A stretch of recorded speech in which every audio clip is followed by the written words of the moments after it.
Chapter 1 Elliot awakens. Elliot opened his eyes. A complex expression flashed across his eyes. At this moment, he had awakened the memories of his previous 2 lives. In his first life, he was merely an ordinary corporate drone on Earth. In his second life, he became a taboo existence in the cultivation world, the revered heavenly Emperor Saint honored one admired by all realms. In his past life, Elliot was only one step away from ascending to immortality. During the last celestial tribulation, he was ambushed by many Emperor-level powerhouses from the 7 worlds and 36 clans. That battle shook heaven and earth, with bodies strewn everywhere. Elliot single-handedly subdued over 100 Emperor-level powerhouses, slaughtering through the 7 worlds. However, after doing all that, he had reached his limit and could no longer withstand the final supreme celestial tribulation. In the end, he fell.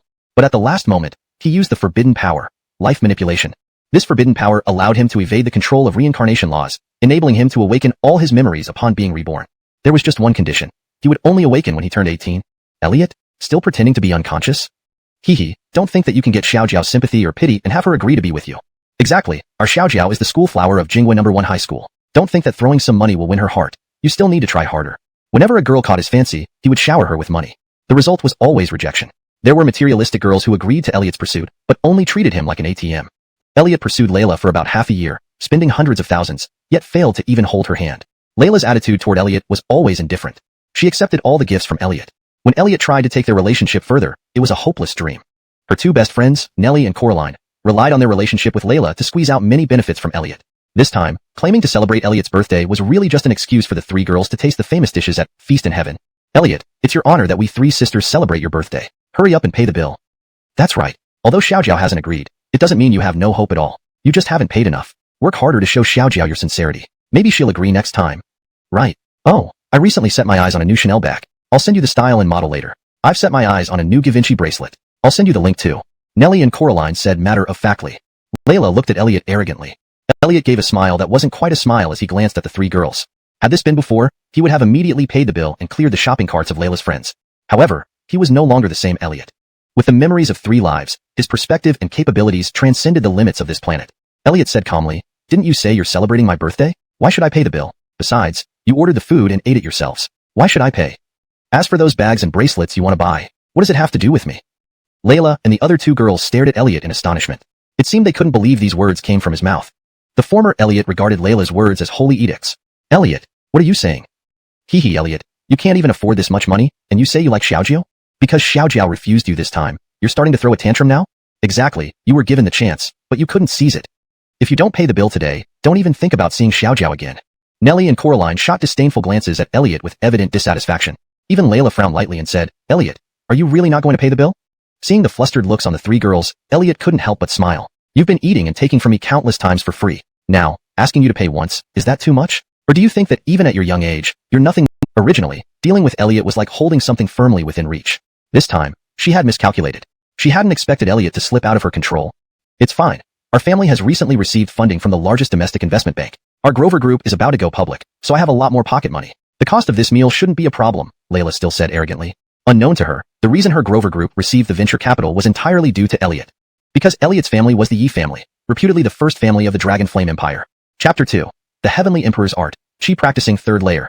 Elliot integrated the memories of 3 lifetimes. Now he also understood his identity and family background quite well. He came from the Yi family, the first among noble families in the capital. His grandfather, Beckham, was once the 3rd-ranking authority in the Supreme Elder Deliberation Pavilion. Even though he had retired now, his influence within the Elder Deliberation Pavilion remained significant. The elder was like a pillar supporting the sky for the entire Yi family. His eldest uncle was still an important military minister, holding a high position with great power. His second uncle served as a high-ranking official in a provincial government. His aunt held an important position in one of the central departments. His 4th uncle founded a large conglomerate under the name of the Yi family, with assets reaching trillions. Before turning 18, Elliot had been nothing more than a pampered young master. Drinking, fighting, chasing girls, skipping classes, all these were routine activities for him. Yi Laozi, his grandfather, could do nothing but shake his head at his youngest grandson. Eventually, he gave up on nurturing him into someone successful. So, Yi Laozi sent him to this school, practically abandoning him to his own devices. As long as Elliot did not cause any trouble, it was all fine. Today was Friday. Elliot was supposed to have classes today. However, he chose to skip them to invite Layla and others to dinner. And now, Elliot decided to return to school. Though he awakened the memories of 3 lifetimes, Elliot still intended to live as his contemporary self. Soon, Elliot returned to the school and made his way to class 3 to 11. He found his seat, located in the corner at the back of the classroom. "Mr. Yi, how did it go? Did you succeed in confessing to your goddess? You must have failed, right? Don't forget our bet. You owe me drinks." Just as Elliot sat down, a chubby face approached, flashing a lecherous grin. This was Elliot's deskmate, Jackson, known as Cedric. He was Elliot's best friend, always joining forces for mischief. Both were considered exceptional figures in the world of girl chasing. Their method was simple yet effective, showering potential dates with cash until they agreed. 1 pile not enough? Try 2. 2 piles not enough? Try 3, until she agrees. The young master has lost all interest in Layla, Elliot said lightly. Although possessing the will of the heavenly emperor Saint Venerable, Elliot now viewed all beings on earth as insignificant as ants. But he still decided to embrace his role in this life. Thus, he paid no mind to Cedric's teasing. Oh, wasn't our young master desperately in love with Goddess Grover? What happened that you suddenly changed your mind? Cedric feigned shock. Then he slapped his forehead. I get it. You must have been rejected and developed hatred from heartbreak, right? As I said, Layla isn't ordinary. Average guys can't handle her. Besides, with our young master being so handsome, there are plenty of women out there. So, tonight, you treat me to drinks, and I'll find you a few beauties. Cedric hooked his arm around Elliot's shoulders, winking at him knowingly. Elliot smiled gently. Drinks are fine, but not today. Tomorrow is the weekend. We can drink as much as we want. Cedric readily agreed. Finally, it was time to leave school. Elliot walked out of the school gate with an empty backpack. Due to family traditions, Elliot didn't have a luxury car waiting to pick him up. He walked to and from school every day. Today, instead of going home directly, he headed to the Plum Blossom Park near the school. This place was located in the old western part of the capital city, and most of the people who came to Plum Blossom Park were elderly individuals coming for exercise. Elliot found a sparsely populated spot. He casually dropped his backpack and prepared to start cultivating. Although Elliot wouldn't encounter any danger at present, as the heavenly emperor Saint Venerable who had experienced countless brutal killings, he knew that only one's own strength was the eternal truth. As the heavenly emperor Saint Venerable, the number of cultivation techniques in Elliot's mind was countless. Naturally, he would cultivate the strongest divine level technique. The heavenly emperor art. This was the cultivation method he practiced in his previous life. Even when he became the heavenly emperor Saint Venerable, he still hadn't cultivated the heavenly emperor art to its great perfection. In this lifetime, he was determined to cultivate the heavenly emperor art to its great perfection. With his hands behind his back, Elliot raised his head to look at the sky. The heavenly emperor art began.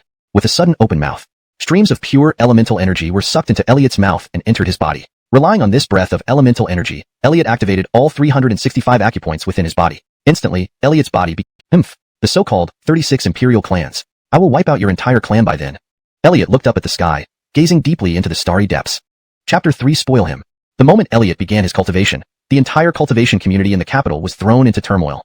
Because they all sensed the abnormal movement of the natural energy. What's going on? Why is the natural energy from all over the capital flowing towards one place?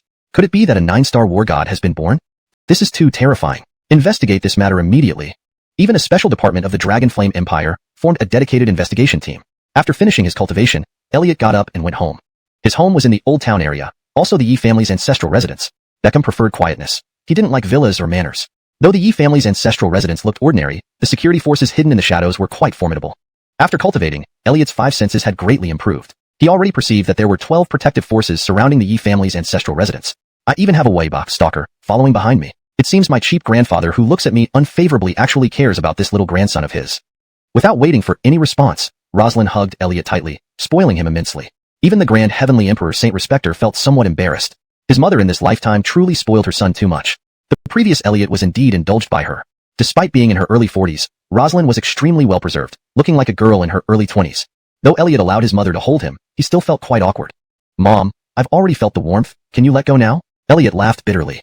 No way. Mom hasn't hugged her little heart enough yet. Rosalind shook her head. Beckham sighed on the side. Well, just spoil him then. Dinner. Rosalind personally prepared a table full of delicious dishes as a birthday celebration for Elliot. She kept serving him food. Even Elliot, who had spent tens of thousands of years in the immortal world, couldn't help but feel a bit of family warmth. By the way, Mom, cancel all those collaborations with the Grover family that I mentioned before. Elliot recalled Layla's matter. All these actions were done by the previous Elliot. He didn't want to continue playing the tough guy. With his experiences as the heavenly emperor Saint Respecter, what kind of beauties hadn't he seen? Not to mention heavenly goddesses and divine maidens bowing down to him, let alone an ordinary mortal girl. Kira apparently just turned 18 this year, still a cute and somewhat fierce girl. She's the most suitable for our Shaoqing. Ha ha ha, it's her then. Elliot had no idea about his mother's thoughts. At this moment, he was already back in his room sleeping. That night, Beckham couldn't sleep. Clearly, he also received news of the abnormal activity in the capital. Rumors were spreading that a great power had descended in the capital. It was very likely a powerhouse at the level of a 9-star war god, or even a forbidden figure at the level of a 10-star immortal. For a time, the entire capital was on edge. The Elder Council convened an emergency meeting, recalling all the war god level figures stationed on the borders. Unpredictable changes in the capital, who knows what variables will occur? What will the future of the Yi family be? Beckham brewed a cup of tea, gazing at the endless night sky. The Yi family stood at the pinnacle of the prestigious families. But being at the top was lonely and cold. There were no shortage of people who wished for the downfall of the Yi family. Though the Yi family seemed prosperous and thriving, it actually harbored hidden dangers. If one day Beckham fell, Perhaps the Yi family would collapse with him. Beckham was thinking about who could carry on the banner of the Yi family in the future. His sons had some ability, but they weren't qualified enough. Previously, on weekends, Elliot would sleep until the afternoon. Yet today he got up at 10 in the morning. A rare sight indeed. Son, you look handsomer today? Rosalind's eyes showed more astonishment when she looked at Elliot. Is there a day when your son isn't handsome? Elliot knew it was due to his cultivation, but he laughed it off. Brat, just because I compliment you once, you think you're something special? What do you want for lunch? I'll cook for you. Mom, I won't be eating lunch at home. I made plans with my classmates to go to the library and review for the college entrance exam. The exam is coming up, so I need to work hard. Elliot looked very determined. In reality, he had made plans with Fisher to drink together. Rosalind felt like she had heard the most shocking words in the world. Was her son turning over a new leaf? So diligent in studying? Was he crazy? Rosalind reached out again and touched Elliot's forehead. Good boy. Are you taking the wrong medicine? Or has someone possessed you? Know your son as you know yourself. She was very clear about what kind of person Elliot used to be. Getting him to study was almost unbearable for him. Feeling embarrassed, Elliot hastily corrected himself. Mom, I made plans with my classmates to hang out. Upon hearing this, Rosalind actually sighed in relief and pinched Elliot's cheeks. That's right. Studying is tiring, so you should relax a bit. Do you have enough pocket money? Mom can transfer another 100,000 renminbi. After ordering a drinks package, Fisher nudged Elliot. His gaze was fixed on a few stunningly dressed women in the middle of the dance floor. You go ahead. Elliot shook his head. Although Elliot had a playful attitude, fully immersing himself in this kind of youthful madness didn't appeal to him. Fisher assumed Elliot was upset over a breakup, so he eagerly joined the crowd on the dance floor. Elliot poured himself a drink and enjoyed it leisurely. The drinks package included beer, cocktails, spirits, and more. But for Elliot, they tasted no different from plain water. Back in the immortal world, nectar brewed immortal divine drunkenness was the real divine drink that captivated both body and soul. While Elliot sipped his drink idly, he suddenly furrowed his brows. He knew that Fisher seemed to have caused trouble. Fatso, what are you touching? Shit, don't falsely accuse me. When did I touch anything? Everyone is dancing. Bumping into each other is normal. Fatso, you're still trying to argue. You've been rubbing against me the whole time. So fucking disgusting. Hey, don't talk nonsense without evidence, or I'll sue you for defamation. And fat is fine. Why must you add dead before it? Have some manners. Okay. Just wait till I get you. The elaborately dressed woman angrily left. Once, an offspring of a privileged family offended him and ended up drowned at sea. Once, a popular celebrity caught his fancy and became his plaything. His wicked deeds had long spread throughout the social circle of Kyoto, known to all. This fatty is really unlucky, actually provoking Master Chu. Hehe, serves him right for being so arrogant just now. I heard Master Chu enjoys thinking up ways to torment others. This fatty is in for some serious trouble. How interesting. I didn't expect to see a show at the bar so early in the morning. People around them watched the scene unfold with the attitude of spectators. Fisher only came from a family with assets of a few billion, which was peanuts compared to Austin. He was like a little grasshopper, incapable of any real resistance. Master Chu, sorry, I didn't know this was your place. I can compensate. Fisher could only force a smile and plead. Austin looked at the trembling Fisher, his expression neither laughing nor not laughing. Suddenly he said, Austin, am not petty. Let's do this. If you accomplish 3 things, I'll let you go. First, compensate this girl 1 million. Second, apologize to her. Third, crawl on all fours and bark 3 times like a dog. Chapter 5. I'm more reckless than you. Upon hearing these 3 demands, Fisher's face turned very ugly. Kale said with a cold sneer. Fisher knew he couldn't escape this situation. Just as he was preparing to submit himself reluctantly, suddenly a voice rang out. Is it you, Perry? Aren't your demands a bit too much? Everyone present was stunned. Someone dared to contradict Kale, the little devil, at such a critical moment? All eyes swiveled towards the source of the voice. Kale narrowed his eyes and scanned over. What he saw was Elliot leisurely sipping a glass of wine, seemingly not putting him in mind at all. Seeing this scene, Fisher almost cried from gratitude. He hadn't expected Elliot to speak up for him at this moment. But, wouldn't speaking like this infuriate Kale? There are still those who aren't afraid to die. Go, drag him over. Let him kneel and bark like a dog together with the other. Kale directly pointed at Elliot and ordered. One of the burly men behind him walked straight toward Elliot. This kid is truly fearless like a newborn calf. Unfortunately, he picked on someone he can't afford to provoke. I finally understand what asking for humiliation means today. People in the bar commented on Elliot's behavior. Bang. However, just as the burly man was about to grab Elliot, for some reason, he flew backward and crashed right into the middle of the dance floor. Oh, so, you're a martial artist? All of you go. Beat him up until he's dead. Seeing this, a hint of madness appeared on Kale's lips. The more others resisted him, the more excited he became. 6 bodyguards usually followed him around. Though one had been knocked out, 5 were still standing. These were all trained fighters. Kale believed the bodyguard must have been caught off guard by Elliot. The 5 burly bodyguards approached Elliot once more. Next second, bang, bang, bang. Under the dim lights, no one could clearly see what happened. Only that the 5 bodyguards ended up flying backward, just like the first one. Everyone was astonished.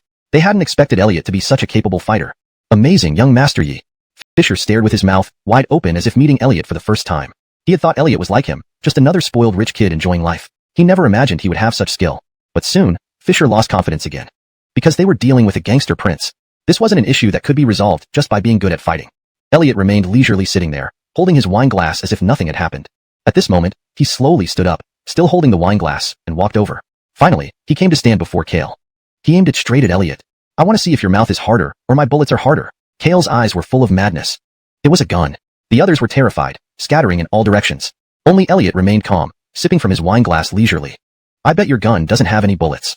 Kale had expected to see fear in Elliot's eyes, but he hadn't anticipated that Elliot would remain so composed at such a critical moment. This made him extremely displeased. Keep on showing off. Go to hell for me. In his near-insane state, he would do anything. Just as he was about to pull the trigger.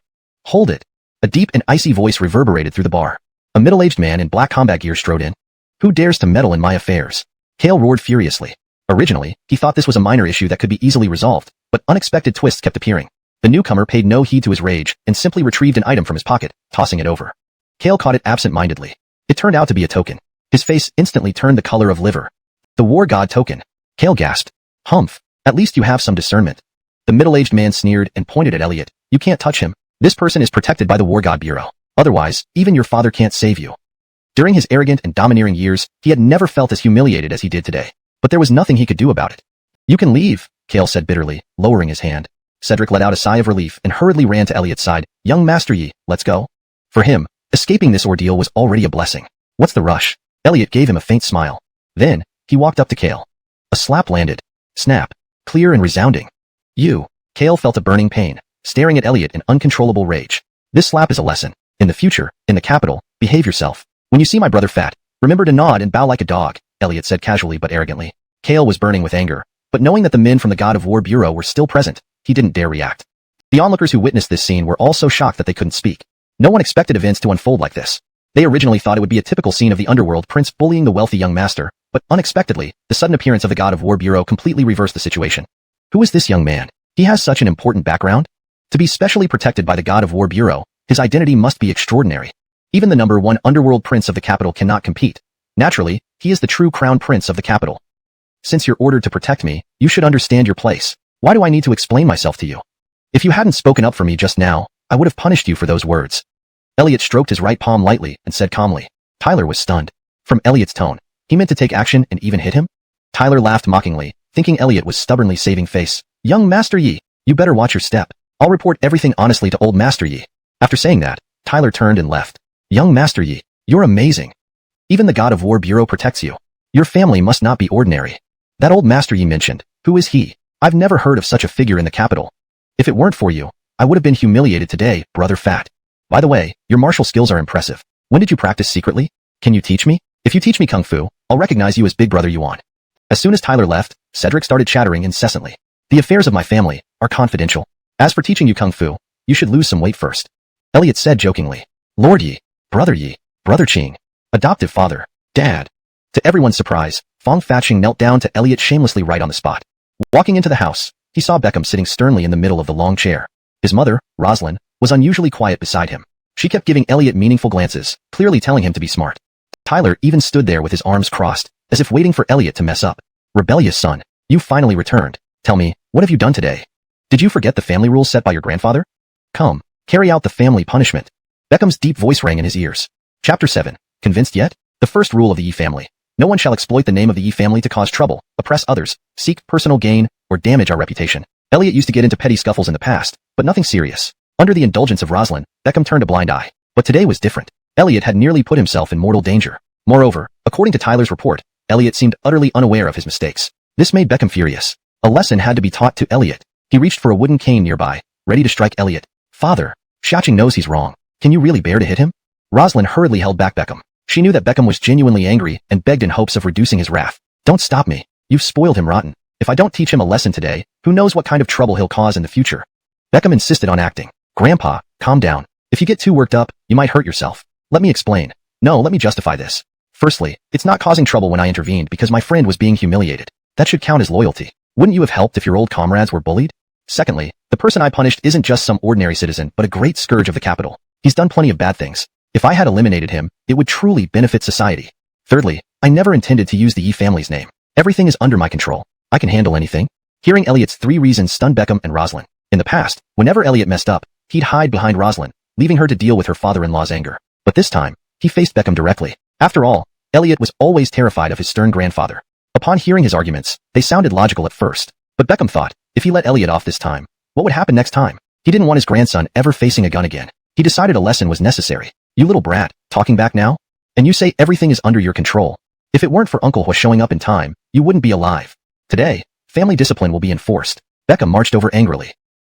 Rosalind couldn't hold him back and kept pleading, "Shaching, just apologize to Grandpa." Yet Elliot hooked a finger at Tyler, saying, "Hey, didn't you ask me before how I'd handle things if you hadn't shown up? Now, let me give you an answer." Tyler froze. Was Elliot challenging him to a duel? However, he didn't dare act rashly. As a 5-star warrior, he could easily injure someone unintentionally. Hurting Elliot would not be good. It seems you don't dare to fight either. Since that's the case, Elliot decided to prove himself by action. In an instant, he moved like a ghost. His speed was lightning fast. Rosalind and Beckham were taken aback. Tyler's nerves snapped instantly. He couldn't react at all to such speed. Suddenly, a hand slammed into his chest. Thud. Tyler's body flew backward uncontrollably until it crashed into the wall behind him.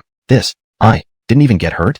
Tyler stared in disbelief at himself. He felt a powerful force impact his body, yet he suffered no harm at all. What did this mean? It meant the attacker had mastered force control perfectly. Even a 6-star warrior wouldn't be able to achieve such precise control when repelling me. At least a master level 7-star warrior would be required to do this. But young Master Yi, wasn't he just a spoilt rich kid who only knew how to indulge himself? Tyler's mind filled with shock. He came here to mock Elliot, but ended up becoming the laughing stock. Well, convinced yet? Elliot asked coolly. Tyler's face flushed red. Recalling his earlier disdain towards Elliot, and now being slapped in the face, he felt utterly humiliated. Thus, he bowed to Beckham. "Mr. Yi, I hereby resign from guarding young Master Yi. I am no longer fit for this task. Please approve my request." Beckham knew Tyler was set on leaving, so he waved his hand. "Little Hua, you may leave." After Tyler left, Beckham re-examined his youngest grandson. This little boy who used to laugh and play under his watchful eyes. Was he hiding so deeply? "Shaching, who taught you these skills? Why even your mother doesn't know?" Rosalind asked in surprise, yet her eyes were full of pride. "Humph, brat, what else are you hiding from me?" Beckham still had a stern look on his face, but showed no intention of continuing with the family punishment. Elliot said calmly, "Mom, Grandpa, this is my secret. I have my reasons for not telling you. Now our Yi family stands out like a tall tree among short ones, and my cousins are all exceptionally outstanding. I don't want to draw too much attention to myself, so I want others to think I'm just an idle rich kid. Concealing one's ability is also a form of self-protection." This was the well-prepared explanation Elliot had thought of long ago. Elliot knew that in his third life, he wouldn't always stay low-key. He didn't plan to keep it a secret from his family and considered this as a way to reveal some information in advance. Hearing Elliot's explanation, a trace of appreciation flashed in Beckham's old eyes. He realized that despite his wisdom and experience, he had misjudged his young grandson. This boy actually had such depth? Even he, the grandfather, was fooled. "My goodness, my precious son, you're a genius. You even managed to fool your own mother. Come here and let Mom kiss you. These skills of yours are amazing. Uncle Hua is a 5-star warrior, yet couldn't block even one of your moves. This talent of yours is just like your late father." Rosalind excitedly hugged Elliot and kissed him fiercely. When she thought of someone, her mood suddenly sank, and tears welled up in her eyes. In Elliot's memory, there seemed to never be a father figure, and in the Yi family, mentioning Elliot's father was forbidden. This was also a rule set by Beckham. Due to the lack of fatherly discipline, this had formed Elliot's previous character. Chapter 8. Sufficient to change the nation's fortune. Dinner. The usually stern Beckham rarely smiled at the dinner table. In the past, he disliked Elliot because of his mischief all day long. Now that Elliot has demonstrated some skills, it has alleviated his worries about Elliot's future. After enjoying a warm family dinner, Beckham pulled Elliot into his study, seemingly preparing for a deep conversation with him. "Aristide, with your current skills, Grandpa doesn't need to assign people to protect you anymore. Grandpa wants to tell you that since you have talent in martial arts, it shouldn't be wasted. What do you think? Do you have any interest in joining the God of War Bureau?" The God of War Bureau is packed with talented individuals. Only top-notch martial geniuses qualify for entry into this bureau. It can be said that the God of War Bureau is the ultimate official hall that martial talents aspire to join. Even at the tender age of becoming an adult, Elliot possesses such combat strength, which is unparalleled even within the God of War Bureau. Thus, Beckham naturally wishes for Elliot to enter it. If Elliot develops well in the future, perhaps he could become a pillar supporting the Yi family. "Grandpa, I told you, I just want to quietly be a little playboy for now. As for other things, I haven't thought much about them yet." Elliot firmly refused. To others, the God of War Bureau is a sacred martial hall, but to Elliot, it's nothing significant. Isn't this restricting his freedom? Of course, he couldn't agree. "Well, Grandpa won't force you, but if you change your mind in the future, let me know immediately." Beckham was very open-minded and wouldn't force Elliot. "Grandpa, how's your internal injury? Did it flare up again recently?" Elliot carefully observed Beckham and then suddenly asked. Beckham looked at his grandson in surprise. He had never told anyone about his internal injury, not even his closest sons and daughters. He didn't expect Elliot to see through it at a glance. "Grandpa, your internal injury is likely caused by severe damage from the past. However, improper cultivation practices back then might also be a fundamental reason.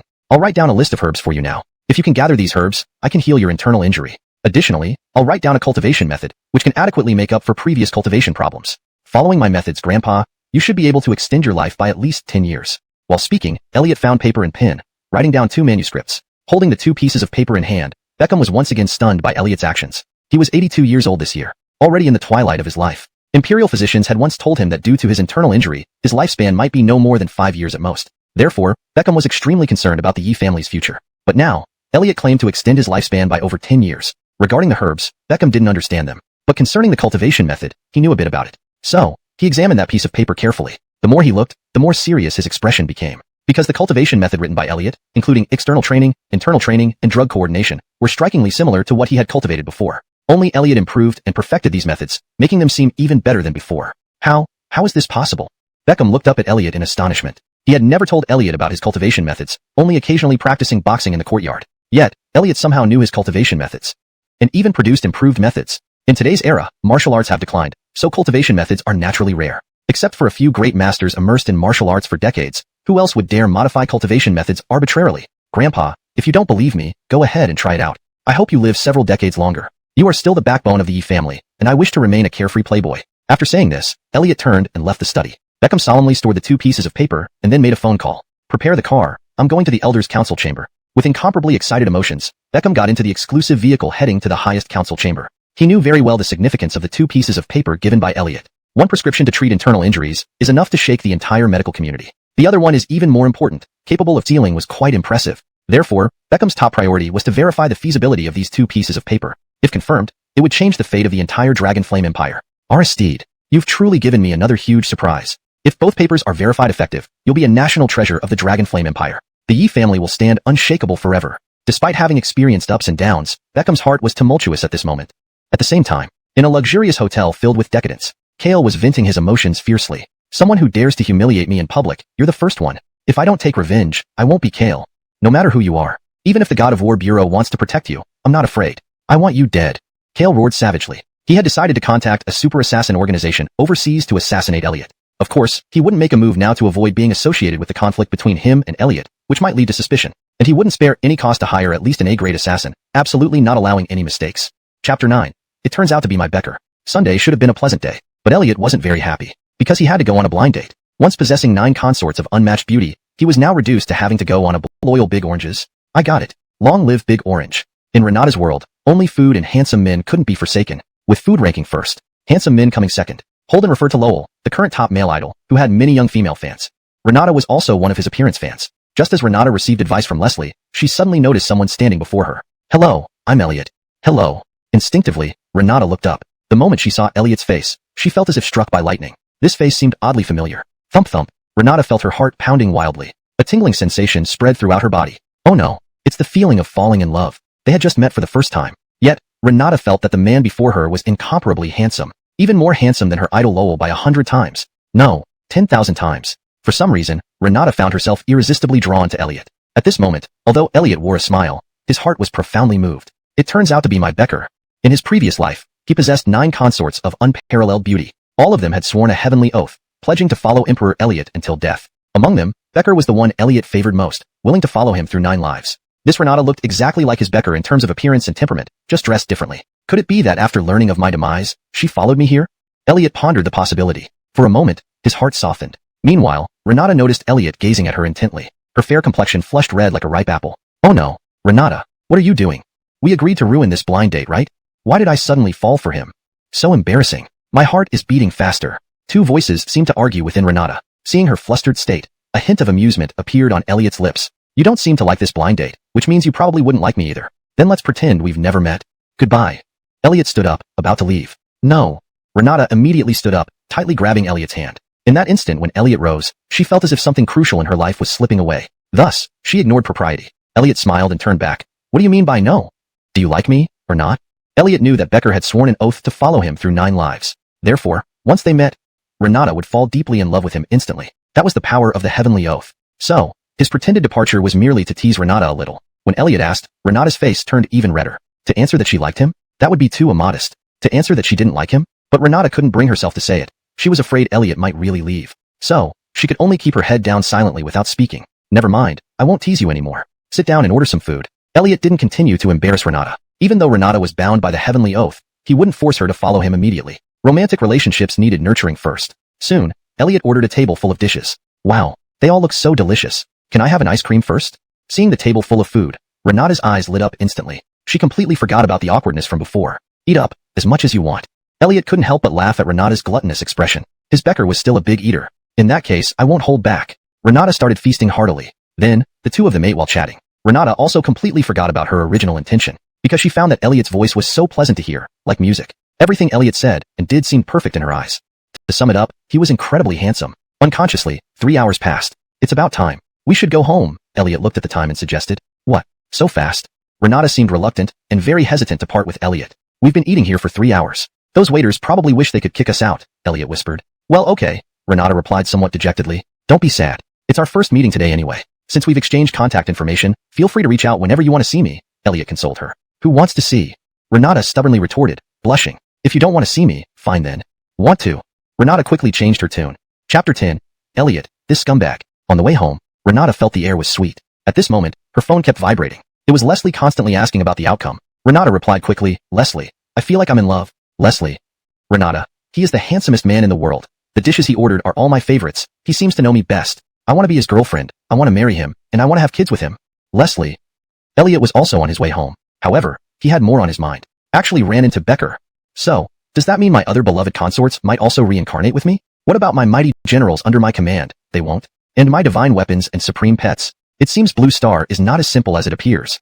When Elliot got home, Rosalind approached him right away. My good son, how did it go with that girl today? Did she fancy you? If you like her, be more proactive. Send her messages more often, make plans to hang out during holidays, and buy her gifts from time to time. Understood? Elliot said casually, don't worry, she's already totally in love with me. Rosalind. My dear, what nonsense are you talking again? Although Mom admits you're handsome, you've only met once and she doesn't even know your background. How can she fall for you so quickly? Elliot shook his head helplessly. I don't know either. Maybe because of my irresistible charm. Even the doting Rosalind couldn't resist the urge to give him a scolding for his narcissistic attitude.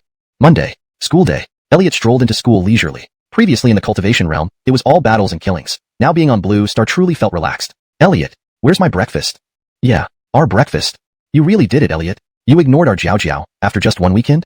Exactly. With an attitude like this, you say you're pursuing Jiao Jiao? You're no different from those guys who just covet her beauty. So disgusting. The moment Elliot entered the classroom, he was intercepted by 3 girls.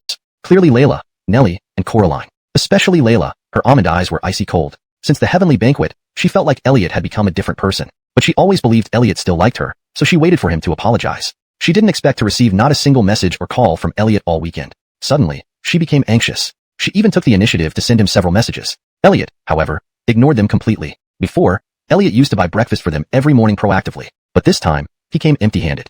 Layla couldn't help but confront Elliot. He had been enthusiastically courting her before. Why did he suddenly stop? Elliot looked at the 3 girls coldly. I have no obligation to bring you breakfast. Now get lost. I don't hit women except bitches.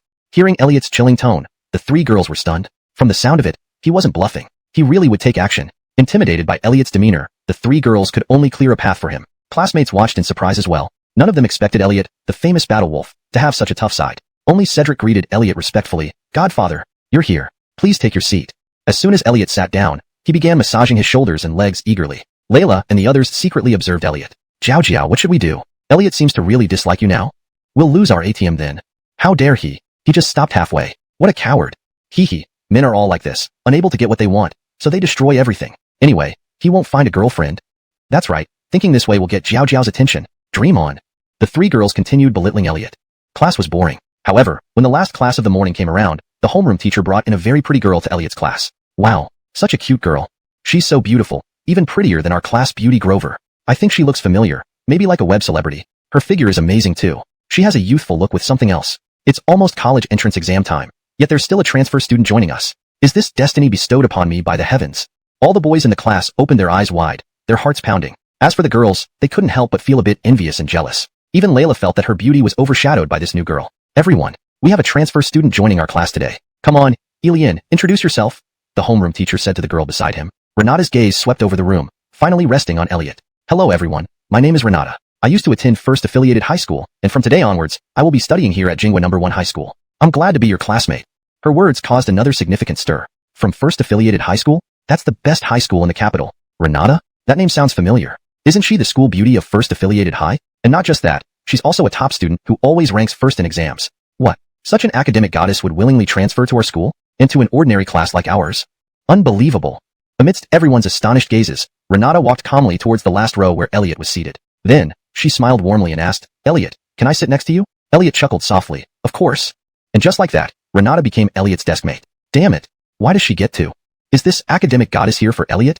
How is this possible? Elliot is known as the battle wolf of our school. How can someone like him win the favor of an academic goddess? I can't believe this. The boys were howling inside their hearts. Layla and her two friends also witnessed this scene. They exchanged glances, seeming to pinpoint the problem. Elliot. This scumbag. So he has a new crush. No wonder he's ignoring us. Jiao Jiao, don't be upset. That girl can't compare to you. Yeah, right. Elliot is just a lickspittle. Maybe he bribed her, or something to annoy you. Layla's chest heaved with anger. She picked up her phone and dialed a number. Brother? Chapter 11. Never provocate me again. After returning home, Renata's mind was filled with Elliot's appearance and voice. Her longing was like a surging river, endless and ceaseless. Therefore, she directly had her family arrange for her to transfer schools to Elliot's school. After all, no matter where she went, her grades were good enough to get her into any school of her choice. In class, Renata gazed at Elliot affectionately, as if she would never grow tired of looking at him. Elliot bore this adoration calmly. Other boys clenched their teeth in envy. Cedric, standing nearby, worshipped Elliot wholeheartedly. At the same time, he became more convinced that Elliot must have some hidden charm. Otherwise, how could a genius-level goddess be so infatuated with him? Soon it was time to leave school. Elliot, Renata, and Cedric walked out of the school gate together. However, just as they reached the school gate, they saw a pure black Kawasaki H2 parked there. A robust man dressed in black leather pants and jacket sat on it. Brother! Layla shouted, and immediately approached. Nellie and Coraline followed closely behind. Oh, Godfather, I think he's here for you. Cedric said with concern. Layla's brother, Jagger, was a student at Kyoto Martial Academy. It was rumored that he had passed a specialized examination and become a 2-star martial artist. To ordinary people, martial artists were unattainable. The power of martial artists was also awe-inspiring. But having witnessed Elliot's exceptional skills, Cedric felt slightly reassured. Jagger removed his helmet, revealing a stern face and flowing long hair. Then, he moved his massive body towards Elliot and the others. Elliot, I heard you bullied my sister? Jagger sneered coldly. Elliot remained silent. He is the one who bullied Jiao Jiao. He confessed to her on Friday, but by Monday, he had moved on to someone else. Truly a prime example of a scumbag. Yeah, he even maliciously cost us a meal. Shameless indeed. Nellie and Coraline vented their grievances at Elliot. Elliot still did not speak. Elliot, why don't you say something? Why did you pursue my sister halfway, and then stop? Are you even a man? Didn't you boast about making our Grover family a top-tier clan? Didn't you say you'd provide ample cultivation resources? These were your own words, or are they all just hot air now? Jagger roared at Elliot. Elliot remained deaf to it all. Cedric couldn't hold back anymore. Hey, what nonsense are you spouting? When Elliot pursued your sister, she refused. Now you blame him for stopping? Shameless. Huh? Do you want to die? Jagger glared at Cedric, frightening him into hiding behind Elliot. Then, he coldly looked at Elliot and said, Elliot, I won't make things difficult for you. How about this? Compensate my sister with 1 million. Apologize to her. Also, bring over the cultivation resources you promised. Let's settle this here, and I won't make things hard for you. Think it over carefully, or you might not be able to leave today. Having said that, Jagger crossed his arms with an amused look. He came today to avenge Layla, and perhaps extort some money from Elliot. You're really something. Using your status as a martial artist to bully others. Renata, who stood beside Elliot, couldn't stand by and spoke up for him. Oh, Elliot, is this the woman you found? Quite cute indeed. Only now did Jagger notice Renata, a greedy glint flashing in his eyes, wanting to touch her cheek. Slap. Suddenly, a hand grabbed his. It was Elliot taking action. Huh? You dare to touch me? A mad smile crept onto Jagger's lips. As a martial artist, he naturally wouldn't bully civilians. But if Elliot provoked him, he wouldn't hesitate to teach him a lesson. Elliot's eyes lowered. I have no further ties with Layla. You shouldn't come provoke me. His tone was devoid of emotion. Elliot's composure wasn't easily shaken by a few words. But Jagger dared to lay hands on Renata, which Elliot wouldn't let slide easily. What does that mean? So you really dare to act? Aren't you afraid of dying? Jagger laughed. Standing over 6 feet tall and weighing 400 pounds, his arm was thicker than Elliot's thigh. Though Elliot's palm gripped his hand, Jagger was confident that with a little force, he could snap Elliot's arm. However, just as he tried to break free, he found his arm completely immobile, as if encased in iron. Huh. Jagger finally sensed something amiss and immediately used his martial artist strength. His face turned red, and he gathered all his strength. But the arm that was held by Elliot remained motionless. Roar. Jagger could no longer hold back. He roared and swung his left hand to smash Elliot's hand. However, at this moment, Elliot's palm started to exert force. Snap. A crisp sound echoed. Jagger's arm was forcefully broken. Ah. Jagger instantly felt excruciating pain from the broken bone and let out a miserable scream. The others around were unclear about what had happened and looked on in surprise. You bastard. Jagger was extremely angry. Although his right hand was crippled, his legs were still functional. He kicked forward with a sweeping kick towards Elliot. A 2-star martial artist's strength was already 3 times that of an ordinary person. This sweeping kick was accompanied by a faint sound breaking through the air. Ordinary people wouldn't have time to dodge. If hit in the head, they might die instantly. However, Elliot's speed was even faster. He kicked out first. Bang. A dull sound echoed. Jagger was sent flying backward. Outside the school was a river, and Jagger fell headfirst into it. Brother. Layla watched this scene in astonishment. She really couldn't believe it. The previous Elliot was like a weakling. Now, he had even beaten her martial artist brother. This was simply inconceivable. Nellie and Coraline were also terrified. They had thought this time they could teach Elliot a lesson, but never imagined Elliot would be so fierce. If Elliot did the same to them, they might die instantly. At this moment, Elliot walked slowly toward them. Don't ever provoke me again. Also, tell your brother that if there's a next time, I will send him into the cycle of reincarnation. After saying that, he strode away confidently. Renata and Cedric followed closely behind. Layla and the other two girls were stunned where they stood, too scared to say another word. Because Elliot's gaze just now was truly terrifying. The slightly chubby fairy Nellie found herself peeing her pants out of fear. Chapter 12. All of you, attack together. Godfather, that kick you just performed was awesome. I didn't even see clearly how Layla's brother flew out. What's the name of that move? Can you teach me someday? But it seems like you've disabled his hand. Won't the Grover family come after you for trouble? I heard that the Grover family has been developing quite well recently and is about to go public. Cedric said admiringly, yet with some worry. Grover family? Not worth mentioning. Elliot laughed lightly and shook his head. That's my godfather. So domineering. Thinking of even the Warrior God Bureau needing to cover for Elliot, Cedric naturally put his worries aside. A mere Grover family was truly nothing in his eyes. Renata had silently followed Elliot all along, her eyes filled with adoration. He's so handsome. He acted for me just now. That kick was stunning. It seems he likes me as well. Since meeting Elliot, Renata had been lost in daydreams every day.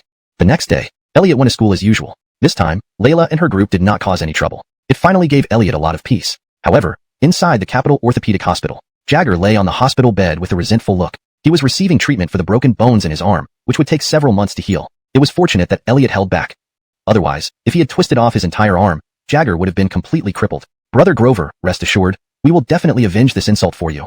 Yes, an ordinary student actually dared to harm a student from our martial arts academy. What nerve. Today, Brother Lou is also here, who just passed the 4-star warrior exam. According to your account, that kid might only be at the 3-star warrior level. With Brother Lou present, he will surely die.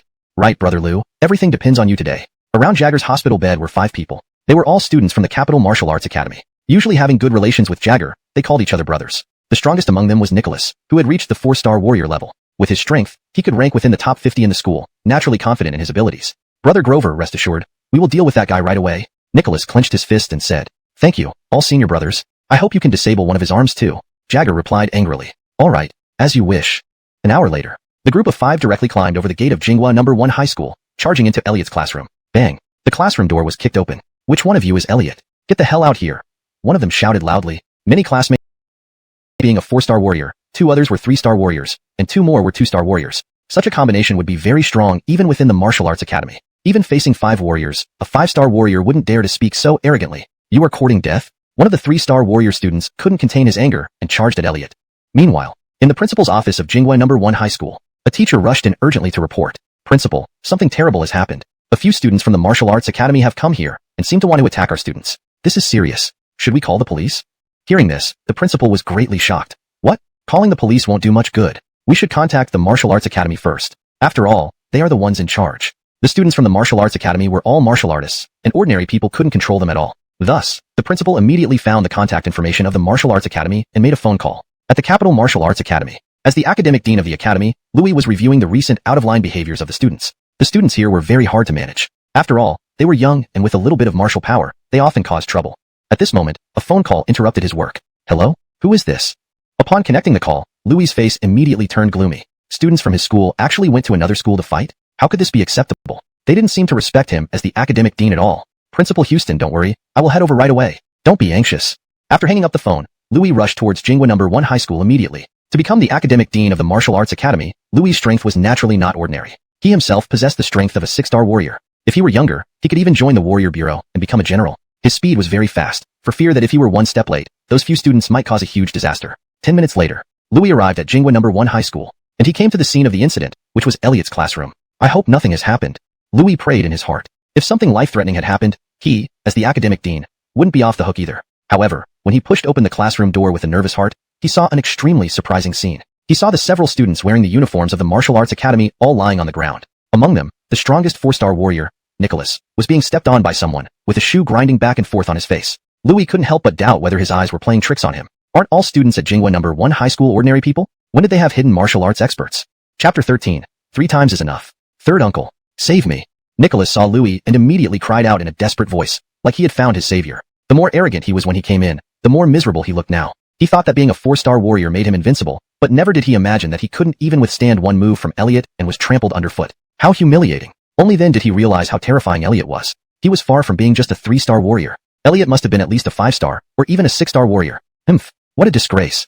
Faced with Nicholas's plea for help, Louis only sneered. Then, his gaze fell on Elliot. He realized that he could barely gauge this young man's true strength. Young man, would you please release them? I am Louis, the Dean of Studies at the Capital Martial Arts Academy. These students are all from our school. They left campus without permission and caused trouble here. It's completely unacceptable, and I apologize on their behalf. Louis bowed deeply, showing a rather humble attitude. Elliot glanced at him and replied coolly, Dean of Studies, huh? Keep your students in line, and don't let them bother me again. Only then did he release Nicholas. Third uncle, how can we let him off? Nicholas rushed to Louis' side, ready to complain. Shut up. You've already caused enough embarrassment. Take them all back and write self-criticisms. You've disgraced both the school and our family. I'll tell your father and put you under house arrest for cultivation, Louis said coldly. Upon hearing this, Nicholas instantly quieted down. Once Nicholas and others left, the class returned to peace. However, Louis didn't leave immediately. Instead, he approached Elliot. Elliot raised an eyebrow at him. Could it be that this Dean of Studies also wanted to challenge him? But Louis smiled and asked, Impressive skills, young man. Where did you learn martial arts? Are you a descendant of a prestigious martial arts family? Would you be interested in joining our Capital Martial Arts Academy?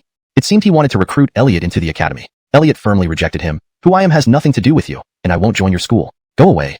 The Capital Martial Arts Academy was a dream destination for countless aspiring warriors. Many people would kill to get in, yet Elliot refused outright. Louis guessed Elliot must have impressive backing, so he didn't press further and left grudgingly. Wait. At this moment, Elliot called him back. Louis turned around, puzzled. Elliot said, After you return, make sure to discipline your students properly. 3 times is enough. If there's another time, I won't hold back. Got it? Louis frowned slightly. Was this young man actually lecturing him? He considered himself quite polite, but as a 6-star warrior, he was one of the strongest fighters below the master level. And yet this young man didn't seem to fear him at all. His tone was almost like that of an elder warning a junior. My students will be disciplined by me. No need for your interference.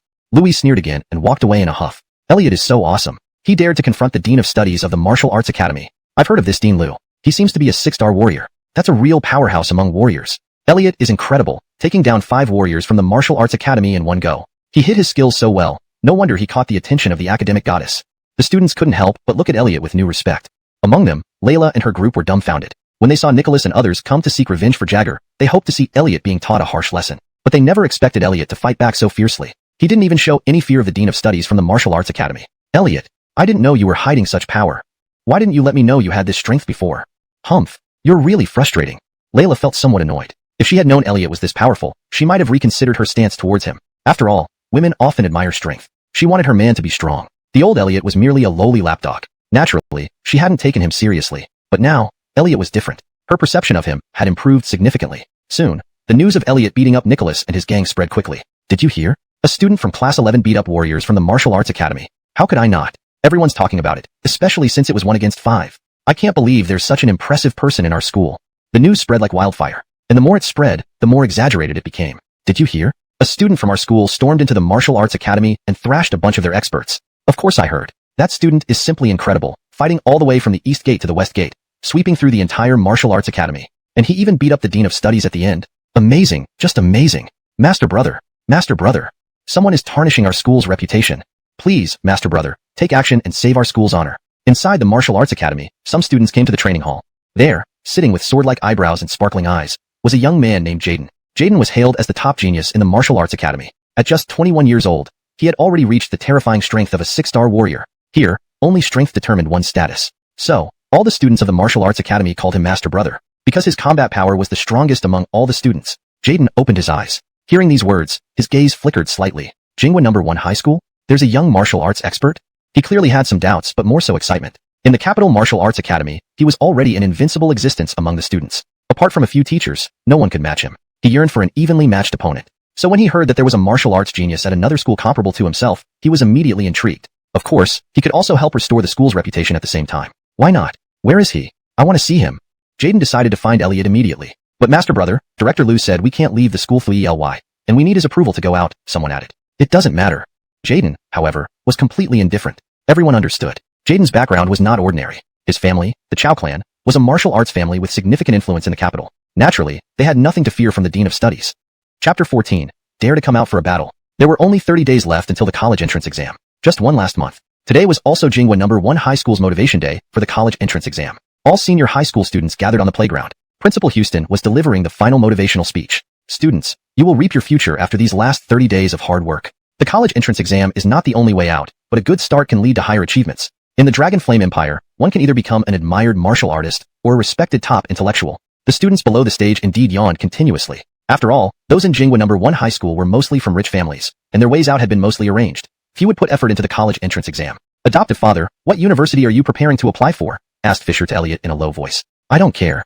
Elliot said indifferently. For him, attending any famous university was as easy as pie, but learning didn't matter much to him. With his super strong background, he could do anything. Moreover, his only goal was to practice continuously and return to his peak state. Brother Qing, tell me which university you're applying for after the exam, Renata whispered to me from another side. Wouldn't you go to Peking University or Tsinghua University? Elliot smiled and asked. No, I'll follow you.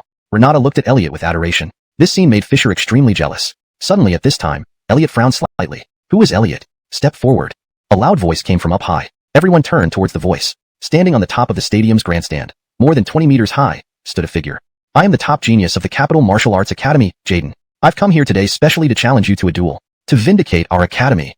Jaden wore a black combat suit, standing in the wind. Upon finishing his sentence, he suddenly leaped down. Whoosh! Accompanied by a thump, he landed on the rostrum after jumping from over 20 meters high and covering several dozen meters. It even gave Principal Houston, who was just giving a speech, quite a fright. Not human. He actually jumped down from such a height. A martial artist. This is a martial artist. Moreover, an advanced one. This Jaden is so handsome.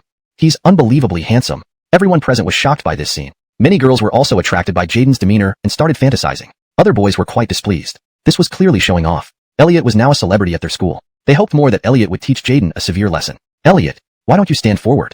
Don't you dare? Are you a man? Have the guts to come out for a battle. Seeing no one dared to come out, Jaden yelled again. He was now filled with adrenaline and wanted that. He had given Elliot's 2 pieces of paper to the Elder Council. Obviously, it had drawn the attention of the council and was taken for analysis and trials immediately. There must be results now. Otherwise, War God Bureau's director wouldn't make a personal trip. Yeah. Maxim nodded heavily. Then they sat down. Old Mr. Yi, the medicine formula you provided can indeed cure internal injuries and has a very good curative effect. It received high praise from the Imperial Medical Pavilion. In the future, it will surely be a good remedy to save lives and help our soldiers. However, some of the herbs listed above are rare. Maxim said seriously. Beckham nodded in agreement, but he was more concerned about the second matter. Regarding that cultivation method, after research and certification by the War God Bureau, it can indeed be promoted. It will also benefit ordinary warriors. In the future, we can build a brand new martial corps, Maxim said with some excitement. Currently, the entire War God Bureau only had a few hundred people, and among them, there were no more than 100 high-level combatants. It was evident how difficult it was to cultivate a powerful martial artist. Now, Elliot's cultivation method could mass-produce martial artists. As long as there were enough resources, strong martial artists could be trained. This was invaluable for the Dragonflame Empire. Old Yi, this really came from your grandson? Maxim wanted to confirm. To create such a cultivation method, one had to be at least a Grandmaster-level powerhouse. Maxim found it hard to imagine that a young man under 20 could have such depth. Yes, he wrote it in front of me. Beckham nodded heavily. A national treasure. Old Yi, can I meet him? Maxim said with utmost seriousness. He is now in school, Beckham explained. Then shall we go to his school? Fine. Afterward, they headed for Jinghua number 1 high school together. Old Yi, my purpose of coming here is not only to inform you about the previous matters, but also to invite your grandson to join our War God Bureau, Maxim added in the car. I mentioned this issue to my grandson before, but he seems unwilling to join the War God Bureau. Beckham shook his head. Maxim was very surprised. Someone didn't want to join the War God Bureau? To others, the War God Bureau was like a holy land. After all, the Bureau had many privileges. Apart from the Elder Council, no one or any force could interfere. Old Yi, rest assured. This time, I'll personally invite him. Maxim patted his chest confidently. He believed that as a War God level powerhouse making a personal invitation, no one would refuse. After all, he was still the deputy director of the War God Bureau. The prestige was enormous. Chapter 15. Disabling him was already lenient. Jaden threw a punch that resembled a meteor falling to the ground. But this punch seemed to have collided with steel, making no movement at all. In front of him stood Lee. Jaden had no resistance whatsoever, and was pinned to the ground. In the next instant, Elliot stomped down. Jaden had no time to defend himself. Bang! Elliot's foot landed on his back. Aya! Jaden screamed in agony. He felt pain spreading throughout his body. When he tried to mobilize his strength, he found his meridians were all broken. Disabled. He was utterly disabled. Within moments of engagement, he was disabled by Elliot. At this moment, Jaden lost his initial fighting spirit. What remained was endless fear. Without fighting power, he was like a lamb. He finally realized the gap between him and Elliot. Being able to disable him by hand indicated at least a 7-star warrior or higher. A Grandmaster under 20? This was almost absurd. To be called the top genius of Kyoto Martial Academy was already rare. Yet, Elliot was even more extraordinary. How terrifying. I am a genius of the Chow family. How dare you? Jaden was utterly dejected. His dream was to pursue martial excellence. Now disabled, his dreams were shattered. Stop. At this moment, a loud shout interrupted. It was Louis. Having learned that Jaden insisted on coming here despite warnings, Louis arrived as quickly as possible, only to find it was too late. Jaden had been beaten to the ground by Elliot. Seeing this scene, Louis was completely stunned. He knew Jaden's prowess well. Even this elderly man might not match the young Jaden in strength. Now, he was being trampled like a dead dog by Elliot. Looking at Elliot, Louis felt a sense of fear. What kind of existence was this young man? How terrifying. No wonder he dared to speak to me like that before. He truly has the power. You've disabled him. Do you know who he is? Though shocked, Louis was also infuriated. Jaden was a key student nurtured by the school. Unexpectedly, Jaden would join the Divine Warrior Bureau and become a powerful figure in the future. At the very least, he could join the combat department and serve as a general, possibly reaching Divine Warrior status. He would be a face of Kyoto Martial Academy. But now, Jaden was disabled. For the school, this was a huge loss. Moreover, Jaden was a disciple of the powerful Chow family in Kyoto. Who dared to provoke them? An accident involving Jaden would surely prompt an investigation by the Chow family. Facing Louis' questioning, Elliot's expression was emotionless. I don't care who he is. I remember warning you before, thrice shall not exceed. Today, he still dared to come to me. Disabling him is already lenient. Whoever comes, I will destroy. Arrogant. Godfather, you're amazing. The fat boy was emotionally moved. Louis realized the situation was beyond his control and could only make calls. One to inform the principal of the academy. Another to inform the Chow family. After all, it involved their top genius, Jaden. Less than 5 minutes later, people arrived. The first to arrive was the president of Kyoto Martial Academy, Cosmo. Cosmo wore a loose-fitting Hustong-style robe, exuding an aura of authority without needing to show anger. As the president of the Martial Academy, he was indeed a genuine 7-star martial artist. A grandmaster-level figure. Little Lou, what happened? Cosmo inquired about the specifics. Louis gave a brief report. Just as Cosmo was understanding the situation, another person arrived. It was none other than the patriarch of the Chow family and also Jaden's father, Howell. The Chow family was a renowned martial lineage, and Howell was also a 7-star martial artist grandmaster. At this moment, Howell's eyes were bloodshot red, as if they could spout fire. Upon learning that his son had been disabled, how could he not be enraged? Who hurt my son? Give me your life. Howell demanded fiercely. When a grandmaster was enraged, bodies floated for miles. This saying originated from ancient times. At this moment, the other students had already scattered, retreating to the edges of the playground. Even the leaders like Principal Houston and others could only watch from afar, unable to intervene in the development of events. It's over. The president of Kyoto Martial Academy is here. And the patriarch of the Chow family too. These two are both grandmasters in martial arts. Elliot has really gotten himself into trouble now. Facing two powerful forces and two grandmaster-level figures, who can withstand it? People began to discuss among themselves. Even Renata couldn't help but feel tense, worrying for Elliot. My godfather is invincible. Only Langston showed blind confidence in Elliot. In the crowd, Layla's gaze was fixed on Elliot. Facing these two grandmasters, Elliot remained unperturbed. Just this composure made him awe-inspiring. Good friend Nellie, however, gloated. Ha ha ha, this time Elliot is dead for sure. He even dared to threaten us before. Now someone will teach him a lesson. Coraline chimed in, right. If Elliot is crippled, should we celebrate with champagne? At this moment, Cosmo and Howell had simultaneously locked onto Elliot. Young man, you have disabled Jaden. You need to give Kyoto Martial Academy an explanation. Cosmo said solemnly. Humph. If you release Xiaokuan now and cripple yourself, I can spare your life. Howell said, suppressing his fury. Chapter 16. Give me a reasonable explanation. Facing the pressure from two grandmasters at the same time was simply terrifying. Neither of them had made a move, yet the oppressive feeling alone was suffocating. The hundreds of students present were all hushed. In the crowd, Nellie and Coraline looked abnormally excited. Ever since they could no longer benefit financially from Elliot, they secretly hoped for his downfall. Seeing Elliot being targeted repeatedly made them very happy. The more dangerous Elliot's situation became, the more excited they felt. Grover Cristobal's beautiful eyes flickered as she stared at Elliot. Being able to face two 7-star grandmaster martial artists without changing expression was a far cry from the once extremely meek Tango, dog that licks. Standing in the eye of the storm, Elliot remained unmoved. Reason? Who the hell am I supposed to give an account to after coming out into this world? Back then, who was it that suppressed the 7 realms of cultivation? That was the real overlord. These mere 2 blue-star grandmasters were nothing more than slightly bigger ants in his eyes. Thus, Elliot did not respond or argue. If they want to fight, then let's fight. Elliot did not mind wiping them both out. Anyway, when the time came, he could just have his grandfather Beckham clean up the mess. You're going too far, aren't you? Without even asking for reasons, you're so aggressive. It was clearly this person who provoked Brother Ching. Everything is self-inflicted. At that moment, a slender figure stood in front of Elliot. This was the only one who dared speak up for him. It was Renata. Though she wasn't a martial artist, she also felt the oppressive aura from the 2 grandmasters. But she still stood up. Elliot couldn't help but be moved. This was his Becker. Even after reincarnating, she still stood firmly by his side. Cosmo and Howell's faces darkened at this moment. They had already roughly understood what happened on their way here. It started when Jaden sought sparring with Elliot, and ended up being utterly defeated and crippled. The fault lay on their side. But even so, they wouldn't let Elliot off easily. Otherwise, how would the Capital Martial College save face? How would the Chow family vent its anger? Boy, what does your silence mean? Do you really not take our Chow family seriously? Don't blame me for being ruthless then. Seeing Elliot unmoved, Howell couldn't hold back any longer. Having seen his most outstanding son trampled by Elliot, he was already boiling with rage. Boom. Howell's aura suddenly erupted. The grandmaster level pressure was suffocating. Who dares to make a move? However, just as Howell prepared to act, a business car drove straight into the campus, stopping at the playground. Next, 2 figures got out of the car. One appeared somewhat elderly, the other towering and imposing. Who is this old man? He looks familiar. I feel he looks familiar too, like I've seen him somewhere. Isn't this Chief Yi? One of the former 3 elders of our Dragon Flame Empire's Elders Council. The three elders? Yes, it's him. 7 years ago, he still appeared on TV, though he looks much older now. A former member of the Elders Council. What is he doing here? And who is the one beside him? Looks quite impressive. Don't know, but definitely not a commoner. Everyone present fell into shock. Even Cosmo and Howl couldn't help but be stunned. Under everyone's gazes, Beckham walked step by step to Elliot's front. Xiao-Qing, tell Grandpa, who bullied you. Grandpa will stand up for you. His voice wasn't loud, but it was filled with vigor.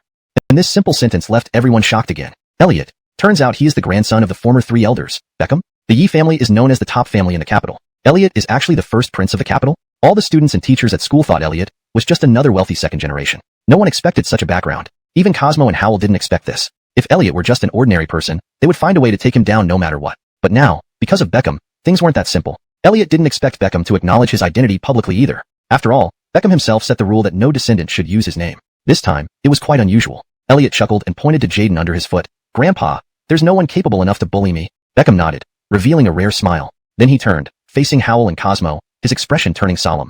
You were about to make a move against my grandson? I will give you 5 minutes to provide me with a reasonable explanation. If the explanation is unsatisfactory, you will bear the consequences yourselves. Domineering. Absolutely domineering. At home, Beckham was very strict, even harsh, with Elliot. But outside, Beckham would always protect his own. Even though he had stepped down, Beckham's influence and authority were still immensely powerful. Cosmo hurriedly saluted and said, Mr. Yi, I am the dean of the Capital Martial College. Today, your grandson disabled our young martial arts genius, Jaden. That's why I came to seek an explanation. It wasn't an unprovoked attack. Howl also gritted his teeth and said, Mr. Yi, there is a reason behind this. My son, Xiaokuan, merely wanted to spar with your grandson, but we never expected him to be so vicious, actually crippling him. Even if he is Mr. Ye's grandson, he cannot act recklessly and commit such atrocities, can he? Moreover, a martial artist causing harm should be dealt with by the War God Bureau. Mr. Yi, protecting your own like this might not be appropriate. It could damage your reputation. Howl was clever, immediately putting the blame on Elliot. After all, Beckham had stepped down, while the Chow family still had some influence and connections in the capital, providing room for negotiation. However, what happened next made him utterly fearful. Thud. Maxim, who came with Beckham, suddenly stomped his foot. The entire playground trembled. I, Maxim, Deputy Director of the War God Bureau, hereby clearly inform you that Elliot is a key protected individual of our bureau. No one shall pose any threat to him. Otherwise, they will be eliminated without mercy. Maxim's voice shook the entire scene. Maxim? The War God Bureau? This is War God Maxim, one of the few remaining war gods in our Dragon Flame Empire. War gods are elusive and rarely seen. Who would have thought we'd see one at our school? What's going on? Even the War God Bureau is protecting Elliot? Elliot must be destined for greatness. Who dares provoke Elliot now? Cosmo and Howl's faces instantly changed drastically, somewhat desolate. If she knew that Elliot was the young master of the first family in Kyoto, the Yi family, she would never have refused him. Maybe she would have been even more proactive and climbed into Elliot's bed. Unfortunately, there were no second chances in this world. Jiao, I think Elliot still likes you. After all, what cannot be obtained is the best. He pursued you so much before. He must feel unwilling. If you show goodwill proactively, maybe you can salvage it. Coraline immediately offered a suggestion. Layla instantly lit up with hope. These words seemed to make sense. Therefore, she secretly made up her mind. Elliot and others returned to the Yi family. Beckham sat in the main seat of the living room, with Elliot and Maxim seated on either side. Maxim watched Elliot with interest. He found himself unable to see through Elliot. Little Master Yi, you're truly amazing. Who would have thought you knew medicine and were proficient in martial arts? May I ask, what level of martial cultivation do you have now? He had learned some details about the situation just now, knowing that Elliot single-handedly suppressed Jaden, a 6-star talented martial artist. This strength was at least on par with a 7-star Grandmaster martial artist. And given Elliot's age, barely 18, this level of talent was simply dazzling. Looking across the entire Dragon Flame Empire, including the War God Bureau, ancient martial families, hidden sects, and even that mysterious royal family, such existences were extremely rare. Facing the inquiry, Elliot glanced at Maxim. He now had a certain understanding of the martial realm divisions on Earth. The martial realm has 10 levels in total, from 1-star to 10-star. 9-star martial artists were already called war gods, and 10-star martial artists were hailed as land immortals. In Elliot's eyes, even a 10-star martial artist was merely at the peak of chi cultivation, not even matching a foundation establishment cultivator. Although he was only at the 3rd level of chi cultivation, he could sweep through the entire chi cultivation realm, and even face off against a foundation establishment cultivator with full power. Phone War God, you're a 9-star martial artist, right? My cultivation can't be defined by common standards. If I have to say, I can only tell you that you wouldn't be my match. Elliot said calmly. Actually, his words were already quite restrained. If Elliot used all his means and struck with full power, he could kill Maxim in one move. But if he did that, it might scare Maxim to death. So Elliot spoke very tactfully. Upon hearing Elliot's words, Maxim was stunned. As a 9-star war god, how many times had he been so lightly regarded? Especially by an 18-year-old brat. Arrogant. Too arrogant. If it weren't for Beckham being... The prescription you gave us is excellent. It can indeed treat internal injuries, even very severe ones. This prescription is very important for us. You have made significant contributions to our War God Bureau, even to the 7 major war zones. Secondly, we have verified and studied your martial cultivation method combined with medicine, and we unanimously believe it to be very effective. We have decided to conduct formal trials at this stage and may fully promote it in the future. Given these two contributions, on behalf of the War God Bureau, I would like to specially approve you to join the War God Bureau and serve as Deputy Director of the Strategic Resources Department, initially ranking as a colonel. If others heard about this generous offer, they might agree on the spot. Being able to directly enter the War God Bureau and obtain special rights, let alone get a colonel rank right away. An ordinary person might spend their entire life striving to reach a lieutenant colonel. Even those from famous families need years of hard work to gradually ascend. Elliot's contribution was so huge that he was exceptionally promoted. However, facing Maxim's invitation, Elliot shook his head firmly, no interest. Whether entering the War God Bureau or obtaining the rank meant nothing to Elliot. Taking out these two things was just to help Beckham. For him, his own strength was the only thing that mattered. Chapter 18. She is my future wife. Grandpa, if there's nothing else, I'll take my leave first. Elliot got up and left. He left Maxim with a bewildered look on his face. Maxim questioned himself, believing that the conditions he had offered were attractive enough, and there were even some additional rewards he hadn't mentioned yet. But Elliot had directly turned him down unexpectedly. Was the War God Bureau really so unappealing? Maxim could only seek help from Beckham, hoping he could persuade Elliot. However, Beckham was very open-minded and respected Elliot's decision. Director Feng, I've asked Xiaoqing about this before. He's young and has his own thoughts. It might not be easy to persuade him. When I have time, I will try talking to him again, but success isn't guaranteed. For now, we should focus on promoting that cultivation method. Only after Elliot left did Beckham speak. If all else fails, we can only ask Lord Enrique to make a personal visit. Maxim could only nod, though he was still reluctant to let go of such talent as Elliot. If even he couldn't convince him, perhaps only the first war god could step in. At dinner that night, Beckham said earnestly, Xiaoqing, what Director Feng proposed today, Grandpa hopes you'll seriously consider it. For you personally, it's not just an honor but also an opportunity. Joining the War God Bureau offers boundless potential for growth. You might even reach Director Feng's position someday. Of course, for our Yi family, it would also be an honor. Although your uncles are doing well, they lack a solid core. Grandpa hopes you can become the future core of our Yi family. Listening to Beckham, Elliot smiled and said, Grandpa, the core of the Yi family has always been you, and it will continue to be you. As for me, I'd rather just enjoy being a carefree rich kid. As for whether or not I'll be the core, rest assured, Grandpa, as long as I'm here, the Yi family will endure and stand firm forever. The last sentence exuded power. Elliot meant that he alone could uphold the Yi family. He just didn't want to be in the spotlight. Seeing Elliot unmoved, Beckham could only sigh helplessly. Why are you two discussing such heavy topics? Can't you talk about something more interesting? Rosalind scolded from the side. Then she grinned and leaned over, saying, Xiaoqing, how are things going between you and that girl from the Chen family? I heard she transferred to your school directly. Is she being so proactive with you? Once you reach the legal age, can you get married? Then Mom can finally have her grandchild? Elliot knew his mother would say this. Nowadays, besides caring about his daily life, she mostly cared about his marriage prospects. Mom, about this, Elliot was about to explain. Suddenly, Rosalind slapped herself on the cheek, as if she had forgotten something. Almost forgot. Today is the premiere of Season 3 of The Strongest Singer, and it features Adelia, one of my favorites. As she spoke, Rosalind turned on the TV. Elliot was speechless. His mom was actually into stardom? He had heard of Adelia. She was reportedly the most popular female singer in recent 3 years, hailed as the brightest new star in the Chinese music scene, and was destined to be the next queen of songs. Soon, a graceful woman wearing a black sequined gown and veiled by a light black veil appeared on the TV screen. Upon seeing her, Elliot's eyes lit up instantly. It's her. My imperial concubine Xiong.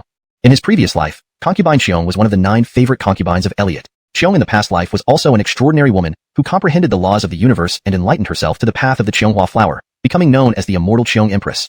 Her talent was second only to Elliot's in his previous life. The moment Elliot saw Adelia, he was certain she must be the reincarnation of concubine Xiong. Why are you looking at Adelia like that, Xiaoqing? Rosalind noticed Elliot's gaze. Elliot smiled helplessly. She is my future wife. Ah. Rosalind's eyes widened. She knew Elliot never watched entertainment shows or paid attention to such matters. She had never heard that Elliot was a fan of Adelia either. Then, she gave Elliot a disparaging look. Xiaoqing, don't be fickle. Focus on that girl from the Chen family. Don't think about other things. Elliot shook his head with a smile. Really, I'm not lying. If I meet Adelia once, I guarantee she'll fall in love with me immediately. My dear son, why do I see a flying ox in the sky? Rosalind rolled her eyes, taking Elliot's words lightly. At the Beijing Orthopedic Hospital, after finishing dinner at home, Layla came to visit her brother Jagger at the hospital. All the Grover family members were present. Each one looked solemn. Dad, you must avenge me. Jagger had just woken up after resting. However, Grover father's face was grim. Son, it seems this vengeance might not be taken. What? Why? Jagger couldn't understand. His close classmates hadn't returned yet, which he feared was a bad sign. Then, Grover father recounted what Layla had witnessed. What? Even with the presence of the Chow family and the president of the hospital, they can't do anything to him? He is actually the crown prince of the capital's top noble family? This? Jagger felt instantly devastated. With one arm broken, his martial arts career was overshadowed, and he despised Elliot with every bone in his body. Also, there's another piece of bad news. The venture capital that our Grover Group originally secured has now been cancelled. According to reliable information, the source of that investment came directly from the Yi family. Unfortunately, we could have leveraged this opportunity to go public, making our Grover Group soar even higher. Now everything is turned into bubbles. Grover father sighed again. Then, he looked at his beloved daughter Layla.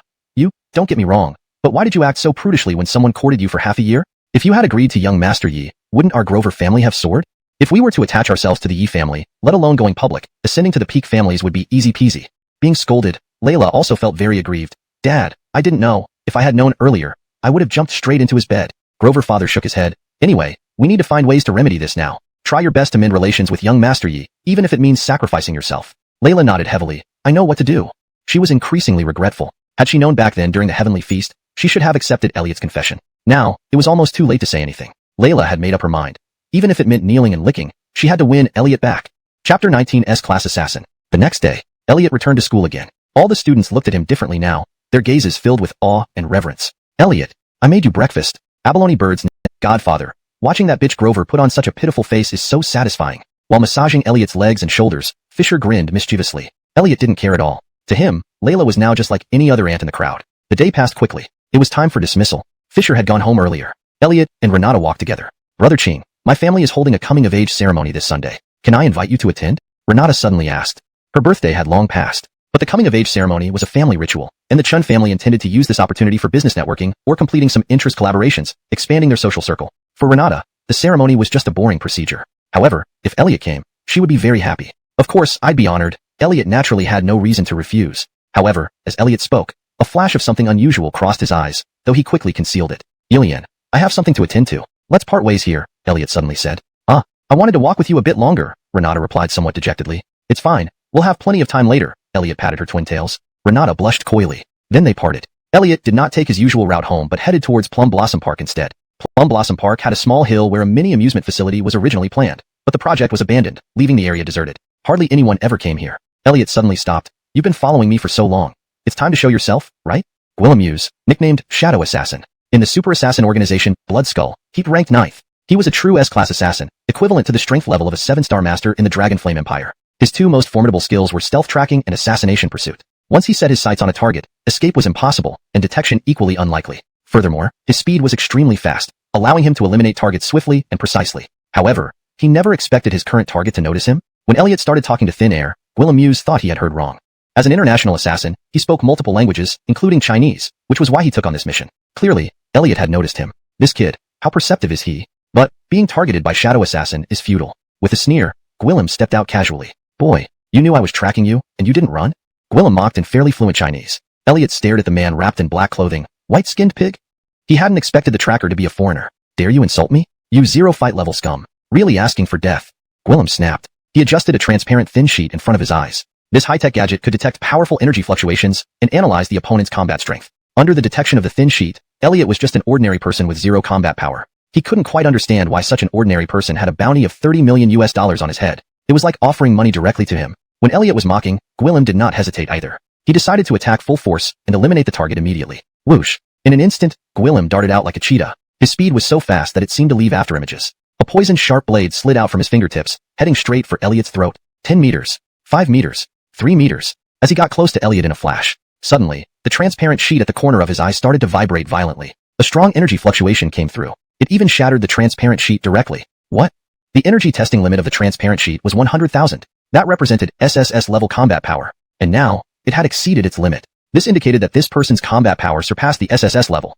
The opponent must be unable to resist. Elliot possesses a soul that has lived 3 lives. Even if his body is weak, his will remains extraordinarily powerful. Therefore, he can perform this mysticism. Moreover, compared to soul searching, a higher-level mysticism, mind control is more like hypnosis and carries less danger. After Elliot used this soul will mysticism, Gwillem immediately fell into a lost state. Whatever Elliot asked, Gwillem answered. From him, Elliot learned crucial information. Gwillem was a member of the overseas super assassin organization Blood Skull, ranked 9th on the organization's hitman list, with the nickname Shadow Assassin. This time, he took on the task of assassinating Elliot through the organization's online platform. However, Blood Skull's organization is very tight-knit. Members can only contact each other through the internet. Thus, Elliot couldn't yet determine who had issued the assassination order on him through the overseas hitman organization. Enemies of the Yi family? Or my own enemies? Elliot fell into deep thought. The Yi family's prominence naturally invites envy, so having hidden enemies isn't surprising. However, he himself, Elliot, was quite low-key. He didn't think he would attract such elaborate attention, leading an overseas S-class assassin to try and kill him. Then it must be his own personal enemies. Elliot thought about it. Indeed, he had recently offended many people, although he didn't take them seriously. But since the other party dared to use such underhanded tactics, Elliot wouldn't let it go like this either. At least he needed to uncover the puppet master behind the scenes. Could it be the Chow family?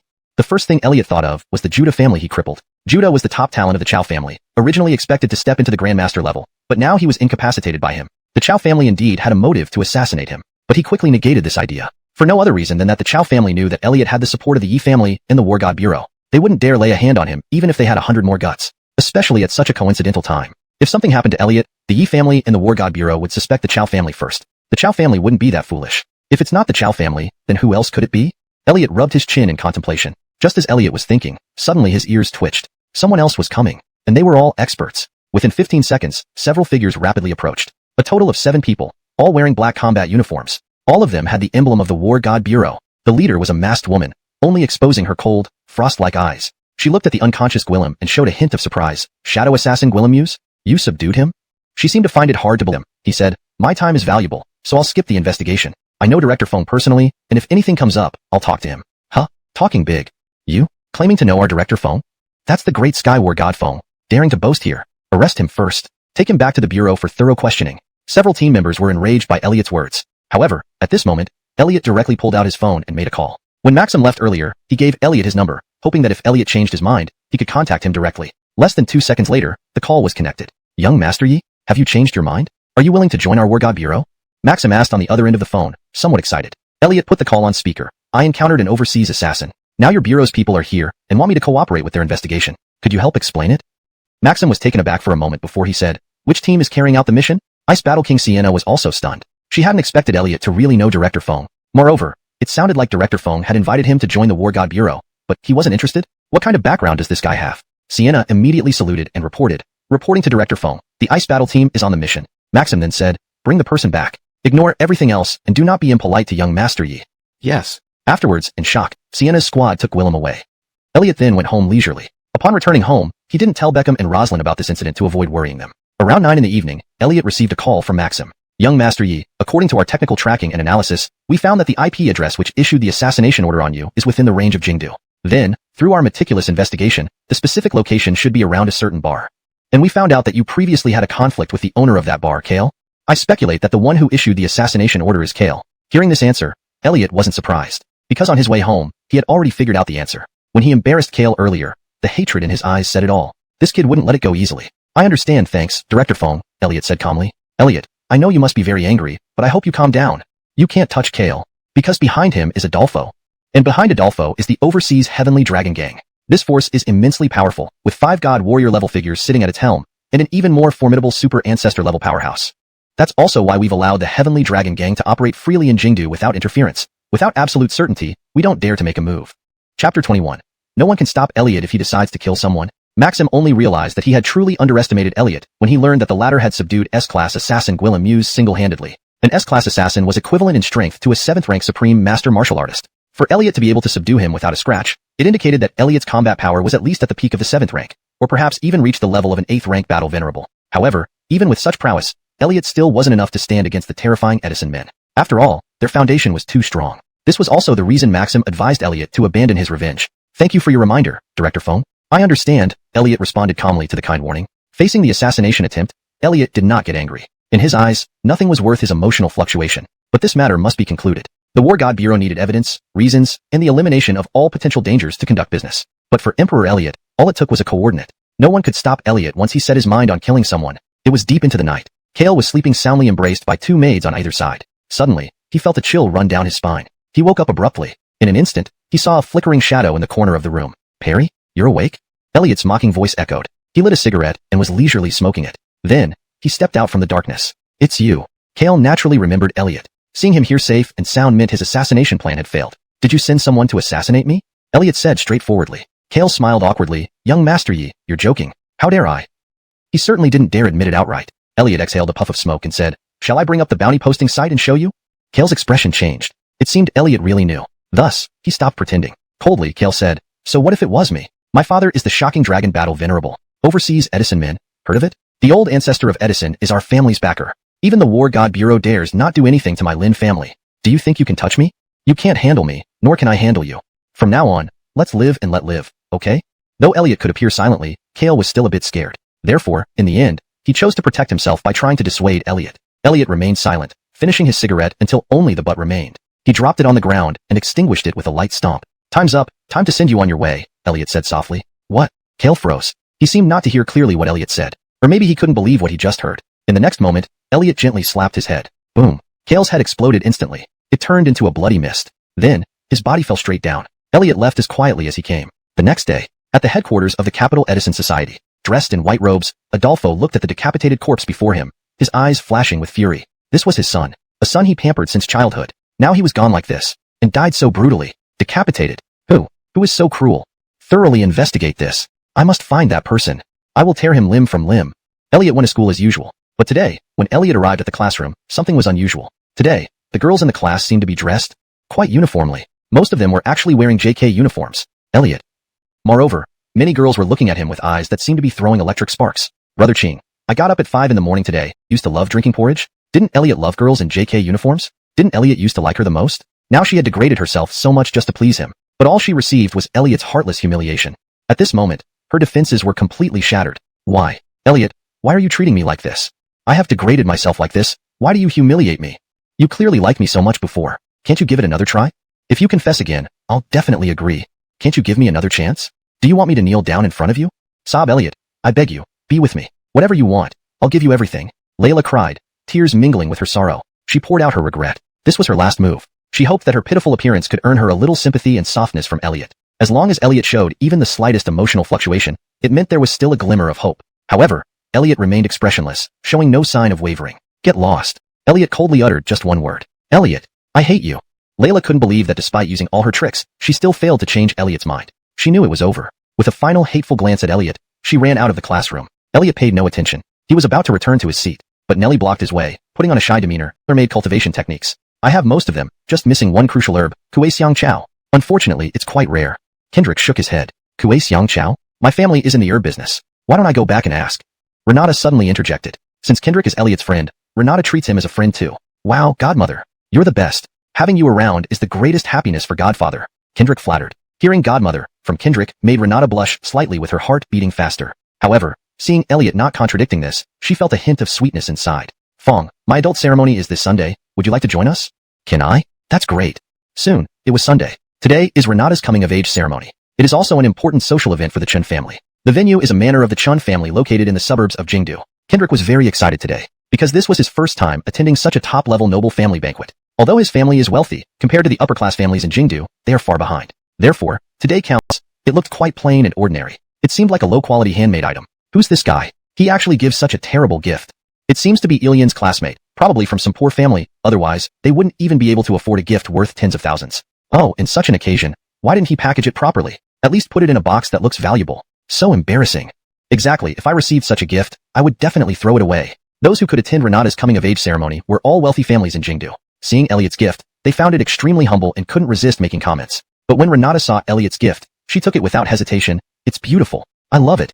Saying this, she put it on her wrist immediately. As long as it's from Elliot, she loves it. Elliot smiled faintly but didn't say anything. Renata is the reincarnation of his Becker, so he naturally wouldn't be careless. This wooden bracelet was handmade by him. He had engraved defensive wards on it to protect Renata. Compared to those ostentatious gifts, his gift was the most precious. Because Renata had to receive guests, Elliot and Kendrick did not stay for too long. They started searching for food. Godfather, I just saw that Adelia is actually invited to this event. I'm about to meet my idol. I'm so excited. Wah wah. Kendrick said while chewing on sweets. You're also a fan of Adelia? Elliot couldn't help being moved when he heard this name. He knew that under the guidance of fate's rules, he and Adelia would inevitably meet, but he didn't expect it to happen so soon.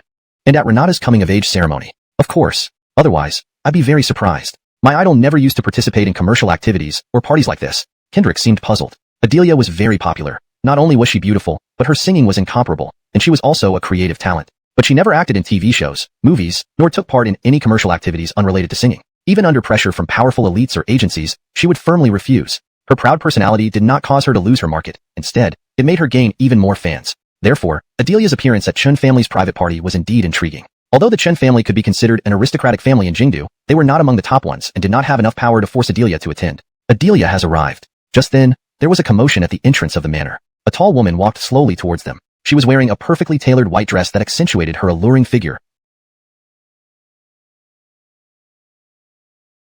with makeup that highlighted her stunning beauty, making her captivating. Especially her cold and proud eyes added an extra layer of aloof charm, making her stand out among the crowd. Chapter 23.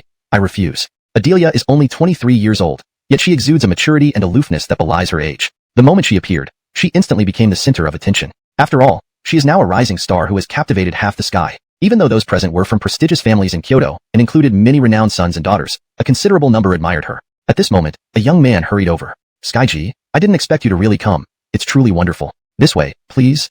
His name is Giroux, the cousin of Renata. He was responsible for guest invitations at this event. Given his role in overseeing the entertainment industry under the Chen family, he often interacted with people in the circle. He had sent out invitations to currently popular celebrities. Several top-tier stars were among those who had come. Although he had also extended an invitation to Adelia, he didn't hold much hope since he knew Adelia didn't like such social gatherings. Unexpectedly, Adelia actually accepted the invitation. This added a bright touch to the entire event. Under Giroux's introduction, Adelia met Renata. Happy birthday, dear. May you be blessed with joy and peace every year. Adelia flashed a captivating smile. Thank you, sister.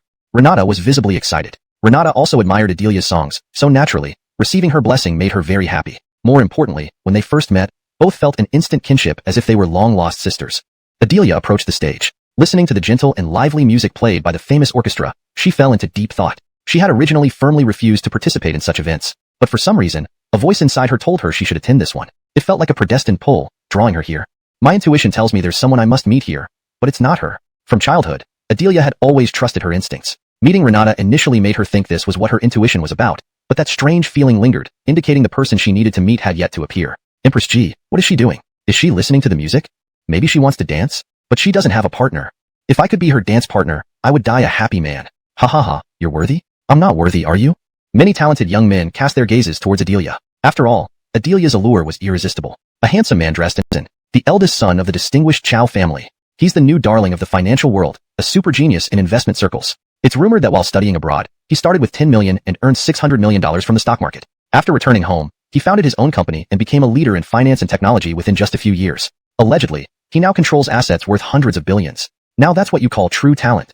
Someone recognized his identity. Skyji, may I invite you to dance? Bryson walked up to Adelia with perfect composure and extended his invitation. No. Adelia likewise turned him down flatly. Skyji, I am. Just as Bryson was about to introduce himself, showcasing his capabilities and background, Adelia cut him off directly. I said, I refuse. Bryson could only give an awkward smile and then left gracefully. With even a young man like Bryson, who is rich, influential, and from a distinguished family, being rejected, others didn't dare to entertain any further thoughts. Stepping forward would only humiliate themselves. However, there was indeed one person who was fearless. A young man sauntered towards Adelia, hands in pockets, with an air of certainty and confidence. Who is this guy? He still dares to come forward? Didn't you see Lowell and Bryson were both rejected? Sure. Don't talk nonsense. This lord, you can't afford to provoke. He is the Shao family's son, Kirin. The Crown Prince's party? What? He is Kirin? The grandson of the 9th elder in today's Council of Elders? Yes, it's him. Someone exclaimed in surprise. Although the 9th elder ranks last among the Council of Elders, he still stands at the pinnacle of power in the Dragon Flame Empire. The name Kirin represents the peak of authority. Adelia, dance with me. Kirin called her by her name without any reservation. As the current Crown Prince, countless women vie for his affection. Kirin did not believe that Adelia would not be intimidated by his status. However, the response he received was once again a cold refusal. I refuse. What? You dare to refuse me? Do you know who I am? Kirin barked coldly. I don't care who you are. In short, I will not dance. Adelia was utterly unafraid. Very well. You are arrogant. Adelia, I will make you regret it. One day, you will beg me to honor you. Ha ha ha. Kirin said arrogantly. Chapter 24. I will do as I please. Truly worthy of being my goddess idol. Neither power nor wealth can sway her. To even refuse an invitation from Elder Jiu Yuan's grandson. So cool. Fisher couldn't help but give a thumbs up to Adelia. Lowell represented handsomeness, Bryson represented wealth, and Kirin represented power. Adelia chose none of them. From this, one could see how aloof Adelia was. Seeing this scene, Elliot's lips curled into a faint smile, and then he took a step forward. Adoptive father, what are you doing? Fisher was puzzled. Of course, it's to invite your goddess idol for a dance, Elliot smiled back. Ah.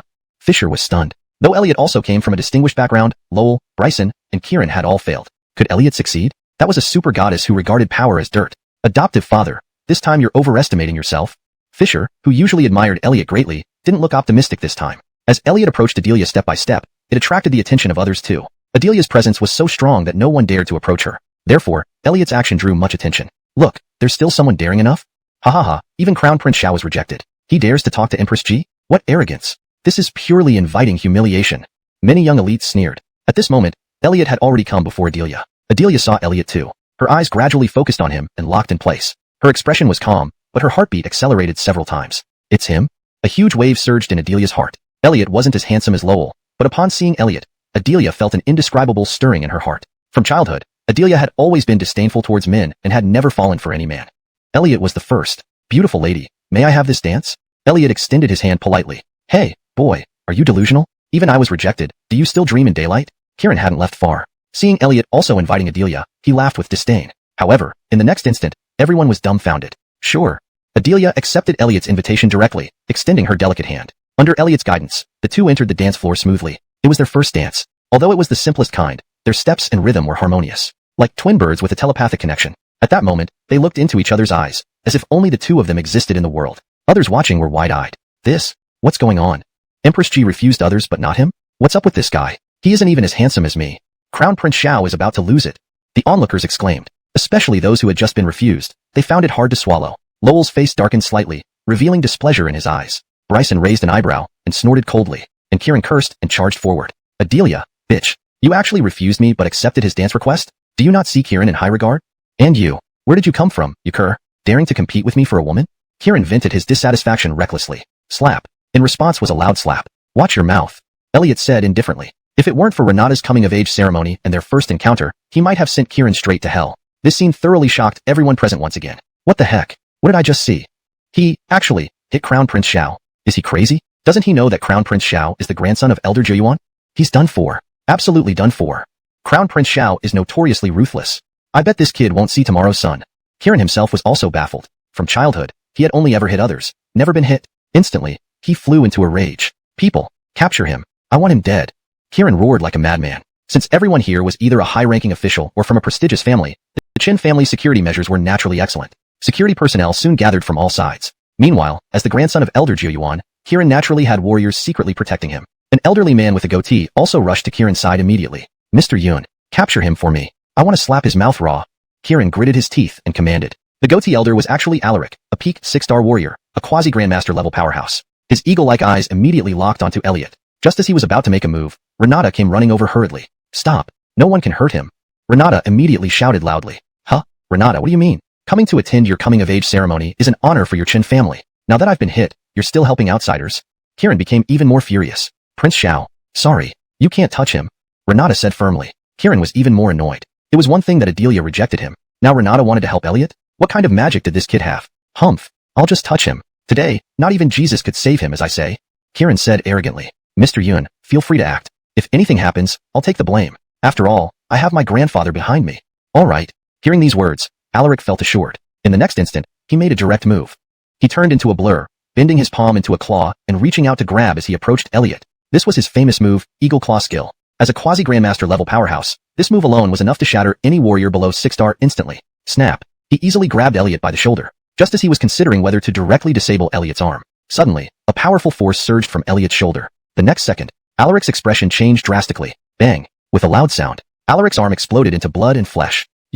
Fear filled his eyes. In that very moment, he had already felt Elliot's terrifying strength. Such power, he had only ever felt in the presence of war god level powerhouses. He never thought that the seemingly frail young man before him would possess such terrifying strength. He made a serious misjudgment. Chapter 25. Who dares to touch my son? I'll kill him. Unfortunately, everything was too late. Alaric fell into a complete faint. Everyone was stunned. The powerhouse capable of protecting Kieran was definitely no ordinary person. Yet, just now, his arm had exploded for no reason and he collapsed on the spot. This was simply unbelievable. But one thing that could be determined for sure was that Elliot was not an ordinary person. He can't escape this disaster. Initially, it was only beating up Prince Xiao, which wasn't a big deal. But killing someone from the War God Bureau is a capital offense. Those around looked at Elliot as if he were already dead. What's going on? Such chaos. What decorum is this? At that moment, a group of elders walked out from the inner hall of the manor. They had heard the commotion here and came out to check the situation. Second uncle, I was beaten. Mr. Yun was also beaten to death. Quickly stand up for me. Arrest this boy. Punish him. Execute him immediately.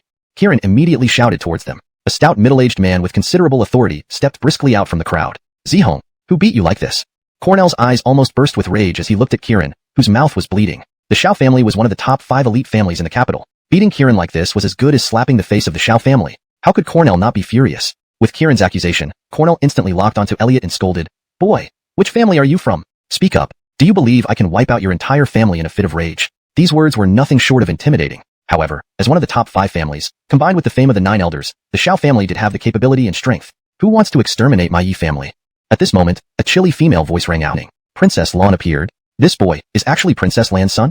He is from the Yi family? The young master of today's top family? I don't recognize him. Princess Lan has appeared. It can't be fake, right? The grandson of one of today's 9 elders, and the grandson of a former elder? Everyone's gaze toward Elliot completely changed. There was no more disdain or contempt as before. Rosalind comforted Elliot, then turned to look at Cornell with icy eyes. Cornell, what did you say just now? That in your anger, you would exterminate my entire Yi family? Is that right? No, Princess Lon, it was a misunderstanding. I wouldn't dare. My anger was just for show. Cornell immediately shifted his stance. Even if his father, one of today's 9 elders, Zachariah, were standing here, he wouldn't dare say such words about exterminating the Yi family.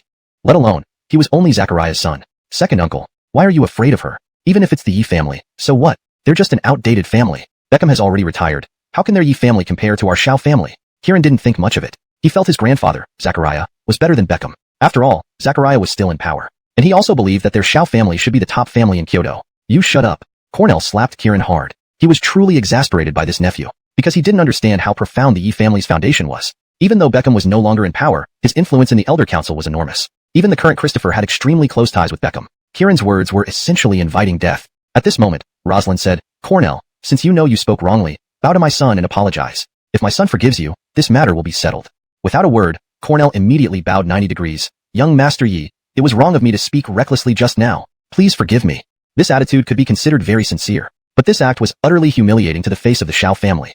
Chapter 26. You deserve to die. Cornell bowed on the spot and apologized, surprising everyone present. This also indicated that the Shao family was indeed inferior to the Yi family. Meanwhile, Kieran was absolutely furious. Not only had he been hit, but now he had to bow his head and admit fault to someone else. He had never felt so humiliated in his entire life. From now on, the title of 9th Prince would become a joke whenever mentioned. But no matter how aggrieved he felt, this outcome couldn't be changed. Lowell's star-like eyes flickered as he looked at Elliot, a fighting spirit emerging in his gaze. So it's you. No wonder. Since that day, Elian hasn't been infatuated with me like before. Haha, you've actually won the favor of a woman like Adelia. Interesting. Even though you have an extraordinary background, when it comes to courting women, I'm the best in the world. If one could snatch away a man's beloved from the son of today's premier family, wouldn't that feel great? Initially, Lowell hadn't taken Elliot seriously at all. In fact, he thought Elliot would be killed by Kieran. Never did he expect that Elliot would reveal such an identity. Now, this piqued Lowell's interest in Elliot, even considering him a rival in love. Bryson also stared unblinkingly at Elliot. As a descendant of the Chow family, he had naturally heard about the news that the martial arts genius Jaden had been crippled by someone. It was only now that Elliot revealed his identity that he knew who was responsible. Elliot, I will remember you. Now your Yi family is powerful, allowing you to be rampant for a while. With me leading the Chow family, we will rise and reach the pinnacle of noble families. One day, I will trample you underfoot. Bryson was filled with fighting spirit as well. Rosalind glanced at her son Elliot. Seeing Cornell sincerely apologizing, Elliot showed great magnanimity and didn't want to ruin Renata's coming-of-age ceremony. Just as Rosalind was about to wrap up the matter, Chow Herong stood up and continued to cooperate with the investigation into Gwillim's affair. Maxim intervened. At that time, she wondered why Elliot received such attention from Maxim. Now she seemed to understand. It was because Elliot was part of the Yi family. However, this time the situation was different. Because the victim belonged to the God of War Bureau, a crucial national organization, each of its members was a talent cultivated at great cost. Anyone who harmed the God of War Bureau would face severe consequences. Even the Yi family would not be spared. Sienna doubted Maxim would protect Elliot, just because he was from the Yi family this time. You are suspected of harming loyal citizens of the state. I must arrest you now. Please cooperate, or we will use force. Sienna said coldly to Elliot. At the same time, the members of the ice battle team behind Sienna assumed a combat-ready stance for the arrest. Who dares? Rosalind stepped forward, protectively in front of Elliot. Even though she wasn't a martial artist, she was unwavering. Renata and Adelia also stood firmly beside Elliot, showing no sign of retreating. Princess Lon, please respect the law. This isn't a game. Cornell sneered from the side. Seeing the God of War Bureau take action, he couldn't be happier. Hindering the enforcement of the God of War Bureau is a crime itself. Sienna showed no mercy. Upon seeing people supporting Elliot, she acted without hesitation. She raised her hand, and a wave of icy power seeped out, directly pressing toward Elliot and the others. Rosalind was the first to bear the brunt. Being a frail woman, she instantly felt as if her whole body had fallen into an ice cellar. Her face was also painfully lashed by the cold wind. However, in the next moment, Rosalind felt much more comfortable. That was because Elliot had made his move. With a shift and shadow step, he came in front of Rosalind. One light pat, and he instantly neutralized Sienna's icy power. How is that possible? Witnessing this scene, Sienna was incomparably shocked. She was a 7-star battle king, her strength 3 times greater than Alaric's. Moreover, she possessed a special constitution. Her icy power could freeze others' blood and bodies, slowing down their reactions and weakening their aura. An ordinary 7-star martial artist would be no match for her. Yet now, Elliot easily countered her attack. Just as she was stunned, Elliot had already transformed into a shadow and appeared before her. A hand was thrust directly at her throat. Sienna tried to dodge, but found her body unresponsive. Until, Elliot gripped her throat with one hand, and slowly lifted her up. Elliot's eyes were indifferent. Daring to lay a hand on my mother, you deserve to die. As he spoke, Elliot steadily increased the pressure on his hand. Golden Dragon. An invincible demeanor radiated from him. It's Lord Enrique. What? Lord Enrique? The first battle god of our Dragon Flame Empire? The supreme commander of the Battle God Bureau? An ultimate powerhouse. Damn, I would die content having witnessed the first battle god in my lifetime. Everyone watched this scene in shock. A 9-star battle god was already a supreme figure who rarely showed up, and one standing at the pinnacle of 9-star battle gods was legendary. Obviously, Lord Enrique was such a legendary figure. Under the awestruck gazes of those present, Lord Enrique slowly landed. His true appearance revealed itself. He had a jade-like face, eyes full of vicissitudes, and a gentle smile that made people feel as if they were basking in a spring breeze. Lord Enrique, please, don't plead for me. Sienna gritted her teeth upon seeing Lord Enrique appear. To her, Lord Enrique was an invincible deity, the pillar holding up the Battle God Bureau, and the highest honor of the Dragon Flame Empire. How could he bow to others? But Lord Enrique looked at Elliot, bowed slightly, and said, "Young friend, it was my subordinate who acted rashly. She is still young and impulsive. Let me apologize on her behalf. Please forgive her." Elliot's cold gaze finally softened slightly. Lord Enrique surveyed the surroundings and declared loudly, "This matter ends here. Today's events are not to be disclosed." Then, he instructed Sienna and others to return for healing. Finally, he extended an invitation to Elliot. "Young friend, would you like to chat?" Elliot responded indifferently, "Sure." Everyone was stunned. The unparalleled Lord Enrique was actually so courteous to Elliot? After all, Elliot was only the grandson of the former Tri-Elder. Why was he treated as an equal by Lord Enrique, even invited for intimate conversation? Elliot followed Lord Enrique to a secluded corner of the villa. They stood facing the lake. "Little friendy, Alvin has told me everything about your cultivation method. While it looks simple, its essence must be truly grasped before passing it on. As for the herbs needed, special techniques are required for refining them. I'm here today for only one purpose, to invite you to join our Battle God Bureau and help promote this cultivation method," Lord Enrique said earnestly. However, Elliot did not respond immediately. If Lord Enrique offered the same conditions as War God Alvin, he wouldn't agree to join either. "I know, little friendy dislikes restrictions, and our Battle God Bureau has many strict rules, but I can offer you special treatment. In the future, you will be free to enter and leave the Bureau without." Enrique wanted to gauge Elliot's true strength. "Congratulations, Lord Enrique. You have already advanced to the 10-star Earth Immortal level." Elliot smiled faintly. As soon as Enrique released his aura, Elliot sensed it. "You actually noticed?" Enrique was somewhat surprised. He had just broken through recently, and he had intentionally concealed part of his aura when releasing it just now. Elliot said, "You want to know my true strength? Let me put it this way. If we were to engage in combat, within 10 moves, I can kill you." Upon hearing this, Enrique burst into laughter, speechless. Chapter 28. Willing to cultivate with me? The Manny, whose full name is Andre. He began practicing martial arts at the age of 3. At 5, he became a quasi-warrior. At 7, he officially became a 1-star warrior. At 10, he broke through to become a 4-star warrior. At 15, he reached 7-star master, becoming the youngest 7-star master in the Dragon Flame Empire.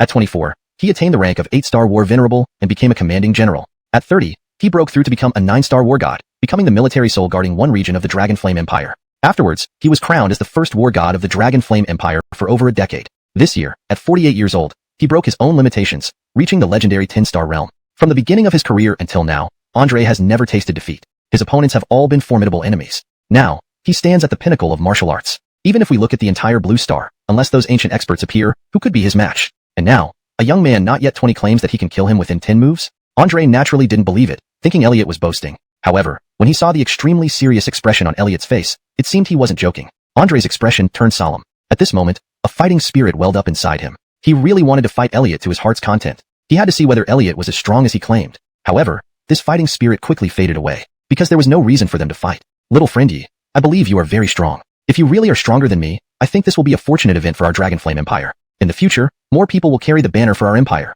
The Manny Andre encouraged him. "Oh, by the way, there's something I need to remind you. Adolfo's son, Kale, was killed by you, right? He is investigating this matter wholeheartedly. I believe he will soon find you. If you need my intervention, I can step in. Try not to conflict with him anymore. Behind him is the Heavenly Dragon Gate. That is an incomparably vast organization that cannot be underestimated." Hearing Andre's warning, Elliot nodded. "Thank you for the reminder. I'll be careful." In reality, Elliot was not worried at all. What Adolfo or what Heavenly Dragon Gate, he was unafraid of either. Then, Andre gave Elliot a token. It was the Manny token, exclusive to Andre. With this token, Elliot could freely enter and exit the War God Bureau. Elliot returned to the estate. By this time, the crowd had gradually dispersed. Kieran and the others had already left. Adelia and Renata were still waiting for him. "Brother Ching, are you alright?" Renata asked anxiously. "I'm fine, sorry. I messed up your coming-of-age ceremony," Elliot apologized. "It's okay, as long as you're fine. Brother Ching is amazing. Even the first war god spoke up for you," Renata said, admiration filling her eyes. After comforting Renata, Elliot looked at Adelia. Adelia also looked at him. Her heart was stirring. Though it was their first meeting, she felt a flutter in her heart. She didn't understand why, but she chose to follow her heart. "Here, this is for you." Elliot suddenly took out a talisman. It was something he refined during his free time for protection. He now gave it to Adelia, because he knew Adelia's situation well. In the previous life, Adelia's fate was filled with hardships, enduring countless tribulations, which eventually led her to become Queen Wu of the Phoenix Empress. In this life, Adelia would definitely encounter many trials. Undoubtedly, her journey to becoming a rising star in the music industry must have been quite arduous. Giving her a protective talisman was just his way of helping her ward off some disasters. Thank you, Adelia accepted it calmly. Although she didn't know the talisman's function, she firmly believed Elliot wouldn't harm her. Goodbye. Elliot waved to her. Although Adelia was the reincarnation of concubine donghua, Elliot wouldn't force her to stay with him. Queen Wu of the Phoenix Empress had her own path to walk. Perhaps in this life, her pursuit was to become a famous singer. Today was only their first meeting, and there would be more opportunities to meet in the future. So, Elliot was very calm. Will we meet again? Adelia asked nervously. It seemed she was afraid she would never see Elliot again. Certainly, Elliot smiled at her. This smile instantly warmed Adelia's heart. She smiled too. Her laughter was like blooming flowers. On the way home, Cedric slid to Elliot's feet on his knees. Father, you're too cool. Palm strike on the ninth prince and still walk away unscathed. Even the first war god had to say, I have my own rules. Anyone who joins my school must obey my commands absolutely. From today on, you must absolutely submit to me, forever and ever. Now, think carefully before you answer. Are you willing to cultivate with me? Teaching and imparting knowledge was not a simple matter. Each sect had its own rules. Elliot also had his own rules. If martial techniques were passed around indiscriminately, it would lead to chaos in the world. For cultivators, this involved matters of cause and effect, merit, so naturally, they wouldn't act rashly. Cedric also put aside his usual playful demeanor and became serious. I am willing to follow Godfather. Elliot calmly said, don't call me Godfather, call me Emperor Elliot. From today on, I hereby appoint you as the Heavenly Fong Envoy under my command, granting you the power of the 36 celestial skills. Chapter 29. Sixth layer of Qi Practitioner. For Elliot, refining a bone cleansing pill was an easy task. He had his unique pill refining technique. Even at the third level of Qi Practitioner, he could condense true fire. Soon, he successfully refined the bone cleansing pill for Glenn. Under his assistance, he helped Glenn absorb and refine the bone cleansing pill. After expelling impurities from his body, Elliot imparted him with a genuine cultivation method. This particular Heaven's Might art was tailor-made by Elliot for Glenn, more in line with Glenn's disposition. Following this, Glenn entered a meditative state, continuously absorbing and refining the elemental Qi. Elliot felt the night breeze. The spiritual energy here has mostly recovered. It's time for my second cultivation session. It had been many days since his last cultivation. The spiritual energy in the entire capital had slowly restored and was now abundant. Elliot suddenly lifted his head and inhaled sharply. Instantly, boundless elemental Qi converged from all directions. Just like before, his body acted as a black hole, absorbing endless amounts of spiritual energy. Moreover, the power was even greater this time. Elliot's suction force had increased several-fold. 1 mile radius, 10 miles radius, 100 miles radius. This time, Elliot's absorption covered over 300 miles, stretching from the capital to several neighboring provinces. If viewed from above, it would look as if there was a giant funnel in the sky. After a full 15 minutes, Elliot stopped absorbing. Sixth layer of Qi Practitioner. I could have continued advancing, but before laying the foundation for the base building stage, I must achieve the sacred body of the Heavenly Emperor. Elliot slowly opened his eyes. At that moment, his aura changed dramatically. He appeared like a supreme monarch, emitting an overwhelming presence. Especially those eyes, where golden light occasionally flickered. A closer inspection would reveal tiny golden dragons swirling within Elliot's eyes. This indicated that the Heavenly Emperor Sutra had reached the initial completion stage of the first level. At this moment, Elliot's flesh, muscles, bones, and organs had undergone a significant enhancement. His combat strength surged sharply. If previously he needed 10 moves to kill the first war god with full effort, now he could defeat him in just 3 moves. And he wouldn't need to use forbidden techniques harmful to himself. War God Bureau. Manny and Sealing Heaven War God were healing Sienna. Though her throat was gripped by Elliot, she didn't lose her life. However, Elliot's power was too strong. Just one surge of true Qi severely damaged her internal organs. While outwardly intact, she sustained serious internal injuries. This was also a lesson from Elliot. To dare lay hands on Rosalind, Elliot already showed mercy by not killing her. Luckily, with the joint efforts of Manny and Sealing Heaven War God, her cultivation base was preserved. This true Qi is incredibly strong. It has remained inside Shuangshuang's body for so long. Maxim couldn't help but admire. Indeed, it's powerful. It seems I underestimated him, Andre frowned. Your Excellency Manny, Director Feng, I'm sorry, it was rash of me and caused you both trouble, Sienna expressed guilt. Shuang, don't be discouraged. Your talent is exceptional, and you may shoulder important responsibilities in the War God Bureau in the future. There's no need to feel down about this incident. Just be yourself. Well, rest up now. Manny encouraged her. Thank you, Your Excellency. Sienna got up and left. Yet, Elliot's figure lingered in her mind. A younger person than her, yet far stronger. Every time she thought of that hand gripping her throat, she felt suffocated. This shadow might follow her for the rest of her life. Feng Tian, what do you think? Andre asked after Sienna left. I can't read him. Last time, when he said I wasn't his match, I thought he was boasting. But seeing the power of his true Qi, I fear he really might not be my match, Maxim sighed. He also claimed he could kill me within 10 moves. It seems he wasn't exaggerating, Andre laughed bitterly. What? He doesn't even respect you, Your Excellency? Yes, but fortunately he agreed to our terms and is willing to help us. Regardless of his strength, as long as he's on our side, even handing over my position as director of the War God Bureau wouldn't matter. Just as they chatted, they sensed changes in the elemental Qi around the capital. Not good. The same situation as before. What's going on? Let's go and check it out quickly. This time, we must find out the reason. Andre and Maxim, sensing the changes in the spiritual energy around the capital, immediately rushed out of the War God Bureau, heading in the direction of the energy flow. The two moved extremely fast, heading towards the direction of Fonglong Mountain. At this moment, Andre suddenly thought of Elliot. It can't be you, right? At the headquarters of the Heavenly Dragon Association, Adolfo also sensed the movement of the spiritual energy. This strange phenomenon again. It's truly odd. Who could be causing this? Hee. I hope for chaos in the capital, with a batch of experts dying. Then my Heavenly Dragon Gate will have a chance to return to the Dragon Flame Empire. Why should we remain hidden like this? But even without any riots, my Heavenly Dragon Gate will surely return. Adolfo mused to himself. At this moment, one of his subordinates entered. How is it? Have you found anything about the case? Adolfo asked indifferently. Reporting to the head of our gate, we have found no information about the murder of young master. The murderer's methods were too secretive, leaving absolutely no clues, the subordinate replied nervously. Elliot had killed Kale without leaving any evidence. Just as Adolfo was about to become furious, the subordinate quickly added.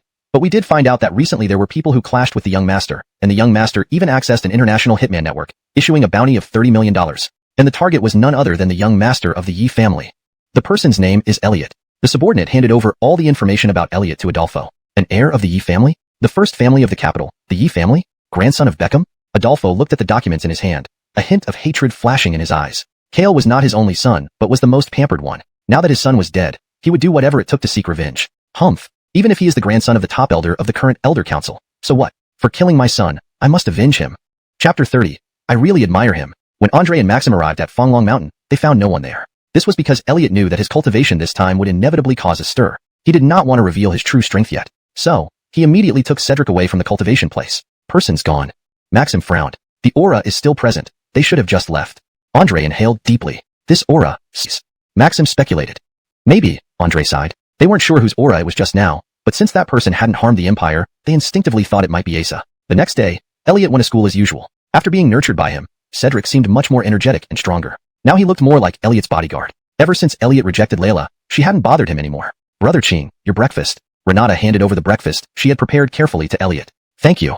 Elliot accepted it calmly and started eating eagerly. Seeing Elliot eat so heartily made Renata feel indescribable satisfaction. But thinking of what happened yesterday, she was somewhat disheartened. She saw Elliot dancing with Adelia, and the way they gazed deeply into each other's eyes filled her with a bit of envy. Even she thought that Elliot and Adelia suited each other perfectly. Both outstanding, only she lacked any remarkable traits besides being a little princess of the Chen family. Alright, Brother Ching is such a capable person. There must be many people who like him. I will be satisfied as long as I can prepare breakfast for him every day. Renata consoled herself inwardly. Foolish girl, what are you thinking about? Elliot saw Renata alternating between sad and happy expressions and knew that the girl was overthinking again. Nothing. Renata blushed and lowered her head. Right, Brother Ching, there's something I need your help with. Renata suddenly raised her head. What is it? Speak up. Elliot replied while eating. I want you to pretend to be my boyfriend. You see, the final exam is coming soon, right? My previous classmate group is going to have a graduation dinner, where a few of my good sisters are also invited. Of course, I have to attend. But our former class president was very annoying and always tried to get close to me, which really annoyed me. So I thought if you could go with me, would it be okay? Renata explained repeatedly. That's all? Why do we have to pretend? Can't I just openly be your boyfriend? Elliot blinked at Renata. Oh.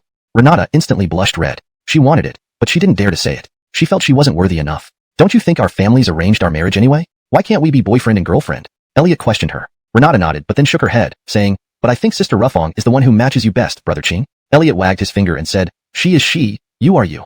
You two are different sparks. Elian, you are so lovely and your academic performance is excellent. How are you any less than others? You need to remember, you are the cutest and the most beautiful. You must be confident, brave, and live out your true self. Hearing Elliot's encouragement, Renata's eyes brightened. From childhood to adulthood, she had always been indoctrinated with the idea of being a sacrifice for the Chen family alliances. No matter how hard she studied or strived to excel, she never gained recognition from her family. Now, she was just starting to truly contemplate the meaning of her life. Thank you, Brother Ching, Renata said gratefully. Beside them, Cedric was already dumbfounded. No wonder father is father. How did I not realize father has the potential to be a scoundrel before? To be able to receive favor from two goddess-level girls, and still have the audacity to say it out loud. I'm really impressed. After school, Elliot accompanied Renata to attend her graduation gathering. The gathering was held at the famous Longjiang Hotel in the capital. Longjiang Hotel wasn't the top tier, but it was a 5-star hotel and considered high-end. When Elliot and Renata arrived, most of her former classmates were already there. Elian is here. Wow, our Fusui Galda Shiban, your son, academic goddess from first high school, is finally back. Who is that person next to her? Could he be her boyfriend? Is it rumored that she transferred to Jinghua First High because of this guy? This guy doesn't seem outstanding at all. What gives him the right? Don't say nonsense, he's quite handsome. He's my type. Renata's classmates were very curious about Elliot and couldn't help but start discussing. Everyone is here. We won't wait for those who cannot make it. I have already ordered drinks and dishes. Let's get them served.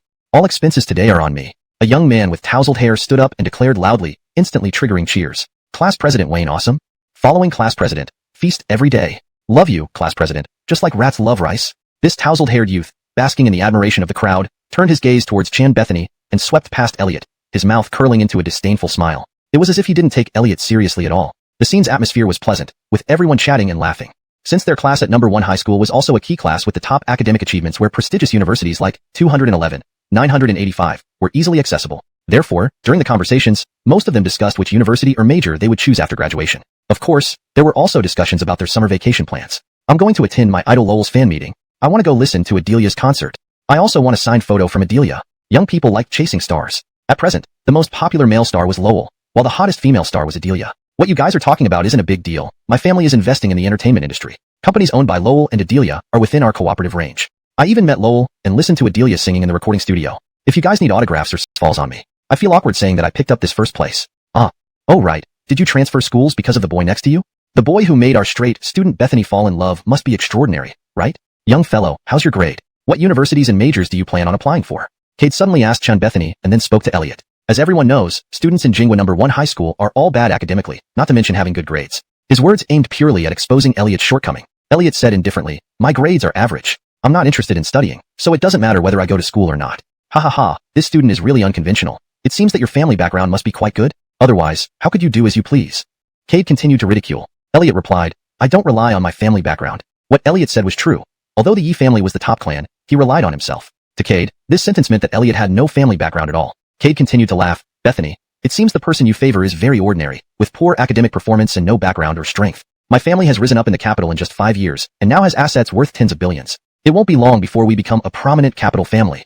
These words belittled Elliot while elevating himself. Cade felt extremely pleased with himself. Chen Bethany tried to refute for Elliot, but was stopped by him. He thought it was beneath him to argue with such a show-off. Class President Wayne, your family has the qualifications to vie for a top capital family? Could you tell us some interesting stories about the capital's elite families? Yeah, we're curious about the upper class. Many classmates pressed further upon hearing Cade mention the capital's elite families. Well, indeed there has been a big event in the circle of the capital's elite families recently. Do you know the 9 princes of the capital? They are the grandsons of the 9 elders of the current Elder Council, known as Prince Xiao. Prince Xiao is notoriously arrogant and domineering, like a demon child in the capital. But yesterday, someone slapped Prince 9 and got away scot-free. Cade narrated dramatically as if telling a story. Really? Someone slapped Prince 9? That's too outrageous. Who on earth is that person? So fierce. The students continued to ask. Hehe, you can never guess. That person is precisely the son of our top capital family, the Yi family, Prince Yi. In fact, I also have a bit of connection with Prince Yi. Sometimes we drink together. It was he who told me about this incident, otherwise, I wouldn't know it in such detail. Cade said without blinking an eye. Hearing what Cade said, Elliot and Chen Bethany couldn't help but exchange amused glances. Okay, I won't force you. Forrest placed his hands down to calm her. If there's nothing else, I'll take my leave. Adelia got up, ready to leave. Wait, Roswang, since you've come here, have a drink before you go. Surely you won't deny me this small favor? Forrest poured her a glass of wine. He also poured himself a glass. Then, he drank his glass first. Adelia frowned but returned to her seat and picked up the wine glass. If I drink this, can I go back?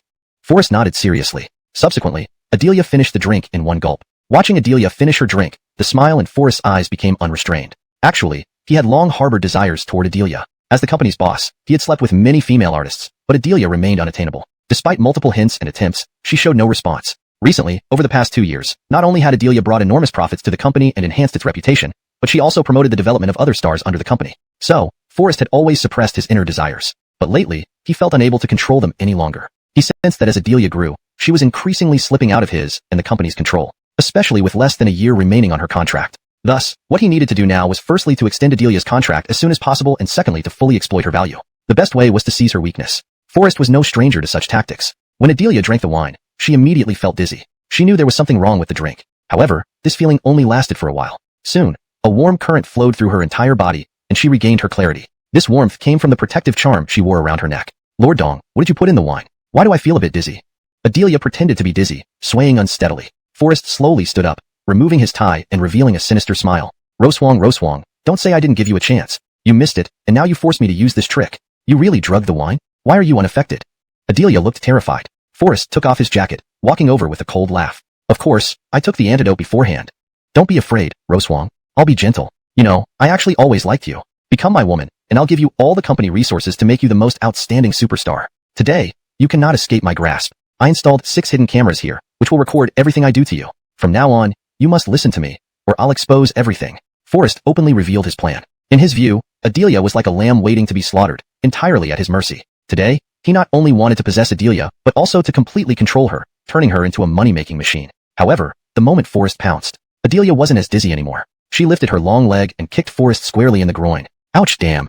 Forrest fell to the ground in agony, clutching his vital area and wailing in pain. Forrest, you are a despicable villain. Adelia rebuked angrily. Adelia, why are you not affected? Forrest shouted in fury through the intense pain. You are not worthy to know. Adelia turned to leave. Adelia, stop right there. You are not allowed to go. You must follow my arrangements. Don't forget, you still have 1 year left on your contract with the company. You must comply with the company's plans, or it will be considered a breach of contract. If you dare to leave here, I will sue you for compensation and blacklist you entirely, making sure you disappear from this industry completely. Forrest roared out threats. He believed that for Adelia, who had come to Jingdu alone, the room was flung open. The stunningly beautiful Adelia appeared before everyone's eyes. For a moment, all the classmates from Renata's class were stunned speechless. Am I seeing things? Who is she? Adelia? The superstar of the music industry? Empress G? Oh my god. I really saw Adelia. Am I dreaming? I must be drunk. Quick, pinch me. Wake me up. In an instant, the entire private room was in chaos. Class President Wayne, did you invite Empress G here? Yeah, only Class President Wayne would have that kind of ability. He knows Empress G. Class President Wayne is such a good person. He didn't say anything earlier because he wanted to surprise the whole class. Someone suddenly said. Even Cade himself was bewildered. Could it really be his doing? It's no big deal, no big deal. Cade neither admitted nor denied it, laughing awkwardly. Anyway, these words were said by others, not him. However, under the astonished gazes of everyone present, Adelia directly locked onto Elliot's position and walked straight over. Elliot had just stood up when he was fiercely hugged by Adelia. It was a huge bear hug from afar. Instantly, everyone's eyes widened. What's going on? Isn't he Ilian's boyfriend? Why did Empress G hug him? Is this also Empress G's boyfriend? Chaos. Total chaos. My goddess G. She turned and left. She came here seeking some comfort. Feeling the warmth of Elliot's embrace, Adelia felt as if she had been recharged, reigniting her motivation to move forward. She came quickly and left quickly. All the classmates hadn't realized Adelia had already left. Cade suddenly ran over, standing in front of Elliot, angrily shouting, Boy, what do you mean? What relationship do you have with Adelia? How could you flirt with Adelia behind Ilian's back when she likes you so much? You bastard, dating 2 girls at once. You're not a decent person. As he spoke, Cade raised his fist, ready to strike Elliot. Do you want to taste a slap too? Elliot suddenly said. What? Cade froze. I said, do you want to experience being slapped like Kieran? Elliot's lips curled slightly. What do you mean? Cade still didn't get it. Are you stupid? Can't you understand simple words? I mean that I am the Yi family member you bragged about earlier. My name is Elliot, thank you. Elliot replied coolly. No way. It's absolutely impossible. Cade shook his head. Cade, everything he said is true. It happened in our family, actually. I come from the Chin family in Jingdu, and this incident took place during my coming-of-age ceremony, Renata explained on behalf of Elliot. Since graduation was near, Renata no longer needed to hide her identity. What? Set your sights on Lord Yi. Yes, considering this, Lord Yi seems quite suitable. If I were you, I might have chosen Lord Yi too. Wang Lulu and Julia had significantly changed their opinions about Elliot. This was entirely due to Elliot's revealed identity. However, Kiana frowned deeply. Ilian, what's going on with that Elliot? Isn't he your boyfriend? Why does he seem so close with Adelia? And you just watched them hug? Renata replied, I don't know what their relationship is, but I think they are more suited for each other. I'm already very happy that Chingu agreed to be my boyfriend for a day. Kiana sighed, feeling utterly helpless. She knew that her best friend was already deeply in love. Chapter 34 Little brother, you really know how to joke. Yasi Gu apartment. Floor 28. Adelia took a hot bath, preparing for a comfortable night's sleep to forget all the unpleasantness of today. At this moment, her phone rang. It was a call from Serenity, her agent. Serenity had been instrumental in Adelia's career, so Adelia did not reject the call. Rose Wang, how did you offend young Master Dong? He just told me he wants to withdraw all your resources and completely blacklist you. He even wants to sue you for breach of contract. Rose Wang, as someone who has been there, I know a little bit about what happens in this circle. If you still want to stay in this industry, you must learn to yield sometimes. Even if you're reluctant to do some things, sometimes you still have to. You need to create value for the company for them to give you more resources. Serenity earnestly advised. Serenity, you don't know what that beast Forrest did. Adelia explained what happened today. Oh, is that it? Actually, what young Master Dong did is understandable. After all, he is a man, and you are both talented and beautiful. Anyone would be tempted, right? Rose Wang, one should have a grateful heart. The company has invested a lot in you. You should repay their kindness. As women, what difference does it make even if you let young Master Dong have his way once? After all, such things are enjoyment for us women, aren't they? Tomorrow, go back to the company, and I'll plead on your behalf. Then apologize to young Master Dong. We can talk everything out? Serenity continued talking on the other side of the line. However, Adelia felt disheartened listening to her. Could her most trusted Serenity really be advising her to abandon her principles? At this moment, the warmth she felt from Elliot seemed to disappear, replaced by a chill. Serenity, I'm going to sleep, sorry. With that, Adelia hung up directly. Dongshan Entertainment Private Club. Forrest was wearing a bathrobe, swaying the wine glass in his hand, looking extremely content. After bed, Adelia found it hard to fall asleep. Even Serenity, who had always treated her well, was urging her to compromise, which hurt her deeply. She also felt a shadow over her hard-earned career. The future path would surely be harder to walk. Don't be sad, crying will make you ugly. Don't look down, or your crown will fall. Suddenly, a figure appeared at the window of the room. A deep voice spoke. It's you. How did you get on the window? This is the 28th floor? To Adelia's astonished gaze, Elliot slowly walked in from the window. If another man had broken into her bedroom late at night, anyone else would have screamed. But Adelia did not feel threatened. She knew Elliot had no ill intentions. Instead, with Elliot here, she felt an inexplicable sense of security. Elliot walked to the bedside, gently stroking Adelia's face. Very light, very soft. Adelia did not refuse. Instead, she felt comforted. Her agitation vanished instantly. What happened today? Tell me, Elliot said softly. After Adelia left, Elliot sensed something was wrong. So he came over to ask and see if he could help resolve it. In the past, whenever Adelia encountered pressure, she would bear it silently and never mention it to others. But with Elliot, she had no psychological guard at all. Thus, she simply recounted what had happened. This young Master Dong, I will help you deal with him. After listening, Elliot said indifferently, no need. Now on, I will protect you from wind and rain, safeguarding you for the rest of my life. Elliot said extremely seriously. Adelia was stunned. Then, she giggled. Little brother, you really know how to joke, even bringing up past and present lives? Is this how you woo girls? That's too unreliable. Who would believe it? Adelia chuckled. Although every time she saw Elliot, her heart would race, she didn't believe in cycles and destinies at all. Chapter 35 Seeking Justice. This night, Adelia slept more soundly than ever. She even had a dream. In the dream, she was resting her head on the most reassuring arm in the world. However, when she woke up the next day, that arm was gone. Indeed, it was just a dream, Adelia said with a smile, shaking her head. She thought of Elliot from last night. Now, she was growing increasingly curious about him, and the feelings in her heart were becoming better and better. But she had not yet realized what these emotions were. At present, she only knew that Elliot was the son of the Yi family, the first noble family in the capital. In terms of status, they did not match. And Elliot was much younger than her. This was another mismatch. As for the destiny from the previous life that Elliot mentioned, Adelia still could not believe it. Right now, she only believed that she needed to walk the path beneath her feet. Soon after finishing breakfast, they headed towards Dongcheon Entertainment Company headquarters. Before entering the company, Adelia voluntarily held onto Elliot's arm. It seemed like this gave her more courage to face things. So, they walked into the company together. Seeing this scene, many colleagues couldn't help but be surprised. Adelia had never been so intimate with any man before. Someone even openly mocked her. Oh, isn't this our pure jade goddess Ji Dashishinhu? Did she finally change her mind? Started keeping a young puppy?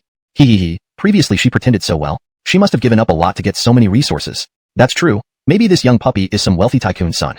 Among them, a few people had entered the company around the same time as Adelia, but due to their mediocre talents, they hadn't received many resources, making their current positions within the company very low. Therefore, they envied and resented Adelia. Facing these comments, Adelia paid no attention. She was a person with a strong sense of purpose and didn't care about other matters.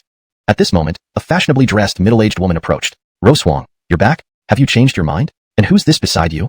The newcomer was Sister May. Upon seeing Elliot, she couldn't help but frown. Sister May, this is my friend. I've come to the company to confront Master Dong. If he doesn't respect me, then let him blacklist me.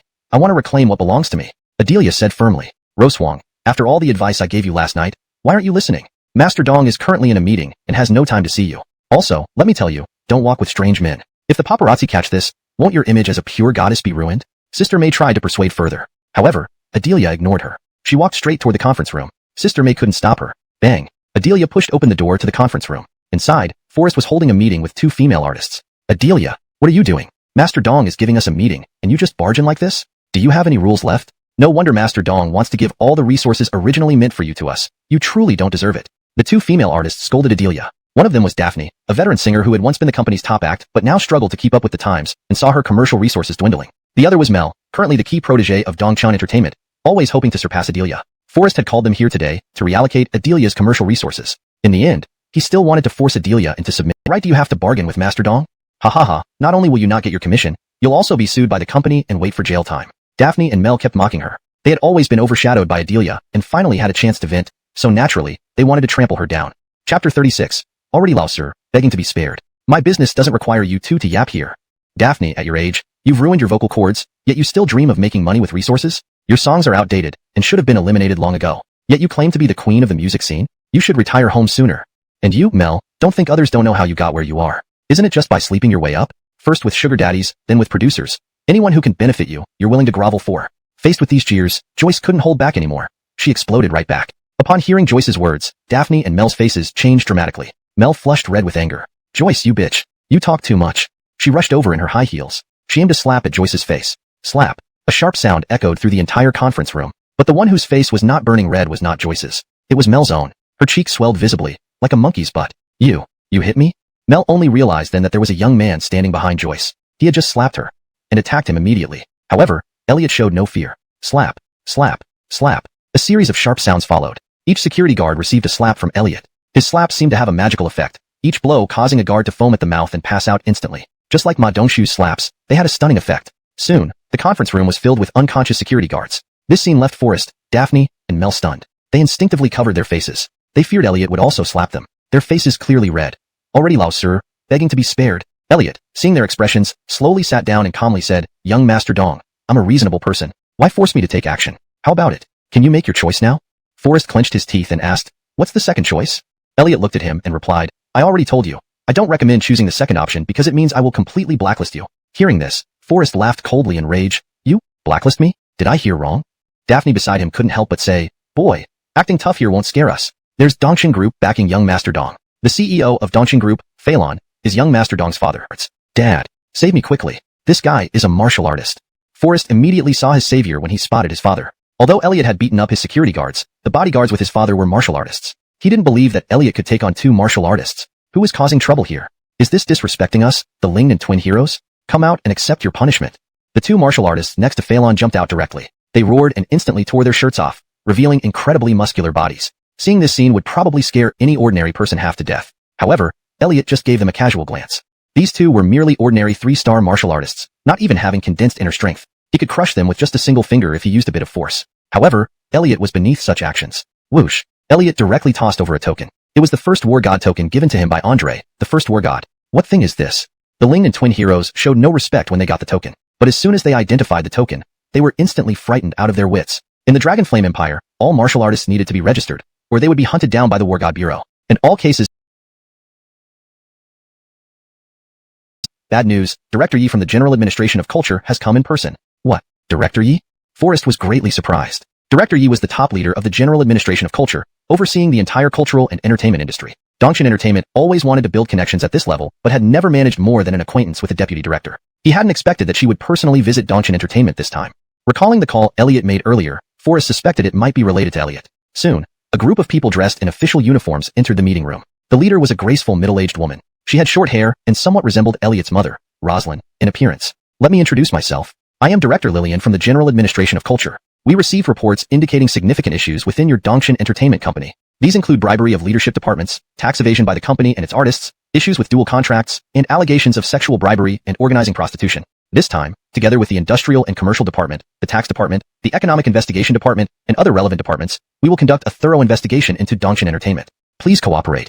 After Director Lillian finished speaking, her team immediately began their organized investigative work. Hearing these words, Forrest's face changed completely. Problems existed in the company, but those were unspeakable secrets. If only one or two departments had come to investigate, given more time, he might have been able to cover them up. But now, faced with such a large-scale joint investigation, he had no time to prepare.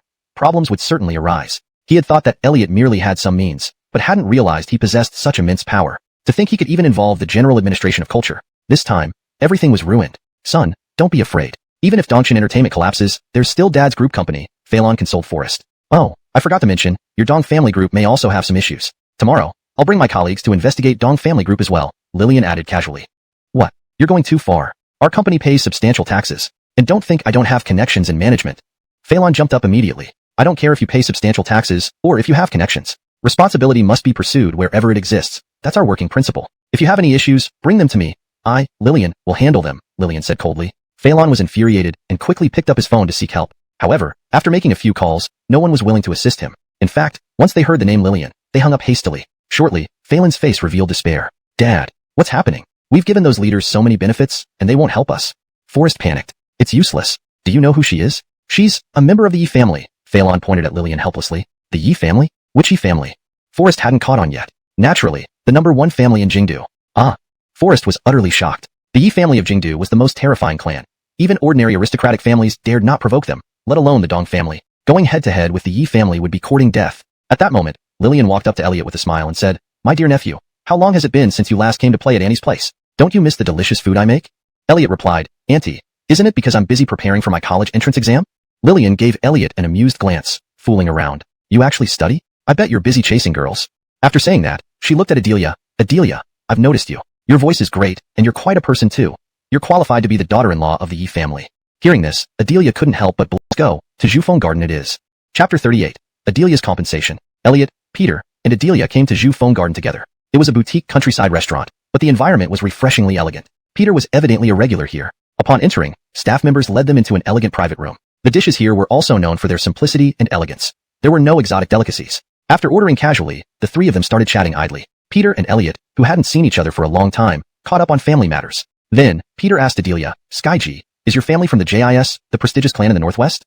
Upon hearing this, Adelia's expression became somewhat unnatural, seemingly reluctant to mention her family. However, she still nodded and said, yes, but I've left my family now and am living for myself. Peter smiled and nodded approvingly, saying nothing more. When the dishes arrived, they ate and chatted. I'll go to the restroom, Adelia suddenly said midway through the meal. After she left, Peter sighed, saying, Little Ching, Adelia is a remarkable woman, talented and beautiful. However, she is several years older than you, and her family is quite difficult to deal with. If you really want her, you should think it through carefully. Her words were meant as advice. Although the sites such as palaces, gates, gardens, and towns. At every place, Adelia took photos with her phone to record their precious moments. They continued sightseeing and eating until night fell. While Elliot wasn't tired at all, Adelia, being human, was already exhausted. Yet she didn't want to stop. Even when Elliot suggested taking a cab, she was unhappy. She seemed to enjoy walking with Elliot on the street very much. Soon, it was 10 o'clock in the evening. It's getting late. We should go back, Adelia said, looking at the time. Yeah, I have school tomorrow too, Elliot nodded. They fell silent. My cat can do a backflip. Do you want to see? Adelia suddenly looked up at Elliot. What? Elliot was taken aback. He knew that Adelia indeed had a cat at her apartment. But a cat doing a backflip? Unless it was a mythical creature. But Elliot soon understood Adelia's intention. This was an invitation to her home. Was Adelia inviting him to stay overnight? He had only helped her casually once today, and their relationship hadn't escalated yet. Sure, I really want to see it. Although he was puzzled, his body responded truthfully. So, the two walked back to Adelia's apartment. Should I go first, or should you? As soon as they returned to the apartment, Adelia lowered her head and asked softly. That was a clear hint. How could Elliot, a seasoned soul from 3 lifetimes, not understand? So, he directly lifted Adelia by the waist. Why not take a shower together? Amidst Adelia's startled cries, the sound of water splashing came from the bathroom. This was destined to be an extraordinary encounter, and an intense confrontation. 2 hours later, both of them fell into a deep sleep. Adelia curled up in Elliot's arms, but a tear rolled down her cheek. Sorry, little brother, I originally planned to leave the capital soon. Development here has limited me, and I intended to leave after my contract expired, but now it can happen earlier. From the moment I first saw you, I've had an inexplicable fondness for you, to the point of being willing to give you everything unconditionally. Today, you helped me so much, and I gave you my first time as compensation. I really want to be with you, but I know it's impossible unless I become the brightest star in the world, which might free me from my family's control. If that day ever comes, I will definitely come back for you. Goodbye, my little brother. Adelia whispered softly, and then kissed Elliot gently on the lips. Then, she quietly got up. After packing her luggage, she was ready to leave. As she opened the door, she couldn't help but glance back at Elliot. Seeing him still sound asleep, a blissful smile spread across her face. She then closed the door. The moment she shut the door, Elliot, who had been pretending to sleep, suddenly opened his eyes. He knew everything that had happened. Qiongfei, you are as stubborn as in your previous life, unwilling to let me help you carry your burden? Well, you are who you are, with your own path. I won't hold you back. I believe you can find your way on the Qianghua road. But I will always be by your side, protecting you. Even during their intimate moments, Elliot sensed Adelia's abnormality. So, he placed a unique restriction mark on her, which could protect her and allow him to sense any danger she faced, enabling him to find her promptly. Adelia chose her own path, and Elliot wouldn't stop her. But he would choose to stay behind her, silently protecting her. He believed that one day, he and his Qiongfei would reunite, and nothing would stand in their way again. Chapter 39. Why come to court death? Adelia left. She did not take a single wisp of cloud with her. However, everything was under Elliot's control. He went to school as usual. Barry remained by his side. Renata still prepared breakfast for Elliot every morning. Early in the morning, Langston seemed abnormally excited. Fatso, why are you so excited? Did you take the wrong medicine? What did you do last night? Elliot teased. Langston now followed Elliot in cultivation. In private, they were in a lord-minister relationship. At school, they were still friends. Of course, in Langston's eyes, Elliot was his adoptive father. Hee father, you don't know, recently my love luck has skyrocketed. Several beauties added me on social media all of a sudden, and I've been flirting with them. Langston grinned slyly. Elliot taught him powerful cultivation techniques that were highly yang-based. This was exactly what Langston had dreamed of. After a short period of practice, he could consider himself initiated into cultivation, although he still lacked a foundation and was only at the beginner level. However, relative to Earth, his combat strength couldn't be underestimated. He was equivalent to a 3-star warrior. Remember, Langston had been cultivating for only 2 or 3 days. You dare to accept those who come willingly? Aren't you afraid they might be big men scratching their feet or scam artists? Elliot shook his head. Not possible. I've already video called with them. They are definitely real, Langston said, thumping his chest. Finishing this, he suddenly lowered his head and whispered. And one of them invited me to the Ginkgo Grove tonight for an exciting outdoor adventure. She even mentioned she has a good sister. Father, you? Before he could finish, Elliot interrupted. You dare go for something like this? Aren't you afraid it's a honey trap? He didn't believe there were such easy pickings in this world. Fear what? Father, the skills you taught me, I practice every day. I feel incredibly strong now. I just need a sparring partner. I'm ready for some action. Langston twisted his neck, looking eager to try. At this moment, Elliot frowned. He suddenly remembered that he too had received many friend requests on his social media recently, but he ignored them. Considering Langston's situation, perhaps, "I'll go with you tonight," Elliot said solemnly. "Ah, really? Father, you really dare?" Langston was somewhat surprised. He knew Elliot had good relationships with Renata and Adelia. He didn't expect Elliot would agree to join him in such an adventurous endeavor. "What are you talking about?" Renata asked upon seeing Langston's astonishment. "Nothing, Mother. We're not plotting anything. Nothing at all. I swear."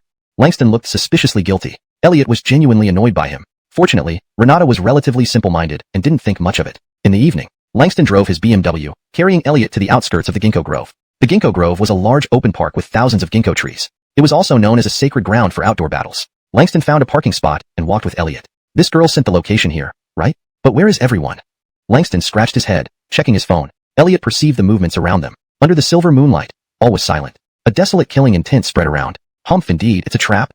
But, whether you admit it or not, you only have one way out today, death. Even the Yi family can't protect you." Two more voices chimed in. They were both vice presidents of the Sky Dragon Society. Their strength was second only to Adolfo, both being at the 7th rank master level warriors. One 8th rank war venerable powerhouse and two 7th rank master warriors. Such strength would even be challenging for a 9th rank war deity. Adolfo had always been meticulous. When he acted, it was with overwhelming force. Even a lion pouncing on a rabbit would use its full strength. He was afraid of any unforeseen events on Elliot's side, so he directly deployed his strongest combat power. Thus, from Adolfo and company's perspective, Elliot and Langston were already lambs awaiting slaughter. "Elliot, you caused my son's decapitation. What cruel means? Today, how do you wish to die?" Adolfo showed his anger, roaring loudly. "Boy, do you have any last words? Speak up, since you can only complete them in the underworld. Ha ha ha." The other two vice presidents joined in the ridicule. Elliot lowered his head, a slow smile spreading across his lips. "Last words, you say? There is indeed something I'd like to say to you." "What is it?" "These words are, why did you come here to die?" Adolfo and the other two vice presidents were slightly taken aback. They all felt as if they had heard incorrectly. Then, seeing Elliot's calm demeanor, it seemed he was speaking very seriously. "Haha, I see you're babbling nonsense at the brink of death. Who's dying? Have you got that right? Forget it, President. Just move in now. Kill him, then dismember and boil him. Honor the young president." The two vice presidents laughed out loud mockingly. Only Adolfo sensed something amiss. What appeared to be an ordinary person at first glance, Elliot now had a ripple of energy emanating from him, and this ripple was growing continuously. Chapter 40. Do you think you can escape? Kill. The two vice presidents could no longer hold back. They roared in unison and launched an attack on Elliot. Earth Dragon Claw. One of them was named Dunk, skilled in hard qigong, where his fists, palms, and legs were his weapons. The Earth Dragon Claw was also his famous ultimate technique. A single claw strike could shatter rocks. An air-piercing sound came as the force from this claw moved swiftly toward Elliot. At the level of a 7-star Grandmaster, releasing inner strength externally was the most basic skill. Tiger Roar Fist. The other vice president did not hold back either, unleashing a fist force that was shocking. This punch tore through the void, pressing down like Mount Tai collapsing upon him. Two Grandmasters attacking together, their power was nothing to be trifled with. Oh my god.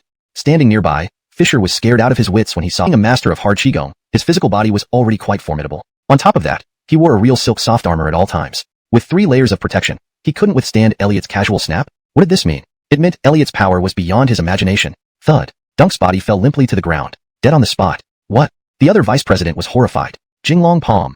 Seeing this scene, Adolfo immediately acted. He now knew that Elliot was no ordinary person. If he didn't act now, he might miss his chance. He leaped into the air and descended, his thick palm force striking down. Boom. A true chi-infused palm imprint suddenly struck down. This palm seemed to roar like a dragon, unmatched in its might. The fierce palm wind raged through the void. As an 8-star battle-honored, Adolfo unleashed his most powerful secret technique, and the power was naturally immense. This was Adolfo's strongest move. Facing such a stunning killing blow, Elliot raised his head to meet it face to face. The fierce palm wind slashed across Elliot's face, yet he remained motionless. He simply lifted his left hand, ready to block the palm directly. Looking for death, Adolfo pushed his internal true chi to the limit. He intended to shatter Elliot with one palm. Boom. However, the moment the two turned disheveled, utterly disheveled. Puff. Adolfo felt his internal blood surging, spurting out a mouthful of fresh blood. Even with his full defense, he could not withstand Elliot's punch, and was directly inflicted with internal injuries. At least a 9-star war god. How can he possess such power? I was too careless.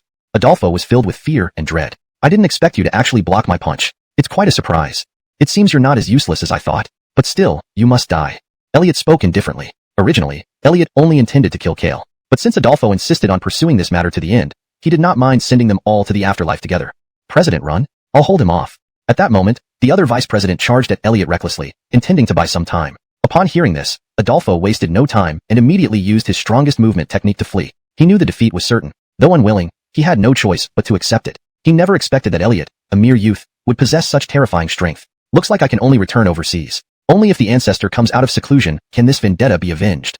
Adolfo had many thoughts racing through his mind in an instant. He dared not stay in the capital any longer. Elliot's power was overwhelming, and with his family backing, killing him would be as easy as pie. Now he could only escape back to the overseas branch of the Heavenly Dragon sect. Using it, Glenn asked with some concern. Fear nothing. Anyone who comes will die. But, isn't Edison Association the top underground force in the capital now? Why don't you take over this organization? Elliot suddenly said. Being alone, he indeed needed people to help him gather information. Can I do it? Glenn was somewhat hesitant. What are you afraid of? With me covering you, you can go all out. Think about it. Once you take over the Edison Association, you'll be the king of the underworld in the capital. Elliot reminded him. King of the underworld? Sounds pretty cool. Then you, adoptive father, would be the Emperor Emeritus. Ha ha ha. Glenn suddenly became interested, mostly because he imagined being surrounded by countless beautiful women as the king of the underworld. So, he accepted this task. 3 days later, Glenn completely took over the Edison Association. He even renamed it to Yueban Association, highlighting his obesity, and he styled himself as Fat Emperor. The gang's slogan was, Our Fat Emperor, Wildly Outrageous. The gang's motto was, Follow all of Emperor Ye's instructions. The upheaval at Edison Association naturally caught the attention of the War God Bureau, which immediately began an investigation into Glenn. They finally discovered that Elliot was pulling the strings behind everything. Thus, First War God Andre invited Elliot to the headquarters of the War God Bureau. Elliot came as scheduled. Did you really kill Adolfo? Andre asked straight to the point. So what if I did? Elliot nodded casually. AI. Andre sighed, at a loss for words. Before, the War God Bureau had warned Elliot not to attack Hale. In the end, Elliot killed him. Then, the Bureau reminded Elliot to be careful with Adolfo. Yet, Elliot also killed him. Now, Edison Gate's last remaining force within the country was gone. This could provoke Edison Gate. Back in the day, Edison Gate was the #1 power in Gaylord Empire. If it hadn't been for that world-shocking battle, Edison Gate might still have been rampant domestically. In recent years, Edison Gate's desire to return to the empire has grown stronger, showing signs of activity overseas as well. Andre feared that if Edison Gate returned, it would stir up chaos. Even if Connor shows up, I'll make sure he doesn't return. Elliot said indifferently. Oh. Hearing Elliot's confidence, Andre couldn't help but flicker his eyes. A surge of fighting spirit seemed to arise again within him. He wanted to fight Elliot to understand his true strength.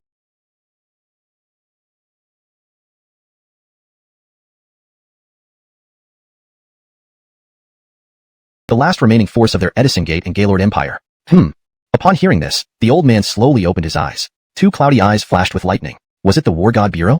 Connor asked slowly. Probably not. If they wanted to act, they would have done so years ago. Unless that person has emerged. Hearing that person, Connor's eyes abruptly emitted a sharp light. That person was none other than the Grand Protector of Gaylord Empire back then. Back in the day, Raheem had an astonishing battle with the Grand Protector. In the end, Raheem lost by a slight margin. Having no choice, he led Heavenly Dragon Gate to retreat overseas. Ancestor, you have already touched the threshold of that realm. In a few days, you will be able to ascend to the legendary Heavenly King realm. Even if that person reemerges, it won't stop our Heavenly Dragon Gate from returning to Gaylord Empire. Yes, I've been waiting for this day for 20 years. Russell, if you are not dead, then you should have also entered that realm. I hope you won't disappoint me. The humiliation from that battle, I will take it all back. The old man spoke indifferently, and in the end, his words suddenly turned into a roar of anger. In an instant, an incredibly powerful aura erupted from within him. It was like a nuclear explosion, terrifying beyond measure. Rumbling, with a thunderous sound, the entire sea surface instantly erupted, churning up waves dozens of meters high. Countless fish leaped out of the water, their bellies turned white, clearly dead beyond revival. This was just a ripple of the old man's aura. Ancestor, have you broken through? Stepped into the legendary Heavenly King realm. Witnessing this scene, the man was incomparably excited, his agitation plain to see. After all, that power surpassed 10 stars, truly transcending the mundane. Lucius, contact them. We need to expedite our plan. The elder did not answer but gave a calm order. Yes, Ancestor. Lucius, the man named so, was particularly excited. He had waited for this moment for too long. Heavenly Dragon Gate had waited for this moment for too long. Living overseas, they were always marginalized by various local forces. Even with their formidable strength, it was hard to gain a sense of belonging and recognition here. Only by returning to Gaylord Empire could they feel like masters again. So, they had planned for a long time, awaiting an opportunity. Now, with Raheem's breakthrough, their chance had finally come. Chapter 42. True Chi Fire Control. The Nationtown War God's Apprenticeship. The Strategic Resources Department is a logistics division under the War God Bureau. It mainly supplies weapons, armor, special items, wearing glasses. Seymour carefully examined Elliot, furrowing his brow and said, Lord Zengwoman, are you sure he provided it? So young. What kind of alchemy talent could he have? After more than 30 years, this old man only reached my current level. His formula couldn't possibly be stolen, right? From the start, Seymour doubted Elliot. Don't say such things, Seymour. Adair has genuine abilities. Let him give it a try, and you'll see, Andre reassured, fearing that Elliot might become upset. After all, he had promised many conditions to get Elliot's help. Elliot wasn't bothered by the skepticism. To him, Seymour was just an inexperienced child who knew nothing. In the 7 cultivation realms, which cultivator didn't know alchemy? Even the most basic cultivators would be considered master-level alchemists on Blue Star. My formula clearly marks special temperatures and conversion times at critical refinement points. Did you strictly follow my method? Elliot asked indifferently. We studied your formula, and it should be effective. However, When we followed it precisely, the success rate never exceeded 10%. The effect was too poor. Could there be something wrong with your formula? Seymour raised another objection. Elliot shook his head. It's not that my formula has flaws, it's because your alchemy skills are inadequate. What? You dare say our alchemy skills are inadequate? This is true chi fire control. He's truly an ancient alchemist. Seeing this scene, Seymour exclaimed excitedly. This was exactly as described in the ancient books he had read. Only true alchemists used palm fire to refine elixirs. With the temperature control from his palm fire, Elliot could not only adjust the temperature at will with utmost precision, but also achieve zero error in temperature conversion time. Moreover, while checking the herbs, he had already paid attention to their conditions, ensuring that his techniques were precise during the refining process. Soon, a batch of healing elixirs was refined successfully. Seymour immediately arranged for someone to conduct tests. The results showed that the efficacy of the elixirs was 100%. Earlier, this old man's eyesight was poor, judging by age and appearance, failing to recognize a true alchemy master. Truly, I have blind eyes. Seymour bowed respectfully to Elliot, apologizing for his previous doubts. Elliot waved his hand indifferently. Remember to save some for my grandfather. Andre was also excited. He hadn't expected that not only was Elliot exceptionally talented in martial arts, but he also possessed an aptitude for alchemy. The War God Bureau's ability to recruit such talent was indeed a blessing. War God of Nation Town, don't look at me like that. I can't always come here to refine elixirs for you. If you want to develop alchemy, you need specialists, Elliot said, knowing Andre's thoughts. But, young friendy, our War God Bureau lacks such talent. Actually, anyone can refine elixirs, as long as they are at least 7-star martial artists, capable of stimulating true chi. Although your true chi quality is weak, if it is sufficiently pure and abundant, you can become an alchemist. For example, War God of Nation Town, Elliot explained. Achieving 7-star martial artist status actually allowed one to condense palm fire. However, modern martial artists focused only on their physical strength and were unwilling to spend time and effort on other areas, thus neglecting alchemy. Individuals like the Heaven-Sealing War God or the Nation Town War God could all become alchemists. They just needed guidance. Andre understood Elliot's meaning and took a deep breath. Young friendy, I, Andre, am willing to bow and learn the art of alchemy from you. Andre knelt on one knee and performed the traditional disciple ceremony. Get up. I'll teach you alchemy, but let's skip the master-disciple formalities, Elliot said calmly. Although Andre held a high position and power in the Dragon Flame Empire, in Elliot's eyes, he still wasn't qualified to be his true disciple. Chapter 43, Instructor Yi. Beside him, Seymour was already mesmerized. The Manny was the supreme leader of the War God Bureau, standing at the pinnacle. Moreover, apart from the Council of Elders, no one could command him. He represented the face of the Dragon Flame Empire. Yet now, he was willing to bow before a young man under 20 years old and become his disciple. Even more astonishingly, this young man under 20 actually refused the Manny. If this news got out, nobody would believe it. But for the Manny, he didn't care about his own reputation. What he wanted was to truly contribute to the War God Bureau and the entire Dragonflame Empire. Even if it meant sacrificing himself, so be it. He lived for the country and had no regrets in this life. After resolving the alchemy issue, Andre took Elliot to the War God Bureau's most important training ground. This training ground was located within a base deep in another mountain range, with extremely tight security measures. In our War God Bureau, we currently have 798 martial artists. 1-star to 3-star martial artists are our reserve members. They usually don't go out on missions but are mainly responsible for training and internal affairs. 4-star to 6-star martial artists are organized into teams led by 7-star Grandmaster martial artists to carry out external missions. Currently, we have 19 external mission teams, each with 5 to 15 people, totaling 231 members. There are 67 7-star Grandmaster martial artists, 28 8-star Battle Venerable martial artists, and 9 9-star War Gods. Andre first introduced the entire situation within the War God Bureau to Elliot. This was the most confidential matter of the War God Bureau and its foundation. Then, he added, this time, I have selected 100 people, covering all levels from 1-star to 7-star martial artists, ensuring diversity in the selection process. If we can really promote young Master Ye's cultivation method, our martial artist ranks will definitely expand. The problem we face now is that the team members are skeptical about this cultivation technique and are barely going through the motions. As a result, very few are willing to practice, and the current outcomes are minimal. Elliot nodded. He then explained, cultivation and alchemy share the same principle. They must be adapted to the individual. So-called talent mainly consists of several factors. First is bloodline. A strong bloodline is always the foundation of cultivation. As the saying goes, a tiger father has no dog son. Children born to powerful parents have a higher probability of becoming powerful. Second is physique. Those with superior physical endowment find the path of cultivation as easy as ascending to heaven. If someone possesses the supreme bone, reaching the pinnacle of cultivation will be effortless. Third is meridians. Some martial genius a vast and flat training ground. At this moment, 100 people were already lined up neatly on the training ground. 100 people formed 10 rows of 10 each, creating a massive square formation. These 100 individuals ranged from 1-star martial artists to 7-star martial artists. Elliot noticed that Sienna, the captain of the ice team, who almost died at his hands earlier, was also present. Everyone, starting today, this is your new instructor Elliot. He will teach you the latest cultivation method, Rainxian Gong. Everyone must unconditionally follow Instructor Ye's instructions. Understood? Andre shouted loudly. The 100 people below all looked curiously at Elliot. So, this is our new instructor? It's rumored that he gave us the new cultivation technique. This cultivation method is useless. It doesn't enhance our combat ability at all. We suffer every day without any practical effect. Why does Lord Enrique believe in him so much? I don't even want to practice anymore. Who wants to? Why don't we find a representative to petition the higher-ups? Some were whispering among themselves. Hearing the murmurs, Andre frowned and angrily said, "Whoever has objections, step forward now." Reporting. Speak. Lord Enrique, many of us here believe that this cultivation method serves no purpose. Either Instructor Yi demonstrates the effects of this method, or showcases his strength. If he can convince us on the spot, we would be more willing to cultivate. Someone raised a challenge right there. Andre hit these areas. Yet, in the eyes of the War God Bureau members, these actions felt like torture. Consequently, their dissatisfaction and resentment towards Elliot significantly increased. Chapter 44 Public Duel. In the following few days, Elliot did not go to school at all, focusing entirely on training these 100 warriors. As per Elliot's requirements, they had to complete every move and maintain it for extended periods. Later, Elliot made them practice under the scorching sun, because Elliot knew that the sunlight contained solar energy, which could stimulate the potential of human acupoints. However, the martial arts field within the base was kept at a constant temperature. Even when sweating, it remained very comfortable. Now, practicing under the blazing sun while maintaining one posture for a long time was pure hardship. These team members felt that Elliot was targeting them. So, in the evenings, they began conspiring to report to the National Defense War God. "Commander Ning, you have the highest status among us. We can only entrust you as our representative to give feedback to the Lord. Yeah, we've been exposed to wind, water, and sun these days. Our skin is all tanned. Who trains like this nowadays? This is purely torture. None of us want to continue. If I had known the training would be like this, I wouldn't have joined this training session. That so-called human profound art is just nonsense. I don't feel any improvement at all. Lord Protector must have been deceived. I heard that Elliot is royalty, even a crown prince, maybe here just to gain experience, coming to our War God Bureau. If that's the case, it's really despicable. Commander Ning, we're counting on you. Otherwise, we'll be destroyed by that Yi guy." The group of members surrounded Sienna, complaining and cursing. "I'll try, but we shouldn't speculate about Lord Protector's thoughts," Sienna replied. Although she was also displeased with Elliot, she had witnessed his strength. But regarding the secrets of the human profound art, she didn't understand it either and wasn't sure if it was truly effective. Additionally, she had many questions about why the National Defense War God arranged for her to join this training session. Therefore, Sienna sought out Andre. "Lord Protector, we..." After bowing, Sienna voiced the concerns of many teammates. "Oh, it's normal to have some opinions, but I trust young friend Yi. What do you think, Shuang Shuang?" Andre asked, looking at Sienna. Sienna's talent was already top-notch in the War God Bureau, and he hoped she would become a pillar of the Bureau in the future. "Lord Protector, I don't think I need to attend this training. I already have cultivation methods and am at the 7-star warrior level." "Why?"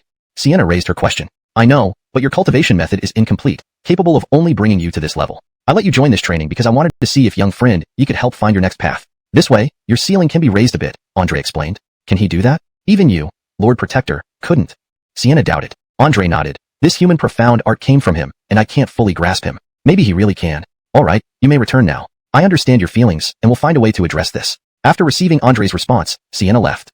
The next day, Elliot arrived at the training base. Andre found him immediately. "Little friend Yi." Andre relayed Sienna's reactions from the previous day to Elliot. "Those who are unwilling to train can leave. I don't mind," Elliot said calmly. Elliot paid no attention to the dissatisfaction of these members. As long as he did his job, that was enough. Andre was not surprised by Elliot's attitude. It matched his character.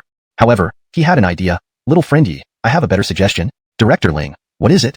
Andre took a deep breath. "How about we hold a public duel?" "Oh." Elliot looked at Andre in surprise, not expecting such a proposal. "Now, your members doubt you. The best way to dispel their doubts is to show them your strength. I know you disdain showing off before them, but I hope we can smoothly promote the human profound art. Besides, I have a personal reason. Can you fulfill my wish, little friendy?"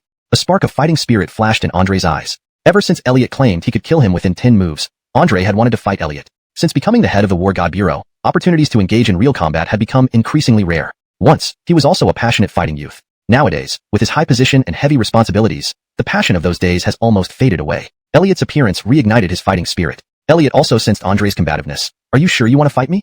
Andre nodded solemnly. Elliot said, "All right, as you wish." Soon, the news that Elliot would face off against the National Defense War God spread throughout the entire training base. "Lord Protector is going to take action? We've never seen Lord Protector in action. One day, we will witness a battle at the 9-star warrior level. It's truly exhilarating." "No, I heard our Lord Protector has already broken through to the 10-star level. He's practically a terrestrial immortal." "What? Is it really like that? So this Instructor Yi actually dares to challenge Lord Protector? What qualifications does he have?" "That's right, what makes him think he can? This is best. Let Lord Protector teach him a lesson.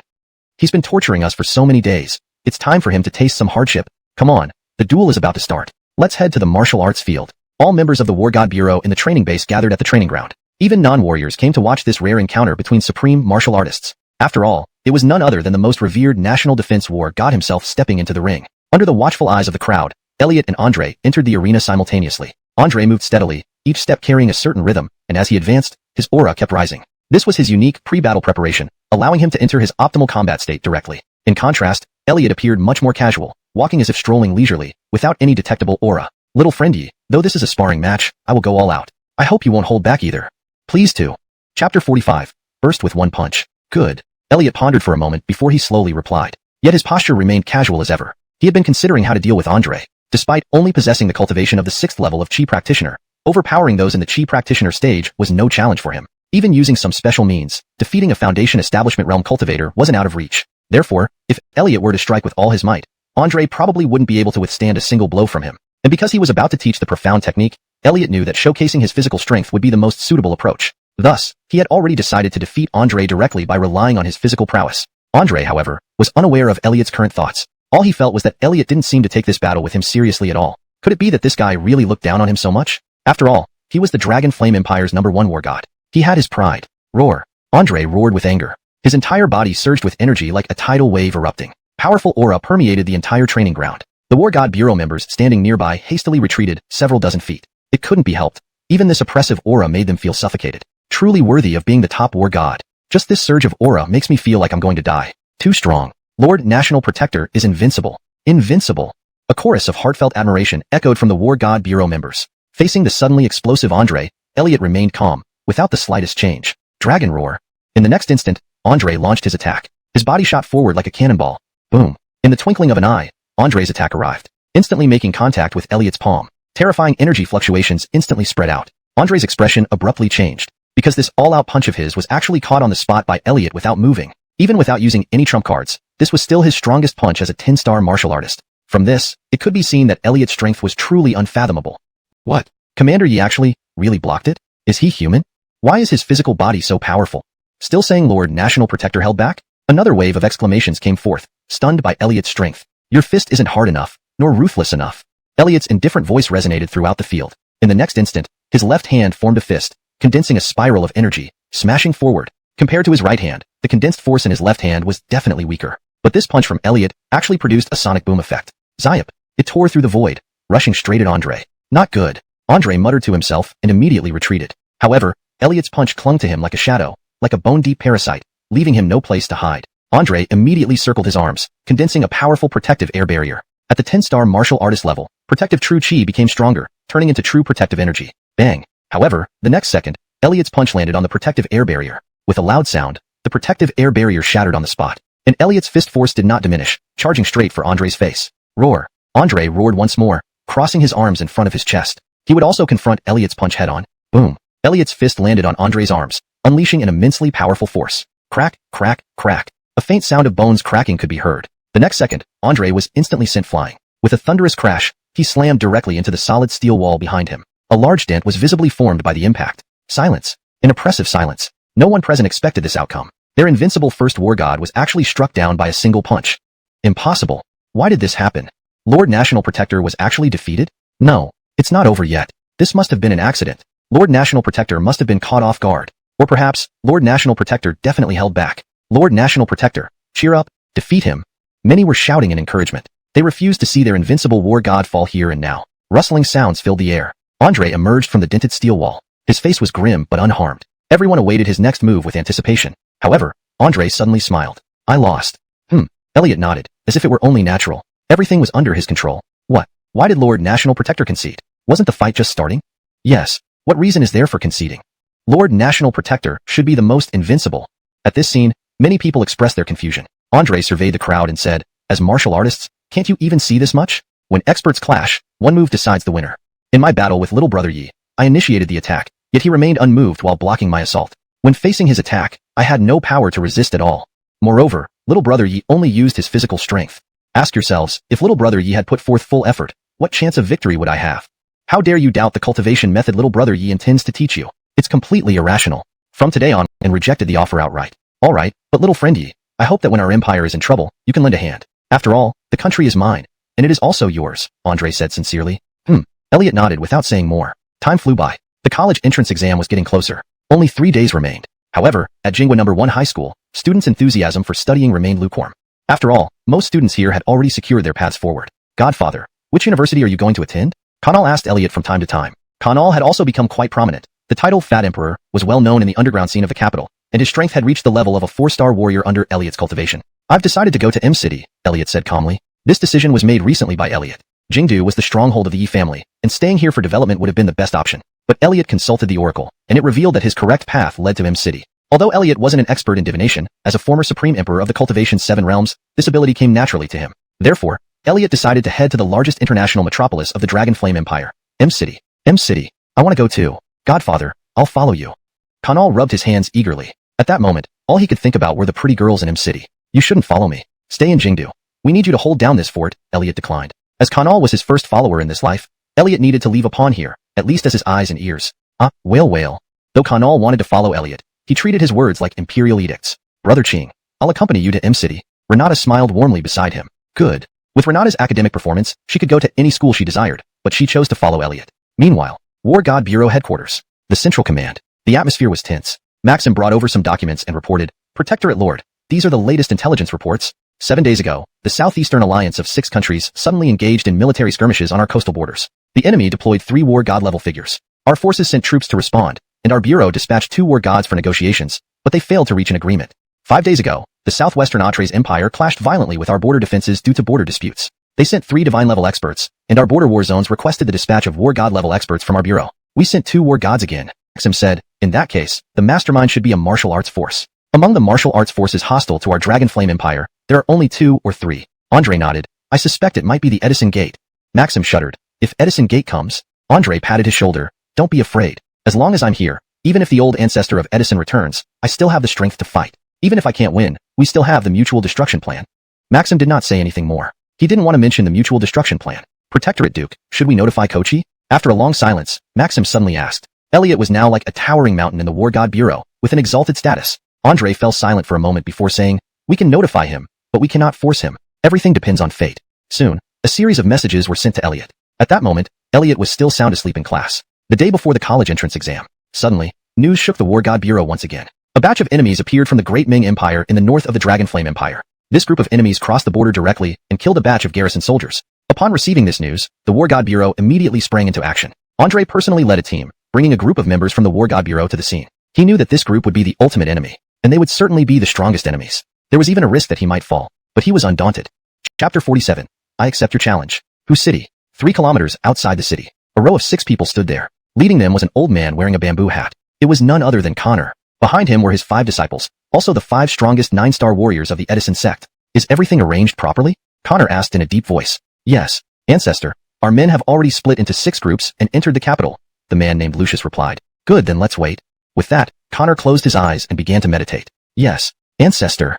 The rest of them respectfully lined up on either side. They had immense reverence for Connor and dared not disobey any of his decisions. This time, the return of the Edison sect to the Gaylord Empire had come at a huge cost. Firstly, they promised significant benefits to the hostile forces around the Gaylord Empire to get them to unite and hold back the Gaylord Empire's high-level combatants. Secondly, they chose to enter from the northern border instead of directly attacking the capital. Because they knew that the Gaylord Empire was no longer what it used to be, its nuclear weapons development had rapidly advanced. If they attacked the capital directly, it might provoke the Elder Council, leading to mutual destruction through nuclear bombardment. Even if Connor could escape unharmed, the rest of the Edison sect would perish, and all their efforts would be for naught. So entering from the northern border wouldn't force the hands of the Elder Council. Now, they only needed to defeat the divided War God Bureau and strike the first blow of their return to the Gaylord Empire. And the last reason was because Connor surmised that the one who defeated him years ago still lived. Thus, he wanted to lure this person out here and defeat him, wiping away the humiliation from the past.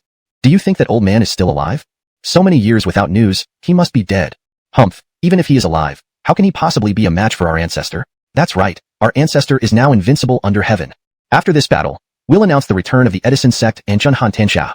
The 9-star war gods exchanged whispers privately. 2 hours later, a military helicopter hovered overhead. Soon, Andre and Maxim jumped down. Andre stepped forward, his presence formidable. Connor, you've crossed the line. You lost and promised never to set foot in the country again. Are you going to break your vow?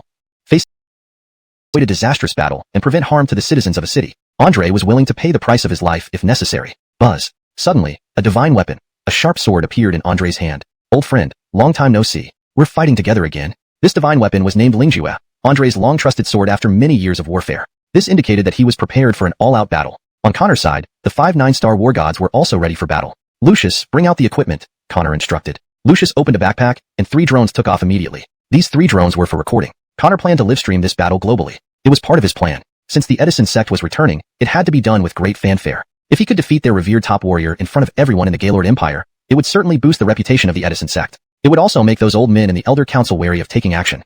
At this moment, inside the Elder Council of the Gaylord Empire, an intense debate was ongoing. Kruzg is being too hasty, actually agreeing to the demands of the Edison sect. This battle concerns the survival of the Empire. How can he so easily agree? What if we refused? Would we really activate nuclear weapons? Leaving whose city at risk? Let's just wait and see. If Kruzg can win this battle, all crises will be resolved. What if he loses? If he loses, then there's only the mutual destruction plan left. Here, live satellite footage could be streamed, providing a direct view of the situation on the ground.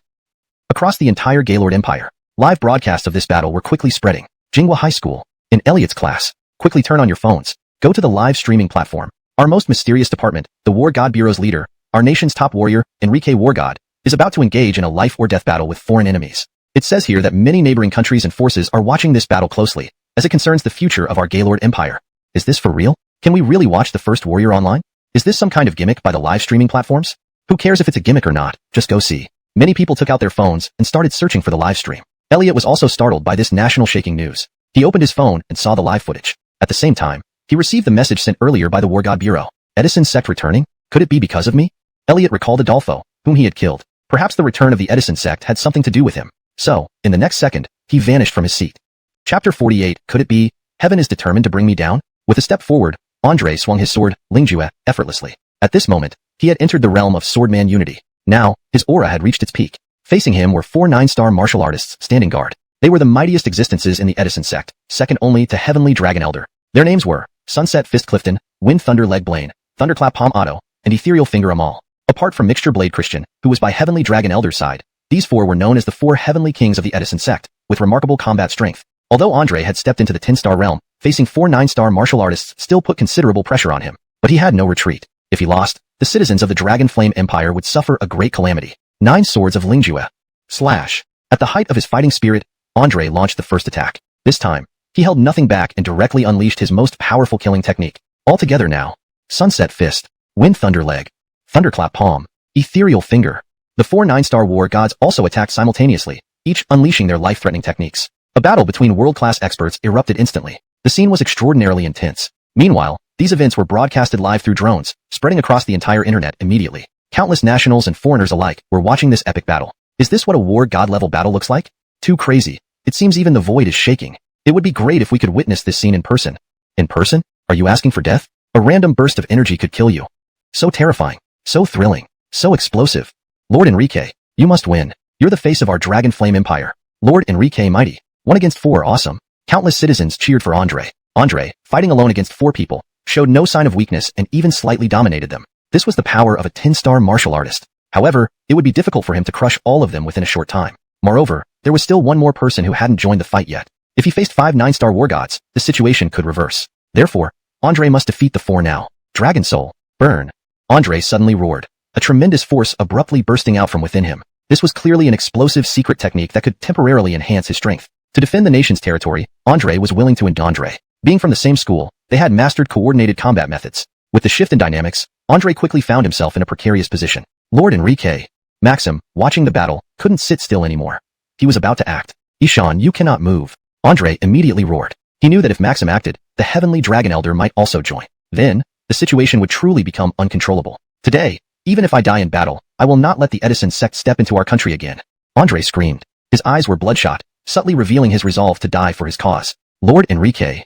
Maxim's eyes filled with tears. The people of the War God Bureau were long past caring about life or death for their country. But Andre was the soul of the War God Bureau. If he died, he couldn't imagine the consequences. Reactivating the secret technique, Andre initiated a frenzied counterattack, forcibly breaking through the encirclement of the 5. However, Christian and the others were not panic-stricken. They knew this was Andre's final frenzied attack. They only needed to withstand this round of his offensive, and the ultimate victory would belong to them. The scene of Andre fighting back fiercely also spread across the entire internet, causing tremendous shock. Oh no, it seems our Lord Enrique can't hold on any longer.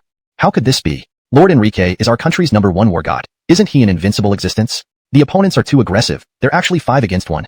Of that one appearing was extremely low. Back on the battlefield, Andre, who used the secret technique for the second time, was again subjected to its backlash. Blood even started to seep from the corners of his mouth. He was once again besieged by Christian and the other 4. He had no strength left to perform the secret technique a third time. Could it be, heaven is determined to bring me down? Andre laughed bitterly, preparing to accept his fate.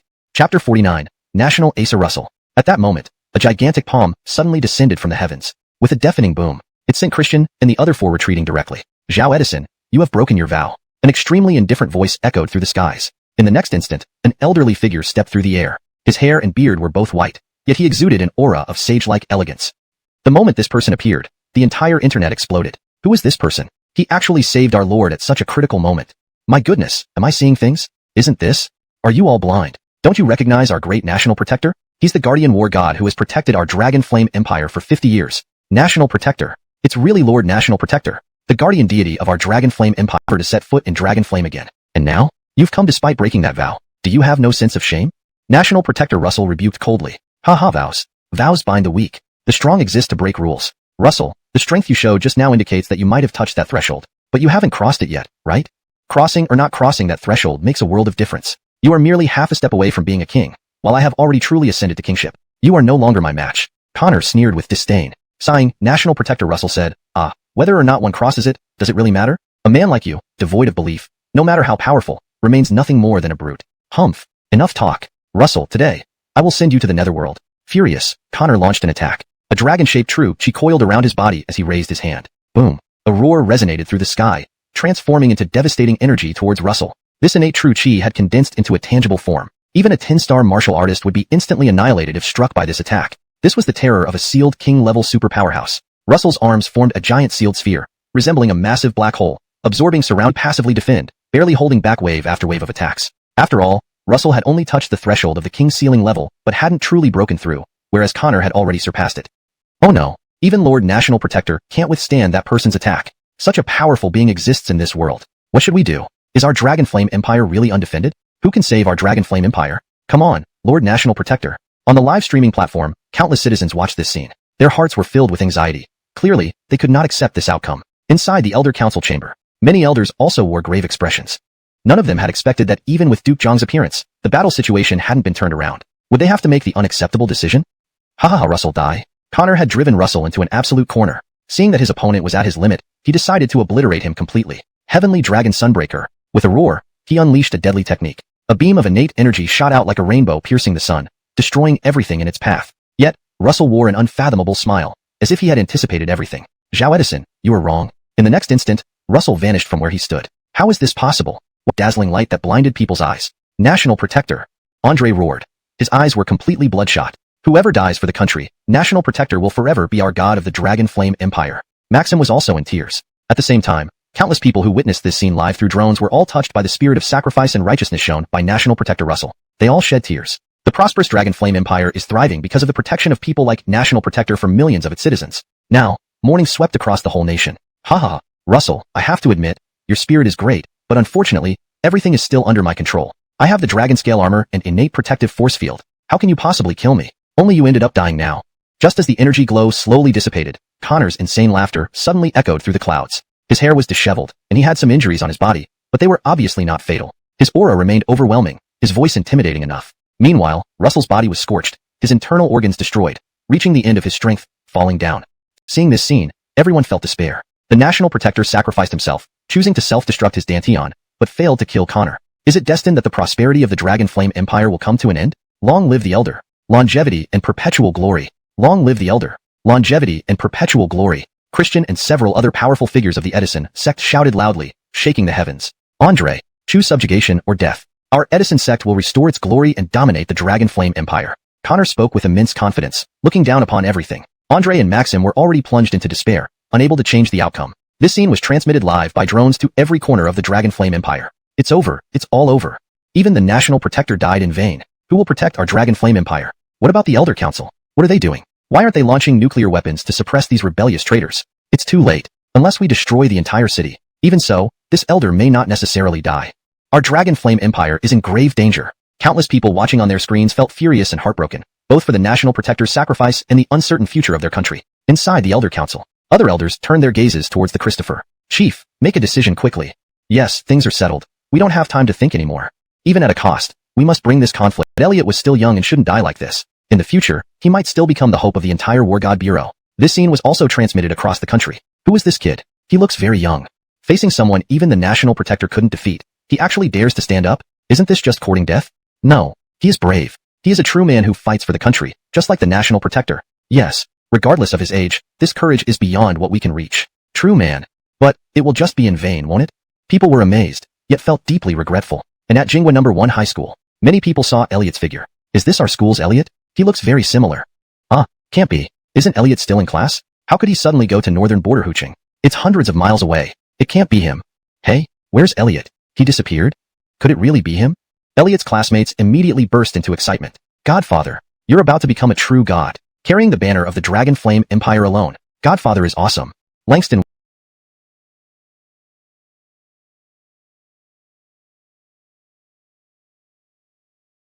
Empire. He gathered a beam of innate energy and was about to exterminate Elliot directly. Whoosh! A finger force shot forth. It was like a cannonball. This was the terrifying attack of a king-level powerhouse. A single finger force could blast through a small hill. Even a 10-star martial artist would be completely pierced by it. However, in response to this attack, Elliot remained completely motionless. He was like a stone that simply couldn't react. Only when the finger force was about to land on Elliot did he wave his hand, as if brushing off dust, with ease and grace. Pop! The Rahim's finger technique dissolved on the spot. What? Even the Rahim was greatly surprised. This finger force, he had unleashed 80% of his strength. Powerful enough. And yet it was easily dispelled by Elliot's physical body. What kind of power is this? Not human. I will subdue you.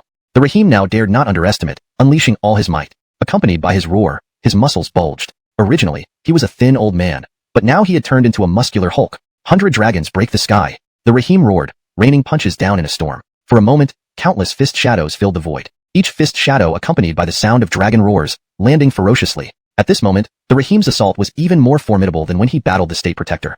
So terrifying. It seemed as if countless dragons were roaring to swallow Elliot. How terrifying. This is the strength of the legendary king-level powerhouse. I can't resist at all.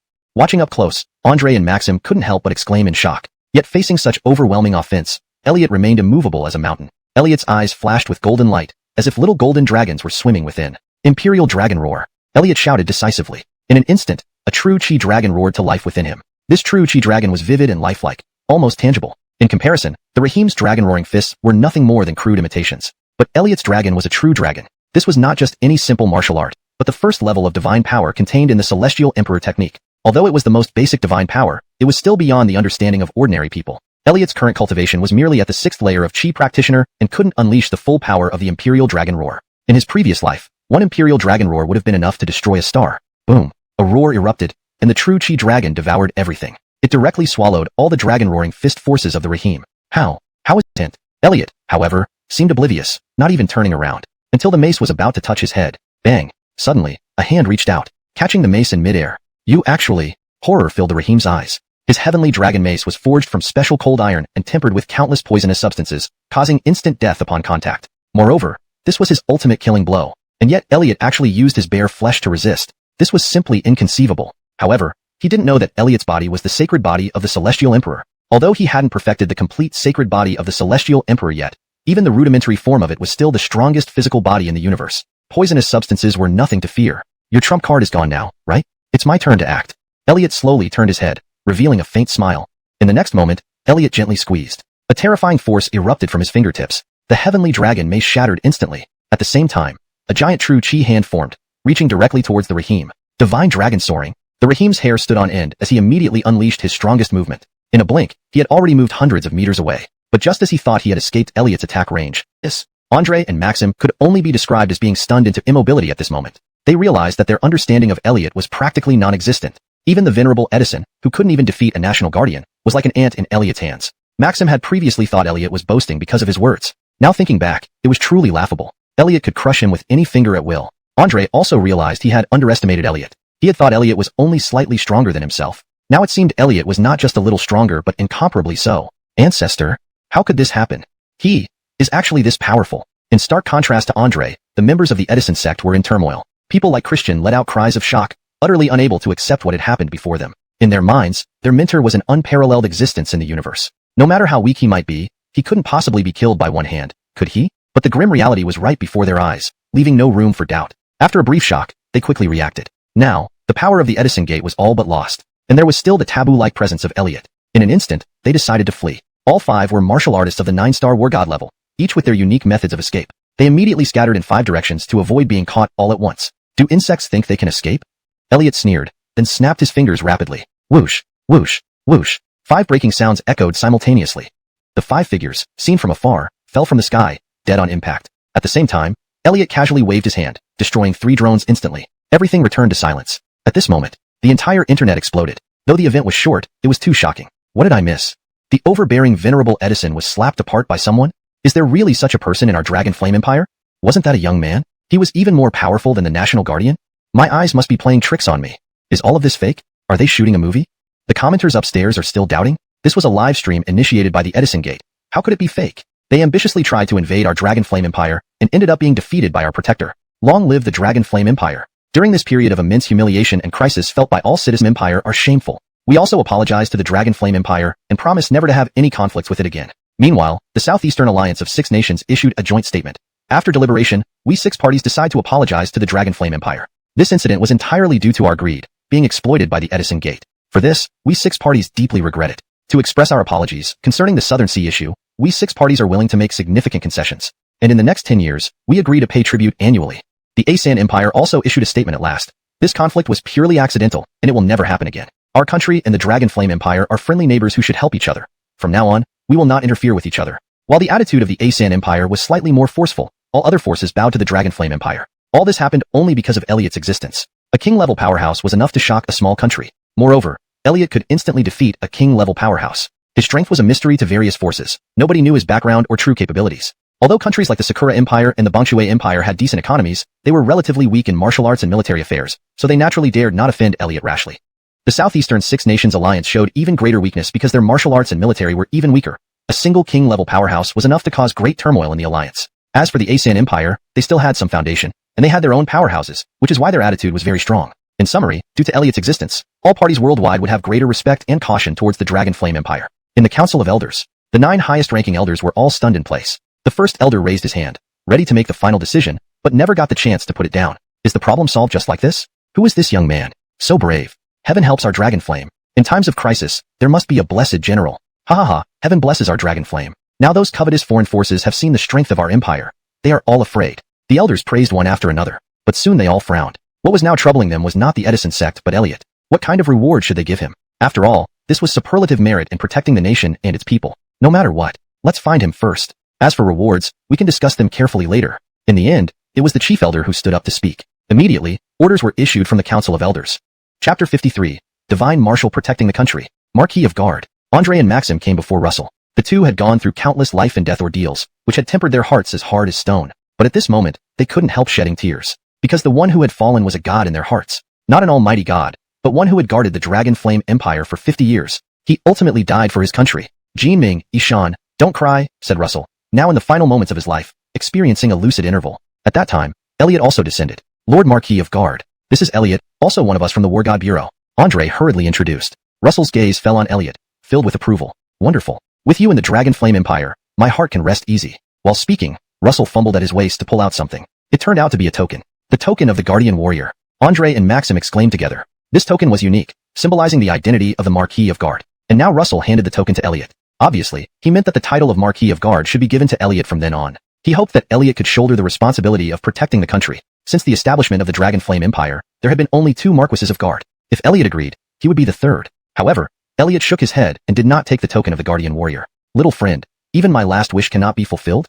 Russell's smile, energy, and spirit were perfectly fused into one, forming a powerful mystic art. This was an advanced mystic art related to time. Given Elliot's current strength, he couldn't use it, but with his strong will and at great cost, he managed to perform this mystic art. Beams of light emanated from Elliot's fingertips, instantly entering Russell's body. In the blink of an eye, Russell was enveloped by the light.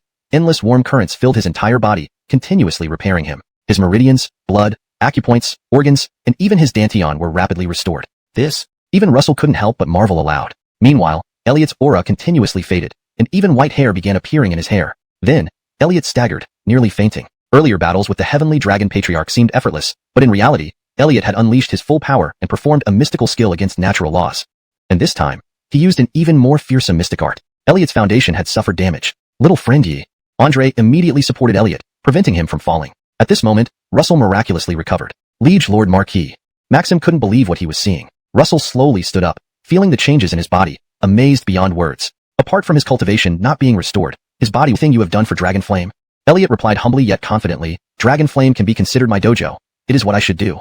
To Elliot, the entire Blue Star was his dojo. If there were external enemies invading, he would not mind cleaning up those trash. So, his reasons for doing all this were not entirely because of patriotism but more due to his subjective consciousness. Beckham was moved to tears. He had been closely following the Heavenly Dragon Sect incident, but never imagined that in the end, It was his own grandson who stepped forward to resolve everything. At this moment, Elliot stood at the pinnacle of the Dragon Flame Empire. Just by what Elliot did today, it was enough to make the Yi family stand more firmly at the peak of Dragon Flame. How could he not be excited? Little friend Elliot, before you arrived, we were discussing what rewards to give you.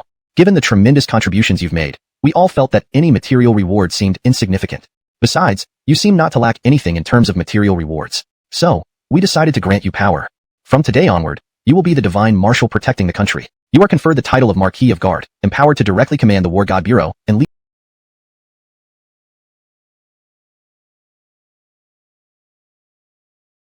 In the end, he chose Metropolis Business Foreign Languages Vocational College. It was an unknown third-rate private junior college. Under Rosalind's urging, Elliot hastily packed a few belongings and then arrived at the Jingdu high-speed railway station. At this moment, Renata had been waiting here for quite some time. Rosalind pulled Elliot over and whispered, "Brat, listen to me. You have more leisure time in college. Invite Elian out to play more often. For meals, movies, cozy motels. A smooth set of moves to win her over. Try to give Mommy a chubby grandson as soon as possible. Got it?" Elliot smiled bitterly. "Mom, why are you in such a hurry? If you want a grandson so badly, I'm afraid you won't be able to keep up with so many. I'll make sure to have at least 18 kids." Rosalind raised her eyebrow and said, "If you dare to have them, I'll definitely help raise them." After some banter, Elliot went into the high-speed railway station with Renata. Elliot and Renata boarded the high-speed train bound for Metropolis. Renata scored very high on the college entrance exam, reaching 713 points, which was 500 points higher than Elliot's score. Despite this, Renata initially wanted to enter the same school as Elliot. Fortunately, after persuasion from Elliot, Renata finally gave up and entered Metropolis Dawn University instead. This was one of the top 5 universities in the nation, making good use of Renata's talent. Renata felt incredibly sweet inside. Although they were not in the same school, they were close enough to meet frequently. Moreover, she understood that Elliot chose the school for her best interest. Brother Ching is truly good to me. When there's an opportunity, I must find a way to seduce him. Renata made up her mind. Over the summer, Renata learned various dating techniques. Her best friend Leslie gave her plenty of advice and strategies. Ultimately, both agreed on catching the king first. They decided to get Elliot drunk and then win him over. Elliot was currently meditating, oblivious to Renata's thoughts beside him. If he knew, he probably would pretend not to know. Of course, Elliot did not waste his time during the summer either. He once again cultivated the Heavenly Emperor technique, directly advancing his cultivation to the 9th level of Chi practice realm, only a step away from peak Chi practice. His Heavenly Emperor holy body was also cultivated to a critical stage. Thus, he did not recklessly break through. Only when he obtained the 2 crucial items would he advance beyond the Chi practice realm to achieve true foundation establishment.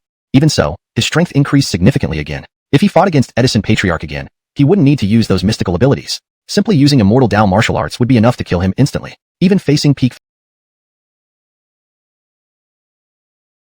one after another. One was built like an iron tower, standing at least 1.9 meters tall, with bulging muscles. The other had a medium build and appeared gentle and refined. For a moment, 8 eyes met. "This brother, why do I feel like I've seen you somewhere before?" "I feel the same. I have this illusion, I think." The 2 newcomers couldn't help but speak when they saw Elliot. They both had an impulse to prostrate themselves before Elliot in worship. "Let me guess, one of you is Dave, and the other is Timothy," Elliot said with a smile. "Ah, how do you know our names? Are you some kind of god? Can you tell fortunes?" The 2 were utterly astonished. "My guess is, he probably saw the dorm allocation list." Four Eyes Bull Dragon adjusted his glasses, looking as if he understood everything. Only then did the other 2 realize it. But Elliot knew clearly in his heart. It seemed that his 3 most loyal messengers had also reincarnated with him. Bull Dragon Messenger, Leiji Messenger, Heartless Messenger. After a brief exchange, they all had a basic understanding of each other's backgrounds. Next came the part where they established seniority. The 1.9 meter tall Dave flexed his fists and smiled. "By age, I'm the oldest, and by size, I'm the biggest, so?" However, when his gaze fell on Elliot, he couldn't help but tremble, feeling inexplicably guilty. "Brother, I see you have an unusual bone structure. Why don't you be the dorm leader?" Dave quickly changed his tune. "Sure," Elliot replied nonchalantly. "So, I'll be the second in command. Who's third?" Dave exclaimed. "I'll be third," Timothy chimed in. Four Eyes Knox shrugged, indicating no objection. Chapter 55 Seniority and Drinking Brawls. After the seniority discussion concluded, Hilton, Timothy, and Knox all looked at Elliot. "Brother Yuan." Timothy and Knox looked at Hilton. "Second brother." Knox looked at Timothy. "Third brother." Hilton looked at Timothy. "Third brother." Timothy looked at Knox. "Fourth brother." Knox looked at Hilton. "Second brother." Hilton looked at Knox. "Fourth brother." Timothy looked at Hilton. "Second brother." Seeing the 3 getting carried away, Elliot stopped them directly. All right. Why is this like some Peach Garden oath? It's dinner time. Let's find a place to eat." Hilton slapped his forehead. "Brother Yuan is right. Let's find a place to eat. We're all starving." Timothy clapped his hands. "Second brother is right. We should really have dinner." Knox gave a thumbs up. "Third brother has foresight. Let's get eating quickly." Then the 4 of them burst into laughter, and in grand procession, they marched toward a small restaurant outside the school. One must admit, this international metropolis of Shanghai was truly prosperous. Even though Elliot's school was located on the outskirts of the west side, it still had thriving commerce. There were countless small eateries around the campus, offering every kind of cuisine imaginable. Ultimately, the 4 chose a bustling Sichuan-style restaurant. They ordered a few dishes, and several cases of beer were placed on the table immediately. Each man started by downing a bottle. Friendship among men was just that simple. At the dining table, they were all brothers. Soon, the four became more acquainted and engaged in lively conversation. Especially Hilton, who had a big voice and loved boasting. His crude jokes came one after another without stopping. Timothy was introverted, but occasionally dropped wise sayings, always aiming to stun with his words. Four-eyed Knox spoke even less but drank heavily, showing an air of readiness to face death. Elliot remained calm and humble, indeed displaying the demeanor of the top figure in their dormitory. Since his 3 guards had followed him back from a past life, he would also lead them to regain their glory this lifetime. Just as Elliot and the others were drinking and chatting, there was sudden commotion at the neighboring table. What are you doing? I told you, I'm not a hostess. I just work here. No drinking. A girl in a waitress uniform shouted loudly. Whoa, little missy. What act are you putting on? Aren't you afraid that Uncle Yuan won't pay you? Is that it? Let me tell you, if you go to a hotel with Uncle Yuan tonight, he'll give you 1,000 yuan. A few unsavory young men sat at that table, with tattoos resembling snakes and insects on their arms and necks, giving off an untrustworthy vibe. A yellow-haired youth with a nose ring insulted the young waitress. Little missy, consider yourself lucky to be favored by Brother Braxton. Within an 8-street radius, who doesn't know Brother Braxton? That's right, little missy, you don't need to be so strong-willed anymore because your strength has arrived. Ha ha ha. The other youths at the same table laughed raucously. Smack. The answer to the yellow-haired, nose-ringed youth was a slap. It was delivered by the service girl who could no longer bear it. Son of a bitch. Filthy whore. How dare you lay a hand on us? Looking for death. Brothers, drag her out and find a small motel. I'll kill her. The yellow-haired youth was already drunk and now thoroughly enraged, flipping the table. His gang naturally joined in the chaos. No. The female waitress screamed in terror. Other diners witnessing this scene dared not intervene, as someone saw these thugs carrying weapons like daggers. You damn men, bullying a woman, what the hell are you? Just as these hooligans were about to forcibly drag the girl away, Hilton suddenly sprang up from the table, swinging a stool straight at them. Elliot knew that Hilton from his past life. Thank you so much. If it weren't for you, I wouldn't know what to do. I'm Lauren, from the dance department at Metropolis Art College, 2nd year. Can you give me your contact information? I'll treat you to a meal another day. The girl who was bullied earlier came over, and said very politely. She was quite a pretty beauty, which made Dave somewhat flustered. He scratched his head and said, no problem, haha. Fortunately, his 2 good brothers Timothy and Knox had already helped him exchange contact information. A hero saving a beauty without leaving a name, that's something only a fool would do. Lauren, what are you doing? You actually let someone beat up Brother Braxton? You even overturned my table? Why don't you hurry up and apologize to Brother Braxton? You want to get me killed. At this moment, a middle-aged couple came out from the kitchen. They were the owners of this Sichuan restaurant. Upon seeing the scene, they actually blamed Lauren. Boss, he wanted to assault me. Lauren felt very wronged. Assault you? That's your business. Why ruin my business? Hurry up and apologize to Brother Braxton. He's not someone you can offend. The boss wouldn't listen at all. All he knew was that these little thugs were not people a small restaurant owner could afford to offend. Humph. You better know. Do you know who my brother Yuan is? It's Brother Chun. Brother Chun from Shifeng Street. You punks dared to hit me. Get ready to face Brother Yuan's wrath. The yellow-haired Braxton who was lying on the ground was still yelling. Chapter 56 dragged out and beheaded. Is Brother Chun from Shifeng Street really that powerful? At this moment, Elliot stood up and asked, you actually dare to question my brother Chin? Who in Shifeng Street doesn't know my brother Chun? Back then, he even stabbed someone. He has over 100 brothers under him. He's never lost a fight.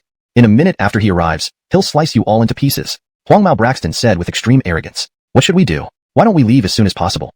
Lauren immediately became anxious. Even Dave, who usually acted carelessly, was somewhat afraid. After all, they were just university students fresh out of school. Encountering such hardened social figures would certainly put them at a disadvantage. You can't leave. If you leave, what will happen to my restaurant? Brother Chun will definitely smash my place. The restaurant owner held back Lauren, preventing her from leaving. Dave and others immediately argued with the boss. As they were arguing, a group of people arrived outside the restaurant. There were about 40 to 50 of them, each wielding weapons like knives, guns, sticks, and clubs. They started smashing things as soon as they entered the restaurant. Son of a bitch, who dares to cause trouble on Brother Chin's turf? Then, a middle-aged man wearing a floral shirt and a thick gold necklace around his neck walked in nonchalantly while holding a cigar in his mouth. The students present, all from nearby universities, naturally trembled in fear and huddled in the corners upon seeing this scene. Even Dave and his friends dared not speak loudly, knowing these were dangerous characters from the streets. This middle-aged man named Clark enjoyed the fearful gazes of the students. He spat out some smoke and slowly said, Xiaoqiang, who hit you?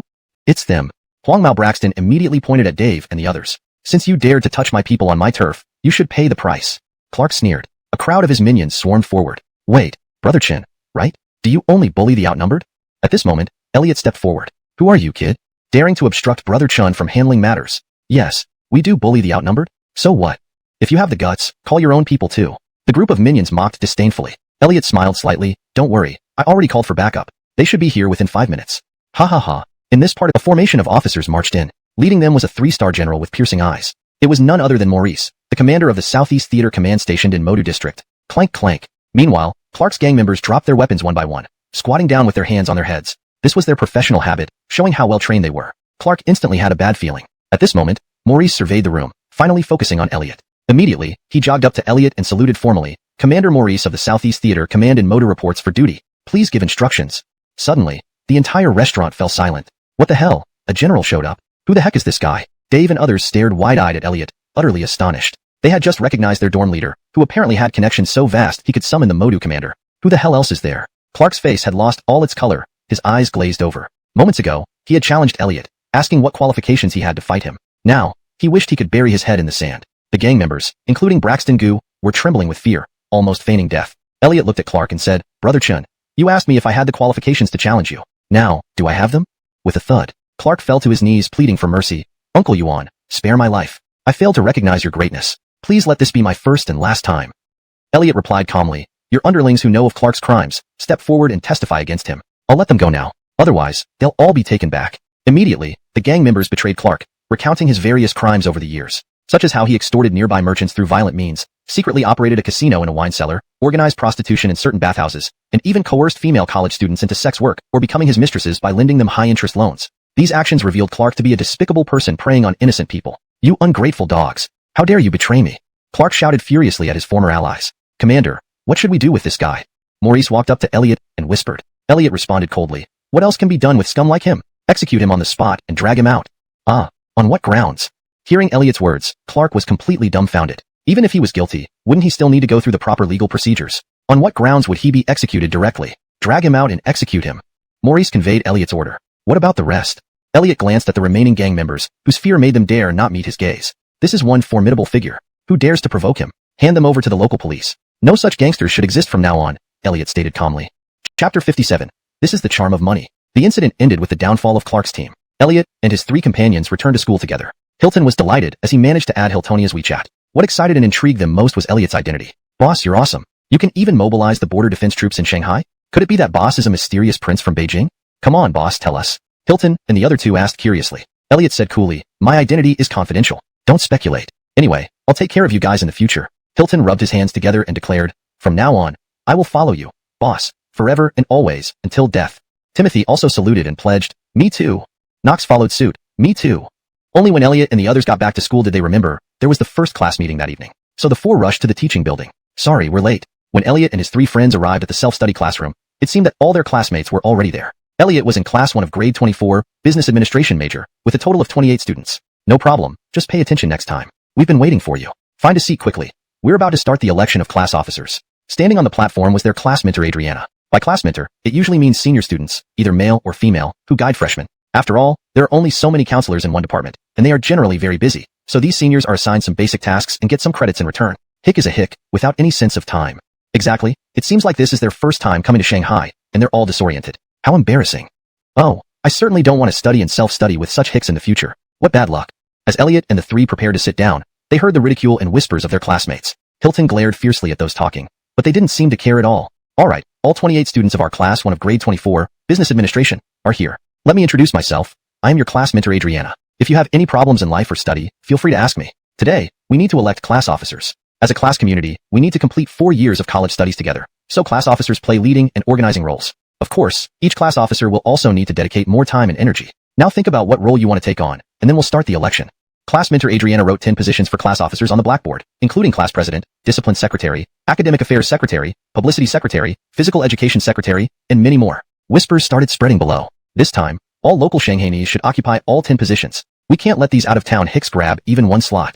Yes, this is our territory. How can we allow these riffraff to act wild? Everyone should vote for each other. Especially for the position of class president, it must not fall into the hands of an outsider. Agreed. In my opinion, everyone should vote for Eshan for class president. Young Master Hui spent generously and treated us to a big meal this afternoon. Following him, we will live a comfortable life in the future. Agreed. Some boys and girls were discussing among themselves. Their voices were not loud, but in the classroom, others could still hear bits and pieces. Especially the out-of-town students felt awkward and angry upon hearing these words. Damn, just attending this lousy school. Yet there's regional discrimination? So great, being from Shanghai, and looking down on people from other places. What's up with that? We won't admit defeat either. We should also run for class officers. These words deeply offended the students from out of town. Though they were considered academically weak, they had a positive mindset. The election soon began. It started with the election. If any of you from out of town are in financial difficulties, just let me know, and I will give you some money for meals. It's no big deal.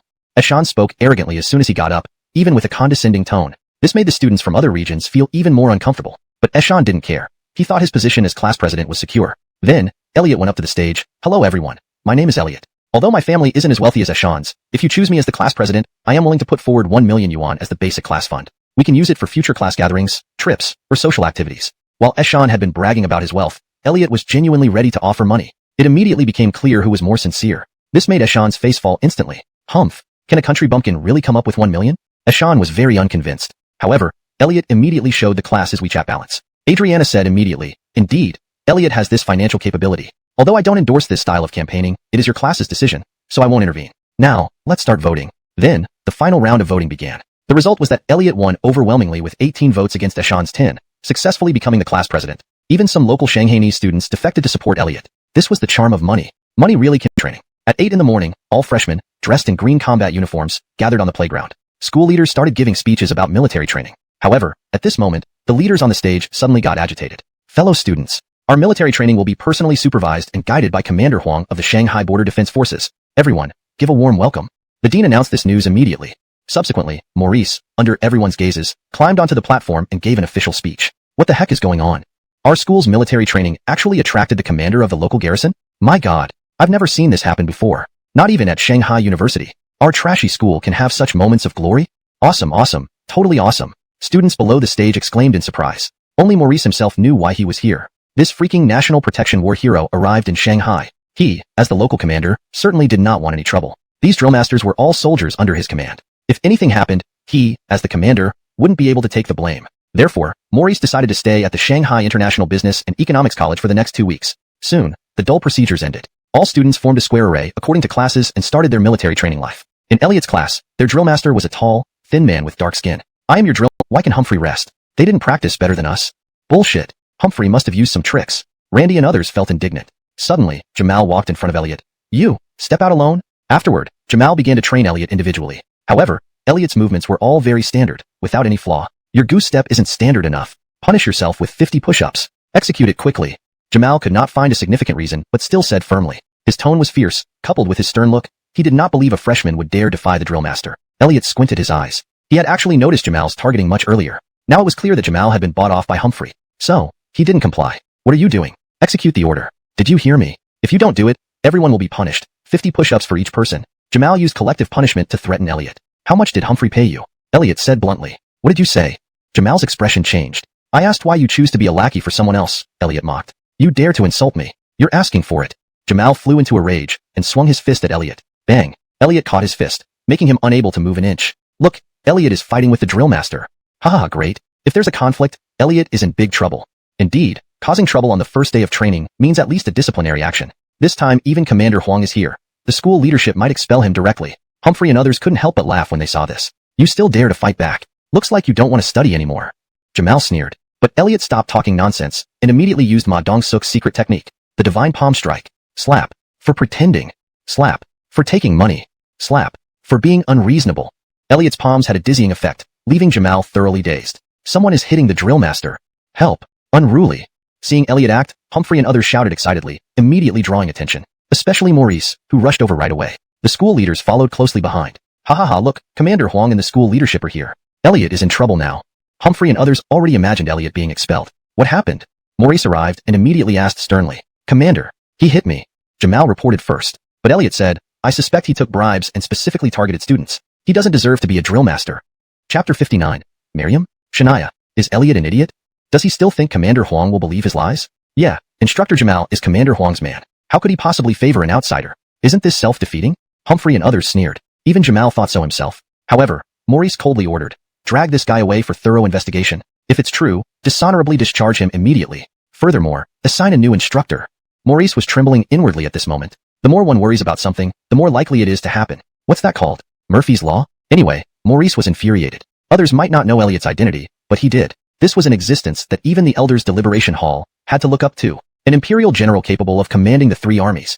Compared to this, he, a mere regional commander, was insignificant. And yet, such trouble arose on his turf. He only hoped Elliot wouldn't get angry. Otherwise, a single word from Elliot could probably send him packing home. However, Elliot obviously wasn't concerned with such trivial matters. He was just here to experience life as an ordinary person. Soon, a new instructor arrived. It was obvious he had been secretly briefed by Morris's people. Seeing this, Humphrey and the others were dumbfounded. This script didn't feel right. Why would Commander Huang directly believe Elliot's side of the story? In any case, Humphrey and the others' plans were thoroughly shattered. After the new instructor briefly introduced himself, training resumed. And this time, his target was precisely Humphrey and his group.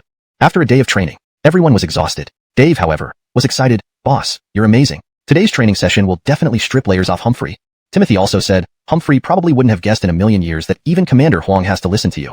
Knox chuckled too. Elliot merely smiled faintly. This was just a small matter. Dave suddenly grinned mysteriously. Here's some good news for everyone. Our donghua Yun, Peach Blossom Luck, has arrived.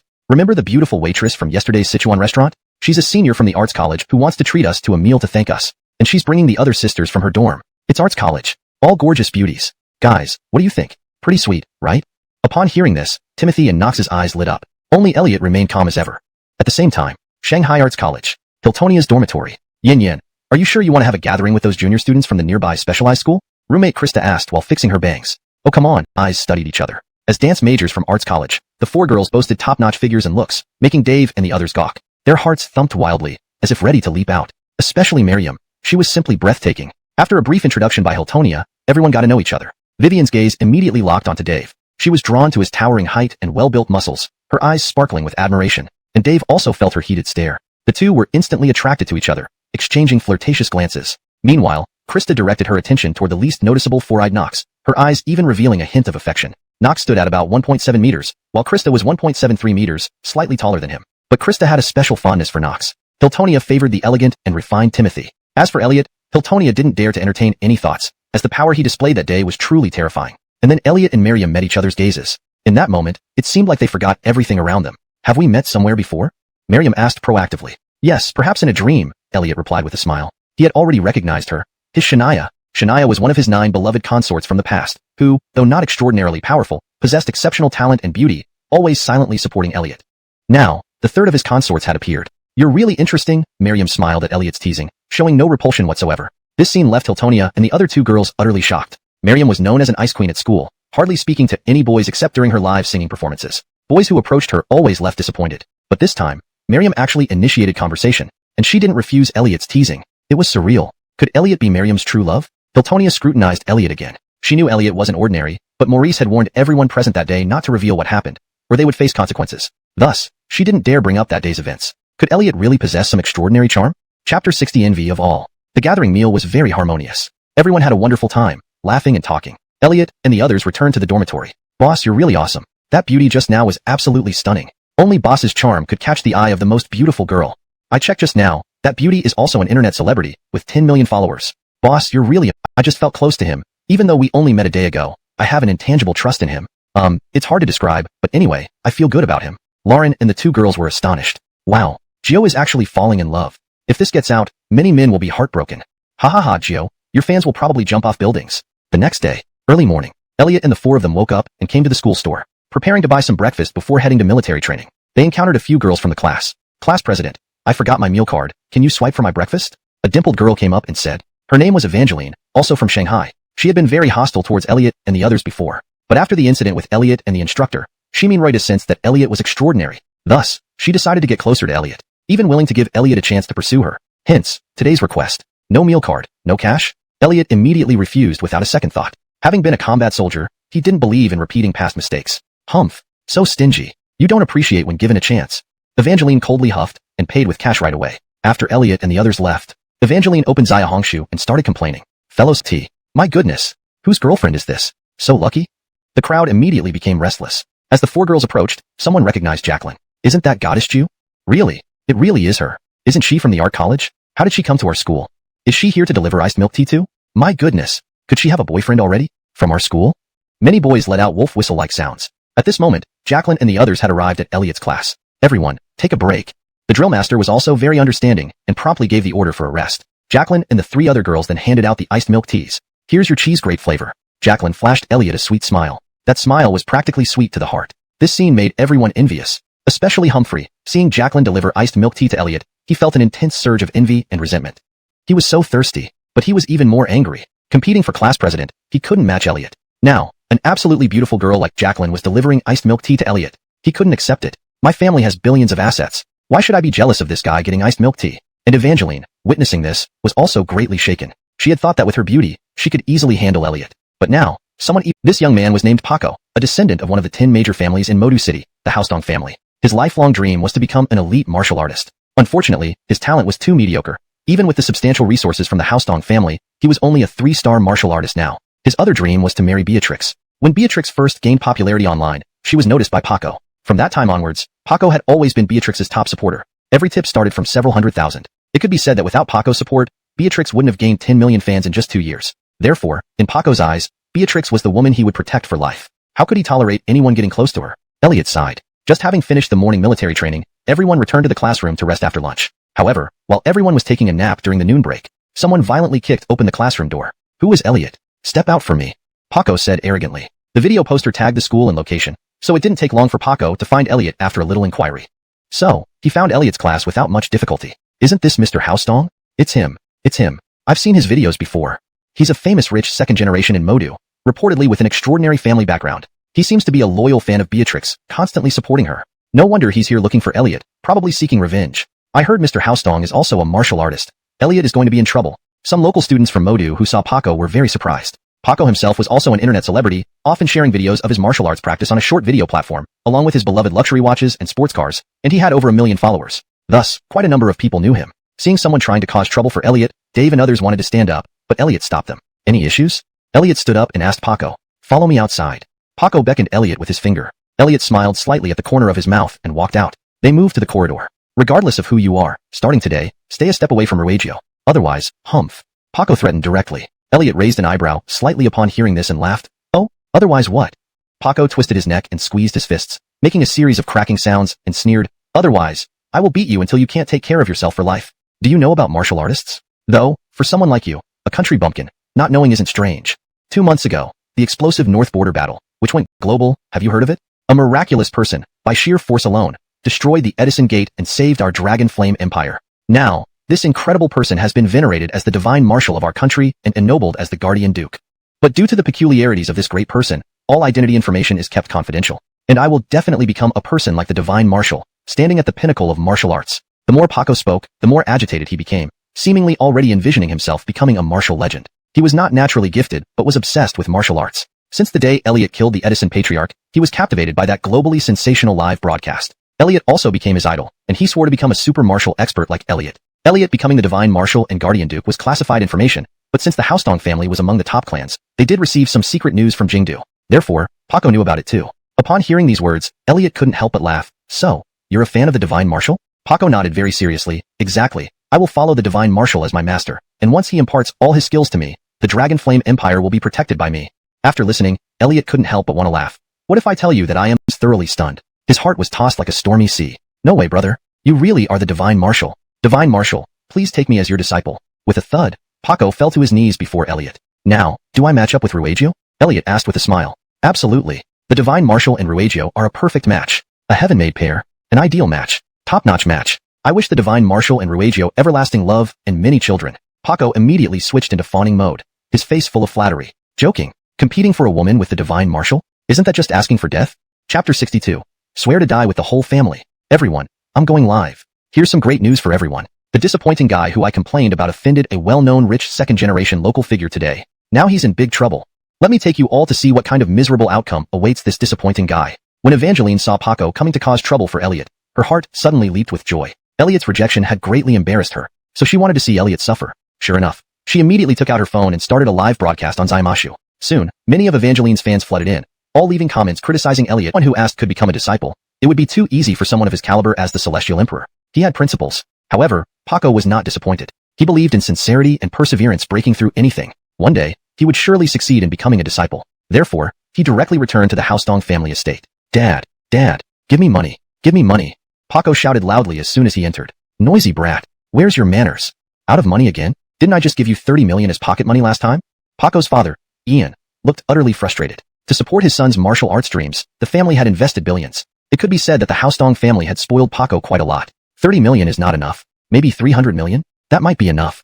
No, 500 million would be better. Paco rubbed his hands together excitedly. Perseverance can break through anything. Why not use gold directly? Money may seem vulgar, but it could also win hearts. Little bastard, do you think money grows on trees? Asking for 500 million at once? Your old man isn't running a mint here. If you don't explain what you need it for today, you won't get a single penny from me. Ian scolded angrily. Even though the Housedong family had assets worth tens of billions, they couldn't afford such extravagance. Do you know who I met, Dad? Who? The godly general who protects our country. Duke Protector of the state. His Highness. Bullshit. Really? I swear to heaven, if I'm lying, may my whole family die.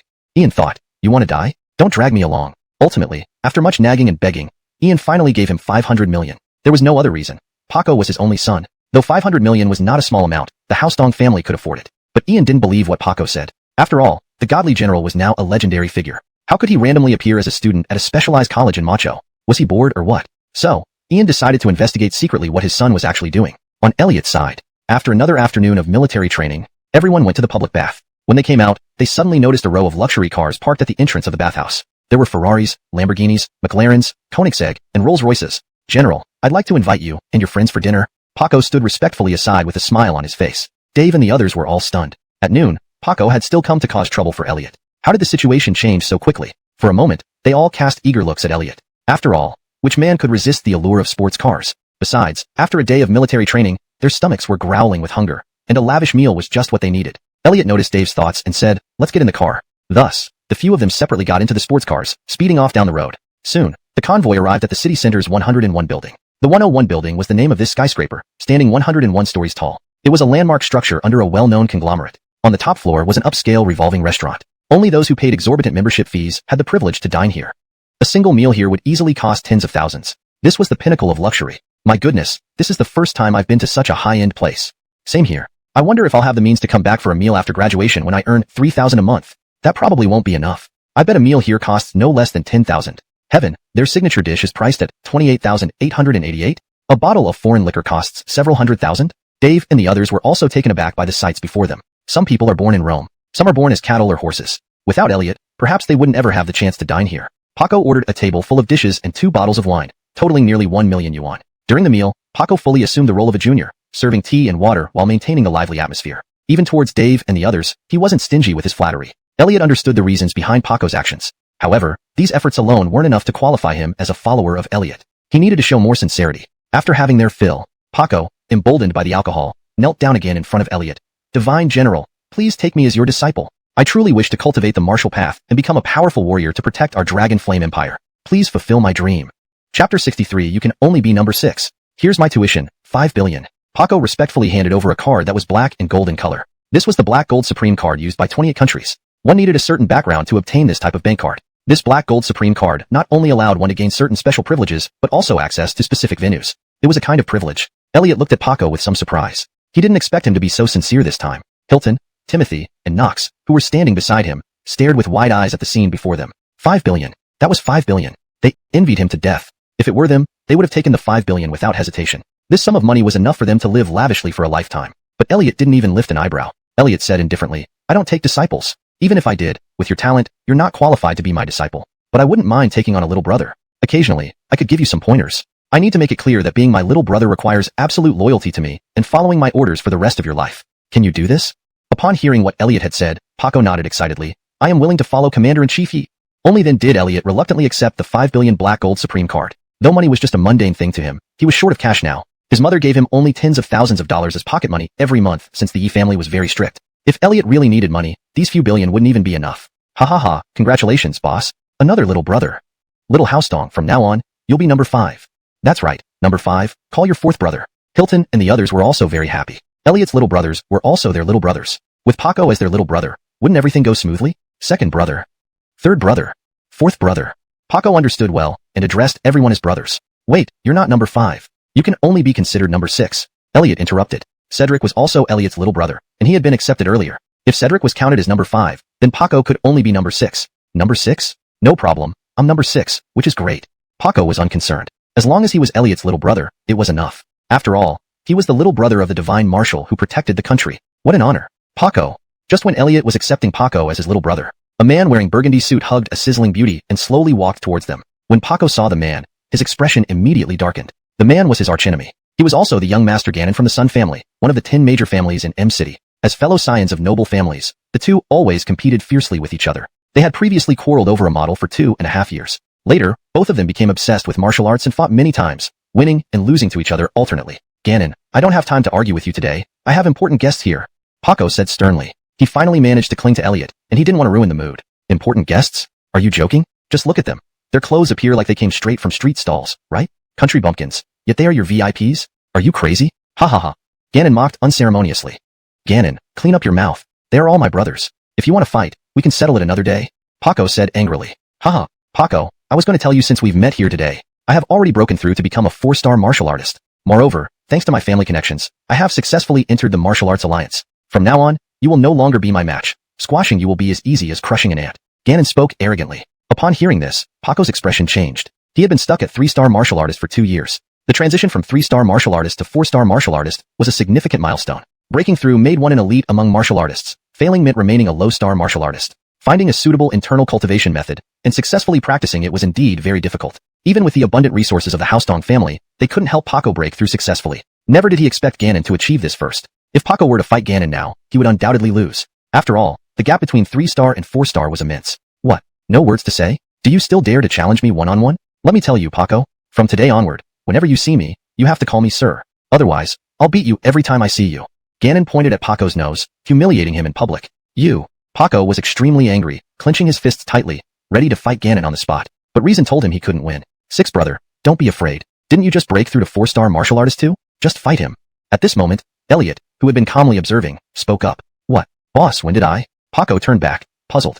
However, as he spoke, Elliot gently patted his shoulder. Instantly, a warm current entered Paco's body. Crackling sounds came from within his body. Paco instantly felt a powerful energy surge within him, and strands of energy began to slowly coalesce inside his body. Inner strength. This is inner strength. Did I break through to 4-star martial artist? Paco was infinitely excited. He had been stuck at 3-star martial artist for 2 years. Never did he expect that a light pat from Elliot would directly break through his bottleneck. Amazing. Ganon, I want to challenge you one-on-one. Paco swept away his previous weakness and issued an aggressive challenge. Fierce and domineering nature. Ganon, on the other hand, excelled in a leg technique named Flying Shadow Leg, known for its speed and unpredictability. Each had their own strengths, and neither could gain the upper hand in the short term. However, as time passed, Abdul was soon overpowered by Ganon. Primarily, this was because Abdul hadn't yet mastered controlling his inner strength. After all, it was Elliot who had forced his breakthrough. He exerted all his strength with every punch, but inner strength wasn't inexhaustible. Continuous intense exertion would lead to exhaustion. So, Ganon seized the opportunity of Abdul's weakening power and launched a fierce assault. With one kick, he sent Abdul flying several meters away, knocking over numerous tables and chairs. Try attacking his lower half. His vulnerability is during the moment he initiates a leg strike. His defense is virtually non-existent at that instant. His leg movements are fast, leaving only a brief reaction time. Most importantly, you must overcome your fear of his leg techniques. Don't just focus on defense. Overcoming instinct will enhance your combat ability. At that moment, a clear voice resounded in Abdul's ears. It was Elliot using sound gathering technique to instruct Abdul. Now Abdul was Elliot's junior, so it was necessary to lend him a hand. Immediately, Abdul's confidence surged. With the guidance of the illustrious marshal, he didn't believe he couldn't defeat Ganon. Ha ha ha, Abdul, I told you, you're no match for me. Although you've also reached the 4th rank warrior, your combat skills are nothing but trash. From now on, call me Grandpa-san. Ganon laughed maniacally. The battle isn't over yet, Ganon. Don't be too cocky. Abdul did a quick flip and re-entered battle mode. Seems you won't turn back unless you hit a wall. Fine, I'll thoroughly defeat you. Ganon snorted coldly and resumed his leg techniques. His attack was fierce, aiming to finish off Abdul in one go. Indeed, Ganon's continuous leg strikes put immense pressure on Abdul. But he kept Elliot's advice in mind, observing Ganon's moves while defending. Sure enough, each time Ganon started his leg movement, there was a slight gap in his defense. Frustrated by failing to break through, Ganon's offensive became slightly sluggish. This is it. In that instant, Abdul erupted into action. Before Ganon's leg technique fully unleashed, Abdul threw a powerful punch. Bang! The punch struck Ganon squarely in the abdomen. With a muffled thud, Ganon flew backward. Pooh! You! Ganon felt his insides churning uncomfortably. Being hit hard in the midsection was excruciating. Ha ha ha, Ganon, you're not much after all. And yet you dare to provoke me? Ganon's foot was unable to land. Who dare stop me? As both were from the top 10 families in Shanghai, Ganon wasn't afraid of severely injuring Abdul. After all, it was a public duel, and even if the Housedong family pursued the matter, his Sun family could handle it. When Elliot tried to intervene, Ganon was furious. However, he found that no matter what, he couldn't bring his foot down. Despicable means, arrogant attitude. What are you in front of me? Elliot coldly stepped forward and grabbed Ganon by the collar. Bang! In the next instant, Ganon was thrown away like a dead dog by Elliot. With a loud crash, Ganon slammed into the ground, howling in pain and seeing stars. Who the hell are you? Do you know who I am? What are you going to do? Seeing Elliot approach him again, Ganon was terrified. What am I going to do? Of course, I'm going to cripple you. Didn't you just want to cripple Abdul? I'm just using your methods against you, Elliot said indifferently. If he hadn't intervened just now, Abdul might have become a cripple. You dare. My Sun family is one of the top 10 families in Shanghai. My uncle Halston is a 7-star master. I have also become a disciple of an elder in the Martial Alliance. If you harm me, you will be making enemies with my Sun family and the Martial Alliance. Ganon screamed desperately, trying to stop Elliot. But Elliot remained unmoved. He walked up to Ganon and gave him a light kick in the abdomen. With a bang, his dantian shattered. Ganon faced 2 7-star grandmasters. Capturing Elliot would be effortless then. Fine, I'll give you directions.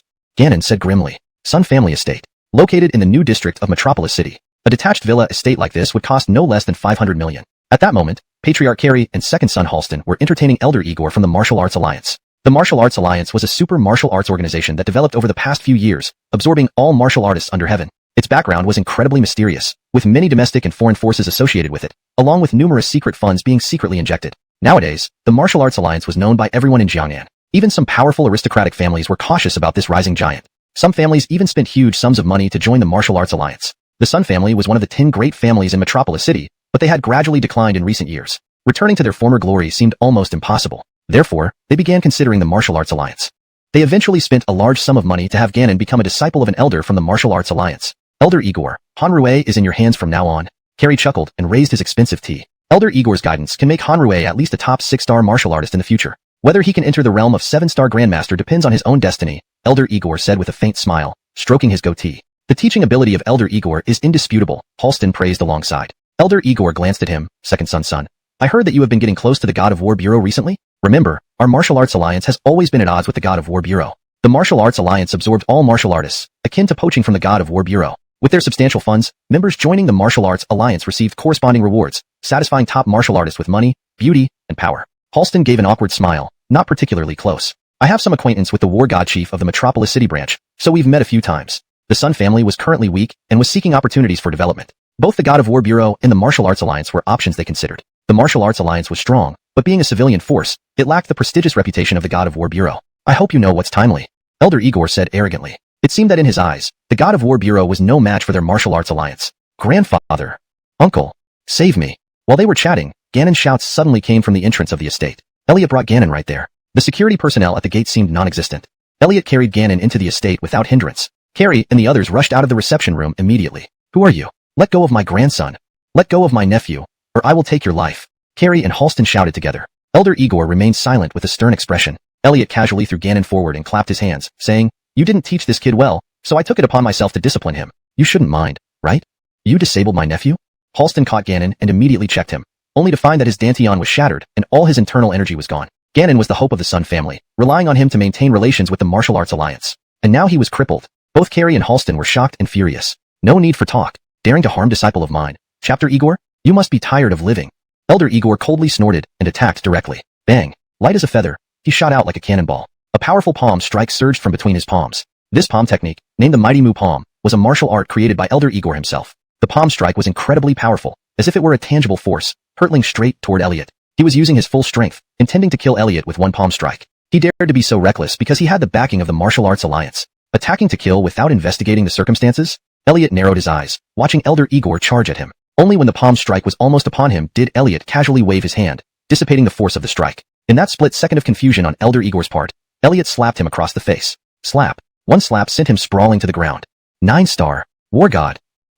Elder Igor was shocked on the spot, spitting out blood. He hadn't expected that despite looking so young, Elliot possessed such extraordinary strength. That slap alone had the might of a 9-star war god. Carrie, Halston, and Ganon, all 3 generations of them, were now utterly stunned. Ganon had thought that once they reached the Sun family estate, he could take revenge on Elliot. But who would have thought that even his master was slapped by Elliot until he spat blood? At this moment, Elliot took steps towards Elder Igor. What are you going to do? I'm an elder of the Martial Arts Alliance. If you dare to touch me, you'll be challenging our Martial Arts Alliance, and our president won't let you off. He is a 10-star martial artist. Elder Igor gritted his teeth in threat. I originally came to reason, but you attacked to kill first. Now you expect me to show mercy?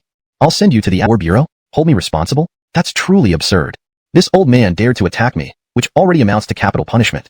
Elliot pointed at the thoroughly dead bear and said indifferently. He was the divine marshal who protected the nation, the national protector of the Dragon Flame Empire. The God of War Bureau had to obey his orders. For Bear to dare attack Elliot, it indeed amounted to capital punishment. Humph. What audacity. To disdain even the God of War Bureau. Do you think you're the invincible National Guardian Marshal recently talked about? Carrie snorted coldly. Elliot smiled faintly and said, Oh, you guessed it. Carrie was stunned. He didn't expect Elliot to actually admit it. Elliot's power was terrifying. He might really be the one just mentioned from the capital. You're bullshitting. You're the National Guardian Marshal? Who believes you? Look at you hanging around with Abdul and those poor students. You can't be such a big shot. Just then, Ganon immediately spoke up, trying to expose Elliot's lie. The National Guardian Marshal was like a god these days. How could he be with such nobodies? Of course, this was the general public's idea. Hearing this, Halston's face darkened as he said, "You're truly bold. Killing isn't enough. And now you dare to impersonate the National Guardian Marshal. I have some connections with the chief of the God of War Bureau in Shanghai. Believe it or not, one call from me, and I'll get him to arrest you." "Oh, the people from the Shanghai God of War Bureau? Then hurry up and call him over," Elliot said leisurely. He was also tired of wasting time with the Sun family. Halston didn't expect Elliot to agree, and was suddenly delighted. As long as Chief Amiri arrived, he didn't believe Elliot could do anything about it. So, he immediately took out his phone and called Amiri. "Lord Amiri, there's someone here impersonating the National Guardian Marshal and committing atrocities. It's quite serious. Please." Less than 10 minutes later, a man stepped through the air. The newcomer wore a red flame cloak, exuding an incomparably handsome and domineering aura. Amiri, the war god, whose full name is Matilda Yunha, was also a 9-star martial artist, with strength comparable to Maxim. To become one of the 9 war gods of the War God Bureau, his power was certainly not to be underestimated. As the war god guarding Shanghai, he managed martial issues especially strictly. Though Bear was part of the martial alliance, he was still a martial artist, so Freddy had to fully investigate any incidents. "Lord Amiri, it's him impersonating the National Guardian Marshal. Please capture him and punish him severely." Seeing Amiri descend, Halston immediately pointed at Elliot and said. As soon as Amiri landed, he glanced at everyone and then fixed his gaze on Elliot. Suddenly, his expression changed dramatically, although he hadn't met Elliot in person. But now, Elliot's information was widely circulated among the senior leadership of the War God Bureau, especially his portrait. Moreover, the first war god Ling Tian also instructed the other war gods to cooperate fully with Elliot, wherever he went without any mistakes. The news of Elliot traveling south also reached the Shanghai War God Bureau, but Amiri did not think this person in the Sun residence was Elliot. Upon seeing him, he realized it was really Elliot. Then, under the astonished gazes of the 3 Sun elders, Freddy knelt down on one knee and bowed respectfully, saying, "Your subordinate, War God Amiri Matilda Yunha, pays respects to the National Guardian Marshal." Ah! Carrie, Halston, and Ganon all opened their mouths wide in shock. They couldn't believe that Elliot was indeed the National Guardian Marshal. So young, yet standing at the peak of the Dragon Flame Empire? No one would dare believe it. Elliot said coolly to Amiri, "Stand up. Today, you will serve as a witness." Subsequently, he addressed Carrie and the other 2. "Your younger generation, Ganon, publicly dueled someone but used despicable means to ambush him, violating martial virtues. I've disabled him as a lesson for your Sun family. Do you have any objections to this?" Elliot started to reason with them. Despite his unmatched strength, he still preferred to persuade through virtue. "No objection." Carrie lowered his head silently. What objection could he possibly have? They were clearly in the wrong. And now the person was actually the National Guardian Marshal. The reputation of the top 10 families in the metropolis meant nothing here. Elliot nodded and said, "Since there's no objection, let's put this matter to rest. Now let's discuss compensation." First, Ganon ambushed Abdul, injuring his eyes and taking advantage of the situation to hurt him further. You must compensate Abdul for this.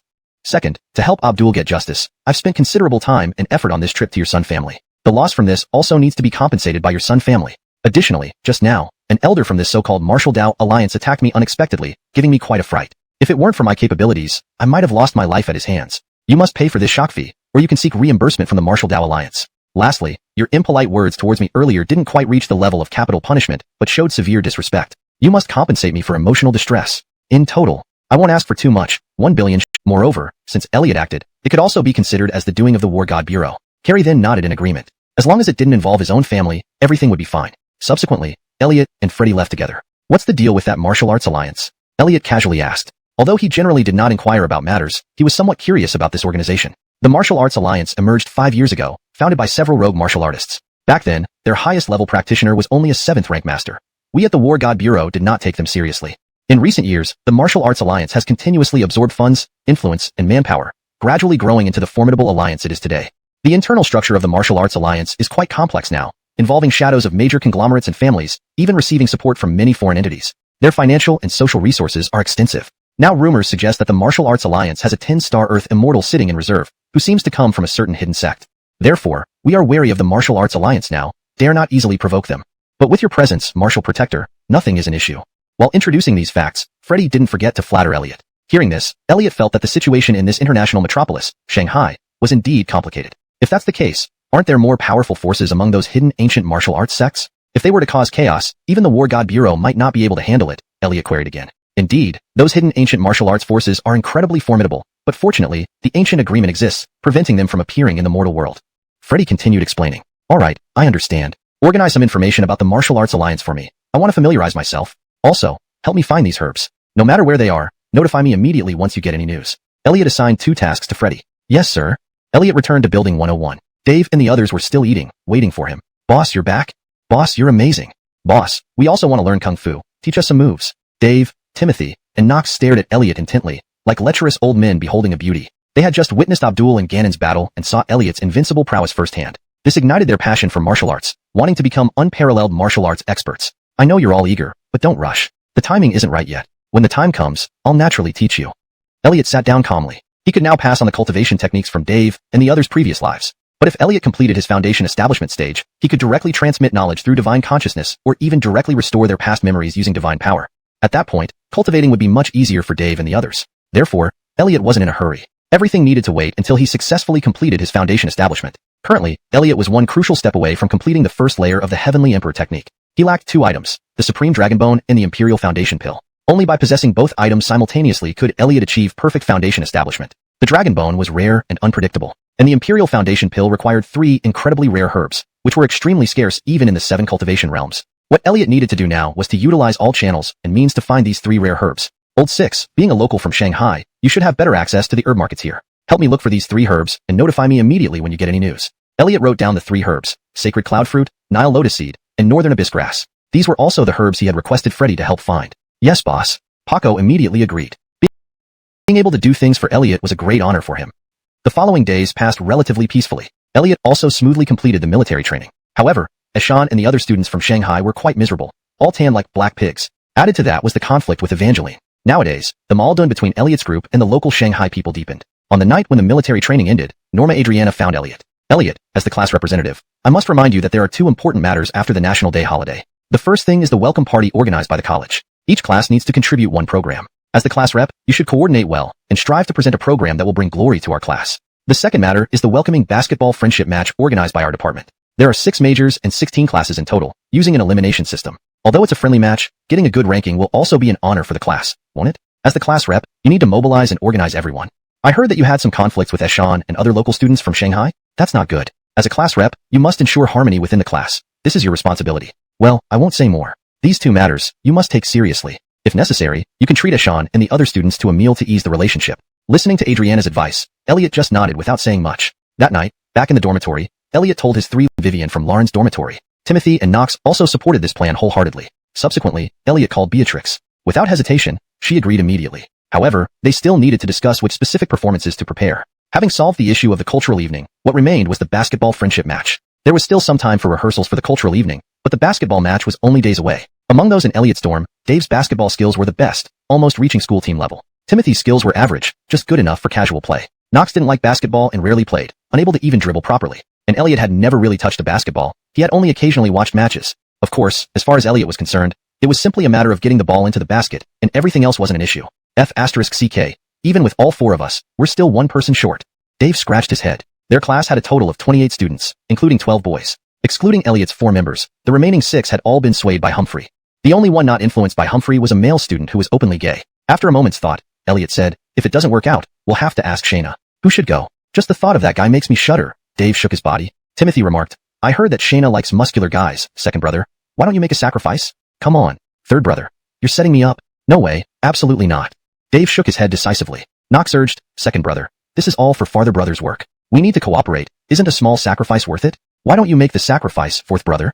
Dave scolded angrily. At that moment, Elliot's gaze became intense. Dave immediately felt his entire body tremble. With gritted teeth, Dave knocked on the door of Shayna's dorm. Come in, came a sultry voice from inside. Dave pushed the door open and saw Shayna applying powder to her face. Dave, what are you doing here?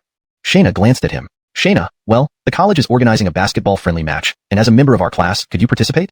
Dave forced a smile despite feeling uncomfortable. Playing basketball? Ha, that's your stinky men's game. I'm not interested, find someone else, Shayna rejected without a second thought. Shayna, this concerns the honor of our class. Please reconsider seriously. Dave gritted his teeth. Shayna stood up from her stool, narrowed her eyes, and stared intently at Dave. Then she walked over, got close to him, and sniffed lightly. Oh, what are you doing?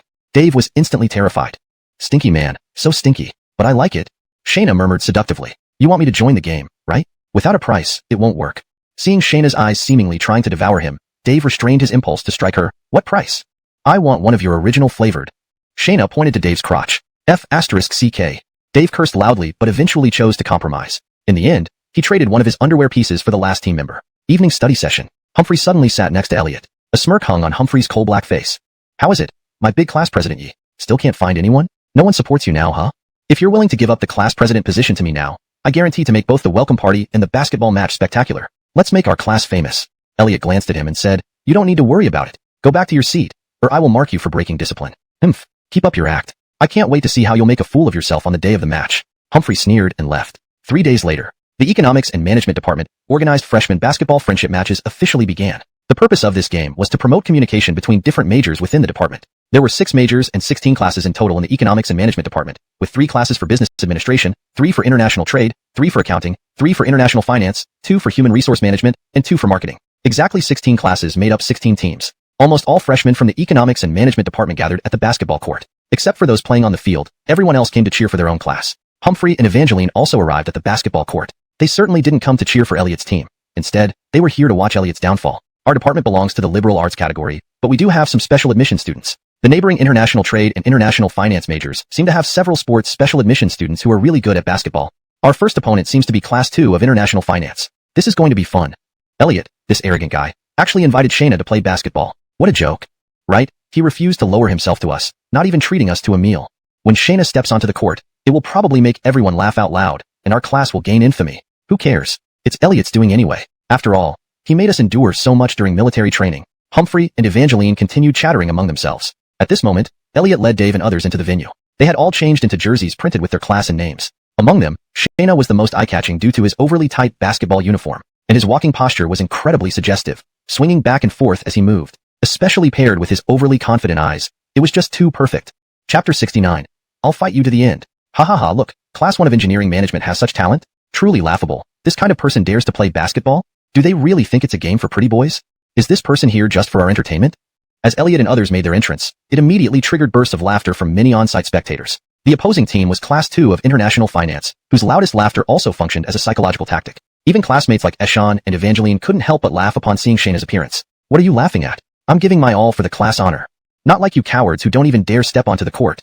A bunch of spineless men. Shayna put her hands on her hips and gave Eshan and others a thorough scolding. This speech left them blushing with embarrassment. Compared to Shayna risking ridicule, they indeed appeared more despicable for not having the courage to step up. After a brief warm-up, the official game began. International finance being a popular major had more male students, so naturally, they were jaded his determination and he fought harder than ever for the ball. No matter how strange his running form looked, no matter how out of breath he got, and even though he seemed to be toyed with like a dog, he didn't care. For both himself and his class, he was willing to fight.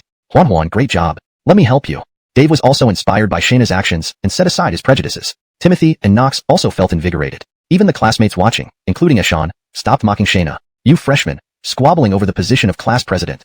Why not learn from Shayna? Just because his orientation is different, you mock him. But have you thought that this isn't something he can change at will? Besides, he really tries hard in life and studies, and strives to be the best version of himself. This time, he has contributed so much effort for the class. You truly have no right to mock him. At this moment, Adriana, the small class instructor, arrived at the scene and said this to Eshan and the others. Eshan tried to buy off Adriana, but she refused the idea of cliques. Upon hearing Adriana's words, Eshan and company lowered their heads in shame. Several girls had already begun cheering for Elliot and his group. I caught it. I caught it. On the court, with the help of Dave and others, Shayna unexpectedly grabbed the ball. Pass it.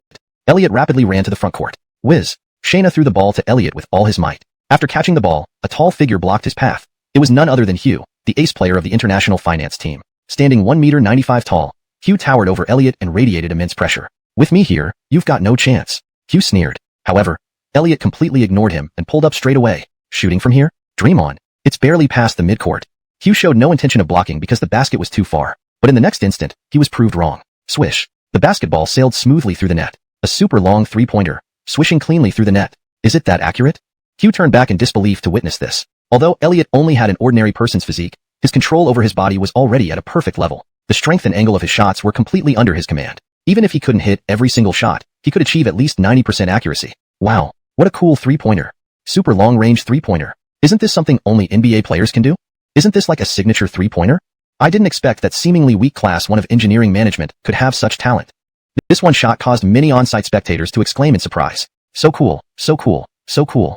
At this moment, a high-pitched scream broke out. Suddenly, a super cute girl wearing a JK uniform appeared by the side of the court. The gazes of everyone were immediately drawn to her. This girl was as adorable as if she had walked straight out of a manga. Coupled with her outfit and figure, no one could tear their eyes away from her. Is this girl from Class 1 of Engineering Management? She doesn't seem like it. I didn't see her during military training either. She's too cute. Love at first sight. Just dream about it at night. Don't look at your own state. The eyes of numerous boys were all attracted by the screaming girl. The newcomer was none other than Renata. She had already adapted to life at Modu University, and today she happened to be free and came to find Elliot. It just so happened that Elliot had a basketball game, so she came over to cheer for him. Seeing a super cute young girl appear outside the court, those playing naturally put in even more effort. They They actually use me as a backdrop. Watch me target you until you're dead. At this moment, Hugh's eyes darkened, staring fiercely at Elliot. He harbored pride as an athlete. Especially after noticing Renata, he became even more hostile towards Elliot. Confident in his physical prowess and basketball skills, he believed he could thoroughly dominate Elliot. Maybe he could even win the heart of that adorable little beauty. Thus, he began to— However, Elliot actually pulled the basketball back from midair. Smack! He dribbled once on the ground and moved behind Hugh. Then, he jumped and shot. Swish! The basketball went into the net again. This shot drew another round of cheers. Especially Renata, who was incredibly excited. Damn it! You can do fake moves. Hugh complained. He actually noticed that Elliot didn't know complicated basketball moves. His dribbling, playmaking, organization, and defensive skills were just average. But Elliot's shooting was accurate. In the next play, Elliot got the ball again. Hugh defended him again. This time, Elliot did the same, lifting his hand as if to shoot. And this time, Hugh didn't rush to block, fearing another fake move from Elliot. But this time, Elliot was genuine. He lightly jumped and released the shot. Swish! Again, a perfect three-pointer. With consecutive three-point goals by Elliot, the score difference between the two sides narrowed to just 1 point. Damn it! Hugh was anxious, tricked again by Elliot. In another round, Elliot got the ball again. Hugh defended once more. This time, his eyes were fiercely determined, resolved not to let Elliot score. Elliot lifted his hand again. Hugh remained unmoved. Seeing this, Elliot jumped, releasing the ball smoothly with his right hand. Humph! You'll land eventually. Hugh hesitated for a second before jumping. He feigned a block, but extended his foot beneath Elliot's. It was the notorious toe pad move. If it were anyone else, getting their foot under them could cause mild sprains or severe fractures. Elliot clearly sensed Hugh's action, so when he landed, he applied a bit more force. Crack! Elliot landed like a towering pillar, crushing down onto Hugh's foot. Ah! Hugh screamed in pain on the spot. Classmate, are you okay? Elliot pretended to be concerned. How dare you hurt someone like that?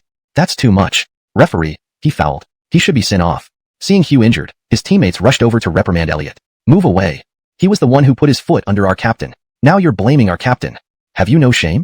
Dave shouted loudly. His loud rebukes subdued the international finance students instantly. The referee also saw clearly that it wasn't Elliot's fault, so naturally, there was no penalty against Elliot. Due to injury, Hugh had to be carried off the court for treatment. Without their key player, the second-year class of international finance was no match for Elliot's class. Dave wreaked havoc in the opposing paint, scoring continuously, while Elliot took shots from outside, hitting steadily. Soon, Elliot's class took the lead, pulling ahead by over 10 points. Throughout the game, Dave scored and she felt that it was Elliot's fault for not pursuing her. Compared to these people's dark psychology, Dave and others let out a series of wolf-like calls. Immediately after, they all walked over together, loudly saying, "Hello, sister-in-law." This one greeting of sister-in-law made Renata's face turn beet red, then she shyly let go of her grip. Alright, to celebrate our victory in the first match, I suggest we go out for a feast. Everyone from Class 1 of Industrial Management who wants to have a feast, follow the main group. Elliot directly called out. This was also a good opportunity for him to win everyone's hearts. Since he had taken on the role of class president, he naturally had to do his job properly. After all, this was also an experience in life. Hearing about the feast, even those who stood by Ashan responded eagerly. Who wouldn't want delicious food? Only Ashan and Evangeline refrained from going due to saving face. A large group from the class headed towards the food street outside the school. Dave stealthily came to Elliot's side, whispering, "Boss, you're awesome. To actually have such a pure and adorable little fan. Where did you meet her?" Elliot replied, "We met through a blind date." Dave gaped open-mouthed. Met through a blind date? So, are you two now boyfriend and girlfriend? What about Senior Selena then? Elliot said, Elian is Elian, Selena is Selena. What does it have to do with anything? At this moment, Dave could only give Elliot a thumbs up, truly worthy of being the boss. However, Elliot's next move surprised him even more. By the way, since we're going to have dinner, let's call Selena and the others along as well, and discuss the arrangements for the welcoming party. Elliot spoke while making a phone call. Chapter 71. Innate Harem Holy Body. Boss, are you crazy? Calling over senior sister Jacqueline and the others right now? Isn't that a perfect arena of carnage? Dave hastily exclaimed. Elliot shot him a glance. What kind of arena? What carnage? What is this supposed to be? In my presence, none of these issues matter. Subsequently, Elliot called Jacqueline on the phone. After explaining the situation, she cheerfully agreed. Afterward, Elliot led the entire class to a Hunanese restaurant outside the campus. In total, 26 people arrived, along with Jacqueline and her 3 friends, making it exactly 30 people. Thus, they opened 3 large tables. All expenses were covered by Elliot. Anyway, Elliot had earned 15 billion recently. Spending was no big deal. Dave, Timothy, and Knox, the 3 best friends, were worried about Elliot. Elder brother 3, elder brother 4, do you think boss might have been too careless this time? With such cute and charming little fans present, inviting senior sister Jacqueline seems like setting up for an awkward situation, said Dave. Perhaps boss has his own plan. Knox stroked his chin seriously. Stop with your idiomatic sayings. Are you preparing for postgraduate exams? Help boss find a solution. Dave gave Knox a knock on the head. Timothy sighed beside them. The only way now is for me to sacrifice myself to help boss. When senior sister Jacqueline arrives, I'll sit next to Elian as if I were her boyfriend. This will prevent any misunderstanding. Dave rolled his eyes. Is this really self-sacrifice? It looks like you're more excited than anyone else. That's my sister-in-law you're talking about. Are you trying to get yourself killed? Timothy laughed sheepishly. Just kidding. How could I dare? As they were talking, Jacqueline's dorm mates also arrived. Seeing 4 beautiful women from the art college, all the boys in class 1 of engineering management gaped. Holy crap, Only now do I realize how extraordinary our class president's charm is. To treat us to a meal and invite 4 such stunning beauties. That long-legged beauty looks familiar, isn't she, Jacqueline? The internet sensation. Yeah, it's her. She's apparently the campus flower at Metropolis Art College. Our class president is amazing, even inviting the art college's top beauty. This meal wasn't wasted. Following Brother Eshan only means being hungry, while he promises future benefits with empty talk. Better to follow class president Elliot. Even if we can't date the beauties, just enjoying their presence is worth it. Gradually, the boys started turning against Eshan. Previously, he had lured them with meals and boasts about wealth and power, but offered no real benefits. With Elliot, they could enjoy lavish meals and see beautiful women. This felt much better. Jacqueline and her group naturally sat at Elliot's table. Moreover, Jacqueline sat to Elliot's right, and Renata sat to his left. Instantly, the atmosphere at the table changed as if an invisible magnetic field was surging. I feel it. The arena of carnage is activated. Boss. After all, you did overlook this. Even if you're going to act like a scoundrel, at least be discreet. Dave sighed inwardly. Timothy and Knox watched Elliot nervously. At this moment, Jacqueline and Renata glanced at each other and smiled. Hello, my name is Jacqueline. Hello, my name is Renata. You give off a friendly vibe. Me too. I'm a Virgo. How about you? I'm a Scorpio. Wow, Virgo and Scorpio are a perfect match. Yes, from now on, we're sisters. Elian, senior sister Giuliu. A brief conversation immediately made Jacqueline and Renata close. This scene stunned everyone present. Where was the expected arena of carnage? How did it turn into a family reunion? Dave's mind was full of question marks which quickly turned into exclamation points. Boss is awesome. Could it be that Boss is the legendary innate harem holy body? So powerful, truly supreme. Timothy and Knox also felt overwhelming admiration for Elliot. With Jacqueline and the other beauties present, the atmosphere became even livelier. Elliot's magnanimity also won over the hearts of his classmates. Initially bought by Eshan, they had opposed Elliot everywhere, but now Elliot generously treated them to a meal. Everyone had a scale in their heart. Elliot's achievements for the class brought honor to them all. As a result, Elliot's image grew taller in the eyes of many students. Taking advantage of the harmonious mood, Elliot brought up the issue of the freshman welcome party again. Everyone began discussing animatedly, but no consensus was reached. Initially, Elliot had planned to invite Jacqueline and her friends to perform. Even if Jacqueline sang just one song on stage, it would be enough to cause a sensation. After all, Jacqueline's singing skills were exceptional, and she had an excellent figure and appearance. With millions of fans, she could easily outshine other singing shows. But since this was the class program for his own class, if no one from the class participated, could it still be considered a class program? Therefore, Elliot decided to create a performance that involved multiple people, preferably a combination of singing and dancing, so more classmates could participate, showcasing the class's teamwork. Next came deciding on the song and content. Jacqueline would naturally be the main vocalist, but the question was who could sing alongside her.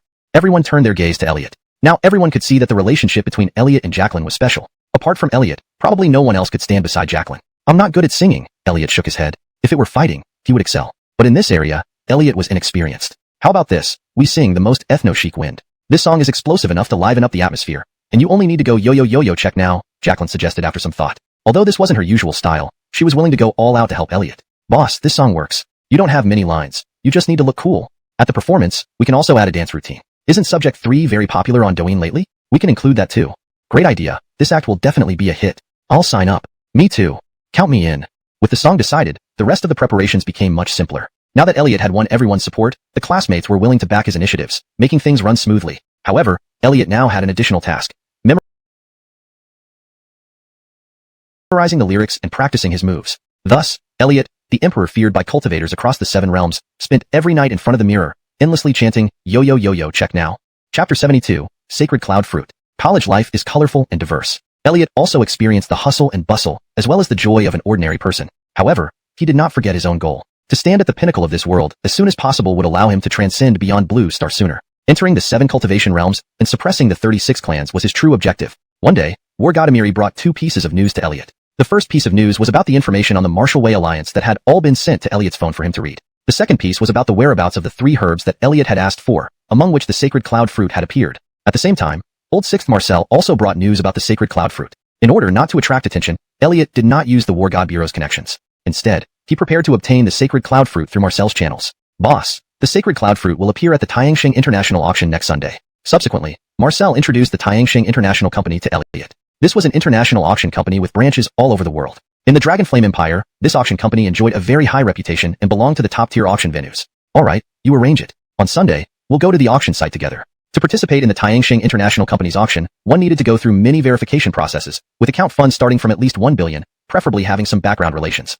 Otherwise, obtaining a ticket to enter would be as hard as climbing to the sky. Fortunately, the Hausdong family had solid connections in Mox capital, along with sufficient funds, so they were able to gain entry.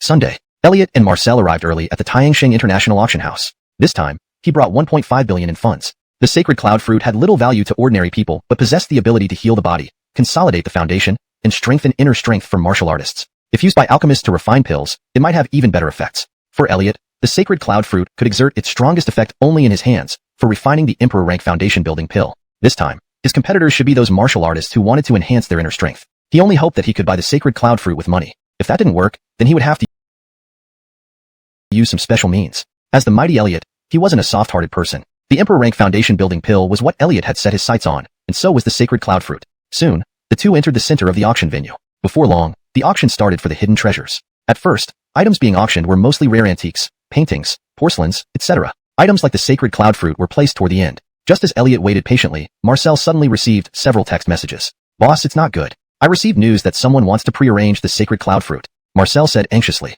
"Prearrange? Who's so audacious?" Elliot asked in confusion. Knowing that Tianxing International Auction House is a renowned international enterprise, there would be no such thing as prearrangement. It's a vice president of the Martial Way Alliance, a 9-star martial artist, Marcel said solemnly. The influence of the Martial Way Alliance in Mox capital has become increasingly vast, and many individuals and families fear their power. That vice president just issued a warning to all representatives participating in the auction not to bid for the sacred cloud fruit. Such a small fry as the Martial Way Alliance, truly thinking Mox capital belongs to them? Ignore it. Elliot chose to ignore it. Meanwhile, in the Supreme VIP room on the second floor, an elder in purple robe sat comfortably on a leather sofa, with servant girls attending to him. "Master Harry, as per your request, we've informed by Mount. It is said that it only bears fruit once every few hundred years, making it a rare treasure. For ordinary people, consuming it can strengthen the body, while for martial artists, it can enhance combat power. The starting price is 130 million, and each bid must be no less than 10 million. The auction begins. After a brief explanation by the auctioneer on stage, the bidding started. Over 100 million for a single herb was indeed rare, but for top billionaires, this wasn't much. For martial artists, such rare herbs were hard to come by. However, now none of them dared to bid, because everyone had received a warning from the Martial Way Alliance. 130 million. At this moment, the bidding device in the Supreme VIP room lit up. 150 million. Immediately, someone placed a higher bid. It turned out to be Marcel raising his paddle. Someone actually dared to bid? That person looks like the young master of the Hausdong family, right? The Hausdong family may be one of the top 10 families in Mox capital, but they can't compare to the currently rising Martial Way Alliance. Is the young master of the Hausdong family that stupid, daring to oppose the Martial Way Alliance? This auction of the sacred cloud fruit might cause trouble. Many people were discussing it. The bidding continued. 170 million. 200 million. 220 million. 250 million. No matter how much weight increased the bid, Marcel would always raise his paddle to match it. Before long, the young martial artist approached Marcel and sternly said, "You are Marcel, the young master of the Hausdong family, correct? My master has ordered you to stop bidding immediately. Furthermore, all extra fees incurred by this bid will be fully borne by you. Otherwise, you will face punishment from our Martial Way Alliance's edict order." The young martial artist looked at Marcel with immense pride. He completely ignored Elliot standing beside him. At this moment, Elliot spoke softly. He only said one word. "Get lost." His single word was not loud or rushed, but it resonated deeply in the young martial artist's ears. Spurt. In the next instant, the young martial artist spat blood right there. Chapter 73. Not within your reach. The young warrior returned to the Supreme VIP booth, dragging his injured body. "Oh Wayne, what happened?" Wade asked in a deep voice. "The Hausdong family refused to accept our terms. There's an expert beside him who injured me with just one sound wave technique," the young warrior said while feeling the pain in his internal organs. "Damn it." Wade raged. Someone actually dared to defy him. At this moment, Wade wished he could immediately subdue Elliot and Abdul, but he didn't dare to do so. This was because it was the Tianshang auction. As a 9th rank warrior, he could look down upon all secular matters. However, the Martial Arts Alliance had rules. In Shanghai, there were two forces that must not be provoked. One was the official power represented by the War God Bureau. The other was the Tianshang auction itself. Because behind the Tianshang auction were complex international powers. Without powerful martial force support, it would also be impossible for the Tianshang auction to have auction venues worldwide. Regardless, we should first get the Holy Cloud Fruit. This is what the chairman wants. "How much capital do we have?" Suppressing his anger, Wade asked in a low voice. "I checked just now. We have a total of 80 billion. The auction continued. The price was soaring. Soon, the price exceeded 15 billion. That was the total sum of Elliot's current personal assets. Though the Hausdong family was wealthy, Abdul himself didn't have much money. After receiving a sum from his father last time, he hadn't received any more. "Boss, we're out of money," Abdul said helplessly. "Let me make a call," Elliot said indifferently. Soon the call was connected. "Aristide, how do you find the time to contact your fourth uncle?" came the friendly voice from the other end. It was none other than Elliot's fourth uncle, Olaf. He currently controlled the Yi Group in Shenzhen, overseeing trillion-dollar assets. "Fourth uncle, transfer me 100 billion. I need it urgently," Elliot said nonchalantly. Money was trivial to him, easily obtained. Even spending 100 billion on the Holy Cloud Fruit wasn't a big deal. "Aristide, what are you going to do? Needing 100 billion at once? All right, I'll transfer it to you immediately." Despite being greatly shocked, Olaf calmed down quickly and agreed right away. This was because Olaf had received a call from Beckham before. The core message was that if Elliot had any requests in the future, they must be met with all efforts. Although Beckham didn't explain the situation about Elliot, As a command from his patriarch, Olaf dared not disobey. Despite having many questions about Elliot, Olaf still complied. Soon, 100 billion was added to Elliot's bank account. 50 billion, 60 billion, 70 billion, 80 billion. In no time, the price of the holy cloud fruit soared to the staggering 80 billion. This price far exceeded its original value. Although the holy cloud fruit was rare, it wasn't truly found only once a century. This price was shockingly high. Are these two mad? 80 billion for one holy cloud fruit. Who are these people to bid like this? Haostong family's young master is risking his life to challenge the martial arts alliance like this. This behavior is almost like deliberately provoking the martial arts alliance. They are truly crazy, all of them. Those participating in this auction were all top-tier billionaires, yet they couldn't help but be stunned by this bidding war. Inside the Supreme VIP booth, Wade's face turned as dark as night. He thought that Abdul would only slightly increase the bid, never imagining he would fight tooth and nail until the end. Worse still, the holy cloud fruit was specifically required by the chairman of the martial arts alliance. So, he spoke up, Haostong boy, the holy cloud fruit is something the martial arts alliance must obtain. Consider carefully what you're doing. If you dare to raise the bid after 80 billion, prepare to face my wrath. Also, my minimum bid is 1.3 billion. Any excess amount will be reclaimed from the Haostong family. Wade, as a 9th rank warrior, made sure everyone could hear his voice through the soundproof glass. His words were clearly a threat. Except, he didn't know that the person seeking the holy cloud fruit was Elliot, thinking it was Abdul. Elliot glanced at Abdul, signaling him to take over this opportunity to show off. Excitedly standing up, Abdul shouted loudly, "What nonsense martial arts alliance? To me, it's nothing but garbage. This isn't the territory of the martial arts alliance. It's the Tiansheng auction, and you dare threaten me? What kind of authority do you think you have? If you've got the guts, let's see who can pay the bill faster. I bid 80 billion and 10 million. Can you follow?" Abdul never dreamed that he would one day openly challenge a 9th rank war god. This was, of course, because Elliot, the revered national protection war god, had his back. These words greatly agitated everyone present. They were risking their lives, daring to openly insult the vice president of the martial arts alliance. That's a 9-star war god. This Haostong family boy has really grown up. Wade was practically bursting with anger at this moment. Fine, fine, fine. Just you wait. He suppressed his rage and spoke in a deep voice. As a 9-star warrior, when had he ever been mocked by a low-level warrior? If he didn't subdue him, how could he maintain the dignity of a 9-star warrior? At this point, he already considered Abdul as good as dead. Once they left the Tiansheng auction, he would make his move against Abdul. In the end, Elliot secured the holy cloud fruit for 80 billion and 10 million. After completing the transaction, Elliot stored the holy cloud fruit. Such minor tricks like storing things within one sleeve were child's play for Elliot. Boss, the vice president of the martial arts alliance will likely be waiting for us outside the venue. Abdul felt a bit uneasy now. He knew he was being targeted. With me around, what are you afraid of? Elliot said indifferently. Having said that, he led Abdul out of the auction venue. As soon as Elliot and Abdul stepped outside the Tiansheng auction venue, a powerful aura immediately locked onto them. Boy, hand over the holy cloud fruit and the 80 billion. I'll let you live. Otherwise, I'll exterminate your entire Haostong family. Wade, filled with fury, sternly demanded. If Abdul cooperated, it would extinguish his anger with 80 billion. But if Abdul didn't cooperate, he wouldn't care about the rules of the War God Bureau anymore and would subdue him directly. He didn't believe that with the power of the martial arts alliance, he couldn't withstand the questioning of the War God Bureau. The holy cloud fruit is not something you can touch. I advise you to leave immediately. Otherwise, you will regret it. Elliot replied to him, looking for death. Wade didn't expect Elliot to dare threaten him back. He could no longer hold back and acted immediately. Chapter 74. He's already a dead man. Wade unleashed a palm strike from midair. This palm seemed casual, but contained half of his power. A 9-star martial god's remote strike was enough to crush an ordinary person. In Wade's eyes, Elliot showed no signs of aura fluctuation, completely an ordinary person. Isn't this indiscriminate killing? However, his palm force dissipated mysteriously halfway through its path. Wade frowned, not getting his voice fading. Even a 10-star Earth immortal wouldn't be defenseless like this. At least they could resist for a few rounds. Yet before Elliot, he was utterly helpless, indicating that Elliot was even stronger than a 10-star Earth immortal. That left only a born king. Such a young born king was unheard of. Now, fear filled Wade's eyes. He deeply regretted this encounter. Had he known Elliot was such a powerful expert, he wouldn't have provoked him. It was too late now. Do you have any last words? Elliot chuckled lightly. I beg you not to kill me. I'm the vice president of the Martial Alliance. I can give you a lot of money, or other assets. Even all my cultivation methods. If you kill me, our president will surely investigate to the end. He is a 10-star martial artist, and comes from a hidden ancient martial sect with super kings stationed there. Wade, uncertain of Elliot's true strength, now revealed his background in hopes of deterring him. Elliot narrowed his eyes and suddenly released him. Martial Alliance, right? Go tell your president not to provoke me or cause trouble in Shanghai again, or else he'll regret it. Elliot waved his hand indifferently. You're not going to kill me?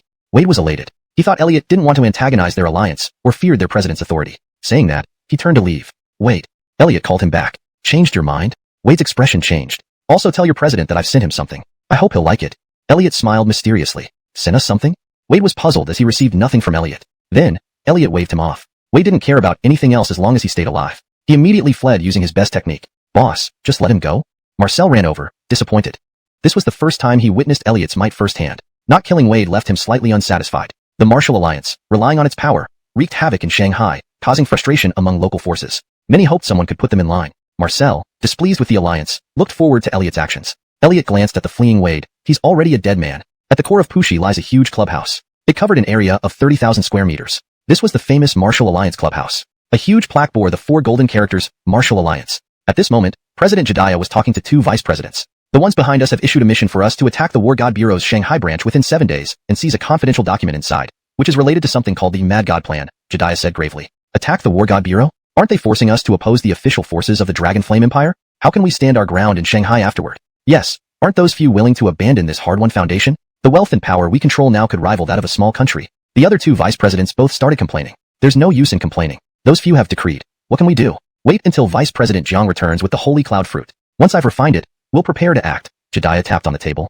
While they were talking, Wade returned. However, he was disheveled, drenched in sweat, still shaken. Yanchun, what happened? Where's the Holy Cloud Fruit? Jediah frowned. President, there was an expert. He seized the Holy Cloud Fruit. At least 10-star, or even possibly a born king. Wade panted. What? A born king in Shanghai? Impossible.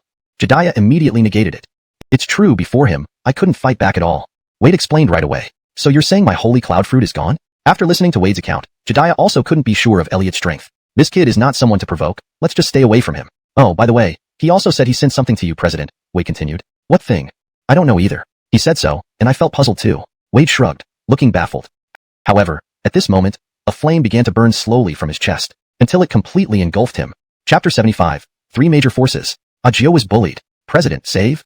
Wade didn't even know what was happening before he was instantly consumed by merciless flames. In a blink, he turned into ashes. This, including Jediah, the 3 of them were utterly shocked. They could never achieve such feats. It was simply akin to divine beings. These kinds of skills resemble ancient immortal arts, originating from the immortal sects. They are not ordinary martial artists' methods. Jediah's face darkened. At this moment, he also understood what Elliot had sent him. It was Wade's life. This was a warning to him, and a warning to the Martial Arts Alliance. President, what should we do? The other 2 vice presidents were also stunned by this scene. They were all 9-star martial artists, standing at the peak of martial artists. But that was relative to ordinary people. When they encountered someone stronger than them, all they could do was tremble in fear. What else can be done? Suppress this incident. No one is allowed to mention it again. Don't provoke that person anymore. Do not investigate him. Everything will be as if it never happened. Jediah made a decisive decision. He did not want anything like this to happen again. If the Holy Cloud Fruit was lost, so be it. If Wade died, so be it. As long as he was still alive, the Martial Arts Alliance would still exist. That forced attack on the God of War Bureau? They gave orders. It must be executed in 7 days. Prepare for it. There should be no further complications with any other matters. After saying this, Jediah instructed someone to clean up Wade's ashes. After parting ways with Abdul, Elliot returned to his dormitory. On the way back, he received a call from Andre. Ling mainly informed Elliot of 2 pieces of information. Firstly, the God of War Bureau had begun promoting Elliot's cultivation plan internally and named it the Berserk God Plan, symbolizing a plan to create gods of war. The second piece of information was that there might be a traitor within the God of War Bureau who had leaked the Berserk God Plan. Some opposing forces were eyeing the plan and were likely to make a move against the Shanghai branch. He hoped Elliot could pay attention to the Shanghai branch. After receiving the information, Elliot agreed. The God of War Bureau now fell under his jurisdiction, and since the Berserk God Plan was promoted by him in a certain sense, he naturally had the responsibility to protect this plan. If anyone dares to attack the Shanghai branch of the God of War Bureau, it's most likely the Martial Arts Alliance. I've already warned you. If you're courting death, then don't blame me. Elliot had already reached a conclusion in his mind.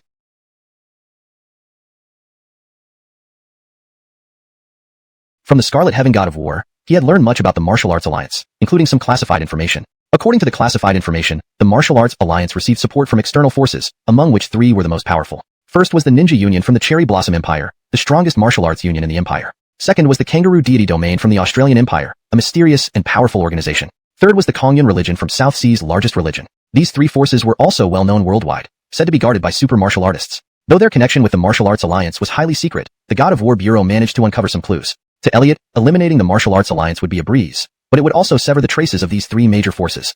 He wanted to see what moves these overseas forces would dare to make after he took charge of the Dragon Flame Empire. Afterward, Elliot called the Scarlet Heaven God of War to strengthen defenses, instructing him to contact Elliot immediately if anything happened. Elliot's school life continued as usual. Regarding the basketball friendship match, he and Dave performed steadily, leading the industrial management class 1 to win 2 consecutive games. They only needed 1 more victory to claim the championship. The freshman welcome party performances were also being intensively rehearsed. Every night during self-study, Elliot would organize rehearsals for the class. Several art college girls, including Miriam, were also very actively cooperating with them. Through repeated practice, Elliot gradually mastered the rhythm and technique of yo-yo. The more exaggerated the coolness, the better it integrated into the music. This feeling was really great. However, during rehearsal one evening, Miriam suddenly received a phone call. Subsequently, she became distracted throughout the remaining practice. She even cried and ran into the restroom after it ended. Hiltonia and others hurriedly went in to comfort her. After half an hour, Miriam and the others came out. What happened? Elliot was the first to ask. Brother-in-law, was someone bullying you? Tell me, I'll beat him up. Dave shouted loudly. At that moment, Miriam was still sobbing, so Hiltonia explained on her behalf. It's like this. Audiobook has been streaming on a live streaming platform. When she first gained popularity, she signed with an MCN agency that promised to help promote her and expand her audience reach. They also said they would help her with commercial advertisements and endorsements. In reality, it was all thanks to Audiobook's personal beauty and singing charm that she attracted millions of fans. That MCN agency didn't provide any real help at all. After Audiobook became popular, they shamelessly claimed it was all due to their promotional efforts and demanded a portion of her live streaming income.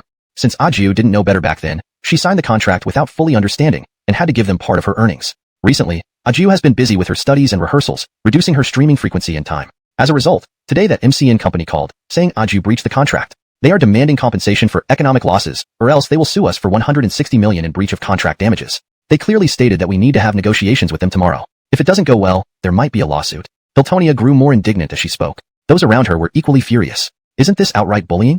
How malicious and despicable these companies are. This trash company should go bankrupt. Expose them to the media. But they have the contract. We can't win. Oh, what to do? Poor Audiobook. While everyone felt outraged, most could only offer verbal comfort without being able to truly help. Elliot came over, patted Miriam on the shoulder, and said, I'll go with you tomorrow and help you resolve this. Miriam looked up, her tear-filled eyes gazing at Elliot, filled with trust. Okay. Thousands of words condensed into one word. Afterward, Elliot called his fourth uncle Olaf when no one was around. Fourth uncle, I need your help.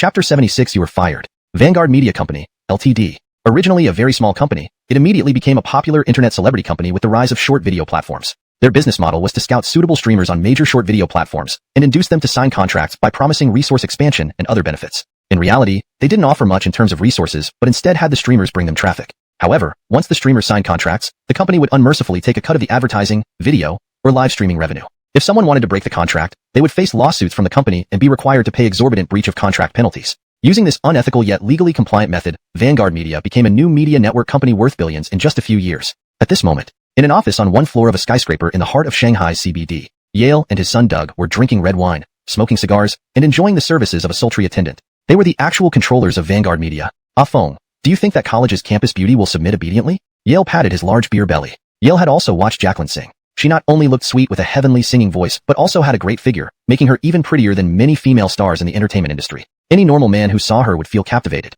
Don't worry, Dad. As a college student, she'll probably be scared stiff upon receiving our company's legal notice. How could she escape our grasp? Doug replied with a wicked smile. Sigh, this girl is quite something. With her, we could have made a lot more money. Now that we're moving on her, it might be harder to control her. Yale sighed. Don't worry, Dad. I've taken care of everything. Tomorrow, as long as she dares to come for negotiations, I guarantee she won't leave this office. At that point, both of us can have our way with her. And I've already had hidden cameras installed. At that time, we'll fully control her and make her earn big money for us. Doug swirled the red wine in his glass, feeling like everything was under his control. Yes, good boy. Dad knew you'd amount to something. The next day, Elliot accompanied Jacqueline to the building where Vanguard Media was located. This was Jacqueline's second time here. The first time was when she came to sign the contract. She was still a student, so she felt somewhat nervous about this negotiation. Don't be nervous. I'll handle everything, Elliot comforted her. Okay, Jacqueline seemed energized hearing Elliot's voice. They took the elevator to the floor where Vanguard Media was located. After being received by the receptionist, they entered Doug's office. Mr. Luo, I'm here, Jacqueline said politely. Oh, our top star is here. What kind of tea do you want? Doug appeared quite attentive. However, he noticed Elliot, his eyes showing hostility. No tea, let's get straight to the point. We hope your company can terminate Joshio's contract, Elliot said directly. Terminate? It's not that simple. Who are you, little punk? Can you represent her? Doug sneered. I can. Jacqueline responded. Fine. If you insist on termination, then bring us 1.6 billion yuan in compensation. Doug laughed coldly. I don't have that much money. Mr. Luo, haven't I earned quite a bit for your company? At least 10 to 20 million. Why should I compensate because my live streaming hours decreased? And why should I pay a breach of contract penalty? Jacqueline retorted indignantly. This issue isn't up for discussion. Once you sign with the company, you must follow the rules. If you're not making money for the company, you must compensate. Doug replied coldly. If you really can't afford it, then compensate with your body. Just sleep with me once and then with my dad once, and I'll reduce your compensation by half. 2 nights, worth 80 million yuan. How about that? In response, Doug received a slap. Slap. Jacqueline glared at Doug angrily. Bitch, dare to hit me? Doug flew into a rage and moved to strike Jacqueline. However, he didn't get the chance, because he received another slap. Slap. This time it was Elliot who struck. Elliot's strength was much greater than Jacqueline's. It sent Doug spinning around, dazed. Wiping his mouth, he found it full of blood and 2 teeth missing. You dare to hit me too. You're dead. I'll call the police on you. Now 160 million isn't enough. I want 260 million from you. I'll let you know how expensive these 2 slaps are. Doug shouted furiously at Elliot. Elliot looked at him calmly and said, "You won't get a penny because, from now on, you're not the boss here anymore." "What are you talking nonsense?" Doug was taken aback. Just then, his phone suddenly rang. It was his father, Yale. "Dad, son, I have good news for you. Someone offered 5 times the market price to buy my shares in the company. I've already sold them to him. It's 5 times the value. It's much easier than making that money the hard way. Besides, you still own 30% of the company, so you're still the CEO. With this money, Dad can retire early." Yale said excitedly on the other end of the phone. "What?" Doug was completely bewildered. At this moment, Elliot took out his phone and said calmly, "Vanguard Media has 16 shareholders. You and your father are the major shareholders, holding a total of 61% of the shares. The remaining 14 people are minority shareholders. Before acquiring your father's shares, I had already bought all the shares from the other minority shareholders. Now, including your father's shares, I hold 67% of the shares. In other words, I am now the actual controller of Vanguard Media. Doug, right? From today onwards, you are no longer the general manager here. You are fired." Doug was utterly dumbfounded. He had thought this negotiation would go smoothly, and he would easily take down Jacqueline. How did it turn out that he no longer owned the company, and he was fired? Refusing to believe it, he called each shareholder, but the result was the same. All their shares in the company had been sold. If his father Yale hadn't sold his shares, they would still be in control of the company. In the end, Doug was betrayed by his own father. "Dad, you betrayed me." Doug was so angry that he almost spat blood on the spot. Chapter 77. Slandering. "Gideon, pack your things and get lost," Elliot said coolly. "Humph. I still have at least a 33% stake, and I am still the head here. The people in the company recognize me, not you. What if I don't hand over management?" Gideon gritted his teeth and said, "Whether you hand it over or not, lawyers will soon come to handle the transition. Your company must have used some special means to get started, right? And there have been many non-compliant operations, haven't there? As long as the financial situation is investigated, we should be able to find out. Now you have 2 choices. The first one is to keep your shares and receive dividends annually. The second one is to take the value of your shares and then get lost." Hearing what Elliot said, Gideon's face suddenly changed. Indeed, there were issues within their company that would not stand up to an investigation. Given this situation, it was almost impossible for Gideon to keep the company. Although he could get a hefty amount of cash, losing this company also meant losing many perks. After all, with this company, he could sleep with quite a few internet celebrities. Reluctant as he was, he now had to give up control of the company. Elliot had called his 4th uncle, Olaf, to buy this company. He hired professional legal teams which Gideon couldn't resist. Within just 1 day, the transfer procedures were completed, and Jacqueline was freed from her nightmare. In the future, Elliot would ensure the company provided more resources to Jacqueline. Gideon returned to his luxurious apartment worth over 50 million. He was very depressed today. He lost his company in just 1 day. However, combined with his father's share, they received several billion in cash. It could be said that they wouldn't have to worry about food and clothing for the rest of their lives. "Son, it's Dad's fault. I didn't think carefully and only lusted after money, letting that woman run away," Father Luohan Grover consoled him. "I'm just very unhappy, having been tricked. Humph, this vengeance I must take," Gideon said grimly. The father and son discussed for the entire night and actually came up with a brilliant strategy. This strategy involved slandering Jacqueline and using her popularity to turn himself into an internet celebrity. As the boss of an internet celebrity agency, Gideon already had a fan base on various social media platforms, numbering in the hundreds of thousands. Thus, he released a video the next day. The video title read, "I was cheated out of money and affection by one of my female internet celebrities. Now even my company is gone." In the video, he spoke tearfully, "Fellow viewers, I am Gideon, originally the owner of Pioneer Media. Fellow viewers know that our company has many internet celebrities. I got along well with all the live streamers under my company, most notably Selena. Many of you might have seen her videos. She was our company's promoted internet celebrity. To gain traffic, Selena lured me wildly, hoping to use the company's resources to turn her into a billionaire-level internet celebrity. I refused at first, but beauty conquers all, and I ultimately gave in. She slowly earned my trust while constantly emotionally manipulating me, and I could only tolerate it bit by bit. However, I never expected that she had other young lovers outside. Yesterday, she teamed up with that young lover, causing trouble at the company and forcing me to transfer ownership. They even attacked me physically and threatened me. I had no choice but to transfer the company because I loved her. I'm really sorry for wasting public resources due to personal matters, but I need to vent, please understand. And everyone, hope you can see through certain people's true colors." At the end of the video, he attached a segment of surveillance video showing Jacqueline and Elliot slapping him. When he posted this video, it immediately went viral on various short video social platforms. Million-follower internet celebrity seduces company boss and forces him to transfer ownership? My goodness, that's Jacqueline, my dream goddess. She did this?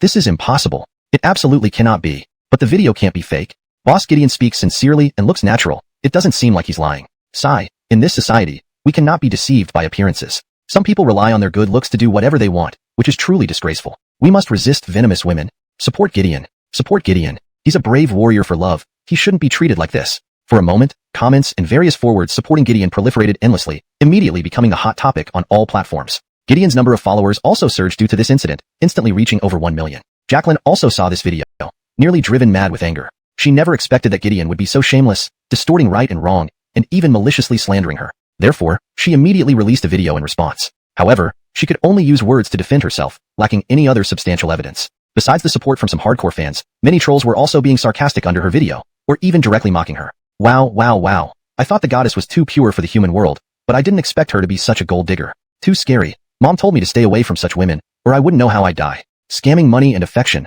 Simply an animal. An animal. Hope the law severely punishes Sky Selena. All kinds of insulting and unpleasant words constantly appeared in Jacqueline's comment section. Some people even redirected their attacks towards Elliot. Don't blame the goddess anymore. Isn't there still another despicable man? The goddess was also bewitched by this man. He is a heartbreaker, specifically disrupting others' feelings. Oh yes, Goddess Selena couldn't possibly be that kind of person. It's likely this man planned everything behind the scenes, extremely sinister. You see the video? This man hit so hard, making Gideon bleed. Shouldn't he be held responsible? Yes, a real maniac. What about finding this animal's background information? Does anyone have his data?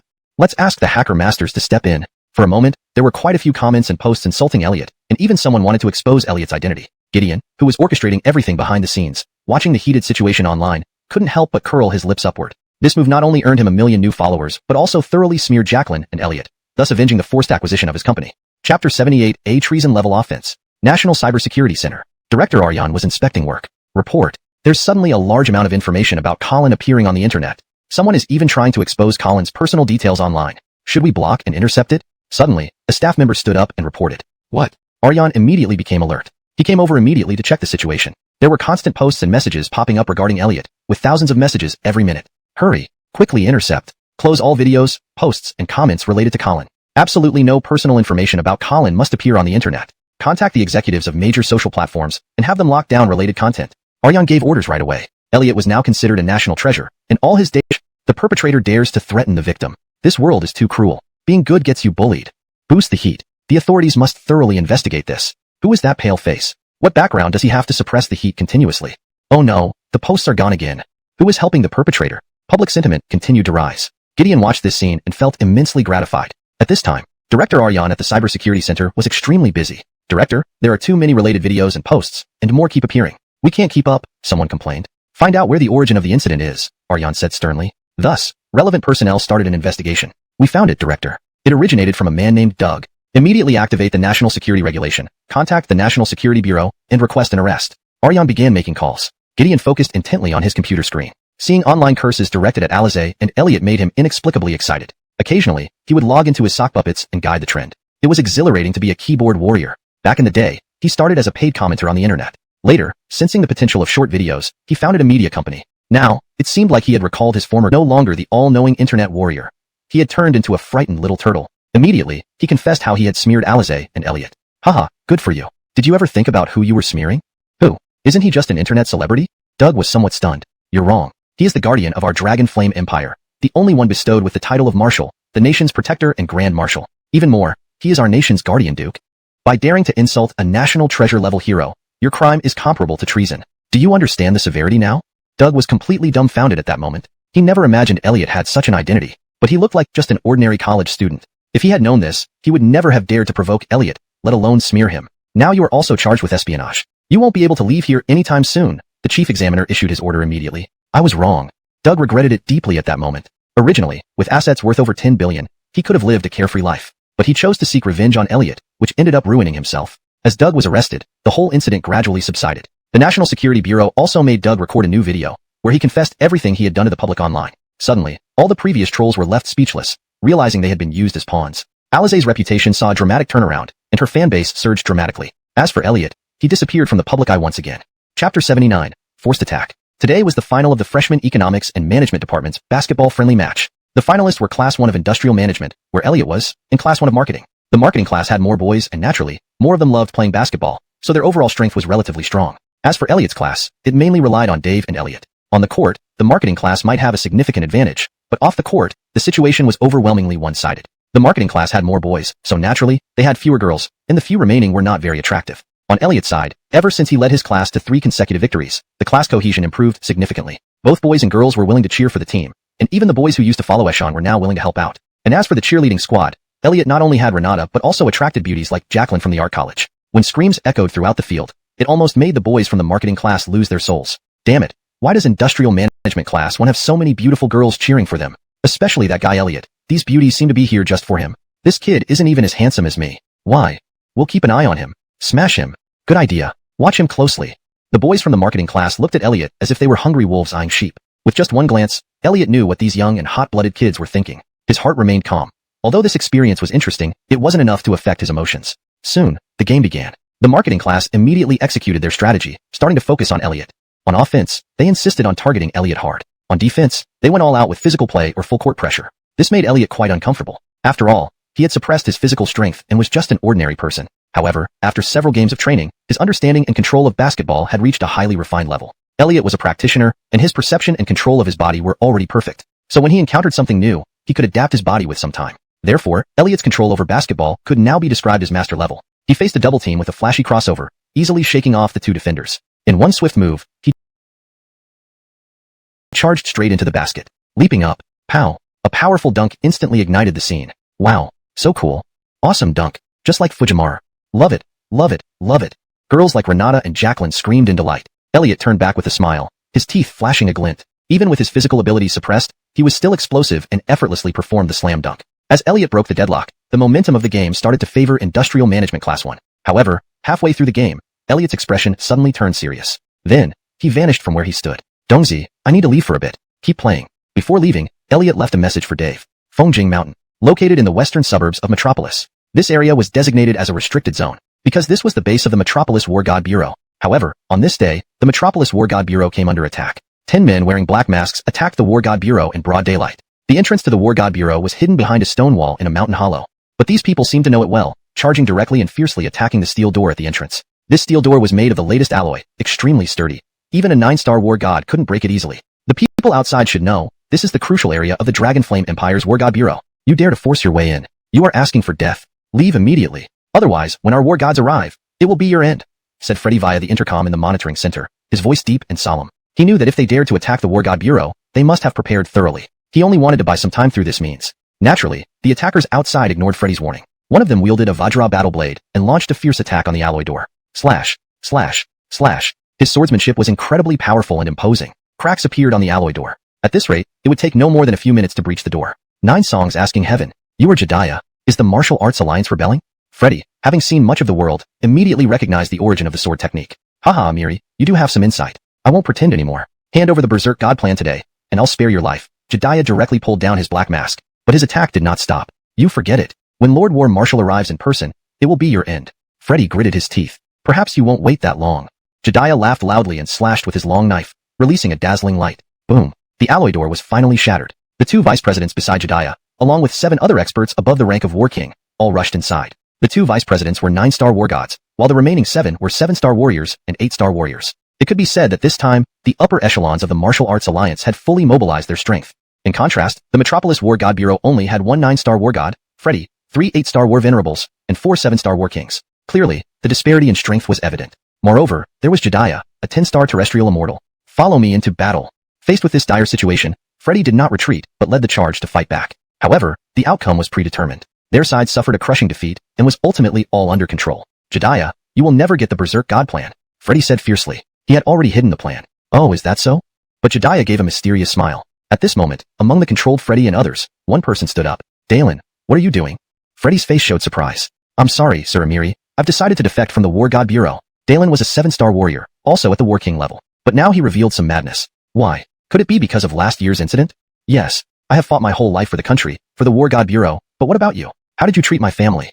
My home was forcibly demolished, and my family members were killed by malicious real estate developers. This revenge, can I not take it? You even said that the law would give my family justice. In the end, they only got a 3-year sentence. Ha ha ha, is my family's life worth just 3 years? From this moment on, I've decided, I will defect. Chapter 80. The 3 puppeteers behind the scenes. War God Amiri knew that Dalen's heart had completely darkened due to the changes in his family. In that case, the Frenzy God plan couldn't be kept safe anymore. Sure enough, under Dalen's guidance, the Frenzy God plan was entirely seized by Jediah. President, shall we? A vice president made a throat-slitting gesture. Anyway, after finishing all this, they would thoroughly leave the Dragonflame Empire. They might as well eliminate these people completely. Jediah pondered without making an immediate decision. Kill or flay, do as you wish. War God Amiri said proudly. If you want to kill, then just kill. The believers of the War God Bureau also lifted their heads. Kill them. Madness flashed in Dalen's eyes. Then, just as Jediah was about to give the order, a voice suddenly sounded. I'm watching over this place. It's not your turn to wreak havoc and kill an 8 kings. Even Jediah wasn't his match. Therefore, they each used their most powerful escape techniques, desperately fleeing. Amiri, are you okay? Elliot first checked on casualties. I'm fine, Lord Divine Marshal. Please retrieve the Frenzy God plan. Leave this matter to me. War God Amiri, being somewhat skilled, withstood the explosion. Don't worry, they can't run, Elliot said indifferently. Then, he vanished. Elliot employed his unique martial art called Stepping Stars. At the peak of his power, one step of Stepping Stars could span across stars, even star systems, possessing the ability to traverse space. And now, when he performed it, it created the effect of shortening distances drastically. Below 9th rank, no martial artist, no matter how fast, could possibly outrun Elliot. Although the Martial Arts Alliance people weren't fools and didn't flee all in one direction, Elliot's speed was extremely fast. In a flash, he eliminated 7 minions. Only Jediah and the 2 vice presidents were still escaping. Even though only 2 minutes had passed, they had already fled several miles away. President, we've escaped. Ha ha ha, that so-called National Protection Divine Marshal is nothing special. This time, not only did we escape, but we also obtained the Frenzy God plan. We can live extravagantly overseas. Yes, it's just a pity that we originally stayed here enjoying top-tier resources. Overseas, everything has to start from scratch. Forget the nonsense. Hurry up and go to the East Sea to report to the 3 lords. The 2 vice presidents spoke with lingering fear. Jediah's face, however, remained serious. He always felt something was off. So, should I say you're clever or foolish? Attacking the War God Bureau in broad daylight? Quite creative, but unfortunately, at this point, you're still deluded thinking you can escape. Elliot's voice suddenly echoed in the ears of the 3. What? How is that possible? Where is he? The 2 vice presidents were shocked. They never expected that despite their high speeds, they couldn't escape Elliot's pursuit. President, you go first. We'll hold him back. The 2 vice presidents bravely charged toward Elliot. Good. At this moment, Jediah didn't care much and immediately executed his strongest technique, thousandly a day. His feet stepped through the air like meteors. A 10th rank martial artist was extremely fast, almost reaching supersonic speeds. Moreover, Jediah was desperate, wildly burning internal energy, which made his speed even faster, until they could no longer see Elliot and the others. Once we reach the side of the 3 lords, everything should be fine. Jediah felt a surge of confidence. Meanwhile, 300 miles off the coast of the East Sea, 3 figures stood in midair. One was dressed as a samurai, with 3 swords tucked into his belt, a scar on his face, and an exceptionally fierce demeanor. Another wore a sleeveless studded jacket, with fiery red hair and a proud, bloodthirsty expression. The 3rd figure wore a black cloak, revealing only a pair of dim eyes, exuding an eerie aura. They all gazed toward the direction of the Dragon Flame Empire. How I wish to visit that land. The one in the black cloak was Kelvin, sighing deeply. Grayson, if you want to go, why not seize this opportunity? Said Sakura Empire's ninja from the Ninja Alliance, known as the King of 3 Sword Flows, Izar. 3 Sword King, don't talk nonsense. Do you have the guts to get close? Coldly laughed the Storm Warrior Hilton. All 3 were innate kings, top-tier experts throughout the entire Blue Star. Yet, they dared not easily set foot in Dragon Flame Empire's territory. For over 100 years ago, a divine battle erupted, involving all innate kings and above. That battle was earth-shattering, causing many strong figures to perish. It also led to an old monster from the Dragon Flame Empire making a move. When that old monster acted, he swept through invincibly, suppressing kings from various countries worldwide. Before disappearing, he left a message. Those who violate my Dragon Flame will be punished, no matter how far away they are. Since then, no innate king from abroad dared to step into the Dragon Flame Empire's territory at will. Let's refrain from talking about unimportant matters. According to the timeline, things should be done by now. Why haven't they come? Grayson spoke gravely. These 3 forces were the power behind the Martial Arts Alliance. Upon learning that the Dragon Flame Empire had a Frenzy God plan, they decided to use the Martial Arts Alliance for plundering. Everything was orchestrated by these 3 being guided behind the scenes. Chapter 81. You must not disappoint me. Whoosh. A figure darted across the sea. It was clearly Jediah. Finally, he saw 3 figures in front of him. Your Excellencies, I have not failed you. Jediah arrived before Grayson, Tracy, and their companion. He immediately bowed and presented the documents of the Berserker plan with both hands. Ha ha ha, Wintian. Well done. With this plan, our 3 forces can also take the opportunity to build a formidable army of warriors. You can leave the Dragon Flame Empire now, go wherever you wish. We will give you your due rewards when we return. Grayson, Tracy, and Carmine all spoke in turn. However, at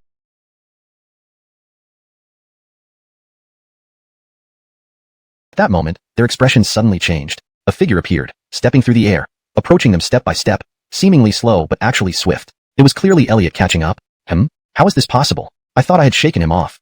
Jediah's expression drastically changed, baffled. Elliot said calmly, that was what you thought. If I hadn't let you run, do you think you could escape?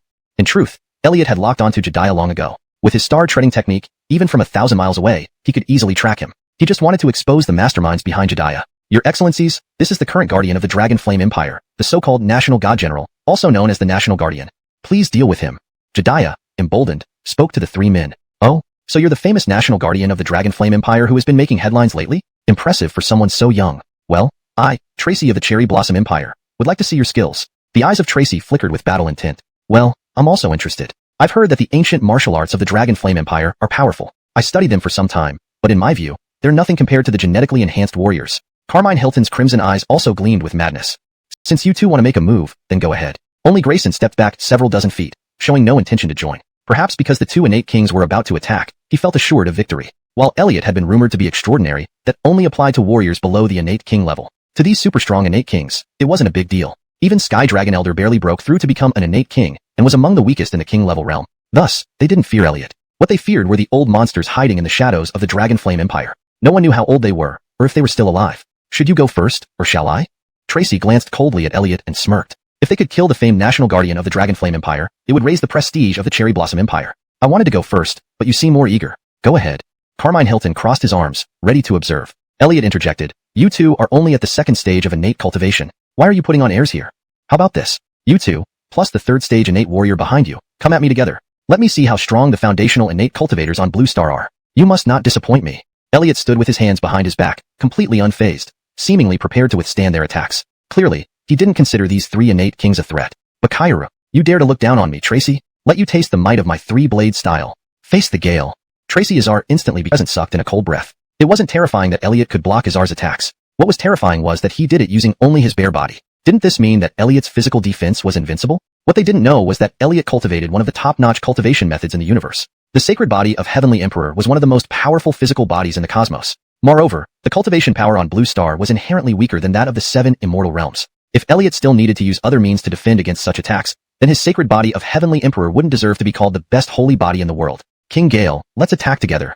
Azar no longer put on airs. He now knew that Elliot wasn't simple and decided to work together to find Elliot's weakness. Sure. King Gale Hilton didn't hesitate either and immediately joined the fray. His speed was like a hurricane, invisible and intangible. His fists were like heavy rain, swift and ruthless. However, when his attacks landed on Elliot, they felt like cotton, soft and powerless. Fuck, this is impossible. King Gale Hilton cursed madly. He boasted of understanding the martial arts of the Dragon Flame Empire well, but never expected that his prideful Gale rampage couldn't break through Elliot's defenses. Jediah, who watched from the side, was already numb with shock. He thought that with the protection of 3 innate kings, he could rest easy. But he never expected that 2 innate kings working together couldn't break Elliot's defense. And this guy was still so young. Was he human or divine? Until this moment, Elliot showed no signs of attacking. At this point, even King Nibwa couldn't hold back anymore. Let me try. King Nibwa Bagoo softly chanted some ancient incantation, and a green magic staff appeared in his hand. A Kuniki's Kwa.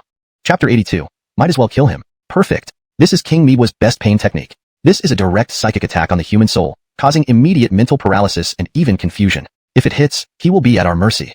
Delfino and Autry saw Basso Gus take action, feeling a glimmer of hope. In an instant, Donovan's emerald magic staff shot out a green beam. Elliot did not dodge or avoid. It seemed he had no chance to escape. In that moment, the green light entered Elliot's machine, third eye. Elliot simply frowned. And then, there was nothing after that. Huh.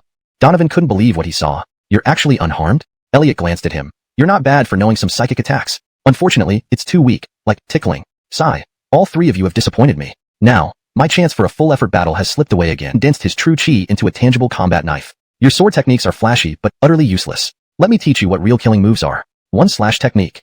Elliot casually slashed with incredible speed, as if breaking through space and time. Instantly, the slash reached Delfino. Rip. Before he could defend himself, the slash tore through his protective true chi, decapitating him. His body separated from his head. Elliot, known as Elliot D, mastered 18 types of weapons. His expertise in swordsmanship and knife techniques stood out. To die under Elliot's knife, Song Xia Yilong considered himself fortunate. Elliot turned his gaze towards Hilton. Hilton's hair stood on end, and he broke into a cold sweat immediately. In that instant, he transformed into a whirlwind, fleeing frantically. Being an innate king, his speed matched a hurricane. Your fist techniques aren't bad. Fast, powerful, rhythmic, just not ruthless enough. Let me show you what the strongest fist in the world looks like. With this punch, carrying 13,500 years of training, can you withstand it? Bang. Elliot's punch was solid and merciless, smashing into Hilton's back. It created a bloody hole instantly. With a loud thud, Hilton's body exploded into a pool of blood, scattering across the East Sea. Don't kill me. I will give up the mad god. Didn't you claim it was your sex creation, declaring that dragon flame people are all fools? Basso Gus hurriedly explained, no such thing, it's just misinformation.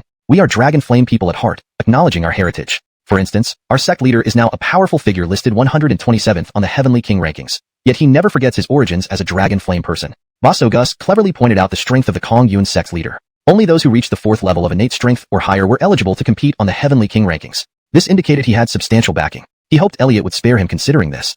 Are you threatening me? How could Elliot, who had lived for over 10,000 years, not see through his intentions? How dare I? I want to follow the great dragon flame deity. Basso Gus feigned humility. All right, since you're respectful. Elliot began. Basso Gus felt a surge of hope, but the next words made his heart drop into an icy pit. But I don't like spineless, devious people like you. Might as well kill you. What? As he spoke, Elliot acted. His hand shot out and grabbed Basugus by the crown of his head. Crack. His skull was surprisingly fragile. It shattered with a crisp sound. Snap. Elliot had defeated 3 innate kings single-handedly. Now only Jediah remained. At this moment, he had lost all dignity as a 10-star martial artist, his legs trembling uncontrollably.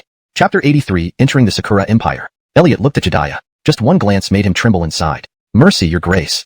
Jediah immediately knelt down. Give me a reason not to kill you, Elliot said indifferently. The Martial Arts Alliance now has over 16,000 members, with funds totaling trillions and 600 branches. I can give all of this to your grace.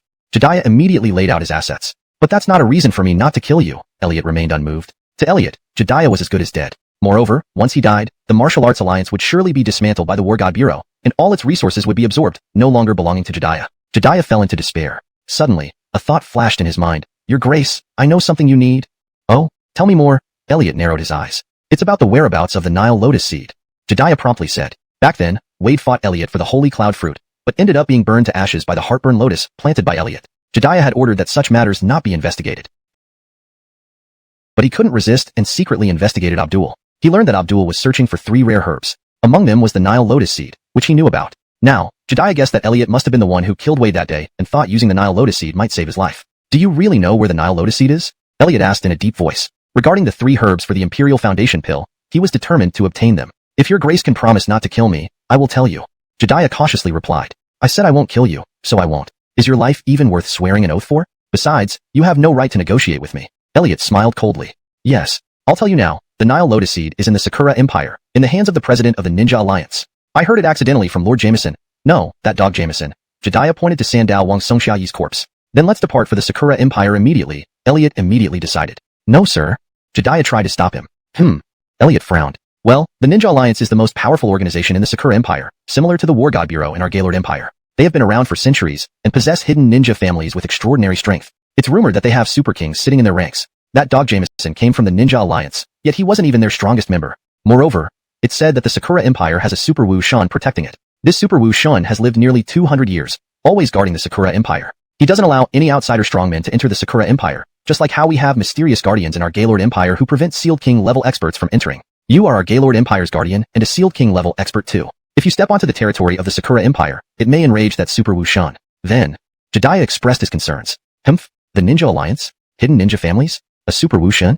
Ha ha ha, just a bunch of clowns. Upon hearing this, Elliot was not worried at all. He directly grabbed Jediah and headed straight towards the Sakura Empire. On the basketball court, without Elliot as the key player, only Dave was struggling alone. Soon, the business administration class pulled ahead of the marketing class. The entire team's morale dropped significantly. Ha ha ha, where's that useless Elliot? Why did he run? What a coward. Knowing he can't win, he ran. Absolutely disgraceful. He's not fit to be class president. He should give up the position to me. Eshan kept mocking from the side. Eshan, shut up. If you won't help with class honor, at least don't defame our class president. Right, class president, you must have had urgent matters, so he left temporarily.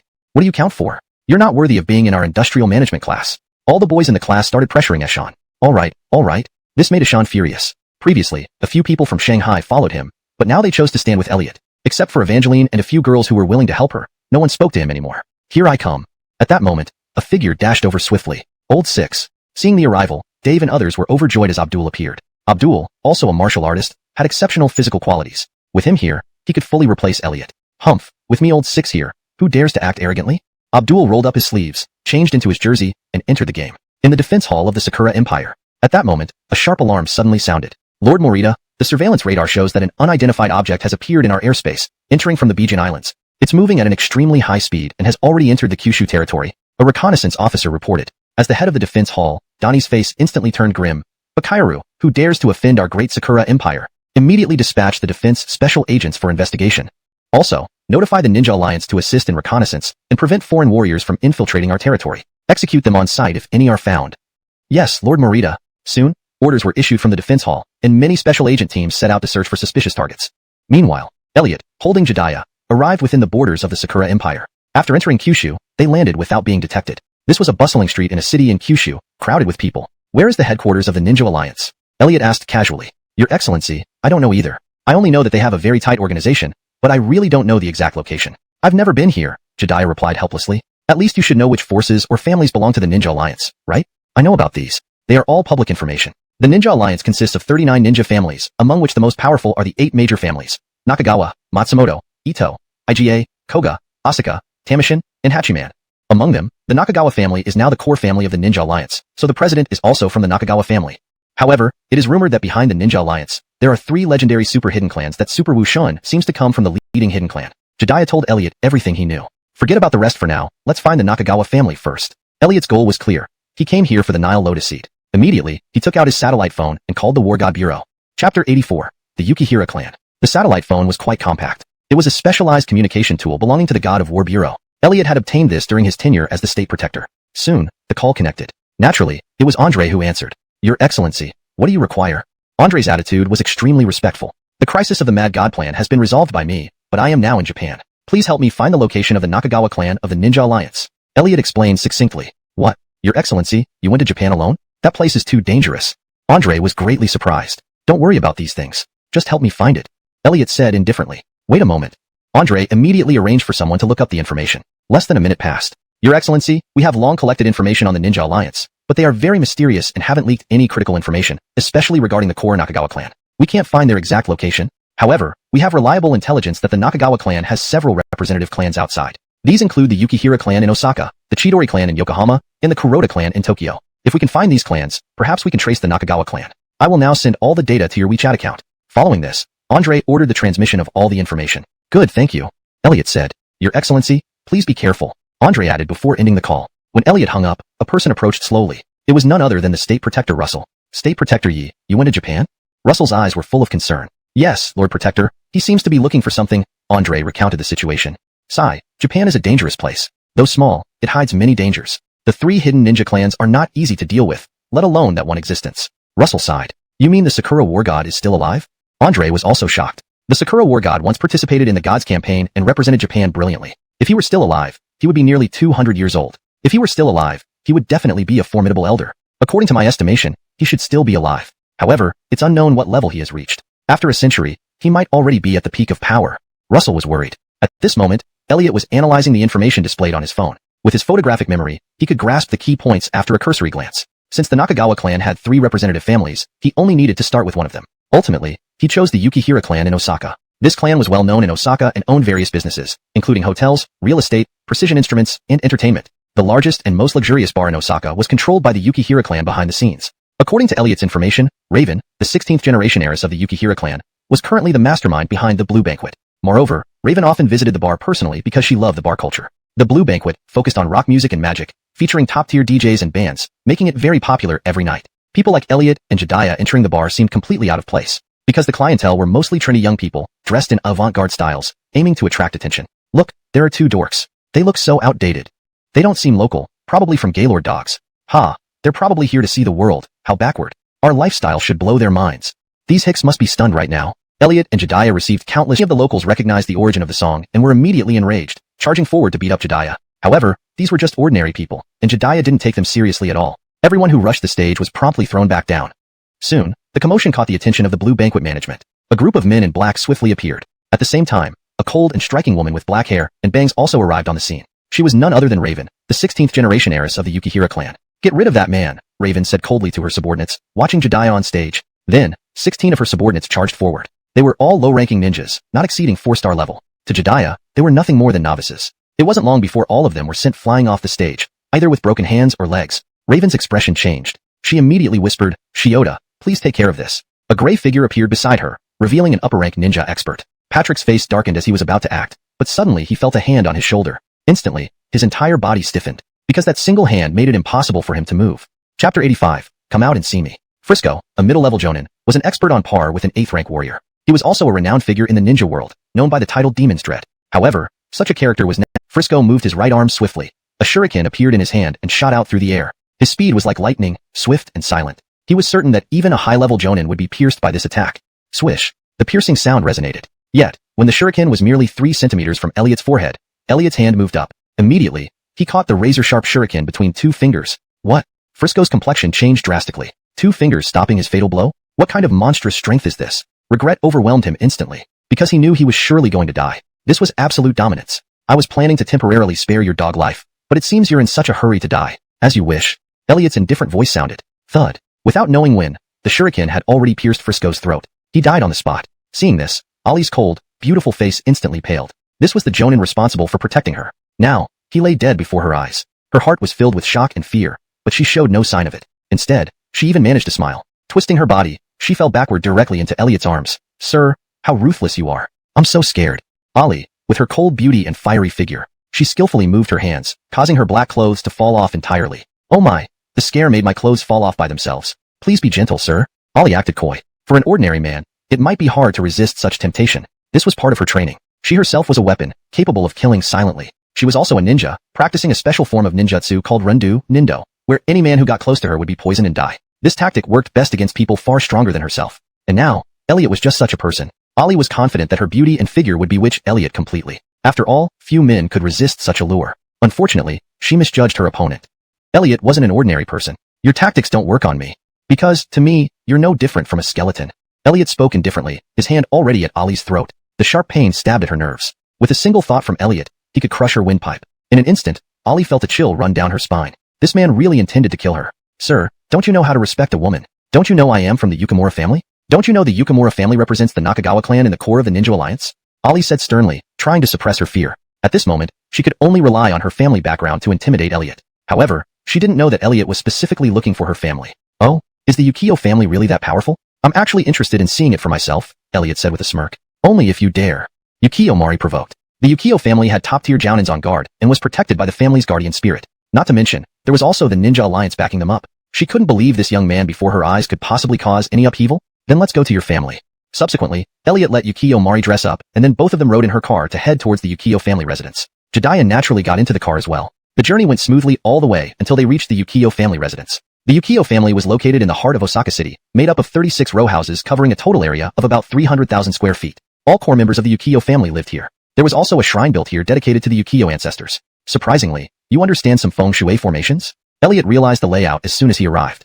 The 36 row houses were arranged in a specific formation with magical instruments enhancing it, indicating that a special array was running here. Hearing Elliot's words, Yukio Mari could not help but secretly panic. The family's feng shui formation had never been disclosed to outsiders before. Yet, Elliot had seen through it at first glance. But she still believed that the power of the family was invincible. Because it was Yukio Mari's car, they were able to enter the interior of the Yukio family without hindrance. Soon, they arrived in front of the luxurious row house belonging to the family head. At this moment, some of the young warriors of the Yukio family were practicing in the training field here. Elliot got out of the car with Yukio Mari. "Make your family's patriarch come out to see me," Elliot's voice echoed throughout the entire Yukio family compound. "Huh?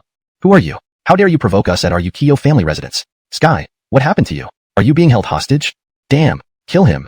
Those young warriors rushed up one after another, their blood boiling. Without needing Elliot to make a move, Jediah directly handled them all, laying them all out on the ground. Chapter 86, Invoking the Ancestors. Jediah did not deal the killing blow. Firstly, Elliot had not given the order. Secondly, he was afraid that if things got out of hand, it would not only attract the attention of the Sakura Defense Agency, but also draw the attention of the Ninja Alliance. There was even a possibility that some reclusive figures might intervene. He feared Elliot might also be unable to handle these hidden figures, and in that case, both of them could end up dead. "Eight Gates, you actually dared to lay hands on us. This is an insult to our Shiroda family. Once our elders and clan head arrive, it will be your doom. Die. Die already." The young warriors continued their curses. "Kill them," Elliot pointed at these people indifferently. They were too bothersome, making nothing but noise. Although it didn't matter much whether Elliot killed them or not, they were like flies buzzing around, and it would be better to just get rid of them. "Your Excellency, all these are members of the Shiroda family. If we kill them, it might cause a major disturbance. The Sakura Defense Agency may directly intervene, and then the Ninja Alliance will also step in. By then, you would have to face these two powerful forces." Jediah voiced his concerns. While the combat strength of the Sakura Defense Agency wasn't very strong, it still possessed formidable firepower with modern weapons. Even he, Jediah, wouldn't dare to confront the Sakura Defense Agency head-on. If the Sakura Defense Agency used intermediate-level nuclear weapons without restraint, even innate kings would suffer severe injuries. "Do as I command." Elliot remained unconcerned. Hearing Elliot's command, Jediah had no choice but to execute it. Puff, puff, puff. In an instant, the warriors fell dead on the spot. Flora felt another tremor inside her. These were the carefully nurtured younger generation of the Shiroda family, yet they were now killed as easily as weeds. This young man before her was truly a ruthless demon who spared no lives. She wondered if the family could withstand this crisis. Her heart wavered slightly. Naturally, the commotion here drew the attention of the upper echelons of the Shiroda family. Soon, a group of powerful figures arrived. Who dares to act so recklessly in the Shiroda family? At the front stood a figure emitting a formidable aura, clearly a high-ranking jonin, equivalent to a 9-star warrior. This was none other than the clan head of the Shiroda family, Allah. Behind him were two more powerful figures, also high-ranking jonins, known as Dario and Leland. These two were the guardian elders of the Shiroda family, who rarely appeared unless there was a significant crisis. There were a few others as well, all core members of the Shiroda family, slightly weaker but still powerful ninjas. "Don't waste time talking. Knock them down first, then ask questions. Elliot directly ordered Jedediah. He knew that mere words wouldn't make these old fellows submit. They had to be knocked down first. With Jedediah's 10-star warrior prowess, handling these guys shouldn't be a problem. Instantly, Jedediah unleashed his full strength. A 10-star warrior at full power was not to be underestimated. 9 Songs of Wen Tian. Jedediah practiced ancient martial arts, which encompass 9 types of combat techniques: fist, palm, foot, leg, finger, elbow, knee, arm, and sword. Each technique had infinite variations and methods, attacking fiercely. Ninja art, mirage, ninja art, wind blade.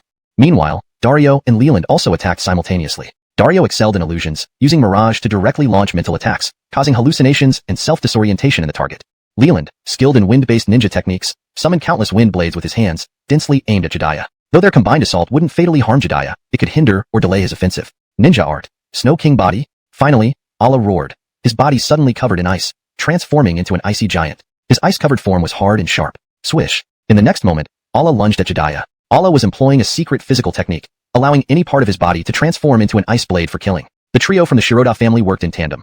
One released illusions, intermittently causing Jedediah to experience mental paralysis. One unleashed wind blades, forcing Jedediah to divide his defenses, while Allah acted as the main attacker, engaging Jedediah in close combat. Their coordinated efforts matched Jedediah's 10-star cultivation almost equally. Jedediah, you, a 10-star warrior, can't even defeat 3 9-stars? Why don't you just smash your head against a tofu block? Elliot remarked sarcastically. Stung by Elliot's taunt, Jedediah couldn't hold back any longer. Swish. A battle knife appeared in his hand. One slash across the sky.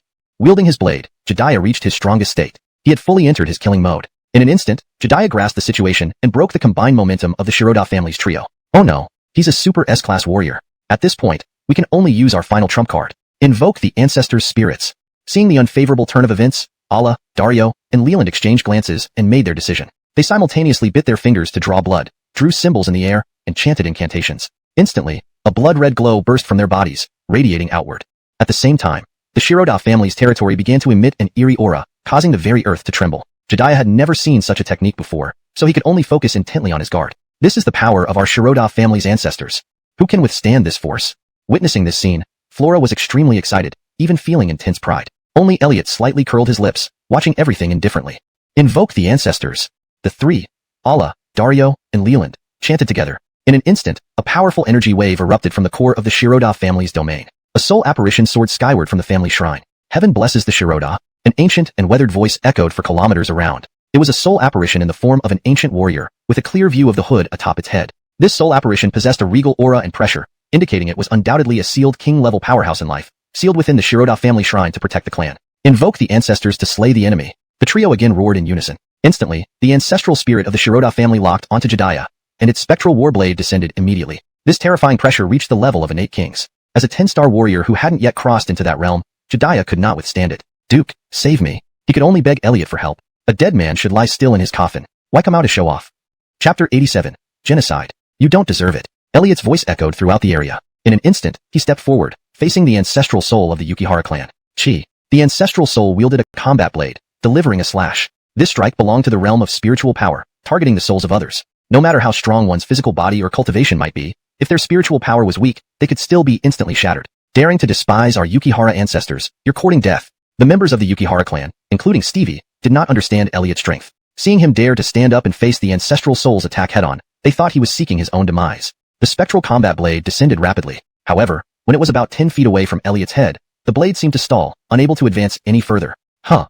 Stevie and others stared with wide eyes. In the next moment, Elliot's gaze flickered. A terrifying willpower erupted from within him. Buzz. A spectral figure appeared behind Elliot, majestic and formidable. It exuded a suffocating aura. Let me show you what true Imperial-level soul willpower is. Imperial Dragon Soul, Elliot said coldly. Instantly, the spectral figure behind Elliot opened its eyes, emitting waves of intangible soul energy. No. The moment the spectral figure opened its eyes, a terrifying dragon roar erupted, charging directly at the Yukihara ancestor soul. He screamed in terror, but it was to no avail. Instantly, he was struck by the intangible soul energy. Bang, bang, bang. The ancestral soul's combat blade shattered before it reached them, spreading to its entire body. Boom. In the blink of an eye, the Yukihara ancestor soul vanished completely. Ancestor? Seeing this, Stevie and others were utterly stunned. This was their clan's invincible ancestral guardian. Elliot didn't even use his hands. Just by releasing a wave of soul willpower and a glance, he annihilated their ancestor. Such power was truly terrifying. All kneel. Elliot pointed decisively. The oppressive force of the terrifying soul willpower descended instantly, causing the Yukihara clan members to kneel on the spot, unable to resist. If not for Elliot's insufficient cultivation, his will alone could have killed with a mere thought. Listen carefully. I will say this only once. I am here for Niru Lotus Seeds. You are representatives of the Nakagawa clan. Now, I need the location of the Nakagawa clan. If you provide all information about the Nakagawa clan now, your Yukihara clan might survive. Elliot said indifferently. He had lost his patience. Despite Elliot's threats, the Yukihara clan exchanged glances but showed no signs of submission. Sir, you're too arrogant. Not only do you trample on the dignity of our Yukihara clan, but you also dared to target our ancestor. You want us to betray our masters? What a pipe dream. This is the Sakura Empire, not a place for you to run rampant. If you dare to harm our clan, not only will the Empire's military pursue you, but the ninja alliance behind our clan will eliminate you. Have the guts to try it. Clearly, including Stevie and others, they believed Elliot wouldn't dare to make a move against their clan. After all, if he did, the consequences would be immeasurable. Your Excellency? Jedediah wanted to say something, but Elliot waved his hand, cutting him off. Since you seek death, then I'll send you all together to the afterlife. Elliot extended his hand, forming an invisible giant hand above Stevie and others. Divine ability, Soul Search. This time, Elliot didn't need to use lower-level abilities like mind control. He directly employed the high-level ability of Soul Search. This ability's terrifying aspect lay in its ability to read the soul and memories of the target, causing permanent soul damage. At best, the victim could become an idiot. At worst, they would die on the spot. Elliot didn't want to waste time, so he immediately used this ability to read Stevie's soul memory. Soon, Elliot obtained all the information he needed. Die. With a wave of his hand, bang, bang, bang, Stevie and others' heads exploded like fireworks, like setting off firecrackers during the new year, one after another, creating a bloody spectacle. Letitia watched this scene in horror, her fear spreading through her body, making her tremble uncontrollably. A warm stream flowed down, beyond her control. No. Father. Grandfather. My clansmen. Those killed by Elliot were all core members of the Yukihara clan. One thought from Elliot was enough to wipe out the entire Yukihara clan. It was simply too ruthless. He was nothing short of a devil. At this moment, Elliot's gaze also turned toward Letitia. Instantly, Letitia felt a chill rise up her spine. She couldn't dwell on the pain and hatred of her clan's extermination. All she wanted was to survive. Thus, with a thud, she knelt before Elliot. Please, sir, don't kill me. I am just a weak woman. I'm still young, and I don't want to die. If you don't mind, I can serve you for life. As a woman, you can do whatever you want with me. My greatest skill is my tongue technique. If you give me a chance, I promise I won't disappoint you. Letitia forced herself to smile, hoping to evoke some compassion from Elliot. Elliot looked at her indifferently. You want to lick my boots? Letitia shamelessly nodded. Yes, if you need it, I can do it right now. As she spoke, she stared at Elliot's crotch and licked her lips. In her most alluring manner, she hoped Elliot would spare her life. However, Elliot said indifferently, you are not worthy. With that, he raised his hand and pointed. Instantly, a hole appeared between Letitia's eyebrows. Elliot never acted unless necessary, but when he did, he rooted out all traces, leaving no room for Yin Huan. Let's go. Elliot waved his hand, and Jedediah immediately followed. He was extremely uneasy at this moment. With the extermination of the Yukihara clan, they would face the entire ninja alliance. He was unsure whether following Elliot would ensure their survival. Defense Hall. The men dispatched by Donnie kept sending back reports. Until finally, the news of the Yukihara clan's extermination reached Donnie's ears. What? This person is so reckless, even wiping out the entire Yukihara clan. It seems they are targeting the ninja alliance. This person is incredibly audacious, indicating immense power. Then let those in the ninja alliance deal with this person. Donnie gave orders while gathering all his strategists to analyze the situation. Lord Morita, I suggest preparing our ultimate weapon, Destroyer, in case the situation gets out of control. Chapter 88. I have come to borrow something. Pow Island. Located in the southeastern domain of Cherry Blossom's Lisha Archipelago. This is an obscure little island. According to official statistics, there are over 3,000 residents on this small island, most of whom are fishermen. However, what no one knows is that this island also serves as the main dojo of the Nakagawa family, a core clan of the Ninja Alliance. Elliot had retrieved this crucial information from the memories of a key member of the Yukihara family. He immediately brought Jedediah to Pow Island. The island boasts beautiful scenery and endless charm. It would be quite a nice place for tourism, but Elliot wasn't in the mood for sightseeing. He headed straight for the coastal area. Numerous fishing boats crisscrossed the sea, busily engaged in their work, creating a lively scene. Soon, a small pier appeared before Elliot. On the pier, an old man dressed in a straw raincoat was fishing. Even when Elliot walked right up to him, the old man did not notice, seemingly lost in the joy of fishing. Got it. Ha ha ha. This damned foolish fish still got hooked by my bait. The old man laughed heartily. As he reeled in, a lively fish was dragged up and placed in a bamboo basket next to him. Elliot didn't pay attention to the old man's words but sat down calmly, saying, Mr. Nakagawa, you certainly have a refined interest. Despite the bad weather today, you still enjoy fishing. From Rico's memories, he knew that the old patriarch of the Nakagawa family loved fishing the most and could spend an entire day at it. So Elliot could find him easily after a casual stroll around. After all, Elliot already had a clear picture of Edmund in his mind. Fishing is a lifelong passion for me. A day without it feels tedious. Sir, you traveled all the way here to Pow Island. Surely not just to chat with an old man like me? Edmund didn't seem surprised by Elliot's presence, but spoke calmly. Certainly not. I've come to borrow something, Elliot said with a light laugh. What thing? The lotus seed of the Nile. Edmund glanced back at Elliot, his wrinkled face showing a flash of coldness. Does sir know that the lotus seed of the Nile was obtained through great effort by our family? Moreover, from your tone, it doesn't sound like borrowing but more like stealing. Elliot nodded seriously. If you put it that way, then yes. Edmund began packing his fishing gear while saying, What if I refuse?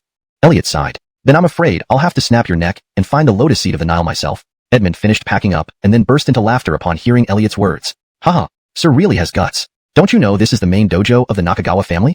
Don't you know that the Nakagawa family is the central core of the Ninja Alliance? Don't you know that I have laid a trap here, just waiting for you to walk into it? By the end of his speech, Edmund's aura surged to its peak. Fitz, sent by the Ninja Alliance to steal the plans of the Mad God Project, was now missing, presumably due to encountering trouble. Additionally, when Elliot appeared in the Empire of Cherry Blossoms, the Ministry of Defense had already informed the Ninja Alliance about potential threats. As a core family of the Ninja Alliance, the Nakagawa family had gathered plenty of information. Edmund quickly guessed that this visitor might be here for the Ninja Alliance. Therefore, to deal with this crisis, he secretly mobilized various forces of the Ninja Alliance, preparing to surround and kill. With Edmund's aura exploding, the situation around them changed instantly. The numerous lazy fishing boats scattered across the sea suddenly accelerated towards the shore. At the same time, figures were gathering from different parts of the island, converging toward the coastal area. My lord. Even Jediah felt something was amiss and wanted to alert Elliot. However, Elliot remained unmoved.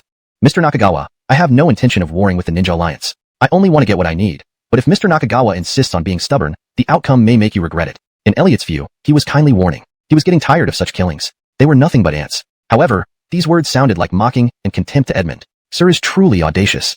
Do you think the Ninja Alliance is easy to bully? You must be the national protector recently emerged from the Dragon Flame Empire, right? Did you kill Matsu Saburo too? To have such strength at such a young age, indeed it's astonishing. Unfortunately, you've provoked the wrong person today. The Dragon Flame Empire has an ancient saying, even a lion hunting a rabbit uses all its might. Today, I have summoned the entire Ninja Alliance, with all 39 major families gathering here, all for the purpose of eliminating you. As Edmund pointed at Elliot, powerful figures swiftly descended from the sky. They were all superb experts of the Ninja Master rank. The Ninja Alliance had 8 core families, each possessing a 5th rank Ninja Master. A 5th rank Ninja Master was equivalent to the 5th level of innate cultivation. Besides the 8 5th rank Ninja Masters, there were also over 20 more Ninja Masters from other families combined. In an instant, 32 Ninja Masters appeared before Elliot. This was the strongest force of the Ninja Alliance, and also the most formidable power in the entire Cherry Blossom martial arts world. Jediah, looking at the numerous experts and the continuous influx of lower rank ninjas, felt immense pressure. These were 32 experts of the innate king level. Facing even one would be a life and death situation, let alone 32. Now, the pressure shifted entirely to Elliot. However, facing such overwhelming power, Elliot slightly lowered his head, and a faint smile inadvertently crept onto the corner of his lips. I'll give you one last chance. Hand over the Nile lotus seed. Otherwise, I will snap all your necks off. Upon hearing Elliot's words, Edmund and the Ninja Alliance's Chapter 89 Invincible in this world, the several leaders of the Ninja Alliance spoke up simultaneously. In an instant, many powerful individuals took action. Whoosh, whoosh, whoosh. Powerful and terrifying forces instantly fell upon Elliot's location. There were a total of 32 Ninja Clan Kings present. So many super experts attacking together, even a 7th rank Clan King or 8th rank Clan King might not be able to withstand it. Rumble. In an instant, the entire beach exploded as if it had been hit by a nuclear bomb. Foolish dragon flame dogs. How dare you challenge our Ninja Alliance? Completely courting death. Indeed, the way of the ninja is the path of the strongest in the world. This is the consequence of provoking our clan.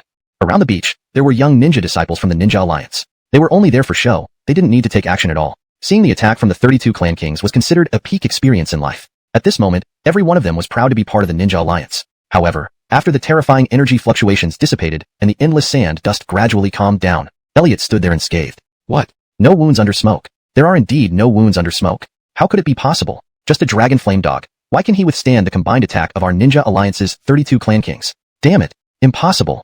All the surrounding disciples exclaimed in shock and disbelief. Even the 32 Ninja Clan Kings showed expressions of surprise. Originally thinking it would be a certain kill, it now seemed not so simple. Elliot lowered his eyes, showing no signs of emotion. It seemed that being surrounded and attacked wouldn't anger him or make him feel any sense of crisis.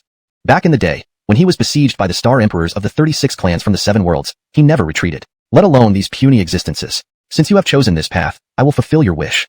A cold smile curled up at the corner of Elliot's mouth. With just a hand gesture, an immense palm formed and swept across. This move was like a giant slap, sweeping everything away. Instantly, the faces of the 32 Ninja Clan Kings changed greatly as they each summoned their powerful defensive techniques. However, their so-called ninjutsu became insignificant before Elliot's enormous palm. Bang, bang, bang. One by one, figures flew out. What? He slapped away all the Clan Kings of the Ninja Alliance with one hand. This is impossible. It must be my eyes deceiving me.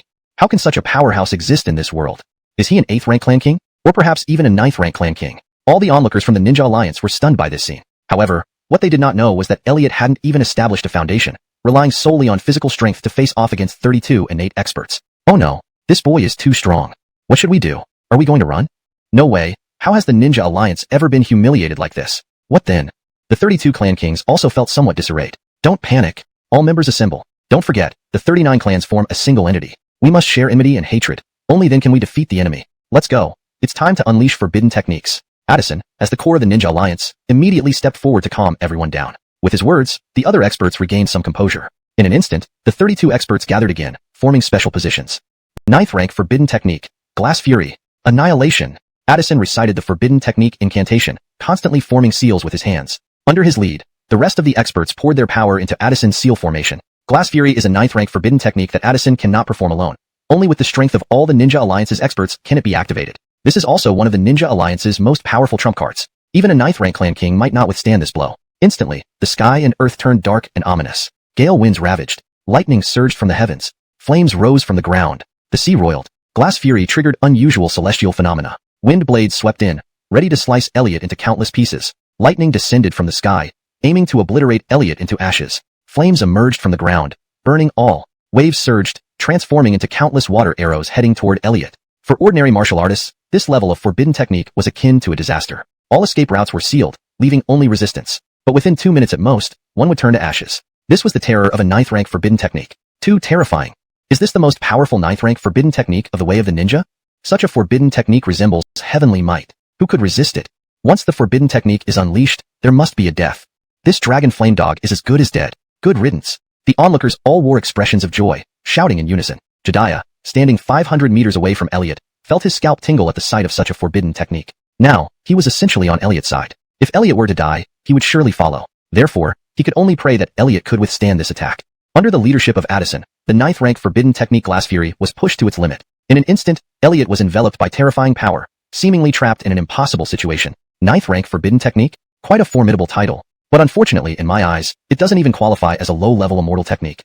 Let me show you what the mightiest ability in the universe looks like. Elliot suddenly shouted. He lifted his head and opened his mouth wide. Whoosh, whoosh, whoosh. In an instant, his mouth opened wide, making a swallowing motion. Divine ability, swallow heaven. In a moment, his mouth became like an invisible black hole, attracting all energy and matter around him. Deep in the starry sky, there was a divine beast called the Swallow Heaven Beast. It devoured everything, an innate divine ability. Elliot chanced upon the Swallow Heaven Beast and forcibly refined it, awakening this divine ability within himself. With this divine ability, everything can be swallowed. At the peak of Elliot's power, using this divine ability, he could swallow a star region with countless stars. Although Elliot was now merely at the 9th layer of Chi practitioner, the power of this divine ability he forced out was not to be underestimated. Whoosh, whoosh, whoosh. As Elliot swallowed rhythmically, the elements of heavenly lightning, earthly fire, fierce winds, and ocean tides were all drawn into his body, transforming into powerful streams and being integrated and digested by him. He swallowed. The Glass Fury? Is he even human? Devil. He must be a devil. This scene made the 32 clan kings of the Ninja Alliance change color unanimously. Even Addison's face was filled with despair. They had thought that by mobilizing the entire Ninja Alliance, they could definitely take down Elliot. But after unleashing the forbidden technique, it was still effortlessly countered by Elliot. How could they possibly fight? Chapter 90. The Last Ace. The Strongest Spirit. Taipu Base. This place is an important military base of the Sakura Empire. At this moment, Alfred was leading a group of defense ministers, watching a giant screen intently. The screen showed satellite imagery of what was happening on Bao Island through the latest technology. When they saw the Ninja Alliance unite to take action against Elliot, many defense ministers thought the situation was settled. But no one expected Elliot to emerge unscathed. Then, the Ninja Alliance launched a 9th rank forbidden technique, which for a moment made these defense ministers believe victory was within their grasp. However, Elliot used the Niching divine skill and destroyed the 9th rank forbidden technique on the spot. In an instant, panic spread throughout the entire base. If even the Ninja Alliance couldn't stop Elliot, it was highly likely that the defense agency would be unable to hold him off as well. When that happened, the entire Sakura Empire would be defenseless in front of Elliot. Wouldn't they be at his mercy then? Lord Morita, we need to make a decision now. Yes, the World Destroyer is ready. If the Ninja Alliance is completely defeated, we must take action. I suppose many countries and forces are closely watching what's happening on Bao Island. If we hesitate, other countries might take advantage of the situation. Lord Morita, submit a petition to the Emperor. Several defense ministers spoke up one after another. Hawk Knight's face was grim. He knew that once the situation was reported to the Emperor of Sakura, the World Destroyer plan would have to be activated. Then, all of Bao Island would cease to exist, and everything within hundreds of miles around would be destroyed. Bao Island was close to many counties, and millions of civilians would face a deadly crisis. But now that the Empire was facing a crisis, he had no choice but to do so. Reluctantly, he picked up the phone. Meanwhile, in the Dragon Flame Empire's God of War Bureau and Elder Assembly Hall, they were also closely monitoring the incident through the satellite system. Lord Yi seems even more powerful than before. He's too strong, subduing the Sakura Ninja Alliance alone and bringing glory to our nation. After this battle, the Sakura Empire will not be able to hold its head high in front of our Dragon Flame Empire. Jace and other high-ranking officials of the God of War Bureau were all excited when they saw Elliot battling 32 ninja patriarchs alone. A century ago, during the Divine War, the Sakura Empire attacked the Dragon Flame Empire, causing countless deaths. There was deep-seated enmity between the two countries. Now, Elliot was suppressing the Sakura martial arts world, avenging the Dragon Flame Empire. Only Russell looked worried. The stronger one becomes, the more one understands the terrifying nature of the Blue Star world. Many hidden monsters still lurk in the shadows, occasionally peering into the world. Don't celebrate too soon. The matter is not yet decided. The strongest martial force of the Sakura Empire has yet to reveal itself. Besides, the modern weapons of the Sakura Empire are not weak either.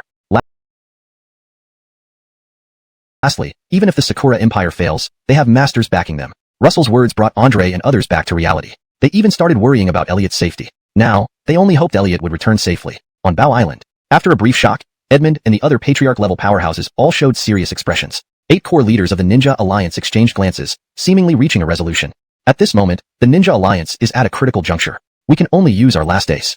Even if it costs us our lives, we must eliminate this foreign enemy here. 8 Kings Heaven-Sealing Array. The 8 fifth-rank patriarchs roared together, spitting out a mouthful of pure blood from their hearts, merging it with their fingertips. Then, they simultaneously drew symbols in midair, focusing their ninja techniques, moving perfectly in sync. Whoosh, whoosh, whoosh. Instantly, 8 beams of light rose across the entire Bao Island. The 8 beams of light formed a huge bagua array in 8 directions around Bao Island. Under each beam of light, there seemed to be a powerful ancestral soul shadow. Each shadow was the spirit of an ancestor from one of the 8 core families. This was the Ninja Alliance's final ace, a powerful sealing technique. By sacrificing the lifespans and pure blood of the 8 leading 20-plus ninja patriarchs followed Edmund's actions. Instantly, numerous powerful forces and ancestral souls merged into the remnant soul of Anpei Qinming. The aura of that massive remnant soul became significantly stronger. Those who offend our Sakura shall be killed without mercy. An ancient and weathered voice slowly emerged from the remnant soul. It raised its right hand, extended its index and middle fingers, and instantly shot out a stream of spiritual power, piercing through the void. It aimed straight at Elliot. In a moment, Elliot found himself in dire straits again. Anpei Qinming was hailed as the strongest ninja master in the history of the Sakura Empire and even revered as the guardian deity of the Sakura Empire. His ninjutsu spread throughout the nation, with countless followers, allowing him to enjoy unparalleled reverence and inheritance. The Ninja Alliance even worshipped him as a deity, enabling them to summon his remnant soul. The 8 Kings Heaven-Sealing Array contained overwhelming suppression power, rendering one unable to move. Summoning the strongest spirit, Anpei Qinming released the soul-erasing power of the most ancient and powerful beings. When used together, they were practically a fatal blow. Even if the price Edmund and others paid was reducing their lifespan by at least 10 years and stalling their cultivation progress, they would still seize this opportunity to obliterate Elliot. Chapter 91. This punch can break through eternity. The power of the soul pierced through the void. It rushed straight toward Elliot. Time seemed to freeze in this moment. However, facing this terrifying attack, Elliot's gaze intensified. The power of the 8 Kings Sealing Heaven Array was indeed formidable, actually suppressing both Elliot's aura and strength. However, the Heavenly Emperor's sacred body bloodline within Elliot instantly began to boil. The reputation of the paramount sacred body wasn't for nothing. Roar. In the next instant, a mighty aura erupted from within Elliot. Even without foundation establishment, Elliot's aura remained overwhelmingly powerful. The acquired true chi within him was the Heavenly Emperor Dragon Chi, containing the blood chi of the ancestral Imperial Dragon. In an instant, Elliot clenched his right fist at his waist. Then he slowly pushed it forward. This punch appeared slow but was in fact swift, abruptly striking out. Boom. The terrifying force combined with Elliot's essence, energy, and spirit into one, blasting outward. This punch is named Transcending Heaven, capable of breaking through eternity. The punch spanned across heaven and earth. Bang. Elliot's fist force surged out, instantly colliding with Bartolomeo's soul power. A huge explosion echoed as energy raged through the air. That thread of soul power instantly crumbled. Yet Elliot's fist force grew even more concentrated. Bearing Elliot's Heavenly Emperor will, it pressed forward relentlessly. Boom. This punch instantly struck the massive, tens of meters large remnant soul of Bartolomeo. I am unwilling. Bartolomeo emitted a final, agonized roar, finally crumbling under the force of Elliot's punch. Pooh, pooh, pooh. At the same time, the 32 shinobi clan kings spat blood together. Bartolomeo had been summoned by them, requiring their own lifeblood and soul power. The backlash from Elliot destroying him affected them directly, and thus the 8 Kings Sealing Heaven Array also collapsed. How can this be? Not even Lord Bartolomeo could exterminate him. He's like a deity. Heaven seeks the demise of our shinobi world. Wesley and others showed looks of utter despair. They thought that with their ultimate trump card, they could easily defeat Elliot. Instead, they were blasted apart by Elliot's punch. Such a disparity left them devoid of any will to continue fighting. The rest of the younger disciples of the Ninja Alliance were speechless, seemingly unable to believe what they saw. To them, ninjutsu was the most powerful method in the world, an invincible force. Now, everything had been shattered by Elliot's punch. Their beliefs began to collapse. Elliot retracted his punch and stepped toward Wesley and others. Step, step, step. Each step he took sounded like a heavy hammer strike on their hearts. Elliot single-handedly crushed the Ninja Alliance, effectively suppressing the entire Sakura Empire martial arts realm. Such combat prowess left people trembling. At this moment, Elliot resembled an overlord king, looking down upon everyone in the Ninja Alliance. Nirvana Lotus Seed. Elliot always remembered the purpose of his journey. Ha ha ha. Kill me then. We would rather die in battle than bow down to you. Wesley suddenly burst into manic laughter. Others either laughed foolishly, lamented, mourned, or remained silent, seemingly preparing for their fate in some form. Taipu Base. All ministers of the Ministry of Defense turned pale. When they saw the Ninja Alliance unleash its final trump card, almost everyone in the base had prepared to celebrate wildly. After all, it was the renowned Bartolomeo, the most powerful ninja sorcerer in history. However, in an instant, Elliot's punch shattered their national belief, even if it was just a remnant soul of Bartolomeo. But the blow to the Sakura Empire's martial arts realm was fatal. Minister Morita, did our great heavenly king agree? Many ministers looked at Fate. Fate, eyes filled with intense coldness, said, "Our great heavenly king has entrusted the empire's fate to us. Doomsday plan. Initiate." Fate screamed wildly. Dragon Flame Empire, War God Bureau, and Elder Council. This punch can break through eternity. So crazy, so crazy. Lord Yi truly lives up to being our guardian deity. Such combat prowess, directly suppressing the martial arts realm of the Sakura Empire. Simply the glory we strive for all our lives. Andre and other War God Bureau leaders couldn't help but clench their fists in excitement. At this moment, they wished they could stand beside Elliot, witnessing the miserable fates of those rogue ninjas from Japan. Yi, with his hands suppressing the Sakura martial arts realm, they will surely be more restrained in the future. Haha, since the divine battle 100 years ago, our Dragon Flame Empire hasn't had a reason to hold our heads high for quite some time. I believe that many other top-tier nations on Blue Star must have also noticed this battle. Those countries and forces that intend to make a move against us will surely think twice from now on. Lord Yi has once again done a great service for our vast Dragon Flame Empire. It's a pity that we have nothing left to reward him with. The elders in the Elder Deliberation Hall continuously praised Elliot. However, an urgent alarm suddenly rang out. Report. According to Space Probe reports, the Sakura Empire has initiated thermonuclear weapons. The launch site of the thermonuclear weapon is Taipu Base, with the target area suspected to be Baowu Island in the homeland of the Sakura Empire. A stunning piece of news instantly spread throughout the War God Bureau and the Elder Deliberation Hall. In an instant, everyone's faces changed dramatically. At this moment, Elliot finished the final confrontation with the Ninja Alliance. After Elliot performed soul-searching, he located the whereabouts of the Nirvana Lotus Seat. Then, he decided the fate of Wesley and others. Your Excellency, why don't we withdraw first? The commotion here might prompt the Sakura Empire to take action against us. Jedediah came beside Elliot and reminded him, "You still want to leave? It's too late. When we erupted into the final battle, your whereabouts were already exposed. Our Empire's Ministry of Defense has long locked onto this location. They have likely initiated the equality plan. If you're going to die, everyone dies together. You are Dragon Flame Empire's peerless genius, suppressing our Ninja Alliance single-handedly. But it's a pity that today, you will also die here." Wesley couldn't care less at this moment, ridiculing Elliot frenziedly. Upon hearing this, Jedediah's face turned pale. Meanwhile, Elliot suddenly looked up at the sky. One after another, thermonuclear weapons rained down from the heavens, hurtling towards them at supersonic speeds. It was already too late for everything. Boom. Accompanied by a terrifying explosion of energy, a huge mushroom cloud rose up. The entire Baowu Island instantly turned to ashes. Thermal energy surged up tens of thousands of meters high, scorching everything. Even the surrounding seawater instantly evaporated in large quantities. All forms of life vanished completely. Chapter 92: The World Ender Descends. Inside the Taipu base, there was a chorus of excited celebration. Some had even popped open champagne bottles, celebrating this great victory. Perfect. A direct hit. How audacious that Dragon Flame Cur dared to flex its muscles within our territory. Now it's all over. He's been sent to his death. Although the backbone of our nation's martial arts community has also been destroyed, this person was too terrifying. It was absolutely necessary to eliminate him. All of this is worth it. It's truly worth it. Every defense minister and staff member in the base rejoiced without exception. Sylvester also sighed with relief. The World Ender was Sakura Empire's most powerful secret weapon, equipped with 13 nuclear warheads, possessing unimaginable power. No one could escape from the World Ender. Even though unleashing the World Ender would destroy Bao Island and its surrounding that Eliakwa brought to Dragon Flame. And in an instant, this terrifying scene swallowed everything. Eliakwa rendered great service to our Dragon Flame. If we don't avenge Tiangua's honor, won't we be making a fool of ourselves? I propose that we overturn the table and declare war. I second that. For a moment, the elders were in a heated fervor, but there were also voices of composure. Everyone, please calm down. If we go to war, it will risk the fate of our entire Dragon Flame nation. This battle is no trifling matter. Moreover, our enemies are not just one. We have numerous powerful nations of the world. For a moment, the atmosphere was heavy. Just then, someone pushed the door open and walked in. It was none other than Russell, Duke Jiang. Elders, matters are still unresolved. Eliakwa is incredibly resourceful and may not have perished after all. Let's wait and see for now. Russell spoke solemnly. Elliot had prolonged his life by 3 years with an incredible technique, and he hoped Elliot could perform another miracle. In the depths of the ocean, at the bottom of a trench 4,200 meters deep, darkness enveloped everything, beyond the reach of ordinary sight. Amidst the cracks of a reef, 2 figures were wedged inside. They were clearly Elliot and Jedediah. Elliot emitted scorching heat all over his body.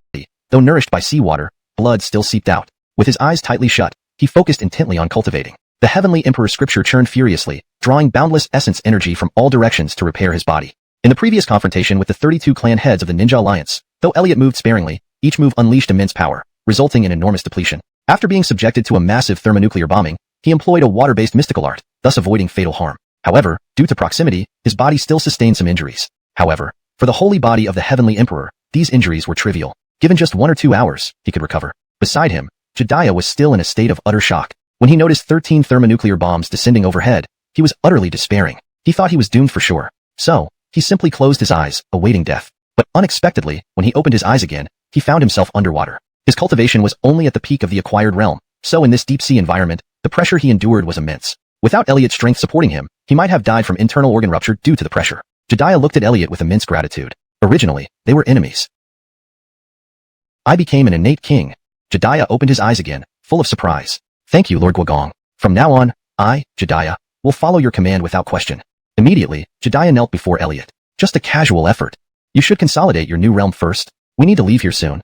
An hour later, Jedediah finally stabilized his new realm. Then, Elliot took him and left. Lord Guogong, where are we going? Jedediah was startled when he saw Elliot leading him out of the ocean depths. In his view, surviving the calamity was already a stroke of luck. They should immediately leave the Sakura Empire's territory and return to Dragonflame Empire. Revenge could be planned later. However, Elliot's actions puzzled him. Where are we going? I, Elliot, never delay in avenging myself. Since they dared to attack me, they must bear the consequence of national annihilation. Elliot's voice was chilling. National annihilation. Chapter 93. One word, kill. Elliot's words left Jedediah greatly shaken. In this present era, thermonuclear weapons dominate. Even innate kings must avoid their power, which is why after the divine battles of a century ago, very few innate king-level powerhouses have appeared since. This is because the Great Eagle Empire, the world's top superpower, had launched several operations to eliminate innate kings. The martial arts of the Blue Star have gradually been suppressed by modern superweapons. Though the Cherry Blossom Empire may not be as formidable as the Great Eagle Empire, it also possesses powerful superweapons. Therefore, Jedediah's first thought was to retreat. He never imagined that Elliot actually planned to execute a nation-exterminating operation directly. At this moment, a surge of boiling blood surged within Jedediah. Back when he first ventured into martial arts, he too was a passionate youth, unafraid of anything. But over time, until he reached his current realm, he became more cautious and timid. A man should be like this.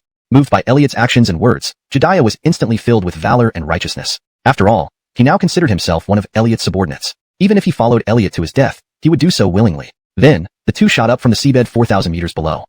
At this moment, on the sea surface, many warships were searching. All personnel wore protective suits because the Endbringer plan generated intense energy and radiation. They were following Jet's orders to see if there were any survivors, or if they could find Elliot's body. Who can resist the might of an Endbringer? That's right. Lord Matsumoto letting us search is merely a waste of time. Not even a fish survived. Everything died. Patrol soldiers chatted casually.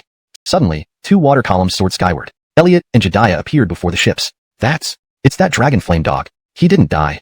How is this possible? Everyone on site was struck with shock. Elliot coolly looked down at the few ships below. Then, he waved his hand into a sword. A slash through the air. Boom. A ship was immediately cut in half. These ships were clad in alloy, offering extremely strong defense. But in Elliot's hands, they were as fragile as tofu, easily sliced apart. The Emperor Demon Sword Technique. Elliot murmured. It seemed he wielded the most powerful divine weapon in the world, with sword energy spewing forth instantly. Carrying the might of heaven-shattering power, it swept across. Boom, boom, boom. Within just tens of seconds, all ships were destroyed. Elliot found a few survivors, and used soul searching to locate the source. Inside the Taipu base, Jet was enjoying champagne with all the defense ministers. Hours passed without any news of Elliot. Everyone present firmly believed Elliot was surely dead. However, at this moment, a series of urgent alarms rang out. What's happening? Jet sternly asked. Report. This is bad, Sir Matsumoto. The fleet we dispatched has lost contact. Satellite monitoring suggests they've all perished. An intelligence officer reported promptly. What? Everyone present was stunned. Boom. At this moment, the entire Taipu base shook violently. Sir Matsumoto. Enemy attack. Enemy attack. Another intelligence officer reported urgently. At the same time, a figure appeared on the main screen of the monitoring center. It was none other than Elliot, floating in the air above Taipu base. He didn't die. A look of terror flashed across Jet's face. Warui. Warui. Everything is Warui. What do we do? Can we still escape? Release all weapons within the base. We must kill him. The numerous defense ministers also panicked. However, it was too late for them to change course. Swoosh. Elliot slashed a sword, piercing through the core defense layer. Boom. The steel walls of the command center were also cleaved by Elliot's sword. Elliot descended from the sky and landed before everyone. Instantly, everyone's faces changed drastically. Several ministers wet themselves out of fright, kneeling involuntarily. Elliot's gaze fell upon Jet. You are the highest commander here. You gave the order to release the thermonuclear weapon? Jet felt fear internally but, as the highest commander here and appointed by the Sakura Emperor as a key defense minister, he couldn't show cowardice before the enemy. Yes, it was me. You're awfully arrogant. Acting so brazenly within our Cherry Blossom Empire. Didn't I have every right to order your extermination? Now, you leave immediately, and I can pretend nothing happened. Otherwise, my Sakura Empire still has cards up its sleeve. Above Mount Toyama, we have our nation-guarding martial gods. Additionally, our empire has close ties with the Great Eagle Empire. If you dare to attack the Taipu base, the Great Eagle Empire will not stand idly by. Jet bellowed, trying to sound fierce despite his fear. At this moment, all he hoped was that he could scare Elliot off this way. But what he said was indeed true. The Sakura Empire did indeed have other aces up its sleeve. This was also the strength that allowed the Sakura Empire to stand at the forefront of the world. However, these threats were utterly insignificant to Elliot. All I need is your admission that you gave the order, Elliot said indifferently. Then he reached out and grabbed. It seemed as if he had grabbed at air. In an instant, Jet trembled all over, appearing dazed. The next second, a transparent soul was extracted from Jet's body. The soul looked incredibly terrified. I'll let you taste the feeling of total annihilation, Elliot said coldly. The next second, a flame shot out from Elliot's hand, enveloping Jet's soul. Ah! Jet's soul instantly emitted a bone-chilling scream. The flames burned endlessly in his soul, making him endure endless cycle-like torment before dying miserably. This scene sent shivers down the spines of everyone else present. This was directly robbing them of their chance for reincarnation. Now, I'll send all of you to the path of Yomi. Elliot's words were like the Grim Reaper's whisper, pronouncing the death sentence on everyone present. Some of them fell to their knees begging for mercy, while others displayed the samurai spirit. But no matter what, it didn't change the outcome. Elliot had only one word: kill. In the end, Elliot left not a single living soul in the entire Taipu base. Boom. Finally, Elliot unleashed another powerful move, completely pulverizing the Taipu base. Everything Elliot did instantly spread across the world like a storm, causing immense shock. Chapter 94, Global Sensation. Breaking news. Today, a thermonuclear explosion occurred in the southern sea of the Sakura Empire. A super martial artist may have appeared. Flash report, 5 hours later, the Taipu base of the Sakura Empire experienced severe tremors. The footage shows that the base was completely destroyed with no survivors. Expert prediction. The Sakura Empire may undergo drastic changes, and it could even trigger Sakura Empire. Painful as it is, it feels so good. We haven't had this kind of satisfaction for a long time. All the elders and the war gods were extremely excited. At this moment, the phone of the Christopher rang. It's the Yosef, said the Christopher solemnly. He then connected the call and spoke for a while. The Yosef seeks peace. He knows it was Johan who acted. Now that Taipu base has been destroyed, he wants to calm things down and hopes our elders' deliberation pavilion can mediate. What do you all think? The Christopher briefly explained the content of the call. Heh, what a nice thought the Yosef has. If it weren't for Johan's great fortune, he might have died at their hands. Exactly, why should we make peace? Everyone expressed their opinions one after another. Calm down everyone.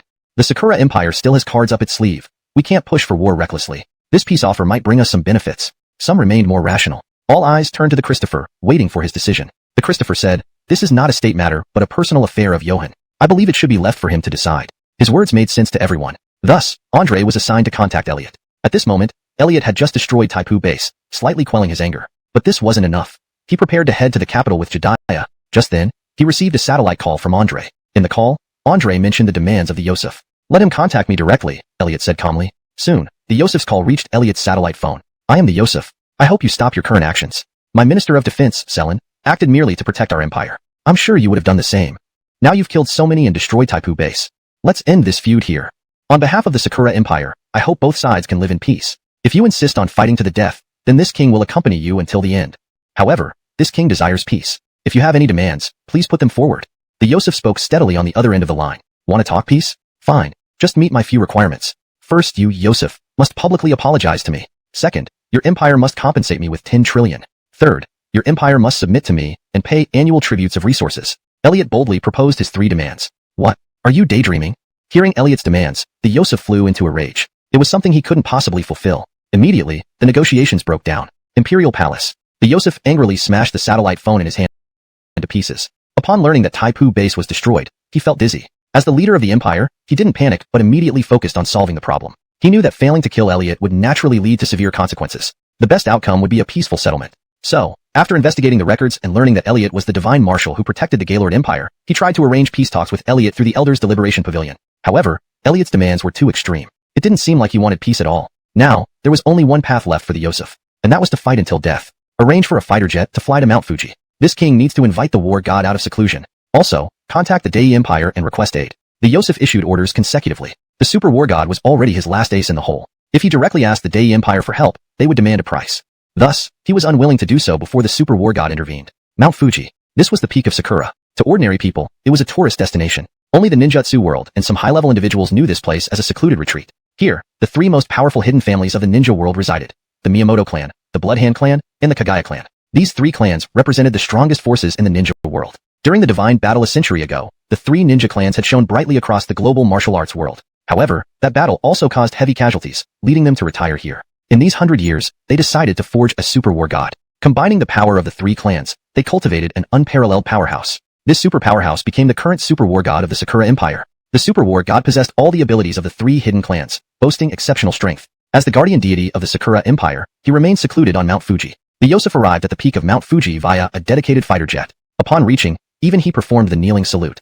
The Yosef seeks an audience with the war god. Our empire faces an unprecedented crisis. We humbly ask the war god to come to our rescue. Moments later, a gate made of barriers slowly opened at the summit of Mount Fuji. A towering figure gradually materialized from within the barrier gate. Who dares to bully us, Sakura, thinking we are defenseless? The figure slowly emerged from the barrier, its indifferent and lethal voice echoing at the peak of Mount Fuji. Chapter 95. The final battle at Mount Fuji's peak. The Ash. He has no name. Once an orphan. Later, he was discovered by the three great ninja families and secretly trained. After undergoing cruel selection and training, he became the most ruthless and outstanding ninja. Then, the three great ninja families imparted all their secret techniques to him and used the most advanced genetic technology to transform his physical body into the strongest ninja. Through some forbidden techniques, he was turned into a killing machine without a trace of emotion. His strength has reached the 9th level of the innate realm, nearly at the pinnacle. Thus, he is also known as the Ander of the Sakura Empire, guarding the empire. When Heath arrived here, the three hidden families brought out the Ash. The three hidden ninja families even made a bold statement, ordering Elliot to come to Mount Fuji to apologize.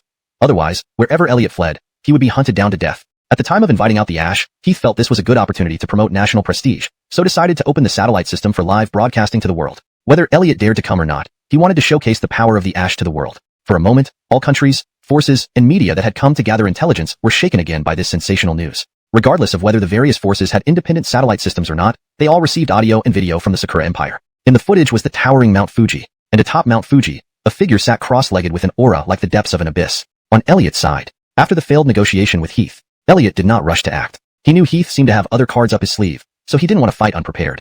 First, Elliot once again performed the Heavenly Emperor technique, absorbing the Earth's spiritual energy, restoring his strength to its peak. Additionally, he condensed some super skills as a precaution. Finally, he specially crafted a treasure. Although Pa'u Island was destroyed, it was the headquarters of the Ninja Alliance, with a treasure vault filled with rare materials. Elliot swept these materials clean, and then used his superior alchemy technique to craft a treasure. Although it was far inferior to the innate treasures he possessed in his past life, it still had some use for him now. After completing these preparations, Elliot learned from Andre that the Ash had issued a challenge to him worldwide. They said they wanted Elliot to come and apologize, but in reality, they just wanted a showdown with Elliot. The War God Bureau and the Elders Council advised Elliot not to go. After all, Mount Fuji was the Ash's territory, and Elliot going there wouldn't give him any advantage. Moreover, the strength of this Ash was unfathomable, rumored to be an unparalleled powerhouse created by the three hidden ninja families. Besides, everything Elliot had done so far was enough to strike a heavy blow against the Sakura Empire, avenging himself and helping the Dragon Flame Empire severely suppress the Sakura Empire. In any case, he had already gained. There was no need to take unnecessary risks. Even Jediah requested that Elliot not take the risk. However,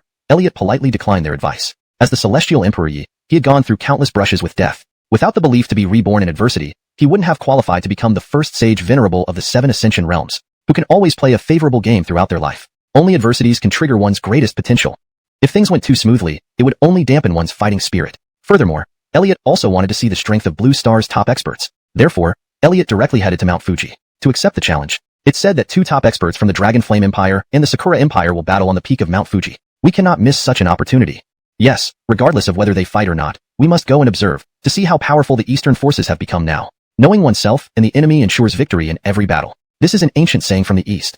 I'm sure the other major powers will also send people to observe. We might meet some old acquaintances.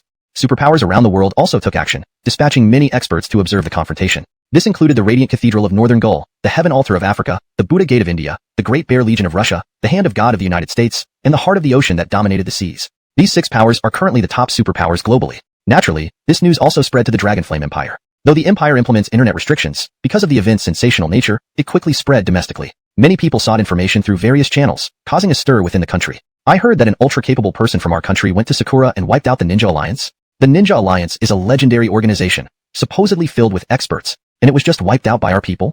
Yeah, some pictures and videos circulated on foreign networks. It said that even nuclear weapons appeared, and an entire island in Sakura was blown up. Really? Are those pictures and videos real or fake? Such things can happen? Who cares if it's real or not? Isn't wiping them out a good thing? Saves them from living comfortably. They deserve their misfortune. That's right, they deserve this misfortune. I wonder who this ultra-capable person is. Could it be the previously hyped-up National Guardian Divine Marshal, Duke Baogua? Duke Baogua is awesome. I really want to see the true appearance of the National Guardian Divine Marshal. Various social platforms were also spreading news of this incident. In Elliot's class, it was close to evening at this time. In the morning, with Paco's help, Elliot's class had won the championship in a basketball-friendly match. But later, someone reported that Paco was not a student of their class. As a result, the class's championship was revoked, and they were criticized by the student council. Norma Jifong was very angry about this. Therefore, she convened this emergency class meeting. At first, I admired Class President Elliot for leading our class to win several basketball games in a row, but he suddenly disappeared and had someone else play in his place, and we still can't get through to him by phone now. This behavior is extremely irresponsible. It was just a friendly match. Winning or losing the championship wasn't important. Now that we're criticized throughout the college, the face of our industrial management class 1 is lost completely. Given this, I think Elliot lacks a sense of responsibility and is not suitable to be the class president. We need to hold a new election for class president. Jifeng spoke sternly on the podium. Dave and others were constantly defending Elliot, saying he must have encountered something. Only Humphrey and Evangeline were celebrating quietly below, clearly indicating that they were behind the report. Chapter 96. The Great Emperor Demon Sword Technique. At the peak of Mount Fuji, inside the barrier, this place was like a paradise beyond the world. It was where the 3 great hidden ninja clans lived and trained. The 3 hidden clans were known as the most powerful, with a legacy stretching back for centuries. The Miyamoto clan based their practices on swordsmanship, having produced countless masters, with the most famous being Max, who was rumored to have reached the level of a sword god. The Bloodhand clan was renowned for its bloodline inheritance, boasting exceptionally long lifespans and physical refinement, claiming to be the strongest in the ninja world, along with mastering various bloodline techniques. The Hikari Suki clan was hailed as the prodigy clan, with all its offspring possessing exceptional talents. They could master any ninjutsu technique instantly, even forbidden jutsu, making them the top clan in ninjutsu. These 3 hidden clans forged the Sakura Empire's mightiest Ash. The Ash possessed all the abilities of the 3 clans, making him invincible in battle. At this moment, the leaders of the 3 clans stood with their members inside the barrier, observing the outside world. Before them was a massive water mirror, like an eye in the sky, providing a clear view of everything outside. All 3 clan leaders were at the 7th stage of the innate realm, quite formidable in strength. Do you think that arrogant Gaylord will come? Burke asked with a smile playing on his lips. Hard to say. In theory, such arrogance would lead him here. But if he knows about the terror of our 3 clan forged supreme warrior, he should flee immediately. Farouk said coldly. Whether he comes or not, he must die. If he doesn't come, let Azura hunt him down. Nadia replied icily. Meanwhile, outside, the Ash slowly opened his eyes. His gaze focused, piercing towards the foot of Mount Fuji. A figure came striding through the air. 1 step, 2 steps, 3 steps, and just a few strides. Elliot had arrived at the peak. You've come. The Ash rose coolly. He wore armor, a felt hat on his head, resembling an ancient samurai. A katana hung at his side, exuding a faint cold light. His aura was overwhelming, like a primordial beast poised to strike. Even the raw energy radiating from his body was terrifying. I've come, Elliot said calmly, undaunted by the pressure. You shouldn't have come. The Ash replied coldly. To him, Elliot was here to seek his own death. But I did come anyway. Elliot smiled lightly. In that case, your fate is sealed, to die beneath my blade. The Ash slowly drew his katana. Clang. The black blade emitted waves of coldness. This was no ordinary blade but an alloy war saber, as sharp as a divine weapon. Whoosh. In the next instant, the Ash vanished, breaking the sound barrier, swinging his blade towards Elliot. Just this single swing was enough to slay any martial artist below the 9th stage of the innate realm. Even Elliot couldn't withstand it directly. After all, his heavenly emperor holy body was yet unperfect, and he hadn't achieved foundation building, unable to gather innate chi. Otherwise, with either of these attributes, he could have resisted the blade's edge. Heavenly Emperor's void travel. Elliot shouted, his figure shifting unpredictably. This was a divine movement technique, akin to the imperial tour of heaven, infinitely changeable. No matter how fast the Ash's blade was, it couldn't match Elliot's movements. 10,000 sky slashes. Failing to hit Elliot with his first swing, the Ash showed no emotion, only intensifying his attack. This was the Miyamoto clan's exclusive skill. Instantaneously, countless illusions of the Ash appeared in the void. Each illusion slashed simultaneously, filling the space with blinding blade lights. Nowhere to hide. Unbelievable. This Gaylord actually dared to come.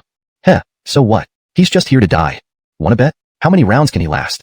The 3 clan leaders discussed casually. The young members of the 3 clans also chatted. Though Elliot evaded the initial assault, they didn't believe his strength could withstand the Ash. However, after hundreds of exchanges, the Ash still hadn't touched a single piece of Elliot's clothing. The 3 clans inside the barrier began to lose their composure. To hold out this long, this Gaylord's evasion skills are pretty impressive. He is indeed someone formidable. Why hasn't he unleashed his energy? Hasn't he broken through to the Ancestor King stage yet? The clan leaders noticed something peculiar. Throughout the fight, Elliot relied solely on his physical prowess. Not yet broken through to Ancestor King? Impossible. Could it be that he relies solely on an acquired body to stir up chaos in our Sakura Empire? An acquired body, battling the super war god we 3 clans have forged? What kind of mythical tale is this? Who would believe it? Who would dare to believe it? The 3 clan leaders all believed that Elliot must have cultivated different methods, with his own cultivation and strength at least reaching the 8th stage of the innate realm or even higher. Otherwise, it was impossible for him to withstand the attacks of the Ash. Blood Shadow Escape Technique. At this moment, the Ash, who failed to kill Elliot with the 10,000 sky slashes, suddenly bit his finger, formed hand seals, and simultaneously cast a ninjutsu. In an instant, his speed increased by a large margin, even allowing for short-distance spatial movement, as if performing a brief teleportation. This was the special ability of the Bloodhand clan, the Bloodline Ninjutsu. Relying on this speed boost, coupled with powerful swordsmanship, he didn't believe he still couldn't kill Elliot. I've grasped your sword technique. Your sword is fast and accurate, but unfortunately, your killing intent isn't enough. Let me show you what true deadly swordsmanship looks like. Great Emperor Demon Sword Technique. Elliot barked coldly. A true energy sword condensed in his hand. In an instant, his aura became incredibly sharp. He had been dodging just now to feel out the opponent's immense power, while also gauging the opponent's strength. Now, Elliot was ready to unleash everything. The Great Emperor Demon Sword technique was Elliot's self-created sword technique. Once, when he faced a life-or-death situation, at the critical moment, he fused all his lifetime's practice of sword techniques into one, then fell into a mad state, creating this sword technique. The essence of this sword technique was decisive killing. Previously, Elliot had used it at the Taipu base. However, that was against inanimate objects and could not truly express the terror of this sword technique. Now, Elliot was about to release the most powerful form of the Great Emperor Demon Sword technique. Instantly, Elliot's aura became incomparably sharp, as if the Sword Demon King had returned to the world, exuding a chilling, killing intent. The true energy sword in his hand flickered with endless cold light, and countless sword chi surged as he swung it. Chapter 97. If he is the god-protecting general, I'll eat feces in public. For a moment, Elliot's sword aura and Ash's blade light entangled in a fierce battle. The entire void was filled with terrifying energy fluctuations. Powerful waves of energy kept shooting out. Boom, boom, boom. Explosion sounds continued to emanate from the peak of Mount Fuji. Within the barrier, the three secluded clans of the ninja world were all stunned by this scene. This kid is actually so terrifying. He can even match the Ash we created. Look at him. He's still so young. When did such a person appear in the Dragon Flame Empire? Could it be that he is the legendary world-class martial talent? No, we must slay this child today. Otherwise, there will never be a day for our cherry blossoms to rise again. Fortunately, the Ash still has its ultimate card unexposed. Yes, once that card is revealed, he will die for sure. Elliot's strength far exceeded their expectations, especially when Elliot performed the Emperor Devil Sword technique. The terrifying sword chi made people shiver with fear. To ask, none of the three clan leaders dared to face Elliot's sword aura, and now, all they could rely on was the Ash's ultimate card. Meanwhile, various experts lurking at the edges of Mount Fuji also witnessed the battle between Elliot and the Ash. In a snowy field, a figure blended completely into the environment, leaving no trace of his presence. If that sword had slashed me, I would have been shattered to pieces. This national protector of the Dragon Flame Empire is too powerful. And that Ander, who would have thought that Cherry Blossom also cultivated such an overpowered being? These two countries are not to be underestimated. Perhaps only our nation's strongest, Frederick, can stand up to them. No matter who wins or loses, this news must be sent back immediately. Lying in the snow was the Ingram from the Bear Empire, ordered by Frederick to observe the battle between Elliot and the Ash. On a cloud floating in the sky, a Buddha shimmering with golden light stood there in deep concentration. Cherry Blossom Ander, Dragon Flame National Protector. Haha, both possess formidable power, with 9th level innate combat strength. But my Buddha Gate has the protection of the Buddha himself. You ultimately won't be a match for us. This one came from the A3 Empire's Buddha Gate, claiming to be Heston King, possessing top-notch abilities. Hundreds of miles away over the sea, a massive aircraft carrier was slowly sailing. A team of warriors dressed in specially made combat suits observed the terrifying battle through advanced cameras. Before the battle began, they had deployed numerous cutting-edge drones at thousands of meters high to track and film Elliot and the Ander. Their technology was very advanced, capable of capturing extremely clear images even from the air, while also editing, slow-motion replaying, and analyzing from different angles. Pay attention everyone. These Super Kings have combat strengths close to 10,000 each. If fully unleashed, they might reach 12,000. Our Clear Spirit Army's top-tier protective suits can withstand such attacks, so we don't need to fear them. Also, although their defense is strong, we have the most powerful particle weapons, which can kill them once we find their weak points. Now, let's identify the weak points of these so-called martial artists. Our AI will calculate the probability of killing them. The Hand of God from the Eagle Empire established the Clear Spirit Army, equipped with the most advanced technology and equipment. Their combat capabilities were among the most mysterious forces. At this moment, they were analyzing the strengths and weaknesses of Elliot and the Ander. All these data analyzed by artificial intelligence were clearly visible. Many powerful factions around the world were watching this battle closely. Meanwhile, within the Dragon Flame Empire, citizens watched the live stream opened by the Cherry Blossom King, albeit from a distance due to safety concerns. Though the picture was slightly blurry, the earth-shaking battle stirred up tremendous waves within the domestic martial arts community. Even non-martial artists felt awed by the dazzling combat and the terrifying energy waves. Back at Elliot's class, Adriana was planning a new election for class president. Eshan enthusiastically registered. Others were less interested. Second brother, look, someone is live streaming a battle online. See that silhouette? Doesn't it look like our leader? Let me see. Knox secretly took out his phone and passed it to Dave. The fiery news on the internet naturally reached the students as well. At this moment, many had seen the battle between Elliot and the Ander. It's him. So similar. No wonder the boss disappeared. It turns out he was on a mission to wipe out the sun. Dave shouted excitedly. Dave, what are you doing? We're re-electing the class president now. Eshan has registered and the voting is underway. What are you guys up to? Adriana angrily shouted. Class monitor, I know where the boss went. Everyone, take out your phones and check. Our class president is causing a rampage in Cherry Blossom. Haven't you seen the previous rumors? Someone killed into Cherry Blossom, wiped out the Ninja Alliance, and even triggered their nuclear weapons. As a result, an island was destroyed, but they still couldn't kill that person. Afterwards, that person directly attacked the peak of Cherry Blossom. Now, he's fighting with one of Cherry Blossom's strongest warriors. That person isn't just anyone. It's our beloved class president, Elliot. Dave yelled excitedly. Instantly, everyone present was dumbfounded. Everyone quickly took out their phones to search for information about Elliot's battle. Although the live stream occasionally captured Elliot's figure, most were from a distance, making it hard to see clearly. They could only say it looked somewhat similar. Dave, what nonsense are you talking? You're saying Elliot was playing basketball at school this morning and then killed his way into Cherry Blossom in the afternoon, wiping out many people, and even fought with Cherry Blossom's top warrior? Do you think I can believe this reason?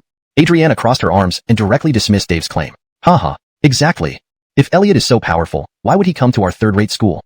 He's already our Dragon Flame Empire's revered national protector, even a state protector now. Ashan also stood up to mock. Humph, the boss has his own plans. What's wrong with that? If our boss really is the revered national protector, what do you have to say? Dave puffed out his cheeks. If he is the revered national protector, I'll eat feces in public. Ashan made a bold statement. Chapter 98.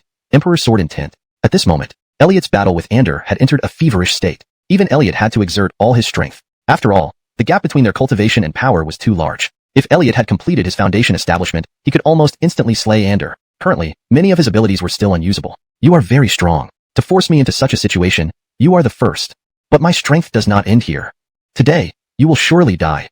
Flash said expressionlessly. In an instant, his aura coalesced as waves of power erupted from within him. Shinobi Art, 10,000 Phenomena Heavenly Attraction. Following Flash's formation of a seal for the Shinobi technique, instantly, a terrifying restraining force centered around Flash rapidly spread outwards, until it enveloped everything within a 100-meter radius. Even Elliot was encompassed by it. At this moment, this 100-meter area was Flash's domain. He could control the field in this region with mere thoughts. With just one thought, he could directly increase the gravity to 10 times its limit. Once under 10 times the gravity, anyone's movement speed would slow down, even blood circulation would gradually constrict, and even soul perception would decline. In this domain, Flash was the soul god. This was also his strongest trump card. Now, I will finish you with one strike.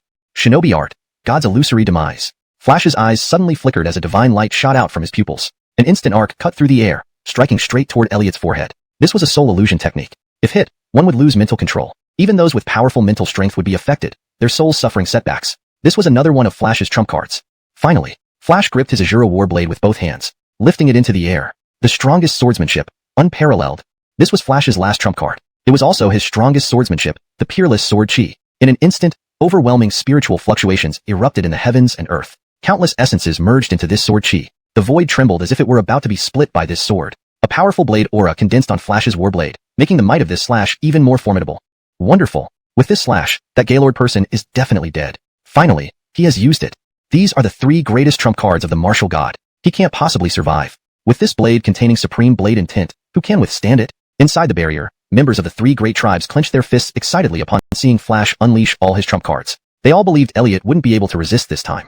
Elliot saw Flash's blade coming down. At this moment, he was completely suppressed by the surrounding gravitational field. Even with the star-treading step, he couldn't break free from this field in a short period of time. Moreover, a wave of soul shock was imminent, affecting Elliot's soul somewhat. But as someone who had lived 3 lifetimes, Elliot possessed the strongest willpower, and thus was not harmed. Now, he had to face Flash's strongest strike. So you have grasped the thread of blade intent. I underestimated the cultivators of this blue star. Even Elliot made such an assessment, but it was only to that extent. For the opponent to withstand Elliot's great Emperor Demon Sword technique was already something to boast about. And now, Elliot also decided to unveil his strongest trump card. Since you have comprehended blade intent, let you feel what despair is. Heavenly Emperor Sword Intent. Rise. Elliot declared resolutely. Suddenly, a storm of sword chi formed abruptly in his brain domain. In the next moment, an overwhelming aura burst out from his brow. This aura was incomparably terrifying, transforming into tangible sword chi. The Heavenly Emperor Sword Intent was Elliot's most potent sword intent, where he fused 17 powerful sword intents like Immortal Sword Intent, Destruction Sword Intent, 5-Element Sword Intent, Space-Time Sword Intent, and Chaos Sword Intent together, forming the Heavenly Emperor Sword Intent. Back then, Elliot had relied on a single Heavenly Emperor Sword Intent to slay 3 Empyrean-level experts and directly obliterate an entire star system. However, invoking the Heavenly Emperor Sword Intent was extremely dangerous. Elliot's soul will was strong enough to emit a weakened version of the Heavenly Emperor Sword Intent, but his body was too weak. He hadn't even completed his foundation establishment. If the Heavenly Emperor Sword Intent exceeded his body's limits, it would tear and disintegrate his body, destroying his physical form and leading to certain death. Therefore, unless absolutely necessary, Elliot would not use the Heavenly Emperor Sword Intent. And this was truly his ultimate trump card, giving him the confidence to contend with numerous experts. Even a cultivator at the initial stage of Golden Core, he had the qualification to challenge. At the moment the Heavenly Emperor Sword Intent condensed, the soul attack that Flash had implanted within his body was instantly crushed. Simultaneously, as the Heavenly Emperor Sword Intent broke through Elliot's body, it immediately destroyed the surrounding gravitational field. At this moment, it precisely met Flash's strongest slash, unparalleled. Rumbling. 2 powerful forces suddenly collided, erupting with an incredibly strong energy fluctuation. The entire Mount Fuji erupted in violent tremors, explosions continuously sounded, rocks exploded, and Earth rolled like an apocalyptic disaster. A terrifying aura rose, resembling a massive mushroom cloud. All sights and visions were obscured by this terrifying ripple, until everything finally dissipated. Elliot and Flash stood face to face, braving the wind. Suddenly, a streak of blood appeared on Elliot's brow, continuously seeping out. This was the aftermath of the Heavenly Emperor's sword and tint. His divine soul suffered a backlash from it and was injured. Look, that Gaylord person is bleeding from his brow. Ha ha ha, we finally won. This battle proves that my cherry blossom shinobi path is invincible. We won. We finally trampled the Gaylord Empire underfoot. War God is the strongest.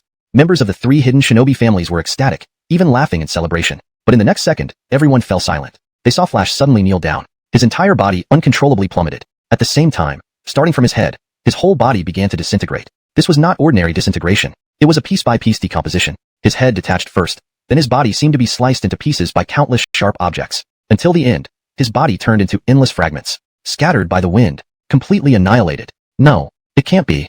I must have seen it wrong. Our strongest warrior, Flash, how could he lose? War God, why is this happening? Could heaven be destroying our shinobi world?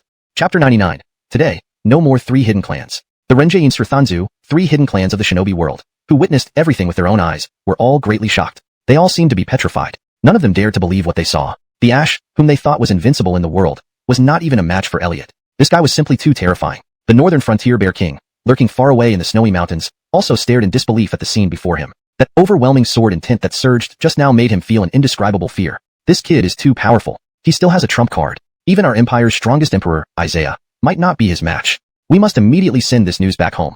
Our fur bear empire must maintain good relations with the dragon flame empire for generations to come. The Heston, hiding in the clouds watching the battle, shivered. The entire cloud formation trembled 3 times along with him. Too strong. The energy wave just now has already reached the level of a true god. He actually possesses the strength of a true god. The dragon flame empire indeed cannot be underestimated. Even in the decline of martial arts, such monstrous beings still exist. Not good. He's looking over here. He has discovered me. Quick, escape. Heston felt a profound shock inside, and in the instant he moved, he saw Elliot glance casually in his direction. Although it was just a simple look, he was very sure that Elliot had definitely spotted him. Therefore, he instantly unleashed his most powerful movement technique and fled toward his homeland. Elliot's strength was too great. Even with his indestructible body, he feared he would be annihilated by that single sword strike. The true god-level power displayed by Elliot was equivalent to the level of Buddhas within the Buddha sect, which corresponded to the Golden Core stage. Thus, Heston could only flee at the first opportunity. Meanwhile, on the super battleship on the sea, the Qing Shun military of the Hand of God, observing the data on the screens, all showed looks of surprise. Their combat power skyrocketed. The Ash reached a terrifying 20,000. And that Dragon Flame person reached a shocking 30,000 plus. This kind of power can compare to nuclear weapons. Even the highest level special battle suits can't withstand such attacks. Not good. This person cannot be challenged head-on. We dare not provoke him easily, or it will lead to disaster. Gather all information about this person and study thoroughly. Based on the data they obtained, they concluded, Elliot must not be provoked. Hence, the super battleship quickly retreated. Initially, they had a base in the Sakura territory, thinking if Sakura couldn't resist Elliot, they could show off the power of today's dominant force and take advantage from both the Dragon Flame Empire and the Sakura Empire. However, after witnessing Elliot's true strength, they immediately chose to retreat. Far in northern Europe, in a magnificent hall, before a huge light mirror, a group of red-robed bishops were observing the battle through ancient magic. When the scene of Elliot fighting the Ash appeared before them, they also felt shocked. Divine level. That final move just now was undoubtedly divine level power. Who would have thought that the Dragon Flame Empire produced such a young divine level powerhouse?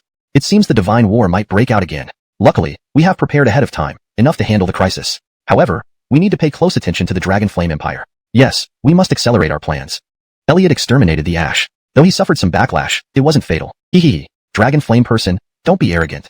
Today, you just got lucky to win. This barrier was created by our ancestors. It's not something mere mortals like you can touch. Go away quickly. Today, we let you gloat for a while. In the future, our mighty warriors will trample the borders of the Dragon Flame Empire. Get lost. The people inside the barrier all jeered at him sarcastically, but Elliot didn't care. These people were really just like those on Earth, equally annoying. Elliot, being one of the top experts in the 7 realms of cultivation, also excelled in his secondary professions, alchemy, artifact forging, and array formations. A simple defensive barrier was nothing to him. With his heavenly emperor eyes, Elliot's pupils flashed as he quickly identified the structure and weaknesses of this barrier. Then, he brought his fingers together in a sword gesture and tapped several times in midair. Boom, boom, boom, rumble. With a series of massive explosions, the entire defensive barrier crumbled to pieces. In an instant, everyone inside the barrier changed their expressions drastically. They never expected such a sturdy barrier formation to be so easily destroyed by Elliot. Far God, spare our lives. We spoke arrogantly just now. Please raise your noble hand. From today onward, our 3 clans will seal our doors and never step out. These young ones of our 3 clans. But as soon as he finished, the foreign affairs minister knelt down saying, My lord, It's bad news. The Great Eagle Empire isn't answering our calls, and their base personnel in our territory have all started to retreat. Even their aircraft carrier has withdrawn from our territorial waters. What? Even the Great Eagle Empire is afraid of him? Finished. Completely finished. All the ministers were in chaos. Even the Yosef slumped dejectedly in his throne. Lord, flee quickly.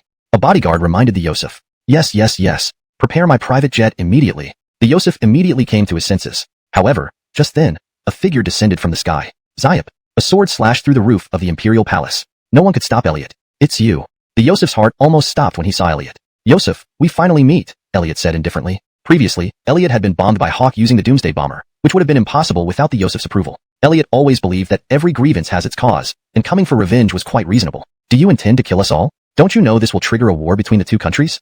The Yosef tried to intimidate Elliot while suppressing his inner terror. Dragon Flame is invincible. Everyone in the War God Bureau expressed admiration. Elders Council. Even the elders were excited to stand up. Some elder eyes filled with tears. Back then, when Sakura and Dragon Flame fought, many casualties occurred, and many elders remembered that battle well. Sakura had committed enormous sins against Dragon Flame. This time, Elliot took great revenge for Dragon Flame. Marquis Yi is unparalleled in the world, indeed a crucial asset for our country.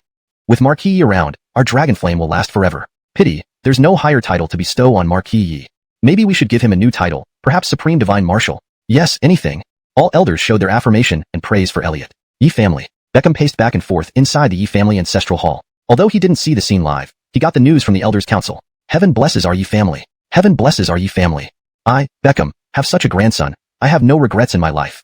Tears welled up in Beckham's eyes. Thinking back to the past, he had once shed blood for the country and people. He had experienced brutal wars and a humiliating history. Regarding Sakura, he despised them deeply. And this time, his grandson single-handedly broke through the defenses of Sakura. The Sakura ninja world was completely eradicated. From now on, Sakura would no longer be a match for Dragon Flame. It might even be swallowed up directly. To Elliot, his actions were merely to take revenge. But in Beckham's eyes, this was fighting for the country. Everything Elliot did brought the utmost glory to the Yi family. Such glory even surpassed that of their ancestors. So, Beckham took out the Yi family genealogy. This glory was enough to warrant a separate page in the genealogy. A separate page in the genealogy was the pinnacle of family honor. Dad, what are you doing awake in the middle of the night? Rosalind, in her pajamas and yawning, asked. She had been binge-watching a series when she heard Beckham's excited voice, so she came over to check. Anyone else might think the old man had lost his mind. Alan, you have given birth to an incredible son. Haha, truly an incredible son. Beckham laughed heartily, and then recounted some of the information he knew to Rosalind.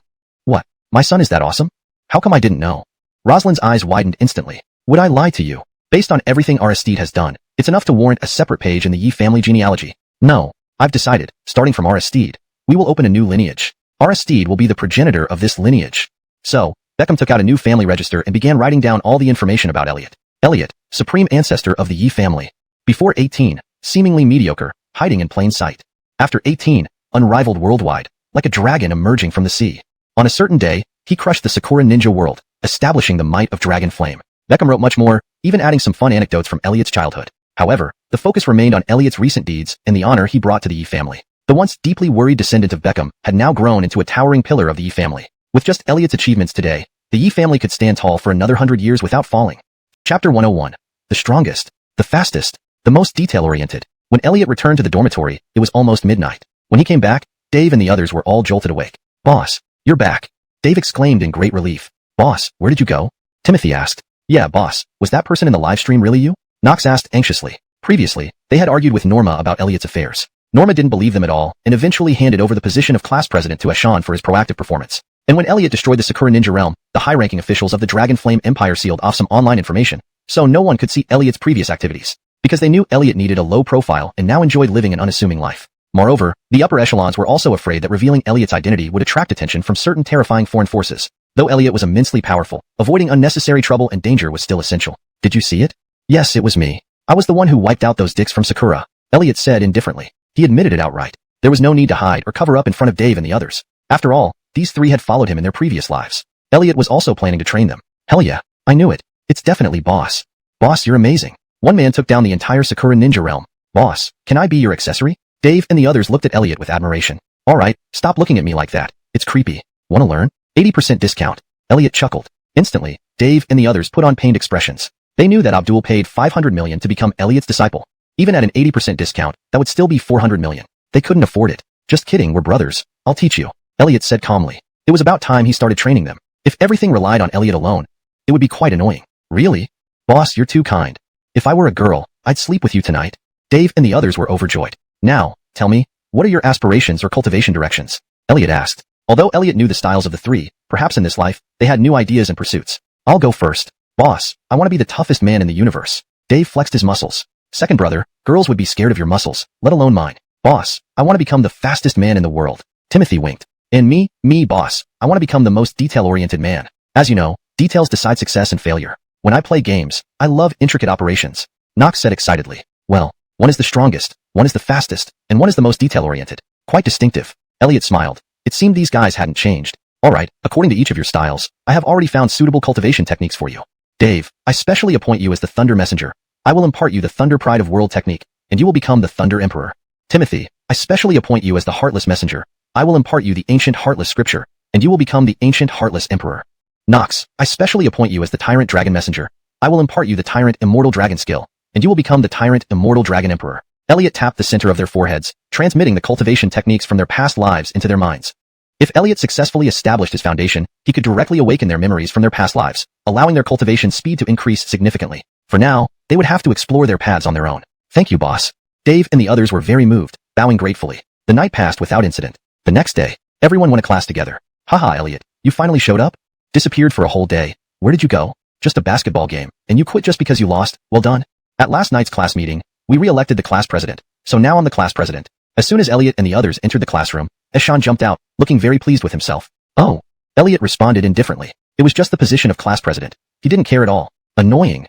Eshan was frustrated. He thought taking over Elliot's position as class president would make Elliot angry or upset, but unexpectedly, he didn't seem to care at all. I hereby announce that this weekend, we will organize a class autumn outing to Yunhai Mountain Hot Springs Resort. Eshan suddenly clapped his hands and gestured to the entire class. He was trying to win people over. Last night, when electing the class president, if it weren't for him spending quite a bit of money, along with the help of Evangeline and others, he wouldn't have become the class president. Wow, that's great. Yunhai Mountain Hot Springs Resort is the best hot springs resort nearby. There are many entertainment options there. I heard that just the admission ticket costs over 1,000, and including meals and accommodation, each person would need at least 2,000 or 3,000. I've never been to such a luxurious place before. The students were incredibly excited. All expenses will be covered by the class fund. Eshan waved his hand grandly. Class president is so nice. Simply because of class president Lee, we can eat 9 meals a day. Class president Lee is awesome. Many students started cheering. Just then, Elliot spoke up. Class president Lee, I support you. But first, return my share of the class fund. When Elliot was the class president, he had contributed 1 million to the class fund. Now, Eshan wanted to use this money to win people over, which was unacceptable. What? Elliot, you already donated it as the class fund. How can you take it back? Eshan raised an eyebrow. His intention was to use Elliot's money to gain popularity. Oh.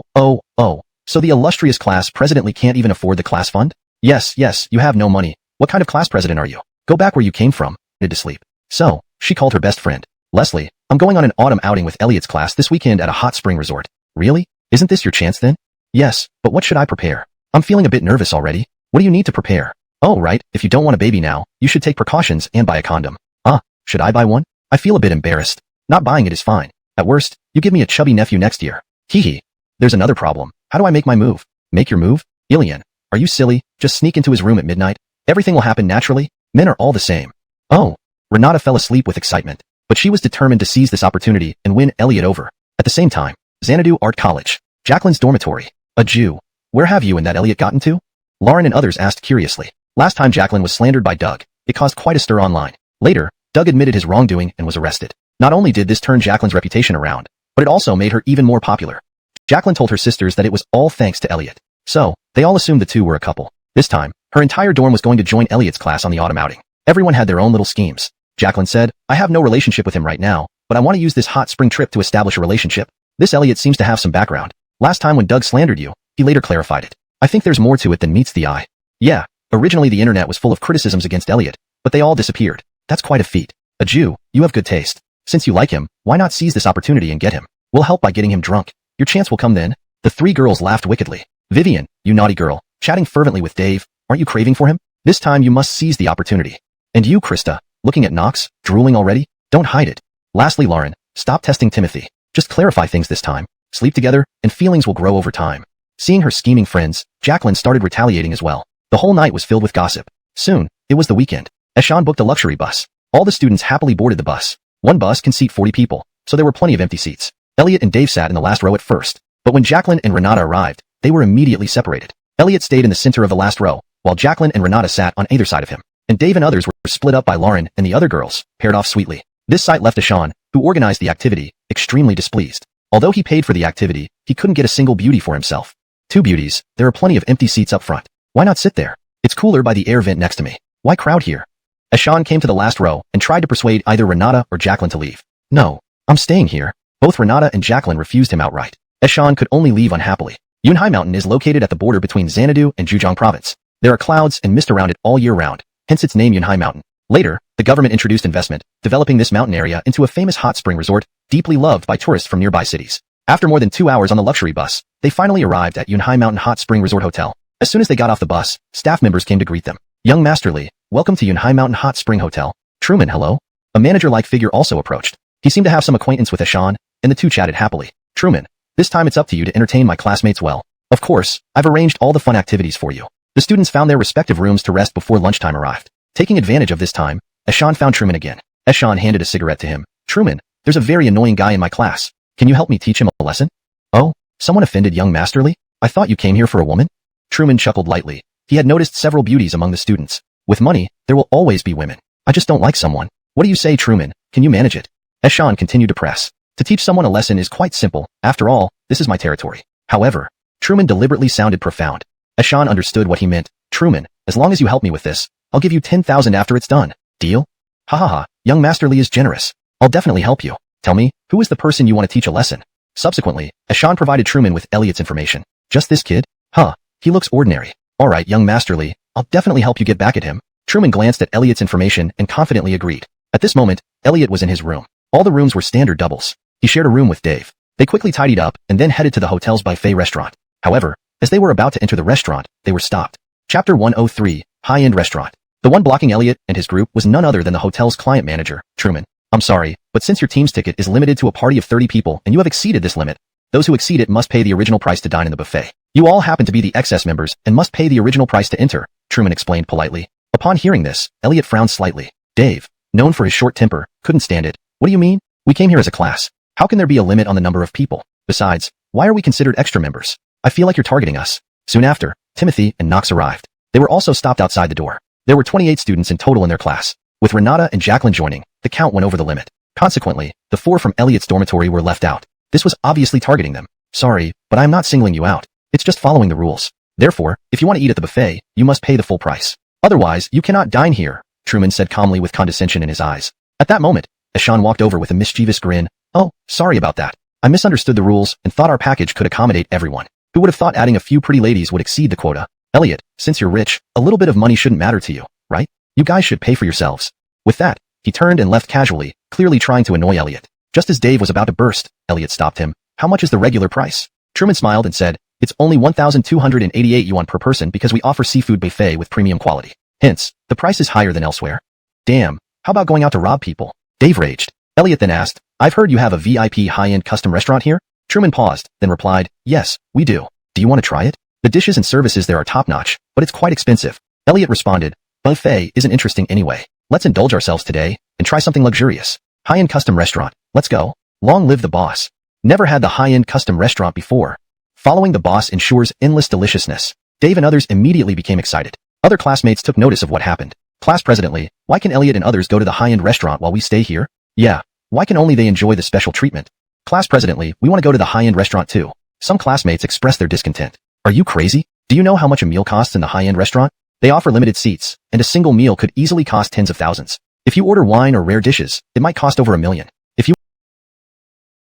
While Dave and others swallowed the dessert in one bite. Grandma, it's gone in one bite? Not tasty, and a bit too sweet, Dave mumbled. Several girls shot him disapproving glances, clearly thinking he didn't know how to savor the delicacies. This is the second appetizer, Arnaud Strawberry. Although it's not from the original Arnaud restaurant, it is made authentically in our restaurant, and every customer who tries it will be lingering for more.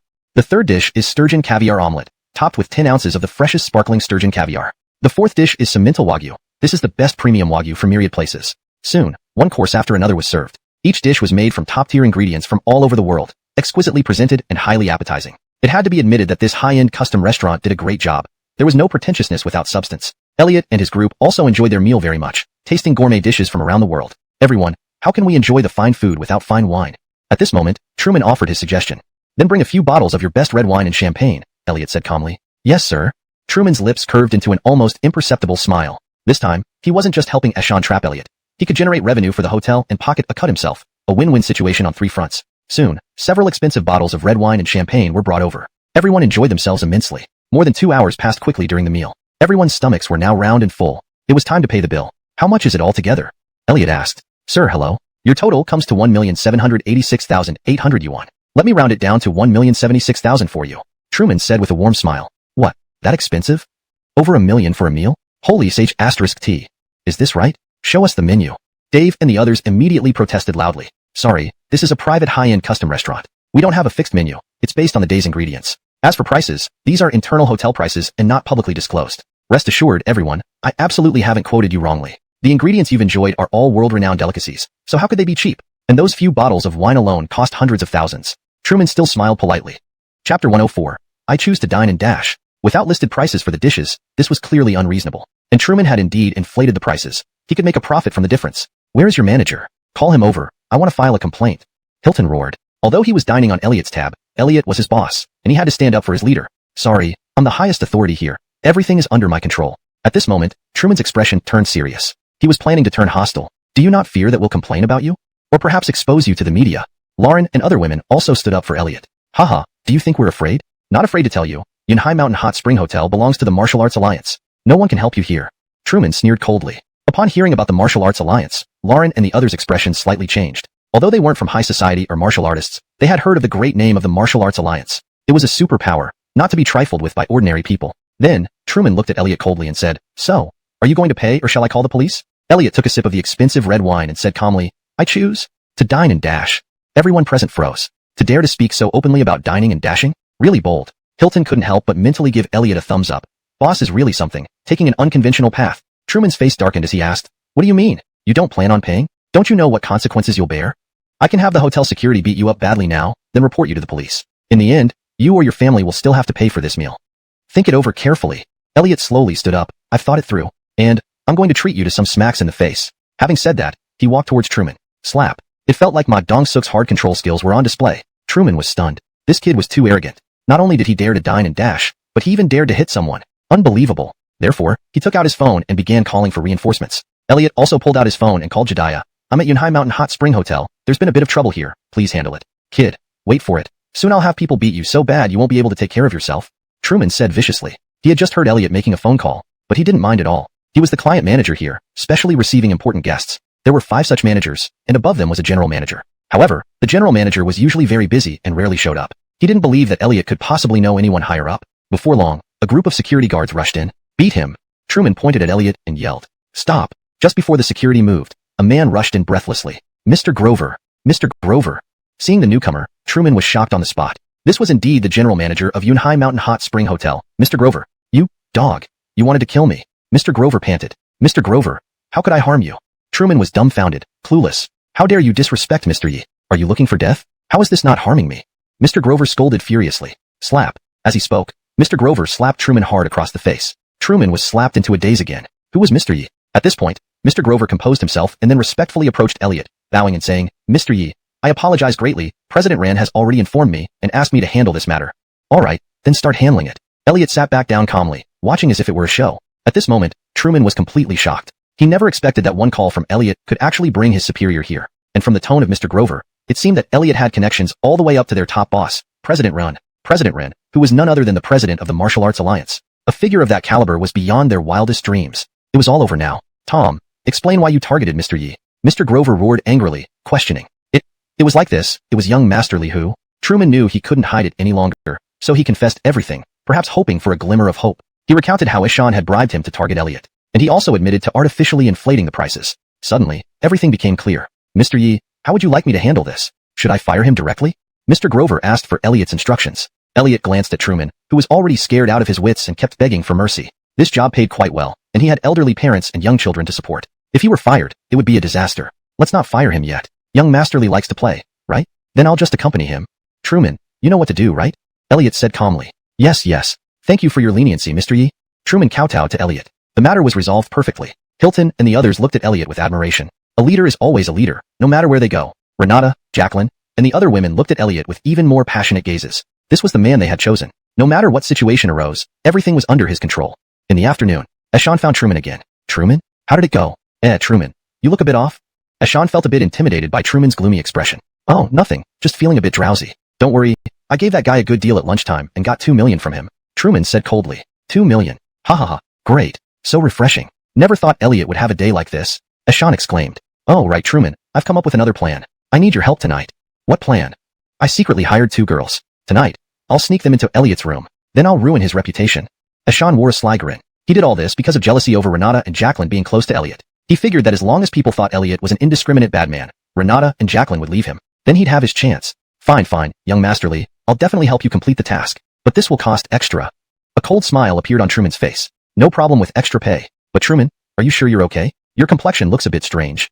Chapter 105. Ruined Reputation. The group of students rested for the afternoon. Dinner was still buffet style. Elliot and others, however, continued to dine at a high-end restaurant. In the evening, everyone went to find hot spring pools to soak in. There were many hot spring pools here, big and small, with various themes. Some boys tried to sneak over to where the girls were, but the girls weren't foolish and gathered together. Elliot found a large hot spring pool by himself, accompanied by Dave and others. Renata, Jacqueline, and the other girls naturally joined him. They were dressed lightly, showcasing their sizzling figures.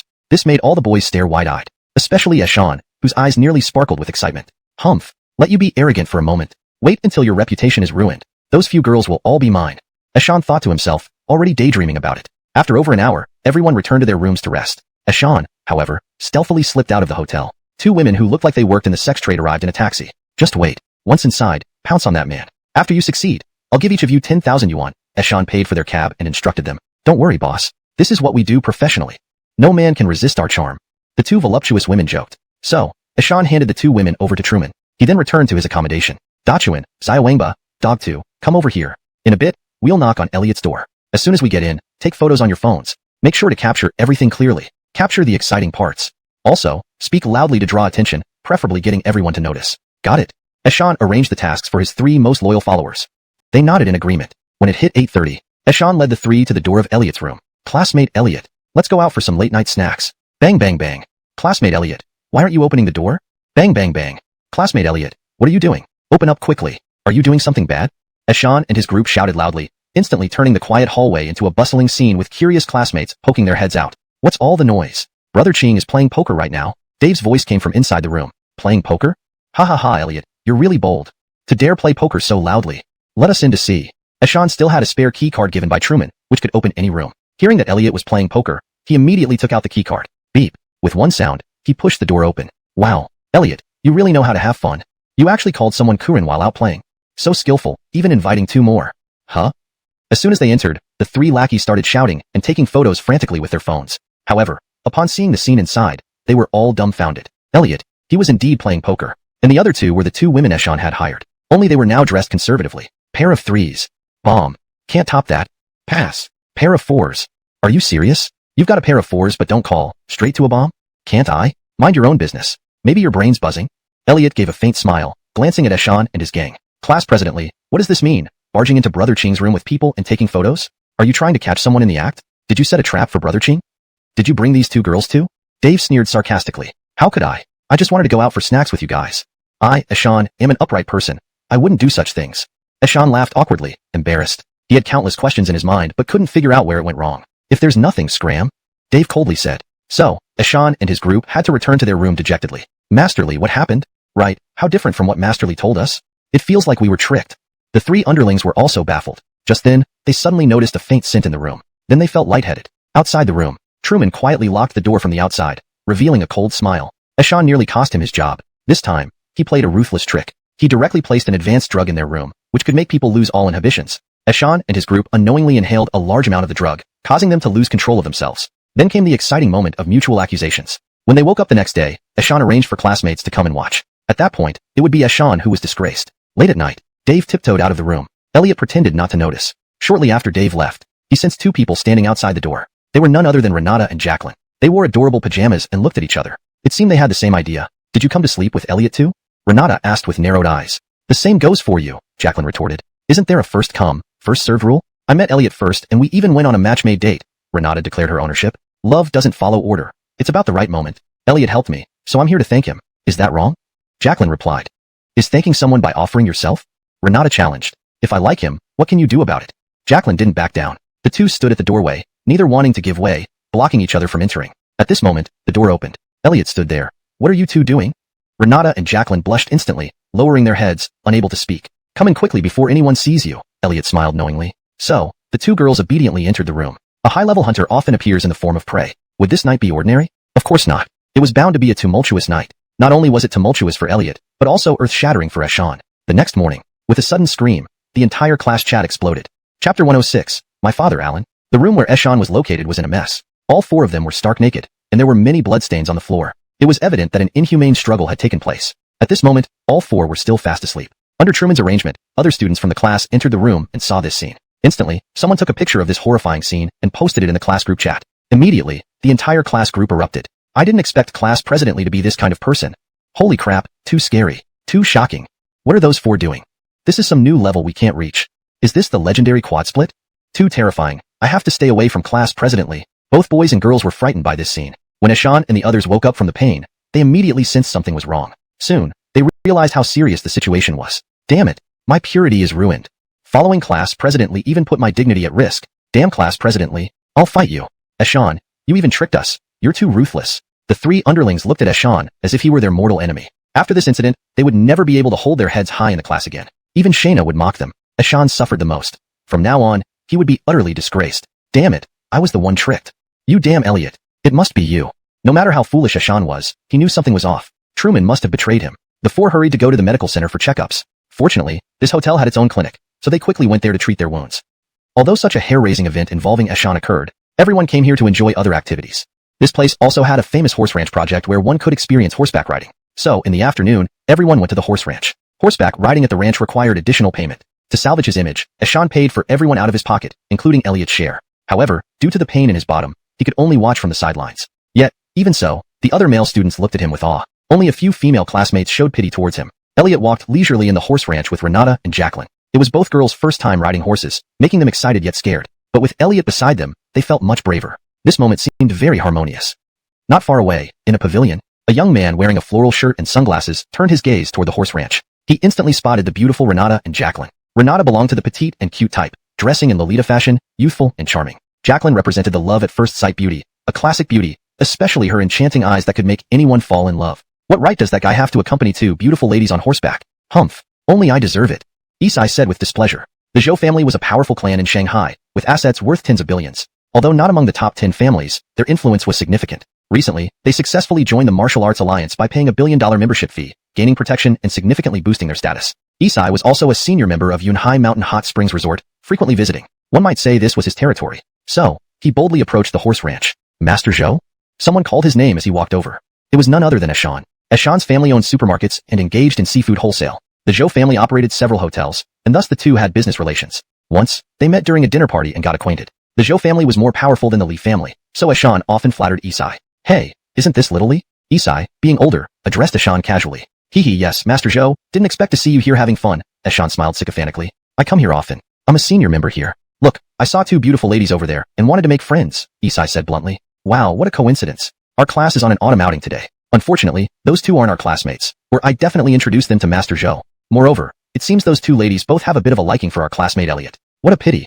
Eshan deliberately sighed. He knew that Isai was a young master who cared a lot about face. If he could stir up Isai's competitiveness, it might create friction between him and Elliot. Perhaps, he could use Isai to get revenge. That kid looks like a nobody. What qualifications does he have to be with beautiful women?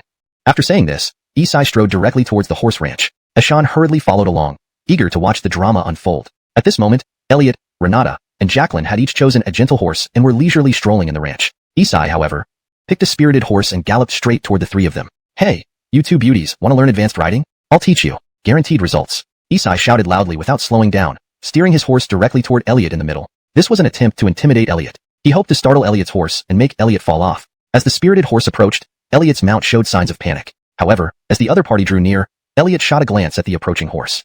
Neigh. With a sudden neigh, Isai's horse reared up dramatically. Caught off guard, Isai was thrown from the saddle. Beast! Landing on his buttocks, Isai angrily cursed. Then, fuming, he walked up to Elliot. Kid, get down and apologize. You startled my horse.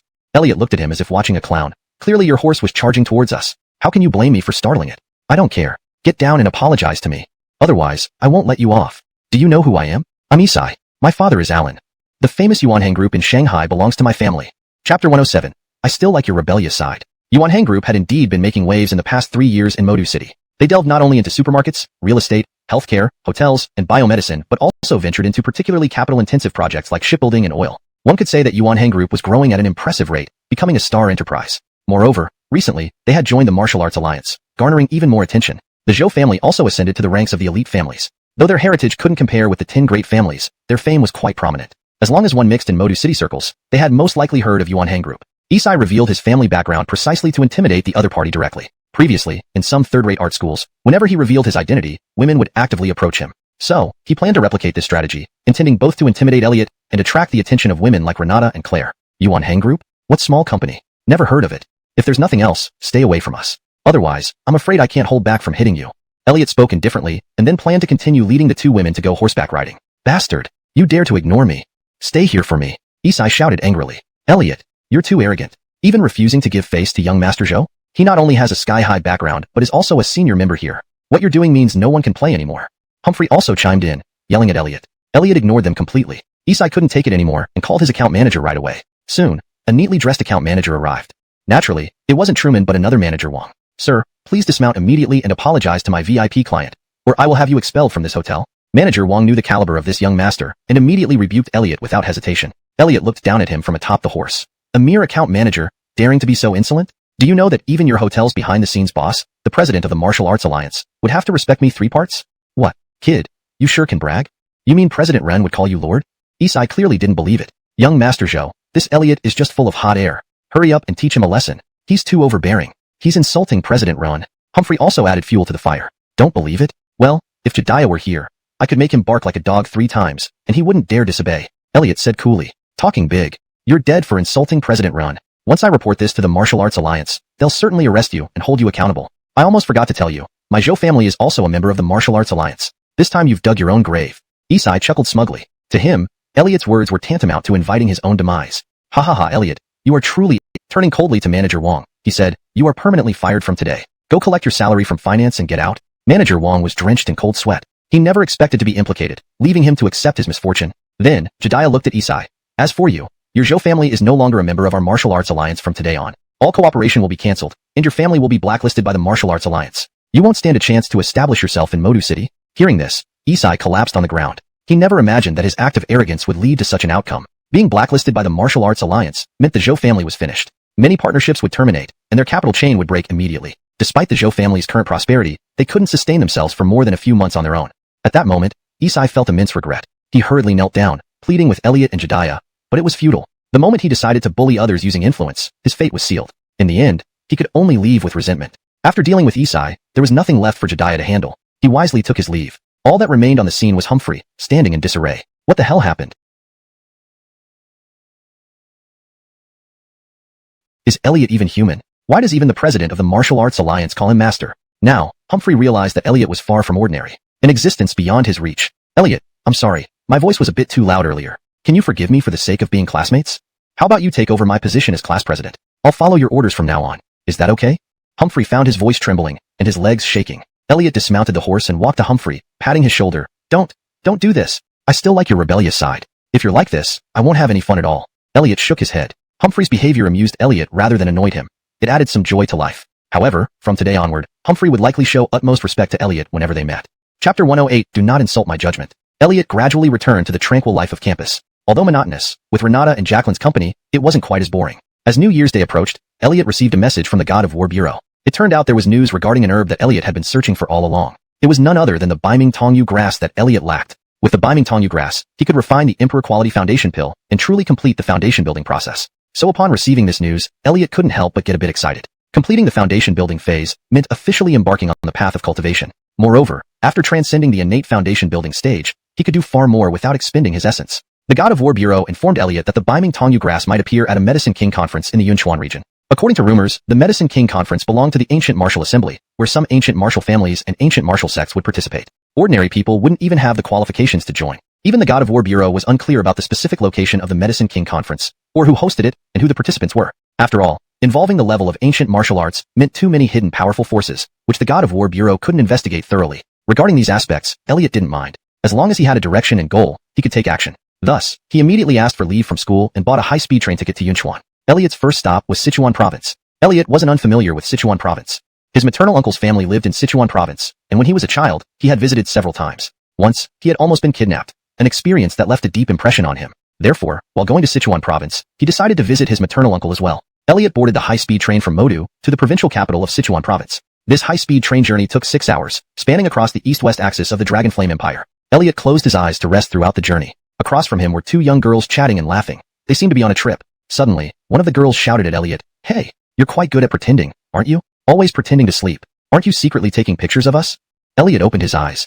The other girl chimed in, "Still pretending to be innocent. We've seen your type before. Seeing such young and beautiful girls, anyone would want to sneak a glance, yet you pretend to sleep? Who are you trying to fool?" "Exactly, your acting has exposed you. That button on your shirt is a miniature camera, right? I saw it glint just now. Ha, seeing me in a dress, so you tried to take pictures when I wasn't paying attention? Disgusting. Bastard. Everyone, come here quickly, we've got a stalker here." The 2 girls started shrieking suddenly. Elliot was utterly confused. What was this all about? He glanced down at his outfit. He wore a woolen coat over a shirt. The shirt was bought by Jacqueline, and its buttons featured glittery elements that naturally reflected light. How did those buttons turn into a mini camera in their mouths? Soon, the 2 girls' actions attracted the attention of others in the carriage, pointing and whispering among themselves. Even the conductor came over.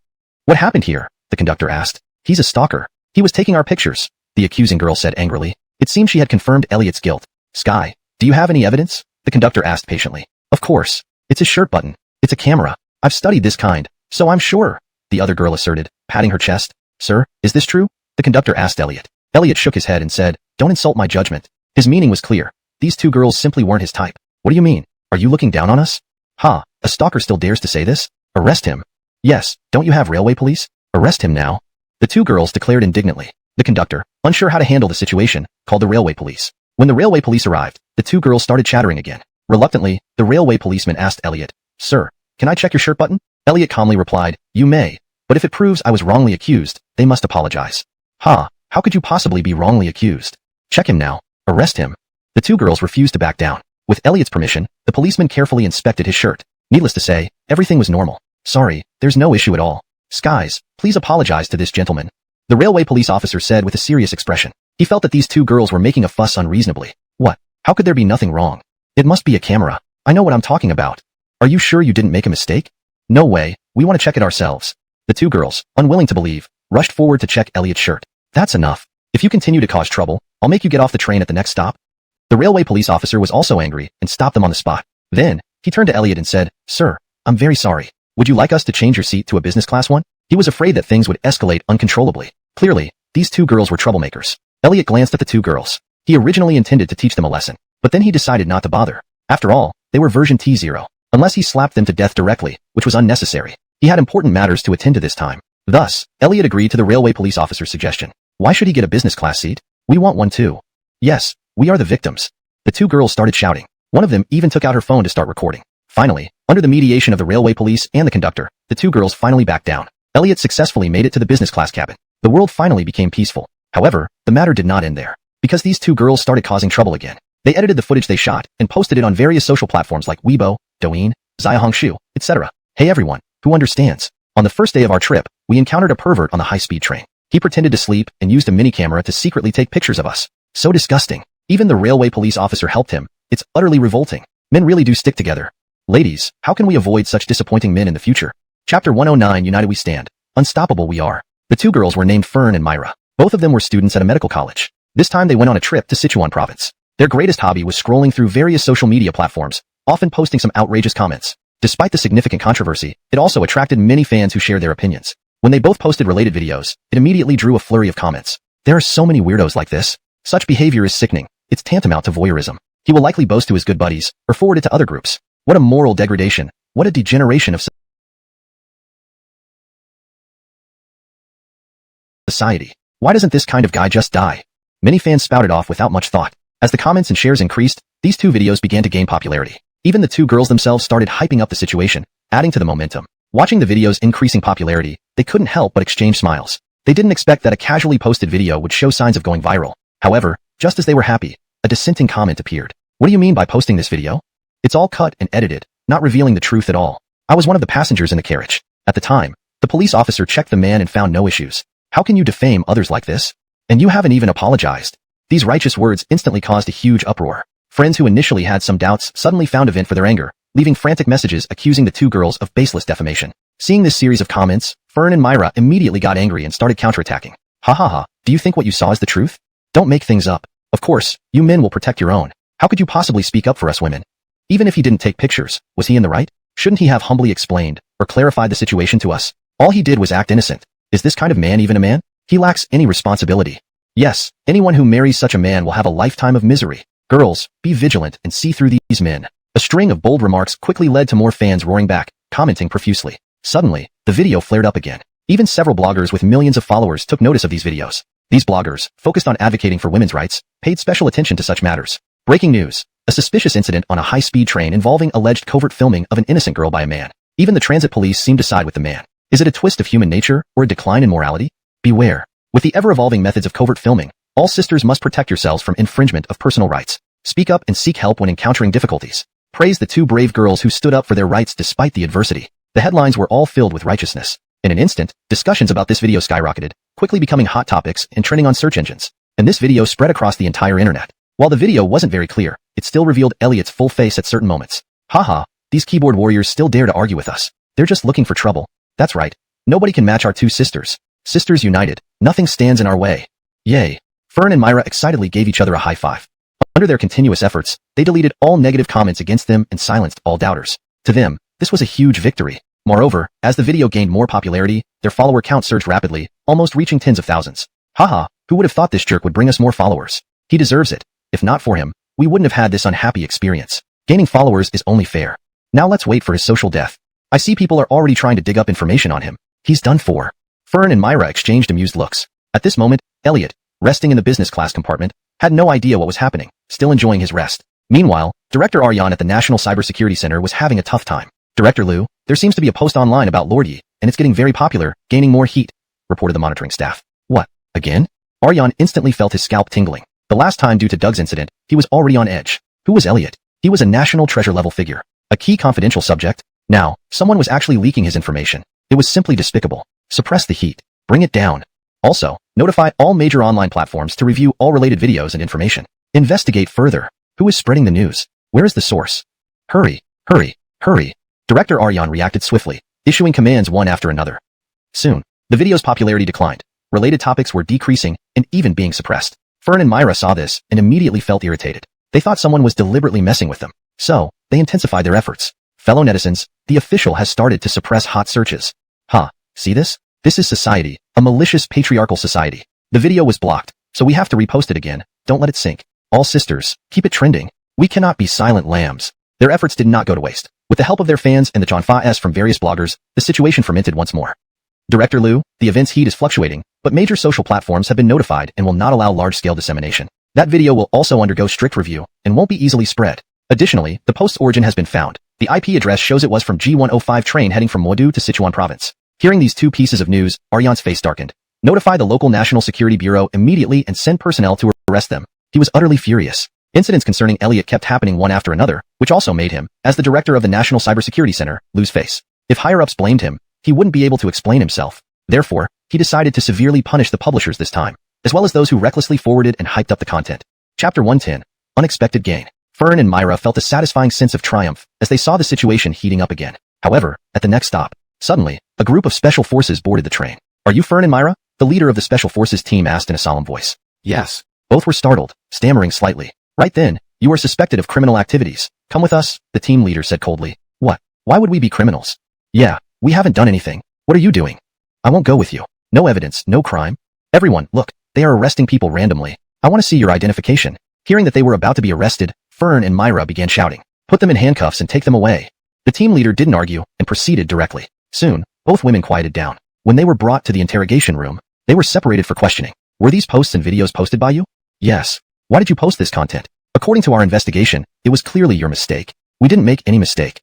That man was out of line, and even if he didn't take photos, why couldn't he apologize to us? Isn't it natural for men to yield to women? Why did he act so arrogantly and even get upgraded to business class? Do you know that you have now Sir Shanfan Zui, suspected of committing a crime? Crime? What crime have we committed? We only stated facts on social platforms. We haven't broken any laws. You have insulted a national hero. Isn't that a crime? National hero? Who? That guy? Impossible. He is an outstanding contributor to our Gaylord Empire, resolving multiple crises for our nation, bringing glory to our country. Now you slander him maliciously, causing significant negative impact. You should face severe punishment. Oh, how long will we be detained? I want to go home. Detention? Ha, ha, ha. Do you think this is a game? At least 10 years. What? 10 years? No, I don't want 10 years. Do you think this is your house where you can bargain? Prepare to face legal judgment. At this moment, Fern and Myra started regretting their actions. They hadn't expected that their casual online complaints would lead to imprisonment. Now, they felt like their lives were over, but they had no right to regret anymore. Meanwhile, in a small neighborhood within a provincial city, inside an apartment, a couple was intensely operating computers. They rarely went out, spending most of their time manipulating computers at home. They managed over a dozen social media accounts, some of which had over 1 million followers. Each topic they created earned significant traffic, and fan management made them considerable profits. Moreover, they received monthly financial support from abroad. This topic is good. It greatly stirs up women's fear of being photographed. Indeed, it has reignited gender issues, sparking intense arguments between men and women online. Great internal conflicts. Sooner or later, they will create chaos within the Gaylord Empire. Exactly, then our plan succeeds. The couple smiled at each other. They were enemy spies hiding in the country, specializing in inciting conflicts. Of course, they were always low profile but not discreet enough this time. This incident caught their attention, allowing them to leverage their follower base to boost traffic and heat. However, they didn't know disaster was looming. Bang! Just as they were gloating, a special forces unit stormed in. Don't move. Hands behind your head. Show ID. Due to their social accounts repeatedly forwarding and inciting their followers, they were under surveillance. Your second uncle is busy working and is still on an inspection tour in a subordinate county. Your cousins are also busy with work. They probably won't be back until late. Second Aunt Aiko warmly invited Elliot into the house. Elliot's cousin Godwin was 28 years old, currently working in a government department of a district in Sichuan Mansion, and had already reached the department level despite his young age. Elliot's cousin May, 24 years old, had just returned from studying abroad and was now working at a joint venture company with an annual salary of 500,000 yuan. Among the younger generation of the Yi family, both of them were quite outstanding. This time Elliot came to his second uncle's house through Grandpa Beckham's connections. However, due to Elliot's special identity, Beckham kept Elliot's information confidential. Even second uncle Artie wasn't clear about Elliot's current status. So, second uncle's family thought Elliot was just a young master of the Yi family who was under protection. Second Aunt Aiko started preparing a sumptuous dinner, while Elliot sat there drinking tea. He had visited here a few times as a child and wasn't too unfamiliar with the place. Chapter 111. You are having dinner here too. Second Aunt Matilda prepared a sumptuous dinner. In the evening, Cousin Godwin and Cousin May returned one after another. The two of them exchanged brief greetings with Elliot and went back to their rooms to freshen up. Second Uncle Artie was the last to return. Xiaoqing is here. Artie put down his briefcase, sat on the sofa, and chatted with Elliot. I heard you've gone to university? It seems to be a third-rate school in Metro City. Well, not to criticize you, Xiaoqing, but this kind of university is not very meaningful. You're an adult now, and you should think about your future. You can't just mess around. Artie had received news from Beckham that Elliot would be staying for a few days, and that if Elliot needed anything, he should try to accommodate him. Therefore, Artie assumed Elliot was just coming for a visit. Regarding second uncle's advice, Elliot nodded lightly with a smile. Second uncle, I understand. Seeing that Elliot seemed obedient, Artie also nodded and said, good. It's good that you understand. Your current start isn't great, making it hard for you to enter officialdom later on. Either join the military and go to your first uncle's branch, but if you can't endure the hardships, there won't be much opportunity. The best way is to study abroad like your cousin, but you also need to improve yourself. If you don't put in effort, all the support at home will be futile. You know the rules of our Yi family, everyone has to rely on themselves. Artie said earnestly. Elliot nodded seriously. Well, Xiaoqing just arrived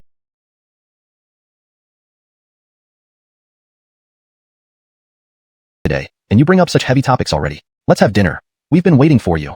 Second Aunt Aiko interrupted the conversation. So, the family sat down at the dining table.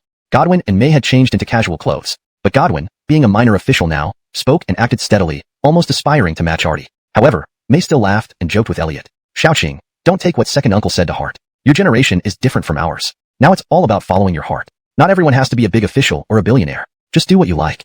You're still young. Take advantage of this time to date more girls, laying a foundation for the future. Otherwise, when you're older, you might not even have a partner. Second aunt began to mumble. She kept glancing at her children while speaking, seemingly hinting at something. Mom, you're at it again.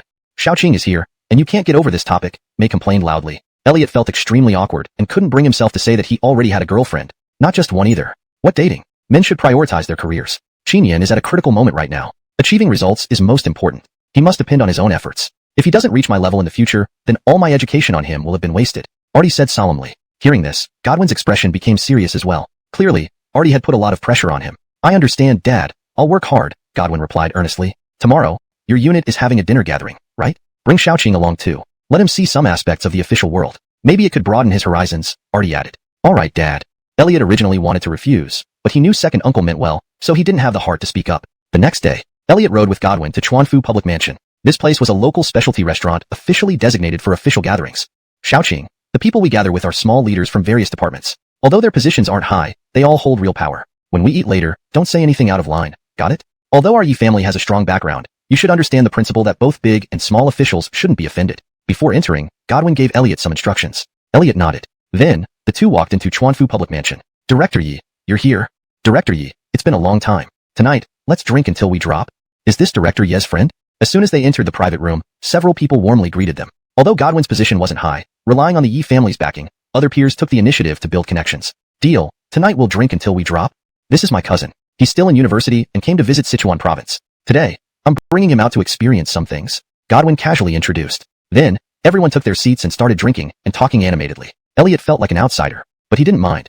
After all, eating and drinking was fine. Bored out of his mind, he decided to go to the restroom and get some fresh air. Shower sounds. Just as Elliot finished using the restroom and washed his hands, His Grace of Gua? At that moment, a surprised voice came from behind him. Elliot turned around and saw Maxim. Lao Feng, why are you here? Elliot asked in surprise. His Grace, weren't you supposed to come to Sichuan province to investigate the Medicine King Assembly incident? Lord Jiang sent me to assist with your investigation. Of course, officially, I was transferred to oversee the War God Bureau in the Yunchuan region. I have a few old friends in Sichuan province. I came over tonight to have a few drinks with them. Never thought I'd run into you here. Maxim said excitedly. If not for the setting, he would have knelt before Elliot right there. Oh, that's great, Elliot replied casually. His Grace, are you dining here too? Maxim asked. Yeah, my cousin and his colleagues. You go ahead. If I need anything, I'll contact you. Elliot waved and returned to his own private room. Meanwhile, in Godwin's private room, the conversation was going hot and heavy. From the stars in the sky to the common folk on the ground, they talked about everything under the sun. However, the unwritten rule at official gatherings was never to discuss work or current events. But someone couldn't help but speak up. Hey, did you know there's a table on the top floor of our public mansion today? Oh, the top floor? Isn't that reserved for provincial level officials? Yes, I heard rumors that a few big shots are coming. Really? Is that true? Yes, it's because of a high-level War God Bureau transfer, and the local war zone commander is also here. A few bigwigs from the provincial department are here to accompany them. Damn, if we could catch the eye of those bigwigs, wouldn't we be set for life, soaring straight to success? Heh, keep dreaming. Most of those present were at the Director General level, with the highest being a Deputy Bureau Chief. Compared to those on the top floor, they were worlds apart. Chapter 112. Mr. Yi, I toast to you. Even when Godwin heard this news, he couldn't help but be somewhat tempted. He knew that his father, Artie, was also drinking wine as company. Even as the top figure in Sichuan province, facing the upper echelons required caution and care. His goal was to one day join that level. It might take 10 years, or 20 years, or even 30 years for him to have the qualifications to enter that circle. In the private room on the top floor, there were only a few people present. But these few were the big shots standing at the pinnacle of Sichuan province. Alvin, God of War, I toast to you, relying on you to protect the peace of our Sichuan province. Artie raised his cup with both hands. Don't be so polite. This is what Alvin and Commander Lu should do. I also toast to you. Your Yi family is the pillar of my Dragon Flame Empire. Maxim said with deep emotion. Ha ha ha, Alvin God of War, you flatter us. Artie thought Maxim was talking about Beckham, but in fact, he was referring to Elliot. After a round of conversation, Maxim suddenly raised his wine glass and walked out. Alvin God of War, where are you going? Artie and others couldn't help but ask in puzzlement. Going to toast to a great person, Maxim said seriously. Great person? Where did this great person come from? Artie and others were all bewildered. Weren't the biggest figures in Sichuan already here? However, Maxim had already walked out. Since even Alvin God of War went, they had no reason to stay behind. So they all held their cups of wine and followed behind Maxim. They also wanted to know who this great person was that Maxim spoke of. On Godwin's side, people were still joking around. Suddenly, the door to the private room was opened. Everyone immediately froze. Commander Lu of the military region? The head of the provincial department, Artie? Second in command Yin Shang? Alvin God of War? Seeing the people who came in, everyone felt a cold sweat run down their backs. After all, these were the highest level figures in Sichuan province. Even Godwin stood up instinctively. Father. He couldn't help but call out. Artie gave him an unsatisfied glance. He had told Godwin more than once to use titles in public. That was unprofessional. And at this moment, under the astonished gazes of everyone present, Maxim walked straight to Elliot and said, Mr. Yi, I toast to you. Maxim had drunk quite a bit of alcohol, and didn't hasten its effect with his internal energy. His face was flushed, but his eyes were solemn. This was genuine admiration from Maxim towards Elliot. And he did not reveal Elliot's true identity. This was also the requirement of the God of War Bureau and the Elders Council. However, this simple toast instantly stunned everyone on the scene. The well-known Alvin God of War actually toasted a nearly forgotten young man? This wasn't logical. Yet, Elliot acted as if it was completely normal. He lifted his wine glass, gently clinked it, and took a small sip. Maxim, however, drained his glass in one gulp. Thank you, Mr. Yi. Maxim thanked him instead. Everyone sucked in a breath. Toasting was usually the attitude of subordinates towards superiors. Moreover, when equals toasted each other, they would drink it all, signifying respect. From the way Maxim and Elliot drank together, it was clear that Maxim was the subordinate. All eyes turned to Godwin, as if trying to understand who this Elliot really was. Was he really just a cousin? Godwin was also dumbfounded at this moment. He believed he understood Elliot to some extent. Growing up, Elliot had shown no talent or ability. Currently, he only attended a third-rate university. What qualifications did he have for Alvin God of War to toast him? At this moment, Artie, who was standing behind Maxim, was completely shocked. That was Alvin God of War, a martial arts expert whose every move exuded immense power. He wouldn't do anything without reason. The only explanation was that Elliot's status exceeded that of Maxim, And in the Yi family, unless it was Beckham here, none could earn such respect from Maxim. In other words, Elliot's status equaled that of Beckham. How was this possible? Yet, Maxim had toasted. The rest quickly followed suit. Commander Liu of the military region stepped forward first. Mr. Yi, I toast to you. The second in command Yin Sheng said, Mr. Yi, I also toast to you. Finally, it was Artie. Mr. Yi, I toast to you. At this moment, his face carried a hint of bitterness. Just the day before, he had lectured Elliot about planning for his future. Unbelievably, within a single day, he now had to lower himself to toast Elliot. Uncle, you're being too formal with me. Let me toast to you, Elliot smiled. That night, Elliot returned to his uncle's house. The atmosphere at home was somewhat heavy. Artie, Godwin, May, and Aiko sat around in a circle. Second uncle, second aunt, cousin brother, cousin sister? What's going on? Elliot was also taken aback by the atmosphere. Aristide, tell your second uncle what your current identity is, Artie asked. Well, second uncle, I can't tell you now, but I will always be Aristide, your nephew. We are family, so there's no need to be formal, Elliot said sincerely. Artie took a deep breath and asked, Aristide, tell me, is it you who has been rumored as the guardian marshal of the Dragon Flame Empire, the Imperial Protector? Hearing Artie's question, even Godwin and May showed looks of shock. Seeing that Artie had guessed, Elliot didn't hide it anymore and slowly nodded. At this moment, Godwin's heart was shaking fiercely. Despite all his efforts, he had only managed to reach the level of division director. And Elliot, at just 18 years old, was already at the top of the Dragon Flame Empire. The gap was too great. May also looked at Elliot in disbelief. Her cousin was actually this amazing? Aiko whistled. To wait longer, Elliot could only pass his idle time. Renata and Jacqueline would send him messages and call him every day, which prevented Elliot from being bored. On the 5th day, Elliot felt extremely bored and decided to go out for a stroll. He got on the bus, intending to head for the remotest village. It was the most unforgettable experience in this lifetime. When he was 5 or 6 years old, he came to visit Uncle Tu's house with his mother Rosalind for the first time. Because of Rosalind's carelessness, he almost got kidnapped. The place where he nearly got abducted was that tiny village called Golyuo Village. Now that he returned to Sichuan province, he wanted to visit that small village. The once muddy mountain village had been paved with cement and asphalt roads, making transportation much easier. After 5 hours on the bus, Elliot finally arrived near Golyuo Village. However, there was still a long stretch of mountain road ahead that could only be traversed by foot. That part of the mountain road was too steep, with a hanging chain bridge along the way, preventing vehicles from passing through. Walking down this path, Elliot was filled with emotions. He had been held captive in this village for 10 days. Those 10 days were the darkest and most frightening period of his life. If not for his special identity that drew local attention, he probably wouldn't have been rescued.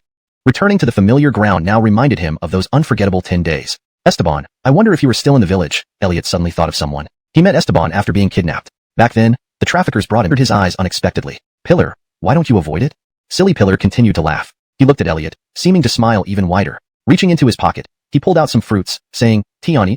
Elliot laughed, but with a hint of bitterness. Pillar might have lost his intelligence, but he still remembered him. Elliot knew Pillar was also kidnapped here. That was why Pillar helped Elliot back then. They agreed to escape together as teenagers. Later, Elliot was rescued, while Pillar was forgotten here. Elliot understood why Pillar always stood under the old tree. It was because he had been waiting for Elliot to take him away. Possibly due to the severe beatings, Pillar ended up with cognitive impairment. Elliot remembered when they tried to escape and were caught.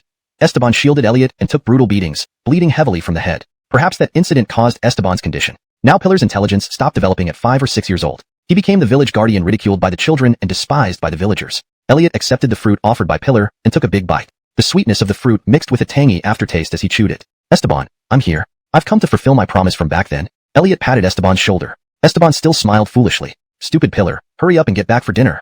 At that moment, a shout echoed across the remote mountain village. A flicker of fear crossed Esteban's eyes. Without another thought for Elliot, he hurried off in the direction of the voice. Elliot continued eating the fruit and slowly followed behind. We agreed to grow up together, but you stayed in childhood. Over these past dozen years, I'll help you make up for lost time. In a farmer's courtyard, this family seemed to be the poorest in the village. They only had 2 mud houses. Esteban had just stumbled back when an old man picked up an iron rod from the ground and swung it at his buttocks. Useless thing. Ching Ching runs to the village entrance all the time. What are you trying to do? You want to run away again? I'll beat you until you die.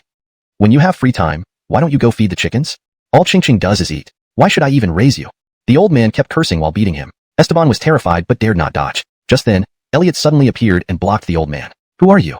The old man was startled by Elliot's sudden appearance and shouted, no matter what, he's your child now. Why must you be so harsh?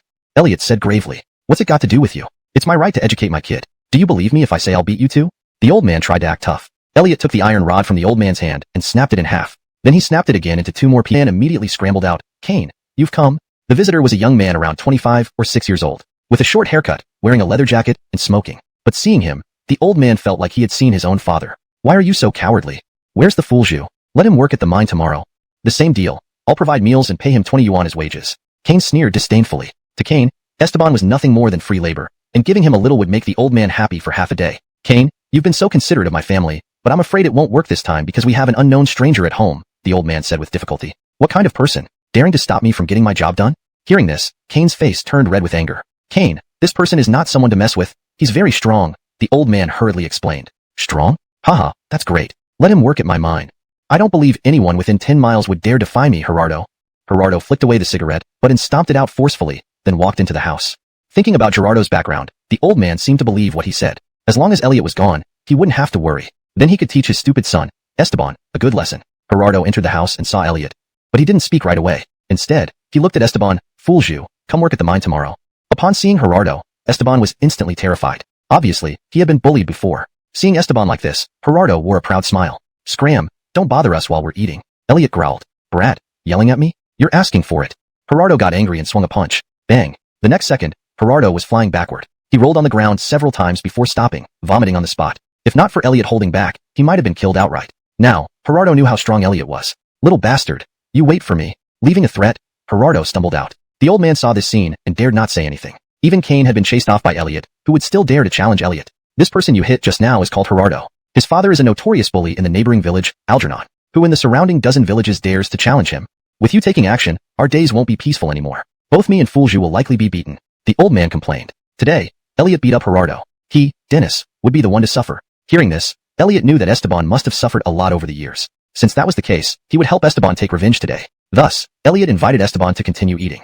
On the other side, Gerardo's father, Algernon, was entertaining guests at home. A large table was set with wild delicacies. Master Floyd, the ceremony of exhumation this time is entrusted to you. Algernon respectfully raised his glass.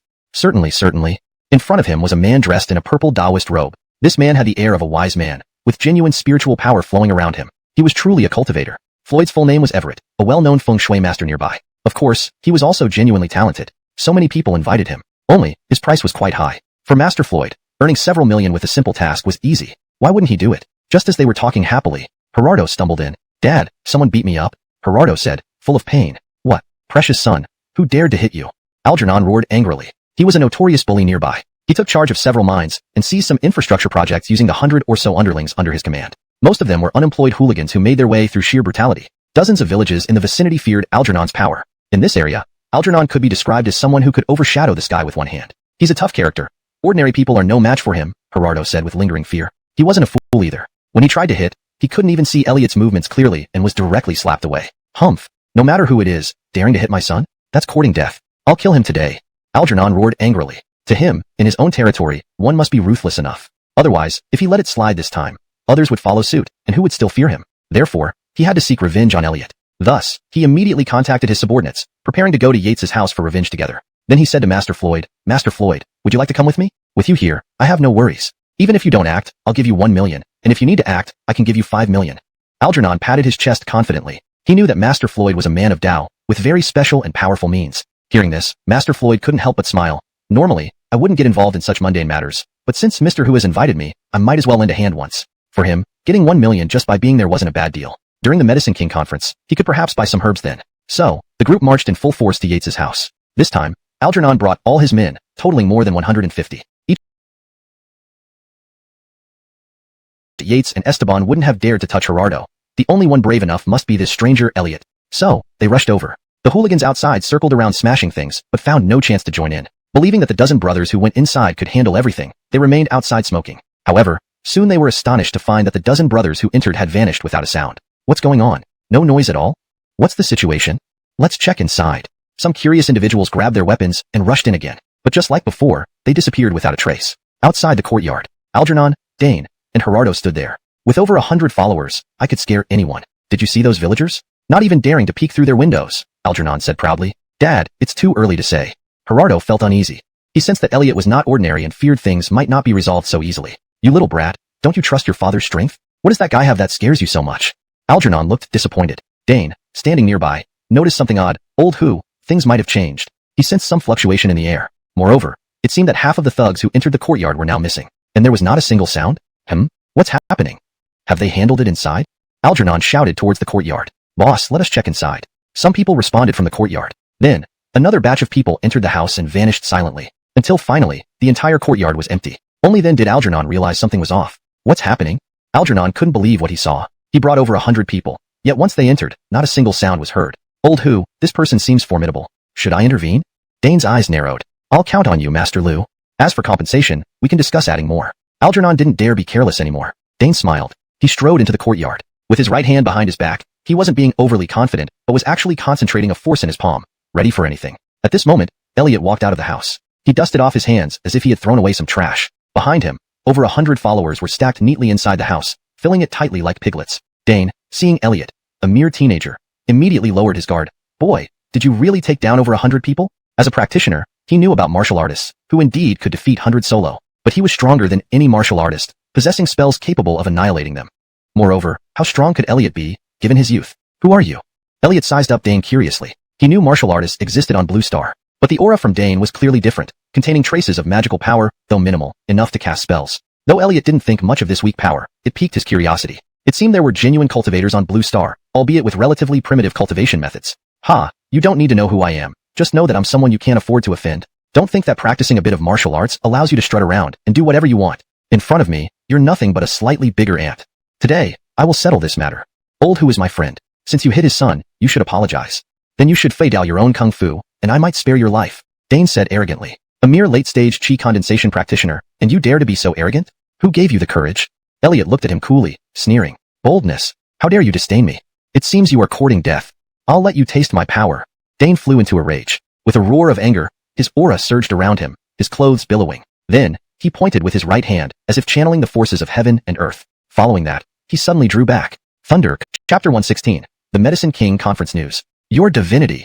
In an instant, Floyd Sure knelt down in worship. In the ancient cultivation world, there are generally a few hierarchical levels. The first level comprises those who have just entered the path and are called novice Taoists. The second level includes those who have achieved some success and are known as cultivation law royals. The third level is for accomplished practitioners who have advanced their skills and are referred to as cultivation law celestial masters. The fourth level is for extraordinary cultivators, also known as cultivation law divine lords. Cultivation law divine lords in the ancient cultivation world are supreme existences. Each one possesses absolute authority. Everett never imagined that while casually trying to earn some money on his journey, he would encounter a cultivation law divine lord. And such a young cultivation law divine lord at that. This kind of talent and power could only belong to descendants of the ancient martial 8 clans, or the ancient martial 6 sects. Not someone from a minor lineage like him could match. Thus, he had no choice but to kneel and beg for mercy. Otherwise, just a thought from Elliot would be enough to kill him instantly. At this moment, Algernon and Gerardo were completely stunned. They never expected that the powerful Floyd Sure would directly kneel before this young man. They were mere civilians who couldn't see through the magical battle between the two. They only heard a loud bang before everything went silent. So, they didn't fully grasp how terrifying Elliot was. Why are you doing this, Master Liu? Algernon asked, still confused. Shut up. If you want to live, kneel now. Everett roared in a stern voice. Upon hearing this, Algernon and his son could only follow suit and kneel down.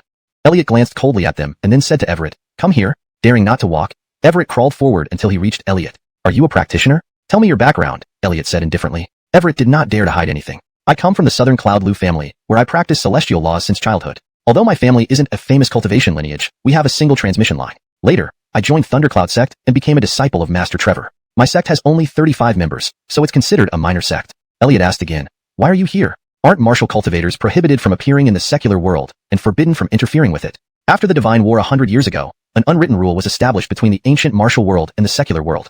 The ancient martial world must not interfere with secular matters. This was decided by several top-tier experts back then. Everett replied awkwardly, initially, I didn't want to. But because I need to attend the Medicine King conference, without money, I can't even afford a single herb. In today's society, without money, nothing gets done. Elliot immediately caught the key point. He hadn't heard any news about the Medicine King conference yet, and even the War God Bureau hadn't found any information. Unexpectedly, he learned about it by chance. You're attending the Medicine King conference? Tell me everything you know about it, Elliot immediately said. Yes. Through Everett's explanation, Elliot finally understood the relevant information. The Medicine King conference is typically held every 2 to 3 years. It is usually organized jointly by a few ancient martial families, inviting mainly ancient martial individuals for activities like herbal trade or alchemy exchanges. However, this year's Medicine King conference is different, because it's being hosted by the legendary Medicine Spirit Valley, one of the 6 ancient sects. As a result, many ancient martial forces have taken action. Even people from the ancient martial 8 clans are involved. There might even be members of secluded royal families attending. This time, the Medicine King conference has the highest specifications. Only true high-ranking figures will receive invitations. For small sects like Thundercloud sect, there's usually only one invitation available. Everett's master is in closed meditation and can't attend, leaving him the opportunity. According to Everett, besides those who receive invitations, others must pass medicine. Therefore, being able to participate in the Medicine King conference hosted by the Medicine Spirit Valley is an utmost honor. I heard that an immortal elixir will be introduced this time. After answering Elliot's questions, Everett felt curious. Based on his understanding, someone with Elliot's exceptional strength must surely have a powerful backing. How could he not know about the Medicine King conference? At the very least, he should have received an invitation. How could he be completely unaware? However, He only dared to wonder in his heart, not daring to ask out loud. When the Medicine King conference starts, I'll go with you, Elliot said indifferently. He didn't care about any immortal elixirs. All he wanted was the Biming Tongyu grass. Yes. Everett didn't dare to say more. Then, Elliot looked at Algernon and Gerardo. The two kept their heads down, not daring to look up at Elliot. But they each had their own little schemes in mind. Although Elliot was a figure even Floyd sure had to respect, he couldn't stay here forever, right? In this area, Algernon still considered himself a local bully. Once Elliot left, he could take revenge on the Lao Han family. At least killing that foolish son of theirs wouldn't invite any trouble. Hearing that you're the bully around here? Elliot asked in a grave tone. Don't dare. Algernon laughed awkwardly. Starting today, you won't be, Elliot said, then patted his shoulder. Next, Elliot spoke to Brad in the corner. While I'm away, you must treat him well. If I hear that you've been beating him again, I won't forgive you. Brad nodded vigorously. Yes, I'll definitely take good care of Esteban. After giving all his instructions, Elliot left with Everett. According to Everett's knowledge, whether one wanted an invitation or planned to enter the Medicine King Assembly through their own means, they all had to head to the Nanman Great Mountain. Deep within the Nanman Great Mountain was a small village, equivalent to a little market in the ancient martial arts world. There, disciples of the medicinal Spirit Valley received participants attending the Medicine King Assembly. Thus, the duo had to go there first. The Nanman Great Mountain belonged to a primeval forest, protected by the state on one side, and considered the territory of the ancient martial arts world on the other, therefore prohibiting any flight. Therefore, Everett had already prepared an off-road vehicle. Hence, the two rode in Everett's off-road vehicle into the Nanman Great Mountain. The Nanman Great Mountain stretched for hundreds of miles, covered mostly by forests and shrubs, with wild beasts roaming around. Even though some roads had been built, mountain roads were still rugged and hard to traverse. Moreover, as the martial artist market was a secret location, the second half of the journey had no road at all, relying only on directions. For ordinary people, this was extremely dangerous. Naturally, the Medicine King Assembly was mysterious as well. When Elliot and Everett arrived midway through their journey, they parked the off-road vehicle by the roadside and proceeded on foot. Given Elliot's agility and speed, reaching their destination quickly wasn't difficult. However, since the Medicine King Assembly was starting 10 days later, he wasn't in a hurry. Unexpectedly, while Elliot and company were on their way, they ran into another group. This group numbered 20 individuals, 18 of whom were black-clad bodyguards. Another was a beautiful and aloof woman, who kept scolding people with a spoiled lady's attitude. The last individual was a middle-aged gentleman dressed elegantly in Confucian attire, possessing a certain demeanor. What kind of hellish place is this? The mountain road is so difficult. Medicine King Assembly my ass. It must be a scam. Dempsey, are you sure this is the right direction? The woman grumbled with dissatisfaction. Skyzhong, please trust me. Although I have lived long in Hong Kong, I have thoroughly investigated the events concerning mainland martial arts. Searching for medicine for master is very important. How can I dare to neglect it? Dempsey responded solemnly. The 18 bodyguards cleared the way ahead, yet despite this, the group moved rather shabbily. As for Elliot's side, Everett led the way using his abilities, and Elliot followed behind without a care, quite relaxed. When Elliot and Everett passed by, they were noticed by the woman and her party. We'll follow them. The woman's eyes lit up. Without saying a word more, she led her men, following the steps of Elliot and others. Dempsey hesitated. He knew that this journey was extremely perilous. Those participating in the Medicine King Assembly weren't ordinary folk. Judging from Everett's trail-clearing skills, he was undoubtedly a high-ranking cultivator. It might not end well if provoked. Yet, he knew the temperament of this young miss. Therefore, he did not intervene. Instead, he quietly followed along. These two guys in front are walking so slowly. How infuriating. Can't they just pick up the pace?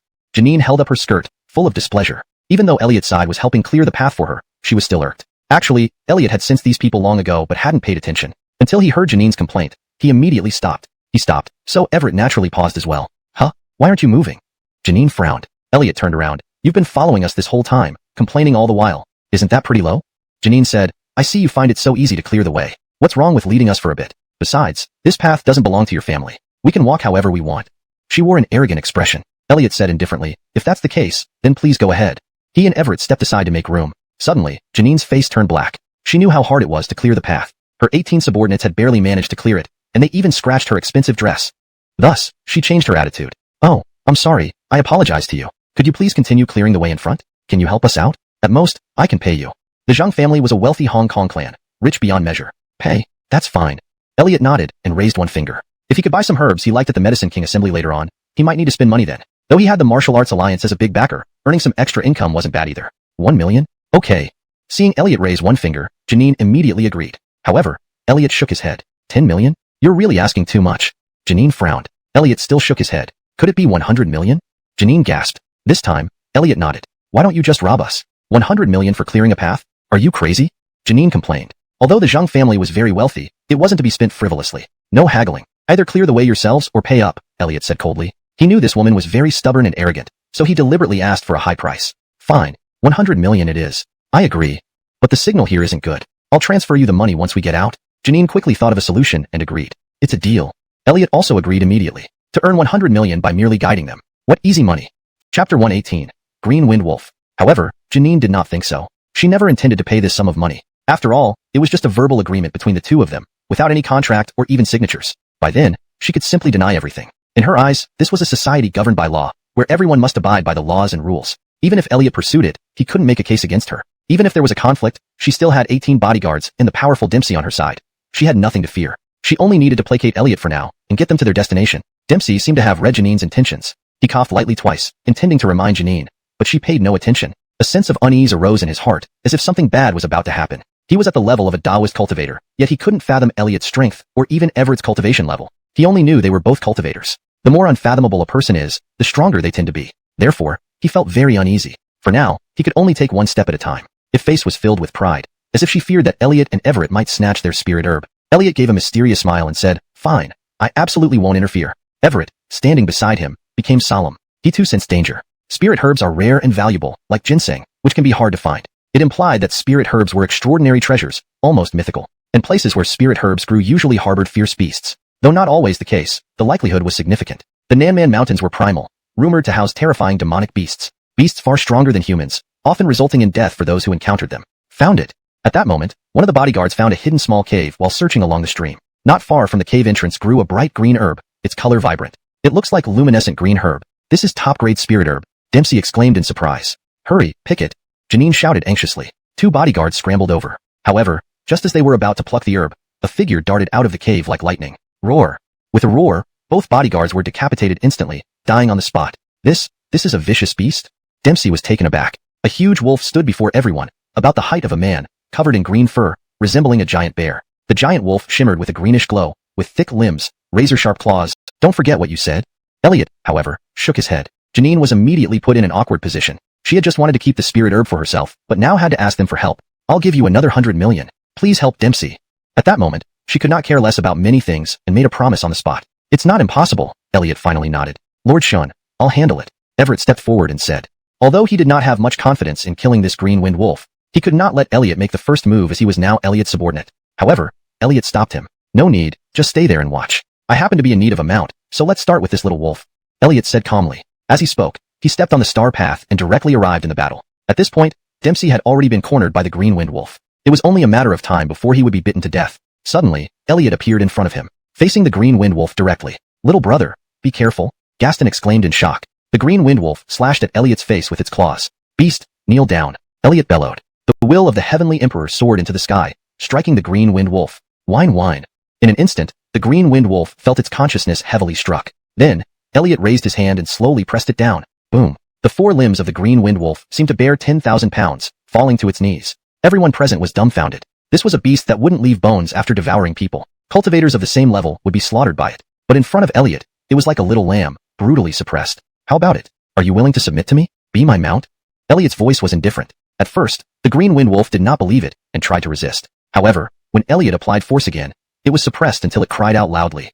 Chapter 119. She can't dodge my money. Woof woof woof. With several low whines, the green wind wolf lowered its head. The fierce demonic beast that others saw now appeared as docile as a little dog to Elliot. "Come here." Elliot beckoned to it with his hand. The green wind wolf immediately crawled over and positioned itself under Elliot's thighs. Riding on the green wind wolf, Elliot felt quite good. Although it couldn't compare with the mounts from his previous life, like golden giant dragons, underworld bone dragons, or nine-clawed celestial dragons, all descendants of ancient dragons, it was still not bad to have a mount on Blue Star. Seeing Elliot tame the green wind wolf, the onlookers all Janine was irritated by Elliot's attitude and felt utterly displeased. She had always been adored everywhere since childhood because of her status as the eldest daughter of the Zheng family. This upbringing made her spoilt and arrogant. She didn't expect to meet her match in Elliot, so she was very upset. "I know what I'm doing," Janine replied dismissively. Dempsey sighed, knowing her temper. He only hoped everything would end well. After more than 2 hours of traveling, they finally arrived at the warrior market that Everett mentioned. There were some bamboo houses built here, resembling a village. Those entering this place were mostly warriors, with very few ordinary people. If there were any, they would be the likes of Janine, aristocrats seeking medicine. Elliot and his group entered the market and stood out prominently. Especially Elliot. He rode on the green wind wolf, which looked intimidating. At this moment, the green wind wolf was suppressing its demonic aura, looking like an ordinary wolf except for its larger size. Even so, an average warrior seeing a wolf-like wild beast would still be frightened. "Divine Lord," those people quietly left. "They probably intend to dodge your payment," Everett reported solemnly, approaching Elliot. They had entered the market, and Janine and her group pretended to browse, then slipped away from the two. "It's fine. She can't dodge my money," Elliot said coolly. No matter where Elliot wanted to find someone, Even if it were at the ends of the earth, he could find them. The two went directly to the Medicine God Valley outpost. Many people were already asking about the qualifications for attending the Medicine King conference. Alright, let me repeat this again. Apart from those with invitations, there are 3 ways to join. First, contribute rare herbs or elixirs, and after approval, you may join. Second, spend 5 billion to buy an entry ticket. Third, every midnight, we will hang an entry ticket in the center of the market. At dawn the next day, whoever can defend the ticket will gain entry. A disciple of the Medicine God Valley loudly read the rules. The first 2 methods were relatively simple, requiring contributions or payments for the right to enter the Medicine King conference. But both rare medicinal herbs and 5 billion yuan were hefty sums. It was clear that the Medicine God Valley held a commanding position. As for the third method, it showed the superiority of the Medicine God Valley. They enjoyed watching martial artists fight fiercely over an entry ticket. However, the third method was the only free option. Anyone strong enough could obtain an entry ticket. Therefore, many powerful martial artists were eager to try. Everett's invitation letter was exclusive to the Thundercloud sect, so Elliot also had to get an entry ticket. He could refine pills or come up with 5 billion, but he preferred getting it for free. So, he chose the third method. Elliot and Everett found a bamboo house and arrogance. He only hoped that it wouldn't involve him later. At midnight, the entire market was eerily quiet. A token was hung on a bamboo pole at the center of the market. This was the entry ticket for the Medicine King conference. Soon, figures began to appear in the dark. They were all here to compete for the token. However, none of them made any rash moves. At this moment, whoever went up first would definitely become everyone's enemy. Chapter 120 The Beast Taming Lineage? Elliot yawned widely as he walked step by step toward the town center. By his side, the blue wind wolf closely followed. Until he reached a bamboo pole, he leaned against it directly and started dozing off. The blue wind wolf sat obediently beside him like a guardian. Where did this kid come from? He actually dares to be the first one out. The creature beside him seems to be a wolf. A wolf wants to take an entry token? Dream on. Watch him die. Shadows observed Elliot, but did not make a move yet. Apparently, they were all waiting for the right moment. But someone couldn't contain themselves. A burly man stepped forward. Kid, this membership token is beyond your reach. Standing at 1.9 meters tall with a scruffy beard and a muscular build like a black tower, this burly man looked intimidating. Boa retreated hastily, clutching his severed arm, screaming in terror. All those lurking in the shadows watched this scene in shock. They didn't expect Manuel, the invincible Iron Fist, to fare so poorly. Naturally, they also didn't expect that Elliot had a demonic beast by his side. It's actually a demonic beast. We've misjudged everything. Someone who can control a demonic beast, could he be a descendant of the beast taming lineage? The beast taming lineage has been extinct for 100 years, never thought it would re-emerge. This is problematic now. A demonic beast is too terrifying, how can we fight it without 7th stage innate cultivation? Seems like we have no chance for that entry token. Many hiding in the shadows decided to back off. After all, a single blue wind wolf's fighting power was already horrifying enough. Of course, not everyone was scared off. So, he's the heir of the beast taming lineage. Why don't we 3 join forces? Sure, let's get rid of him first. As for the entry token, we'll decide among us. Deal. 3 people made their deal in the shadows. Soon, one person stepped forward. Beast, let me test you. This person was actually a bald monk dressed in a gray robe, but with unusually fierce features. This is Joshua. Yes, it's him. After being expelled from the Boundless Zen Temple, he vanished until now. Who would have thought he'd attend the Medicine King Assembly? It's rumored that Joshua is extremely brutal, often injuring people, which led to his expulsion. He's a ruthless one, reportedly reaching 7th stage innate cultivation. Some people recognized him. Joshua glared and pounced like a tiger, his body cultivated hard as iron. His fist struck like 2 war hammers towards the blue wind wolf. The blue wind wolf roared fiercely and charged forward. Thud, thud. In the exchange, Joshua was knocked back by the blue wind wolf. However, at this moment, a fireball shot toward the blue wind wolf instantly. This fireball spread out like a giant fiery serpent in the air. The blue wind wolf feared fire most, and when the fire burned its fur and body, it began roaring loudly. But this enraged the blue wind wolf even more, its eyes glowing red suddenly as blue light flared around its body. It opened its mouth, spitting out a gust of wind that transformed into countless wind blades, cutting everywhere. This forced the hidden assailant to reveal themselves. Indeed, as expected of a demonic beast, it can even release demonic aura. A man in a crimson robe slowly stepped forward. It's Gabe. I recognize him too. His fire control technique is flawless. I remember he once burned through the capital of Lioli Kingdom with his bare hands, resulting in being hunted by their military for days and nights. He's a formidable figure. However, even the combined forces of Joshua and Gabe could only barely match the blue wind wolf. To defeat the blue wind wolf would still require some effort. Elliot remained calm, leaning against the bamboo pole as if watching a play. Suddenly, a figure appeared behind Elliot. Sir, you've been too careless. Haha, by now, you must be feeling numb all over? Soon, you'll completely lose consciousness. My poison is the best in the world, colorless and odorless, impossible to guard against. The beast taming lineage is indeed strong, but unfortunately, once I poison you, everything will be effortless. You too, I've succeeded. That person emerged from the shadows, covered in a black cloak, revealing only half of his face, which was riddled with sores, making him look terrifying. This is Drew, from the Ghost Master Dao. This guy is an expert in poisons. A slight mistake and you'll be poisoned to death. Can't believe even he showed up. Lucky us, we didn't rush for the membership token, or we would have met a grim end. Those lurking in the bother vying for the membership token. After all, The ancient martial families and sects had already been invited. Thus, Elliot cared little about these small fry. He only needed one membership token. Suddenly, something stirred in Elliot's heart, causing him to look into a certain hidden corner. In a corner of the market, a pair of beautiful eyes focused on Elliot. Suddenly feeling his gaze, her heartbeat quickened. How strange. I feel like I've met him somewhere before, Isabella thought to herself. It was her first time here and her first encounter with Elliot, yet she felt inexplicably familiar. Cousin, why are you staring at that guy? A young man beside her asked sternly. None of your business, shut up. Isabella snapped impatiently. Cousin, your eyes tell me you're off. Remember, you have a marriage contract. The family allowed you some freedom. Don't make things difficult for me, the young man coldly said. One more word and I'll make sure you never speak again. Isabella fumed. Humph with Gage around. I'm not afraid of you. The young man retorted, but then quickly walked away, fearing Isabella's temper. Isabella was known as the bulldozer flower of the Wu family, carrying on the traits of the Chuan Yu Tyrannosaurus, which made him hesitant to provoke her. At this moment, an old figure floated towards them. It was an elder. Gage. Isabella. No one could escape Elliot's grasp. Shortly after, 3 more people entered the tavern. It was Isabella and her party. Isabella exuded an air of valor, instantly catching many men's gazes. They looked around and found no available seats. There were only a dozen wooden tables in the entire place, most shared by several parties. Only Elliot's table had few people. His display of strength last night commanded respect. Isabella saw that Elliot's side was relatively empty, so she confidently approached. May we share your table? Elliot smiled faintly. Of course. Why are you sitting here? Can we sit elsewhere? Walker scowled upon seeing Elliot. If you want to sit, sit. If not, leave. Isabella gave Walker no pleasant looks. Third uncle. Walker could only seek help from Wu family's third uncle. However, Wu family's third uncle sat down on his own accord. His eyes were indifferent, as if he didn't take Elliot seriously at all. Walker had no choice but to sit down too. Isabella looked at Elliot with great curiosity. Sorry, we are taking your seat. How about this? Let me treat you for this meal. Elliot waved his hand and said, no need. Let me treat you instead. Isabella asked curiously, why? It's clearly us disturbing you guys, isn't it? Elliot's eyes narrowed slightly. Isn't it because you're too beautiful, making me unable to control myself? Isabella didn't expect Elliot to tease her in public. Her pretty face turned red instantly, and she scolded, nasty man, talking nonsense. Walker couldn't bear it any longer and immediately said, hey, brat, don't talk nonsense. My cousin is already engaged. Don't randomly flirt with her. Otherwise, I'll slap you to death. At the same time, he felt very strange. In the family, Isabella was a real tigress, never showing good grace to any man.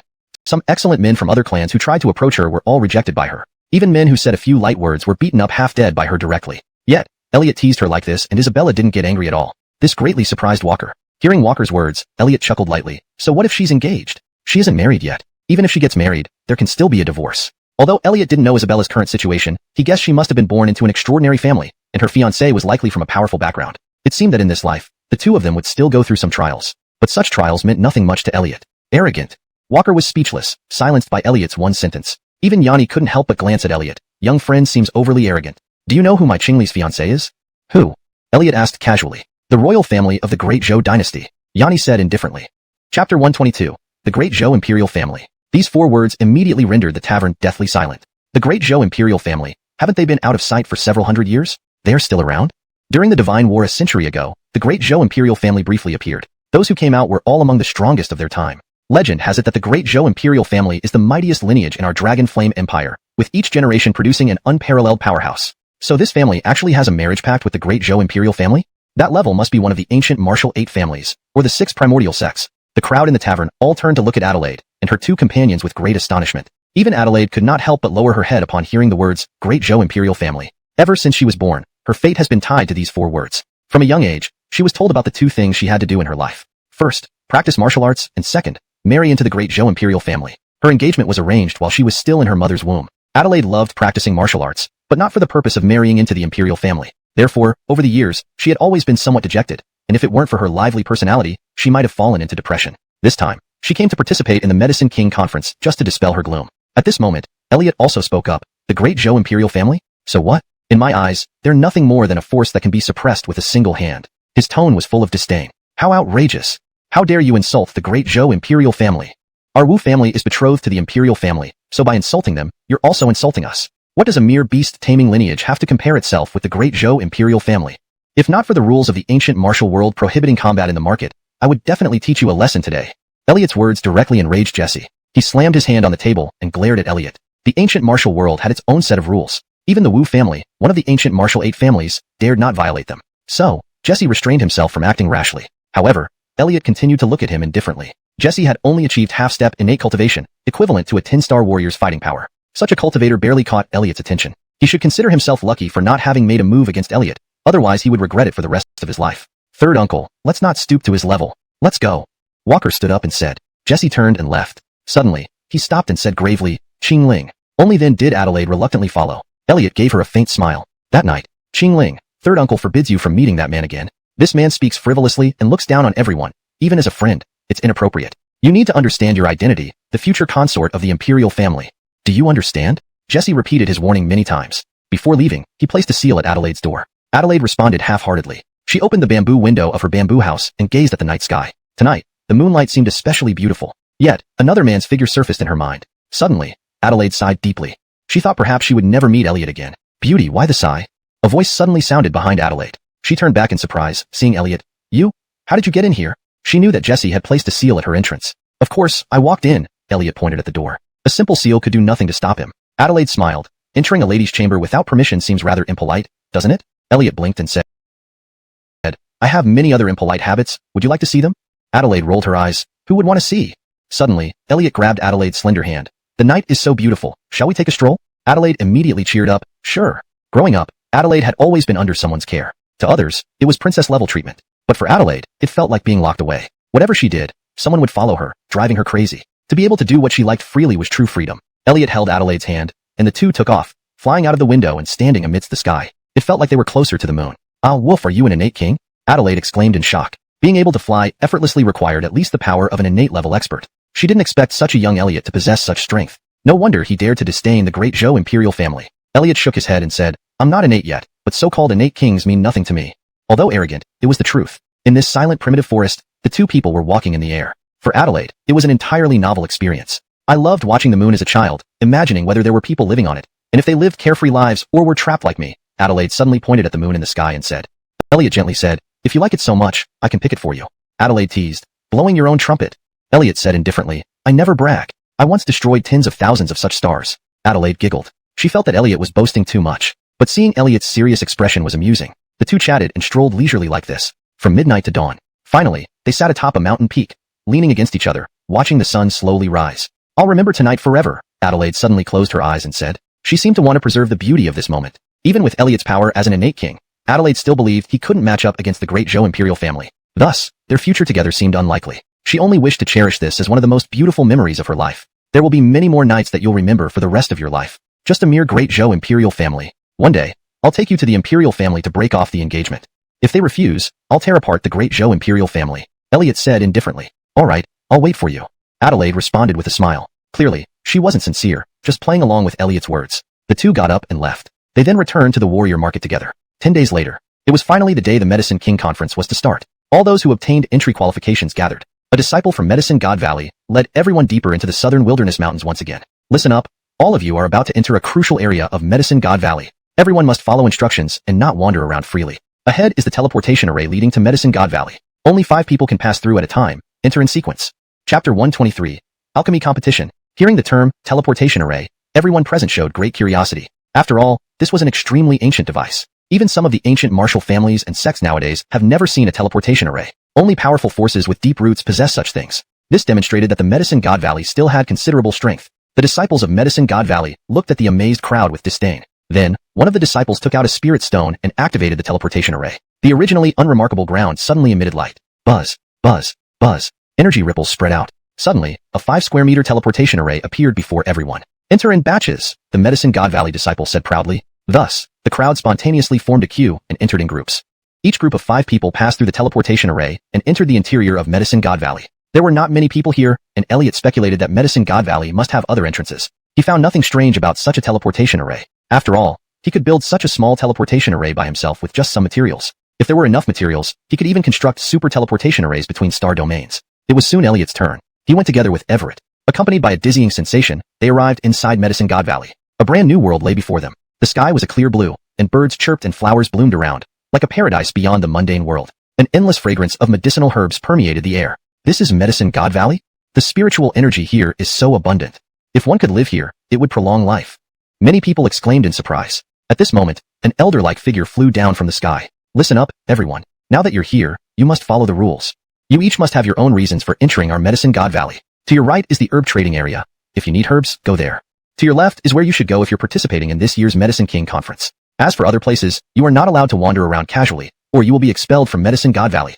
Upon hearing these words, those who came seeking medicine all headed to the right. People like Janine followed. Those coming to participate in the Medicine King conference turned left. Naturally, Elliot and Everett walked to the left. Upon entering the area, Elliot realized that what was known as the Medicine King conference was actually an alchemy competition. Apparently, Medicine God Valley wanted to absorb disciples with talent in alchemy, hence organizing this Medicine King conference. And the Biming Tongyu grass, as the prize for the alchemy competition, would be awarded to the first place winner. Without hesitation, Elliot registered. Adelaide and others were there to observe and learned that Elliot had signed up for the alchemy competition. Adelaide seemed very surprised. She hadn't expected Elliot to have such talent. Haha, who does he think he is, entering an alchemy competition? Walker was contemptuous. A beast-taming lineage knows alchemy? Nonsense. Yanni was also dismissive. Elliot ignored their thoughts. He had his own unique methods when it came to alchemy. Even if it wasn't his strongest skill, securing the top spot wasn't too hard given his abilities. However, for safety, he sent Everett to gather information. 3 hours later, Everett returned. Divine Lord, I've gathered all the necessary information. The alchemy competition starts in 3 days and consists of 3 rounds. The first round is herb identification, a fundamental test for an alchemist, judged by 9 elders of Medicine God Valley. The second round tests knowledge of pharmacology, focusing on the use of pills, which is another basic skill for pill artisans. The final round involves on-site alchemy, the most important part, ultimately assessed by the grade of the pills produced. Regarding the final round of pill production, Medicine God Valley provides the furnaces and can supply herbs. However, if you use Medicine God Valley's herbs, all produced pills belong to the valley. If you use your own ingredients, the pills remain yours.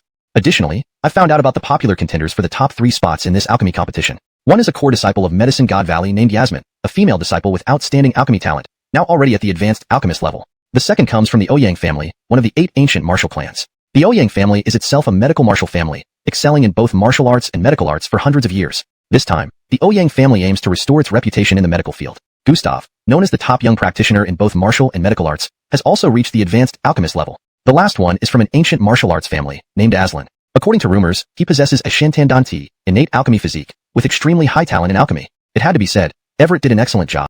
Not only did he clarify the competition rules, but he also gathered information on the main competitors. Great work. With this done, I'll grant you an opportunity to break through to the innate realm, Elliot said calmly. Thank you, Divine Lord. Everett was extremely excited. For most people, breaking through to the innate realm could be a lifelong pursuit. Countless people were stuck at the quasi-innate level. Everett was almost 40 this year, and for him, breaking through to the cultivation realm of Divine Lord seemed hopeless. But now, Elliot gave him hope. How could he not be excited? The alchemy competition began 3 days later. Naturally, Medicine God Valley arranged accommodation for everyone. However, Elliot couldn't sleep that night, because he sensed an unusual aura. The fire essence here is incredibly dense. Something's off, Elliot thought to himself. With his perception ability, anomalies in the 5 elements were the most obvious. So, he decided to investigate. Although Medicine God Valley stipulated that one shouldn't wander around freely, this rule was virtually non-existent for Elliot. He came out of the house and faced the open space, suddenly delivering a powerful palm strike. Evasion!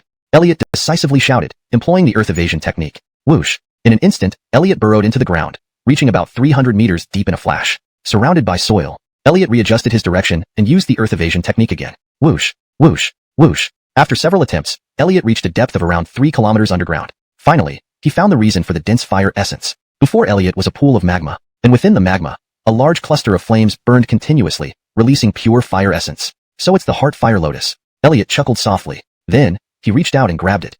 Chapter 124, the core fire lotus. Just as Elliot reached out to grab it, the cluster of flames actually started to flicker and transformed into a little fire spirit, leaping into the magma. A refined fire lotus? Elliot's eyes lit up with joy rather than surprise. The manifestation of intelligence in the core fire lotus indicated its enhanced spirituality. Once refined, it would be greatly beneficial to cultivators. Most importantly, Elliot could harness the core fire lotus to master an arcane ability. Facing the scalding magma, Elliot certainly couldn't reach out directly. Great dragon hand. Elliot extended his right hand and struck forcefully. With a boom, the entire pool of magma boiled and churned. Chirp, chirp, chirp. The spirit of the fire lotus was visibly terrified, emitting strange cries. This time, Elliot wouldn't let him go. With a grip in the air, he seized the spirit of the fire lotus in his hand. Buzz. Seemingly sensing danger, the core fire lotus spirit suddenly burst into dazzling flames, attempting to burn Elliot to ashes. But how could this pose any difficulty for Elliot? Seeing Elliot clench his hands, a powerful sealing force was released, suppressing the spirit of the fire lotus. Immediately after, he placed the spirit of the fire lotus into his mouth. Then, he sat cross-legged, focusing on refining the essence of the fire lotus.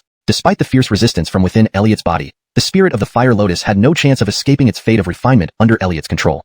Meanwhile, in the Grand Hall of the Medicine Deity Valley, several high-ranking officials were discussing the matters concerning the upcoming Alchemy King Conference. These days, fewer disciples are dedicating themselves to alchemy, and our Medicine Deity Valley is gradually declining.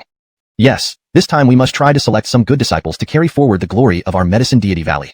Grandmaster, I hear that you're also going to choose a personal disciple this time? Why not choose Yasmin from our Medicine Deity Valley directly? The Grandmaster of the Medicine Deity Valley remained silent. Suddenly, he furrowed his brows and said in surprise, "Have any of you noticed that the fire essence in the valley seems to have weakened slightly?" Hearing this, all the elders of Medicine Deity Valley were astonished. It seems so. The fire essence is indeed much weaker than before. Could there be a problem with the fire spirit array? I'll go check. Two elders immediately left to investigate. However, upon checking, they found nothing majorly wrong. Yet, the decline in fire essence persisted. Medicine Deity Valley established itself here because of the abundant fire essence suitable for alchemy. Thus, the predecessors of Medicine Deity Valley constructed a fire spirit array to maximize the fire essence. Unfortunately, they hadn't discovered the existence of the core fire lotus or known it had become a spirit. Consequently, it was now picked by Elliot. Unable to find the cause, they could only attribute it to a malfunction in the array and hoped it would recover. 3 hours later, deep underground, Elliot slowly opened his eyes. Instantly, 2 clusters of flames flickered continuously in his eyes. Success. A smile crept onto Elliot's face. He had successfully refined the core fire lotus into his body. At this moment, he already had command over the power of the core fire lotus. With the core fire lotus, his alchemy skills would significantly improve. Furthermore, he mastered a potent arcane ability as a result. Subsequently, he used an evasion technique again, returning to his residence. 3 days later, the Alchemy King Conference officially began. All participants in the alchemy competition began the first round of evaluation. This time, more than 100 alchemists signed up for the alchemy contest. The first round was the identification of medicinal ingredients. Each evaluator would have 10 herbs placed before them, some common, others rare. Evaluators needed to state the names of the herbs, their uses, and applicable symptoms. This test was considered a basic one. For Elliot, an ancient entity with tens of thousands of years of knowledge, identifying herbs was incredibly simple. By just looking at and smelling the herbs, he could determine their age. Therefore, he smoothly passed the first round. While this round was relatively easy, some alchemists with weak foundations failed to pass. 26 alchemists were eliminated in the first round alone. Following that, came the second round. This round tested pharmaceutical theory. Each evaluator would be given a question by an elder of Medicine Deity Valley. The elder would pose a symptom-related question, and the evaluator needed to answer with the corresponding elixir. Additionally, they had to detail the herb proportions, method of preparation, temperature, and time required for refinement. This round was quite meticulous, and this was arguably Elliot's weak point. Because regardless of the symptoms, Elliot could always refine a grand restorative pill. The grand restorative pill could heal almost any ailment. However, Elliot couldn't answer like that. Clearly, the people of Medicine Deity Valley didn't know what the grand restorative pill was and wouldn't believe such a miraculous elixir existed. Therefore, facing the question, Elliot could only manchang give an answer. As for the 3 geniuses with top 3 qualifications mentioned in Everett's intelligence report, they all performed perfectly in this round. Like Yasmin from Medicine Deity Valley, Gustav from the Ouyang family, and Aslan, all of them completed the assessment with perfect answers. Obviously, they all had a clear understanding of pharmacology. After this round, dozens more were eliminated. Elliot barely advanced. The final round was the most important, elixir refining. However, this assessment would take place the next day, because all qualifiers needed to choose their crucibles and then decide which elixir they would refine. This was related to the final outcome. Before the last round began, many people were discussing the top 3 positions of this Alchemy King Conference. After all, achieving a higher ranking meant joining Medicine Deity Valley and receiving rewards and privileges from it. Being cultivated into a master alchemist in the future was also very possible. These top 3 spots will likely be among Gustav, Yasmin, and Aslan. How do you think they'll rank? Well, we have to wait until tomorrow when their elixirs are refined to determine that. I actually have some insights. Gustav comes from a family of both medicine and martial arts. Whether it's basic skills or elixir knowledge, his abilities are extremely high. I think he can take first place. I believe our Medicine Deity Valley's Xinyan might win first place. Although her talent isn't outstanding, she has been diligent. She has practiced for 16 years under Elder Qianxin. Getting this far is no easy feat. We should have confidence in our own disciples. I have a different opinion. I think Aslan can take first place. His physical talent is the best. Although his start in alchemy was a bit late, his talent can crush everything. He might even refine a world-class divine elixir tomorrow. The high-ranking officials of Medicine Deity Valley also began to argue. Chapter 125 The Zongtian Ding. Those who have entered the third round of the alchemy competition total 47 people. Rest for an hour, then enter our Medicine Deity Valley's Hidden Ding Pavilion. Everyone will choose their own furnace ding and select a medicinal pill to refine. The final alchemy contest begins tomorrow. This was the final announcement from the Medicine Deity Valley Elder. Everyone started to disperse. Elliot also prepared to leave. But he encountered Adelaide and the other 3. Why did you participate in the alchemy competition?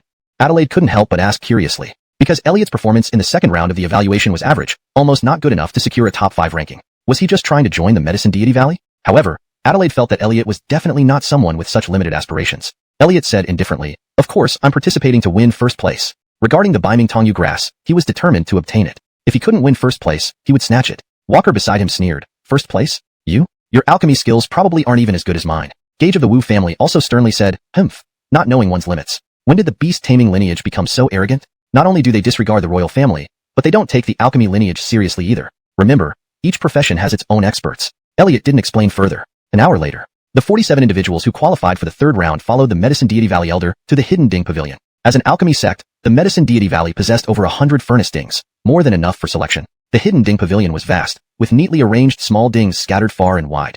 For those obsessed with alchemy, this place was practically paradise. The ones with better scores from the second round get to choose first, said the Medicine Deity Valley Elder. Naturally, standing at the front were Gustav, Yasmin, and Aslan. Furnace dings varied in quality and suitability, so the choice was crucial. Soon, Gustav selected a large gilded ding. Yasmin chose a small dark bronze ancient ding. Aslan picked a dark black dragon-carved ding. Next came others making their selections, each different. Finally, it was Elliot's turn. He stepped into the hidden ding pavilion and suddenly sensed a mysterious aura. This is Zhang's aura?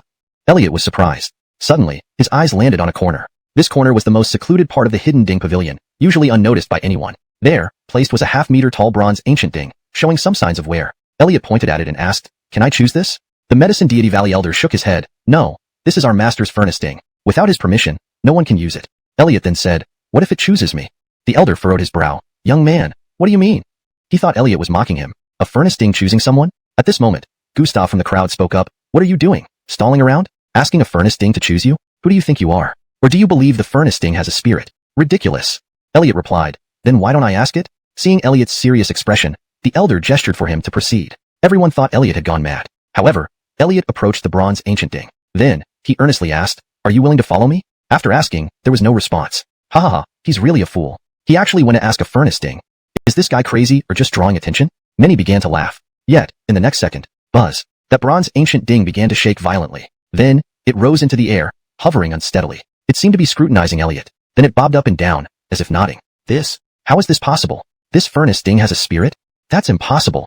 Everyone present was stunned. Even the Medicine Deity Valley Elder looked shocked. He immediately said, "Wait here. I'll report this to the master." After speaking, he vanished instantly. In the master's hall, several core elders gathered there. "Master, someone chose your bronze ancient ding?" The elder responsible for the alchemy competition reported.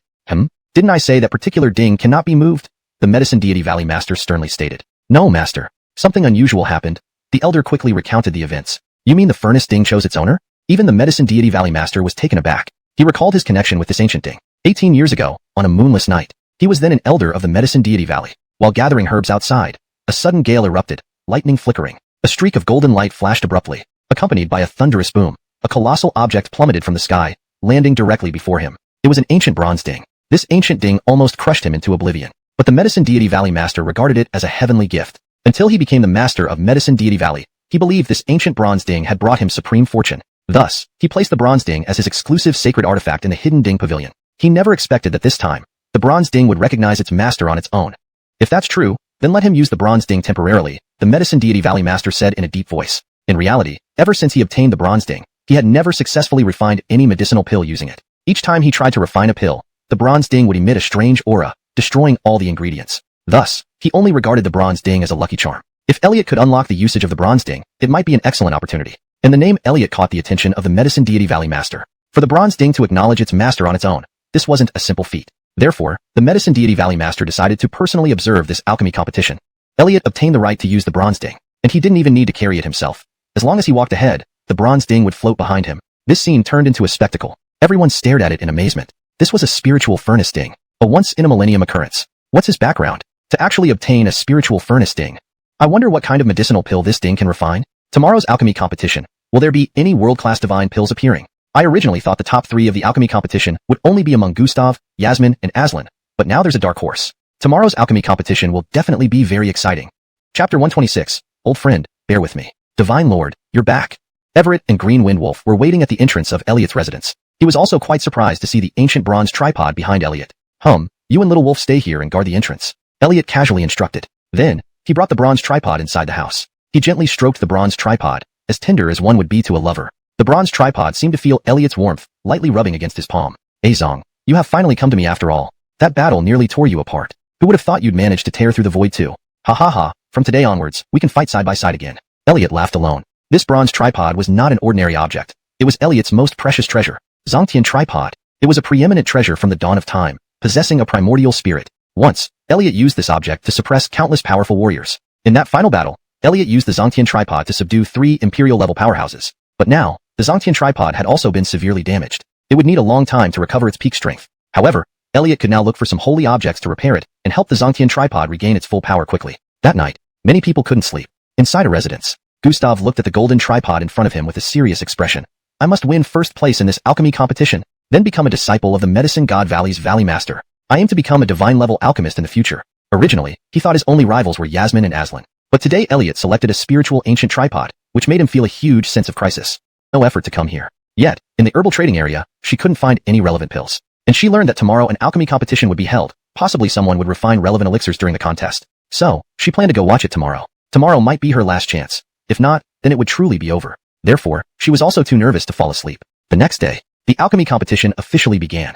Everyone gathered in a large square. 47 participants were already lined up. In front of each person was a furnace tripod, and beside them were placed some herbs. Following an order from a Medicine God Valley elder, everyone started refining their pills. The process of alchemy was extremely complex and long, taking anywhere from a couple of hours to several days. Furthermore, this alchemy competition sought quality levels, hence everyone would display their best skills to refine the highest quality elixir. Elixir grades were divided into 4 layers: Heaven, Earth, Mystery, and Yellow. Heaven grade was the highest, while Yellow grade was the lowest. Besides these, there were also divine grade elixirs, which were rare treasures. Generally speaking, junior alchemists could refine yellow grade elixirs, intermediate alchemists could refine mystery grade elixirs, senior alchemists could refine earth grade elixirs, grandmaster alchemists could refine heaven grade elixirs, and only divine level alchemists could refine divine grade elixirs. Most of the contestants were intermediate alchemists, with only a few like Gustav being senior alchemists. For Gustav and others, what they aimed to refine this time wasn't an earth grade pill, but they aimed for a heaven grade pill, which was necessary to claim the championship in the alchemy competition. Elliot also began to refine his elixir. His herbs were ones he chose and purchased himself. Because if he used Medicine God Valley's herbs, the refined elixir would belong to Medicine God Valley.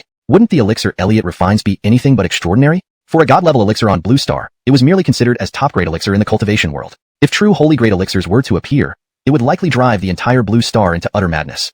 Elliot intended to refine an elixir named Soul Anchoring Pill this time. It wasn't that he had to refine this specific elixir. Rather, Elliot had a green firefly grass in his possession, which he picked up by chance when he and Janine were taming the green wind wolf earlier. Janine had originally wanted to swindle this spiritual herb from Elliot, but she didn't mention it due to feeling indebted to him for the 2 billion. Now, Elliot could make good use of this herb, combined with some auxiliary herbs he bought from the herbal market, to refine a soul anchoring pill. Old friend, bear with me. Elliot patted the Zongtian tripod, and then threw all the herbs into the tripod. For the Zongtian tripod, refining elixirs was indeed beneath its dignity.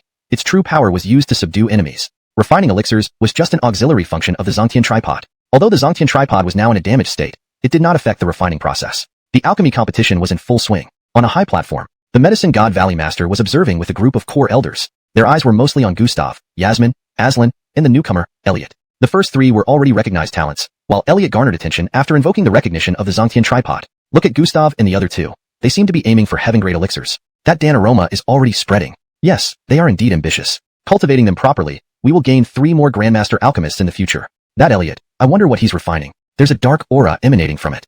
It doesn't seem like a heaven-grade elixir. The Medicine God Valley Master's gaze also fell on Elliot. He knew that the ancient bronze tripod would release a peculiar aura, causing the herbs to become unusable. He wanted to see how Elliot would solve this problem. Chapter 127, Divine Level Alchemy Pill. The aura released by the heaven-burying tripod is of a primeval nature. For ordinary herbs, this aura is enough to destroy them. Thus, it must be handled in a timely manner.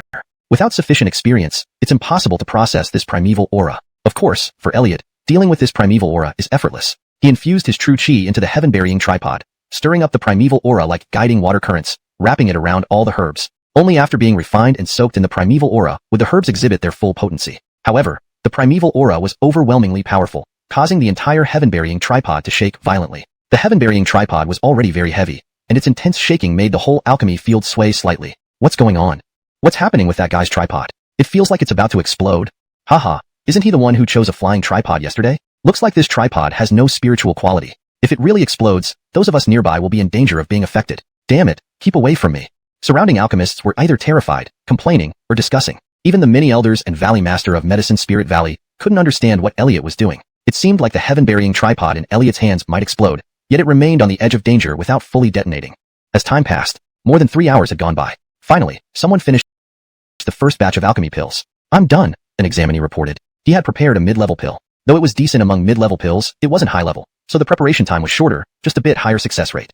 Very good. Mystic grade pill, superior quality, restoration pill. Can be used for treating external injuries and recovering flesh, the elder of Medicine Spirit Valley praised. Although the grade isn't high, it's enough to make him a disciple of Medicine Spirit Valley. Not everyone here needs to vie for the top 3. Joining Medicine Spirit Valley is already a very good outcome for many. With the first one done, the second and third followed. Of course, there were also failures. Some examinees tried to break their limits and prepare higher level pills but lost control during the process, resulting in failure. As time went on, more people completed their preparations. The pill grade started to rise, beyond basic mystic grade to even earth grade pills. The longer the preparation time, generally, the better the effect and potency of the pill, and thus the higher the pill grade. A few more hours passed. It was now evening. Now only Elliot, Gustav, Yasmin, and Aslan were left on the field. Currently, the highest grade pills produced were upper-class Earth grade pills. Heaven grade pills had not yet appeared. I've succeeded. At this moment, Yasmin suddenly sighed with heaven grade pills. Indeed worthy of being a congenital pill body. The effect of blood chi pills is excellent, especially suitable for body-refining martial artists. Everyone gasped in amazement. Even the Medicine Spirit Valley master nodded in approval at Aslan. With this talent, joining Medicine Spirit Valley, he will surely achieve great things in the future. Aslan also showed a satisfied expression. Then, his gaze fell on Gustav and Elliot, who were still working. I've exerted my best in alchemy, and these two actually took longer than me? Could they be preparing divine-level pills? The rest of the people also turned their gaze towards Elliot and Gustav. It was now evening. However, the Medicine Spirit Valley had an array formation to ensure ample lighting. Approaching the hour of high, around 9 p.m., Gustav suddenly shouted loudly, "Divine pill, complete."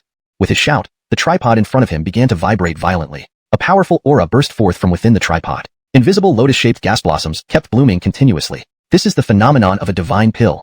Truly, a divine pill is about to be revealed.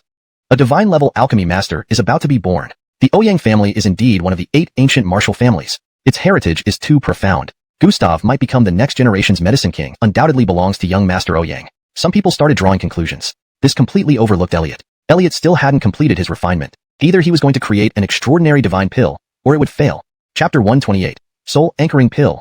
Elliot's situation was not looking good. His Zongtian tripod seemed to have lost control, shaking violently. Furthermore, layers of dark and oppressive energy were constantly surging out from the tripod, making people feel uneasy.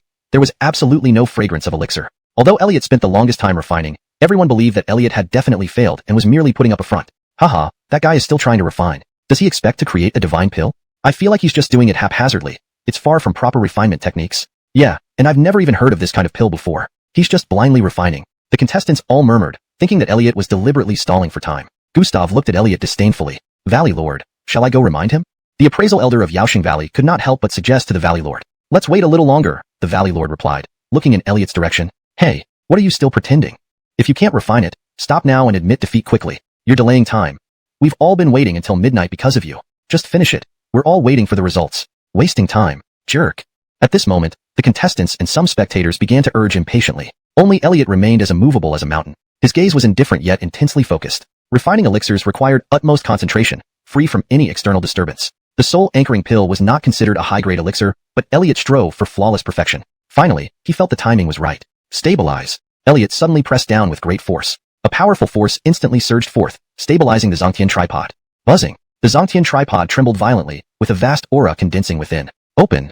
Suddenly, Elliot slapped the tripod with force, sending waves of thick energy rippling outward. Whoosh. In an instant, a fragrant aroma spread everywhere. Simultaneously, a giant otherworldly flower-shaped aura slowly condensed. It started off incredibly ethereal, gradually becoming almost tangible. What? A divine pill phenomenon. Such a substantialized divine pill phenomenon? Is this a true divine pill? How is this possible? He actually refined a divine pill. Everyone gaped in disbelief at what they were seeing. Everything happened too quickly. Even the many elders of Yaoxing Valley stood up. The Valley Lord's eyes gleamed. Being experts in refining, they naturally knew what the elixir's fragrance and the divine pill phenomenon signified. This was truly a divine pill, not something comparable to Gustav's semi-divine pill. How can this be? Gustav's face turned extremely ugly. He thought he had the first place in the refining competition securely in his grasp, only for Elliot to appear out of nowhere. Elliot also let out a long sigh of relief. This was his first time expending great effort on refining a pill. This wasn't just any divine pill, but one that approached sacred grade. After all, Elliot used the Zongtian tripod and the Earth Core Fire Lotus to refine this pill. How could it be ordinary? These people only knew about divine pills and had no idea about pills above the divine level. The appraisal elder of Yaoxing Valley looked at the pill inside Elliot's tripod, but could not identify it. This pill is called the Soul Anchoring Pill, which can be used to restore damage to the divine soul brain domain and enhance the willpower of the divine soul. Elliot explained indifferently.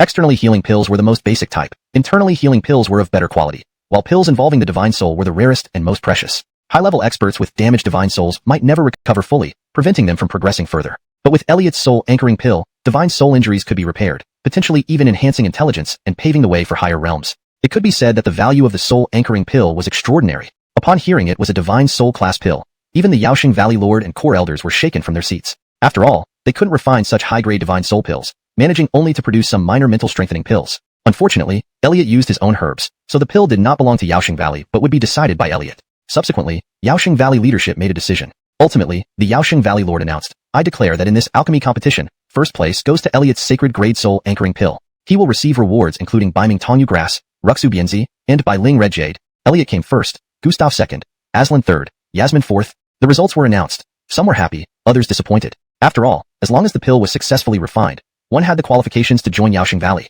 Elliot also got what he wanted as wished and put everything into his storage. Elliot. At this moment, a person walked up to Elliot. It was none other than Janine. She had been quietly observing the entire alchemy competition until Elliot refined the soul-anchoring pill. This was something she urgently needed. Can this pill treat Alzheimer's disease? Janine asked with anticipation. Yes, Elliot replied coolly. This woman owed him $2 billion and hadn't paid it back yet. All right, I'll buy it from you. Janine said immediately. How much are you willing to pay? Elliot asked. $10 billion. Is that enough? Janine said generously, giving out a figure. Anyway, she already owed Elliot $2 billion. Another $10 billion wouldn't make much difference. Not enough, Elliot shook his head. This was a pill he refined that approached the sacred grade. How could it be worth just $10 billion? Then how much do you want? Janine frowned slightly, seemingly dissatisfied. In her view, the herbs Elliot used to refine the pill, including the green fire seed, were first discovered by her. Even if Elliot took them by skill, couldn't he let her have it? After all, she was a girl. At least $100 billion, Elliot said indifferently. In fact, the value of the soul-anchoring pill was definitely more than $100 billion. But it was only useful at specific times. $100 billion. Janine was speechless. The Zhang family was considered an elite clan, with assets amounting to tens of billions. However, the funds truly belonging to their own family and readily available were only a few billion. Elliot asking for $100 billion was like opening an extremely large mouth. Fine, $100 billion it is. But I need to give it to my grandfather to see if it works before transferring the money. Janine suddenly gritted her teeth and decided. She made up her mind in her heart. First, get the pill. If it doesn't work, there's nothing to talk about. If it does work, then she'd argue with Elliot again. At worst, she would flee to another country. Was Elliot going to chase her to the ends of the earth? Chapter 129. Do you even qualify? Are you sure you want to spend $100 billion on my elixir? Elliot said, squinting his eyes. Although he could tell that Janine was wealthy, $100 billion was no small sum. Yes, I'm from the Zhang family of Hong Island. My grandfather is Barrett, whom you should know. Janine said with immense pride. Oh, take it then. Elliot directly tossed the soul-anchoring pill to Janine. The Zhang family was one of the 4 great noble families of Hong Island, and wouldn't be likely to default on payment. Even if they did default, he could still get it back. In any case, he didn't need the soul-anchoring pill now, so selling it would be fine. Janine hadn't expected Elliot to be so easygoing and hand over the elixir immediately. She beamed with joy. Thanks. With that, she turned around and left. On one hand, she needed to get back quickly for her grandfather to consume it. I has had too much good luck to actually become a personal disciple of the Medicine Valley Master. Walker looked very displeased. I underestimated him. Who would have thought someone from the beast-taming lineage could also be adept at alchemy? He truly has some talent. No wonder he acts so high and mighty. Still, all his efforts will be in vain. Gage of the Wu family remained proud. Isabella looked at Elliot intently, full of surprise. Yet, just as everyone felt envious and jealous of Elliot, he finally spoke. Who said I want to be your disciple? Wish to be my teacher? Do you even qualify? Everyone present. All were stunned. These words were too audacious, even a bit disrespectful. After all, Medicine Valley was one of the 6 ancient sects, with an immensely deep background. Even within the ancient martial world, which faction wouldn't show some respect? Who dared to disdain it, let alone provoke it? Moreover, the Medicine King Conference was hosted by Medicine Valley, and all the rewards obtained were provided by Medicine Valley. Even Elliot himself received rewards from Medicine Valley, and becoming a personal disciple of the Medicine Valley Master was supposed to be the utmost honor. How did it seem like a disgrace when it came to Elliot? It was absurd. Everyone thought Elliot must have gone mad. What are you saying? The Medicine Valley Master's expression darkened as he asked again. Family, one of the 8 ancient martial clans. The reason he stepped forward was to curry favor with Medicine Valley. For one, Gustav had already joined Medicine Valley and was now a member of it. For another, Elliot had surpassed Gustav in the alchemy competition. Now that Elliot was behaving so recklessly, the Ouyang family could use this as an opportunity to eliminate him. Once Elliot was out of the picture, Gustav would become the most core disciple of Medicine Valley. Indeed, this boy is too outrageous. He just won first place in the alchemy competition. How dare he ignore Medicine Valley? What arrogance! He should be expelled and stripped of his rewards. With the Ouyang family leading the charge, many figures from the ancient martial world chimed in. This was, after all, Medicine Valley's territory, and those invited were naturally forces and families on good terms with them. Almost everyone took the side of Medicine Valley. There were dozens of experts at the innate realm or above, and 7 or 8 of them were at the late innate stage. This didn't even include the formidable experts of Medicine Valley itself. The master of Medicine Valley looked at Elliot indifferently. Originally, he had high hopes for Elliot and wanted to take him as a personal disciple to teach him properly. But he hadn't expected Elliot to be so disrespectful, not even putting him in his eyes. Now that public anger had been aroused, he wanted to see how Elliot would get out of this mess. Faced with so many threats, Elliot's expression remained unchanged. He scanned the crowd around him. You don't want me to leave? Fine. So, come at me all together. Let me feel what it's like to be surrounded again. Even when facing the 7 realms and 36 tribes, he had never been afraid. Why would he fear the ancient martial world? However, these words stunned everyone once again. Clearly, he didn't regard any of the ancient martial world figures present. He didn't even consider those 40+ innate realm experts as people. His arrogance was boundless. Young man, your audacity is unmatched. Truly ignorant of death. Eliminate him. We must eliminate him. Chapter 130. Huayang Sword Formation. The Wu family trio. Ha ha ha, this kid must be crazy to dare provoke the Medicine God Valley here. A thought can send him to heaven or hell. He's definitely dead. Walker watched the scene unfold before him, his face showing schadenfreude. Indeed, No matter how talented one is, such a personality will not lead to a long life, Gage of the Wu family also commented. Adelaide's face was filled with tension as she stared intently at Elliot's direction. Gustav's expression became excited as well. Originally, he felt quite humiliated, being overshadowed by Elliot. But now that Elliot was courting death, he would become the top genius of Medicine God Valley in the future. Please, granduncle, deal with this arrogant rogue. Gustav also bowed deeply to Colm. Very well. Colm nodded immediately. In an instant, he turned into a blur and appeared in front of Elliot, delivering a sudden palm strike. The Zen Dragon Palm. This was the unique martial skill of the Ouyang family, accompanied by a dragon's roar. A terrifying innate palm force rumbled down. Being at the 8th level of innate, this power was formidable.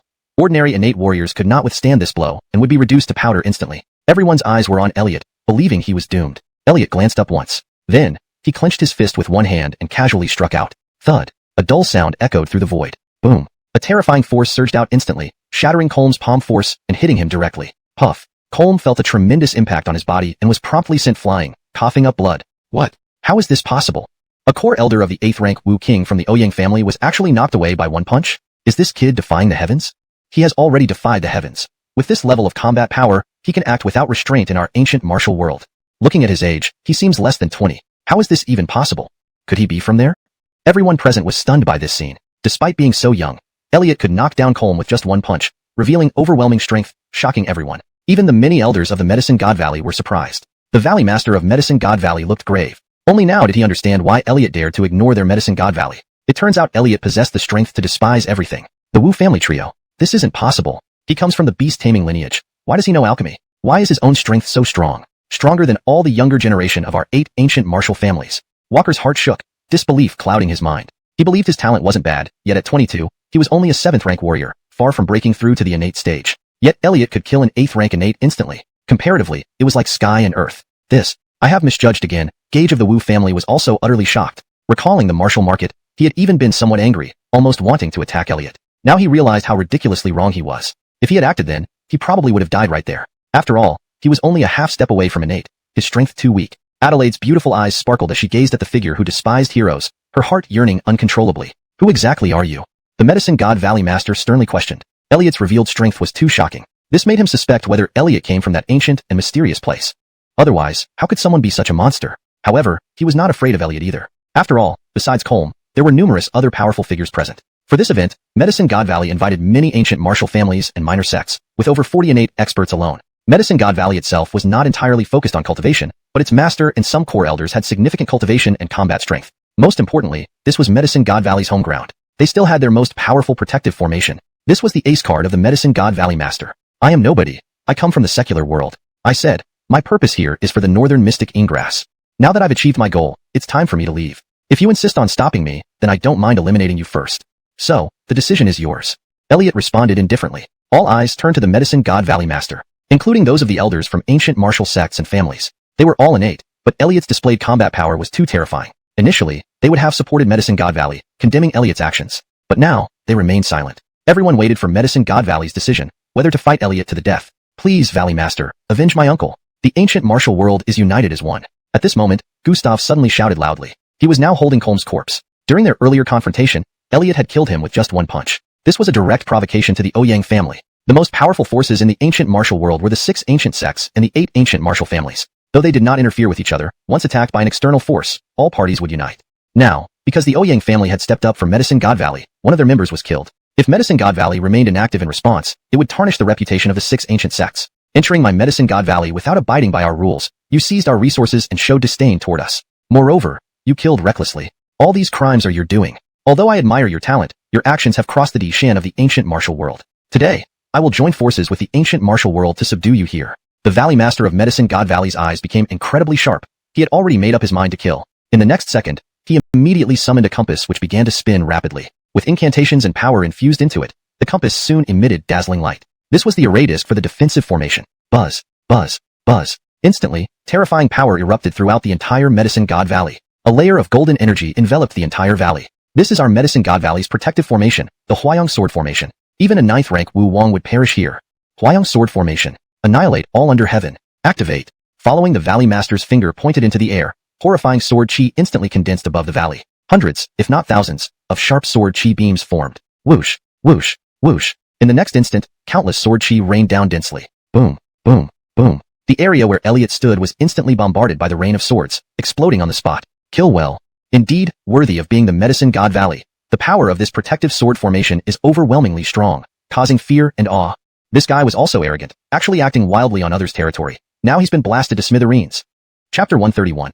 Is there anything stronger? Janine emerged from the Medicine God Valley with the soul calming pill. After passing through the Chun, she arrived outside. Gaston and the others were waiting there. Sky, you're out? Did you buy the elixir?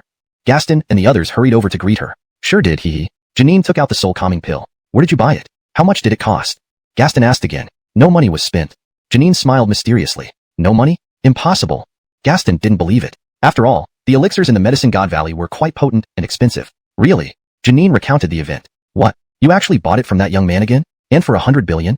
Gaston was greatly surprised. Right, so what? Anyway, I don't plan on paying him. Think about it. The spiritual herbs he used to refine the elixir were originally discovered by us. Now that he's refined them into pills, me taking them is very reasonable, isn't it? Janine said brazenly. But even if we had these herbs, we couldn't refine them. Moreover, this boy doesn't seem simple at all. If we offend him, his wrath might be more than we can bear. Gaston expressed concern. Dempsey, what's there to fear? Hong Kong Island is our Zheng family's territory. No need to worry, Janine replied nonchalantly. At this moment, the disciple guarding the Chun received a message. Not good. A battle has broken out inside the valley. Everyone, return immediately. Suddenly, the disciples guarding the Chun were in a panic. What did you say? A battle inside? Janine stopped one of the disciples, asking curiously. There's someone challenging us in the Medicine God Valley. A guy with a wolf. He's surrounded by all our experts now, and he's doomed. It's not your concern. Leave quickly, the disciple said impatiently. Had it not been for Janine's beauty, he wouldn't have bothered to reply. Janine didn't ask further, because she already knew it must be Elliot. Dempsey, listen, that guy Elliot actually started a conflict with the Medicine God Valley. Ha ha ha, he deserves it. Best if he gets killed. Then we'll have nothing to worry about. Forget it. Let's leave him alone. Let's hurry up and see if this medicine works for Grandpa. Janine was extremely happy. Immediately after, they left together. Inside the Medicine God Valley, just as everyone thought Elliot had been blown to pieces, a figure walked out from the center of the chaotic energy. At this moment, Elliot's clothes were torn, and there were signs of burning on his body, as if he had suffered severe injuries. But his eyes gleamed with defiance. This energy felt quite refreshing. Is there anything stronger? Elliot twisted his neck, and a devilish smile appeared on his face. He hadn't dodged earlier because he wanted to test how much strength his Heavenly Emperor Saint body had recovered. The Heavenly Emperor Saint body grew stronger when faced with adversity. The greater the damage sustained, the more potential was unleashed. Even encountering life-threatening situations could awaken its strongest form. In his past life, Elliot had gone through several life-or-death crises relying on the Heavenly Emperor Saint body, achieving an unparalleled physical body. In this lifetime, he wouldn't fear death either. What? He's unharmed? He's even asking for more punishment. What cultivation level does he have to withstand the Medicine God Valley's guardian killing formation? Everyone watched this scene with disbelief. I, Christiana, earnestly request all cultivators above the Shantan stage here to help the Medicine God Valley survive this crisis. Please, detain this youth for a moment, while I activate our valley's most powerful formation to slay him. After this matter is resolved, the Medicine God Valley will surely offer great rewards. At this critical moment, the master of Medicine God Valley's voice suddenly increased in volume. He knew that the Medicine God Valley was at a pivotal juncture between life and death. This youth before him possessed inexplicable abilities. Thus, he could no longer hold back and had to reveal the true strength of the Medicine God Valley. Upon hearing this, everyone present became eager, especially the experts from smaller sects and minor families. If they could gain the Medicine God Valley's full support afterward, their cultivation might progress even further. So, one by one, figures stood up. Despite the previous death of Colm from the Ouyang family, they believed that as long as they fought together and avoided being killed by Elliot in one blow, they would seize an opportunity for the future. Instantly, dozens of Shantan experts attacked Elliot simultaneously. Meanwhile, the master of Medicine God Valley, along with several core elders, began to activate the valley's most powerful formation. For the ancient martial world, this was an unprecedented battle. After all, it involved dozens of Shantan experts clashing. Ha ha ha, this feels interesting. A hint of excitement flashed in Elliot's eyes. His heart, which had been dormant for so long, seemed to come alive with passion once more. Living without any crises was like a stagnant pool of water. Elliot felt a bit nostalgic for the days when he fought across the 7 realms of cultivation, where he had the freedom to settle scores with his enemies. Now, being besieged by many powerful cultivators, it brought back some of those old feelings. Heavenly Emperor Saint Dragon Fist. Using his posterior Heaven Saint body to withstand the attacks from many Shantan experts, Elliot simultaneously retaliated with sheer physical power. Boom, boom, boom. Terrifying punches were unleashed, accompanied by the roars of giant dragons. A second-stage Shantan martial artist was struck in the chest and died on the spot. Another third-stage Shantan martial artist was hit in the leg and shattered instantly. Yet another fifth-stage Shantan expert took a punch from Elliot, resulting in both arms broken and blood vomiting out. With each punch from Elliot, one person fell. One man alone fighting against more than 30 Shantan kings, without falling behind. People like Castor and Gustav were all stunned by Elliot's combat power. They never expected Elliot to be so strong. After a scene of casualties, the remaining Shantan experts dared not to attack anymore. Although they had the promise of Medicine God Valley, their lives were still the most important. Most importantly, Elliot was too ruthless. A slight carelessness could result in death by his fist. Brat, the formation is ready. Prepare to die.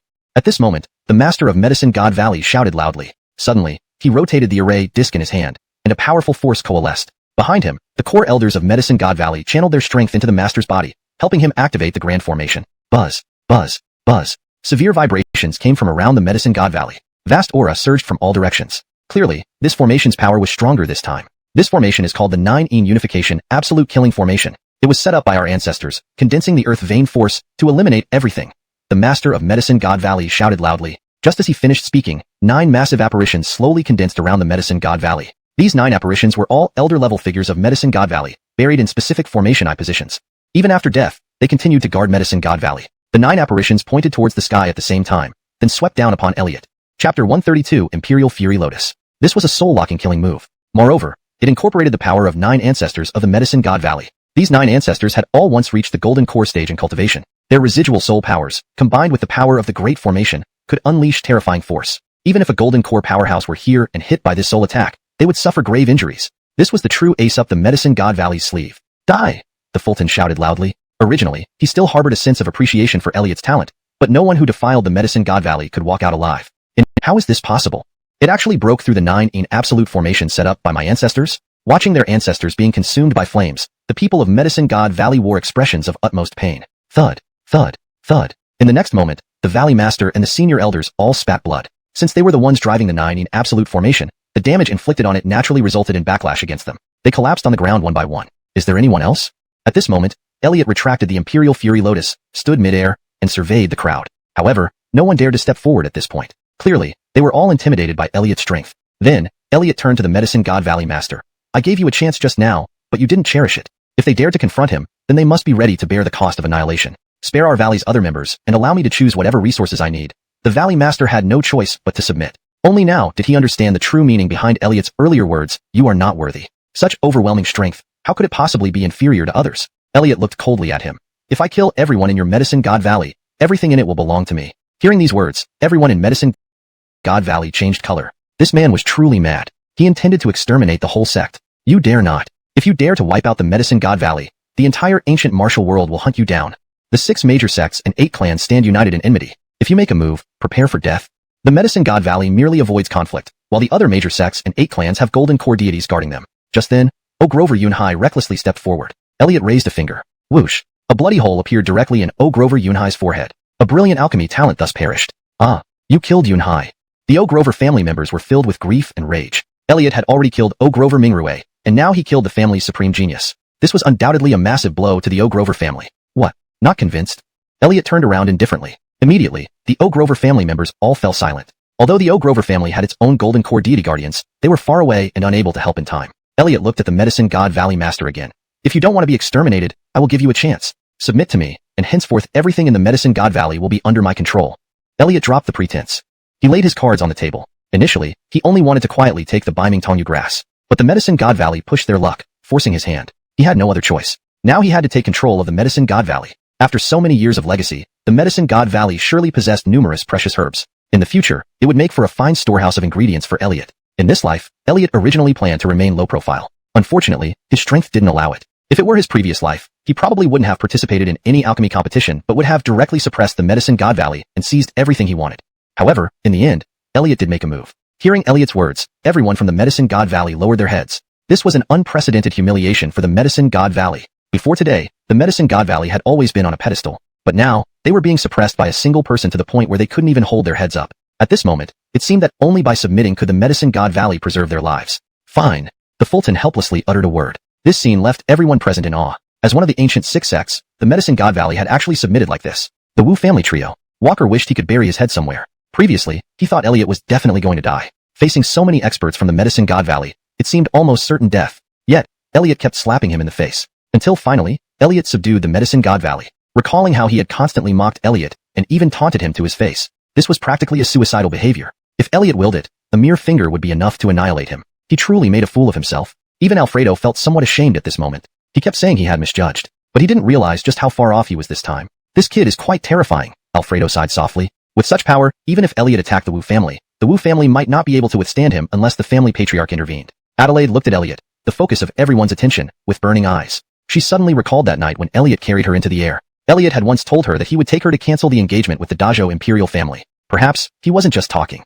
He really had the strength to challenge the Donghua imperial family alone. But clearly, they had only just met. Why would he go to such lengths to help her? Adelaide couldn't figure it out, and she stopped thinking about it. Going with the flow was her nature. No matter what, Elliot had already deeply captivated her. Chapter 133, Imperial Dragon Pill. Success. Go and bring all of these medicinal materials. After the medicine god Valley submitted, Elliot immediately gave orders, rattling off a string of medicinal names. He had already obtained the sacred cloud fruit, nilotic lotus seeds, and the Baming leaf from the North Abyss. With some auxiliary materials, he could now refine the Imperial Quality Foundation pill. Strength was an eternal theme. Therefore, Elliot was unwilling to waste a moment, and decided to refine the Imperial Quality Foundation pill right away, advancing directly into the innate realm. As his strength increased, he also came to understand that not everyone on Blue Star was weak. There were definitely golden core cultivators. Hence, he had to first raise his cultivation. Only then would more mystic arts be unlocked for him. The medicine god Valley's lord, Christiana, promptly ordered the necessary ingredients to be brought to Elliot. However, no one could comprehend what Elliot intended to do with these ingredients. Was he planning to refine a pill on the spot? And what would that pill be used for? Soon enough, all the auxiliary ingredients were presented. Elliot held the sky burial tripod once more in his hands. My old friend, I entrust this to you. With a solemn shout, Elliot plunged the sky burial tripod deep into the ground. Boom. Instantly, Elliot stimulated the power of the Earth Heart Fire Lotus, as scorching flames surged upwards. Subsequently, Elliot added the sacred cloud fruit, nilotic lotus seeds, Baming leaf from the North Abyss, along with various auxiliary ingredients, sequentially into the sky burial tripod. A powerful, primeval aura burst forth. What a terrifying aura. What level does this pill fragrance belong to? Is it another divine level pill? Not likely. It seems stronger than even the aroma of divine level pills. Numerous alchemy experts of the medicine god Valley marveled greatly. As the process deepened, thunder slowly condensed in the air, as if poised to strike at any moment. It's actually a pill tribulation.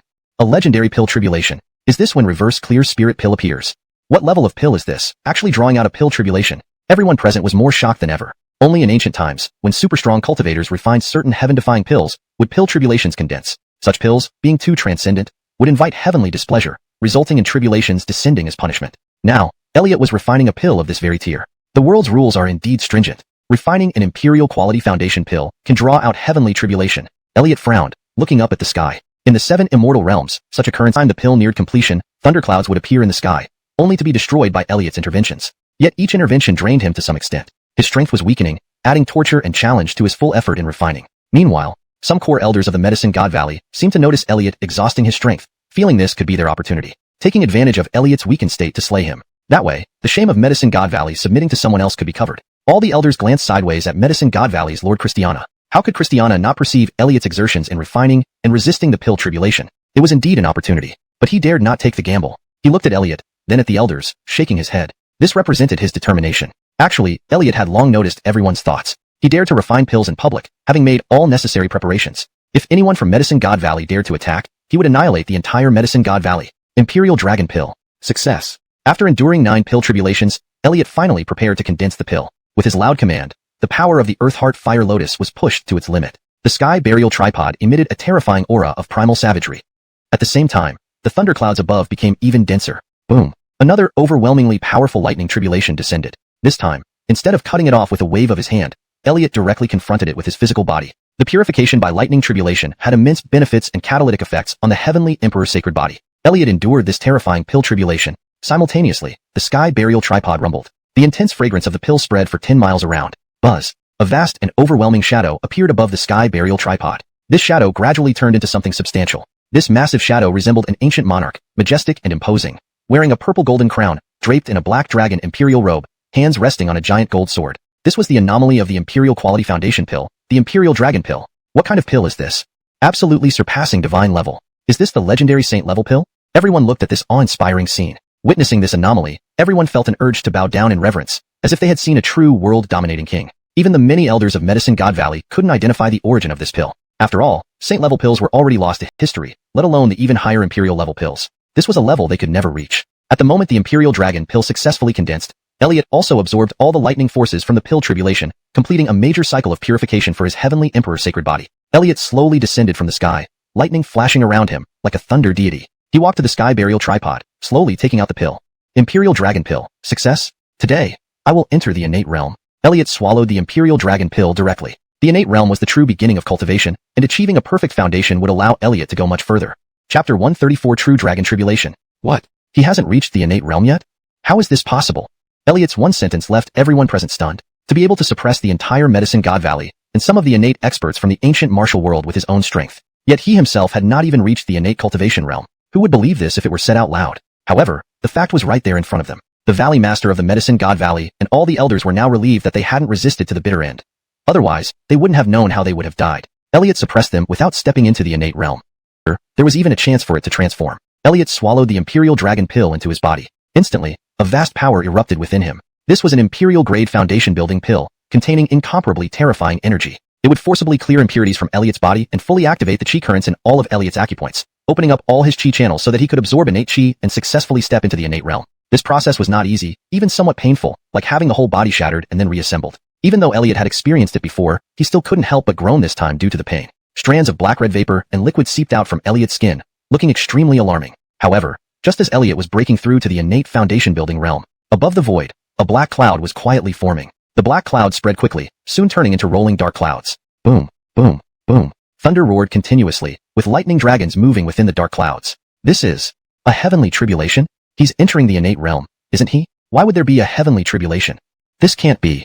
Everyone looked up at the sky, incredulous. The Valley Master of the Medicine God Valley said gravely, "This is very likely the true dragon tribulation." Illuminated an entire era. At this moment, the thunderclouds above the void continued to condense, as if the entire sky was about to press down. True dragon tribulation? Hee. Let me experience it.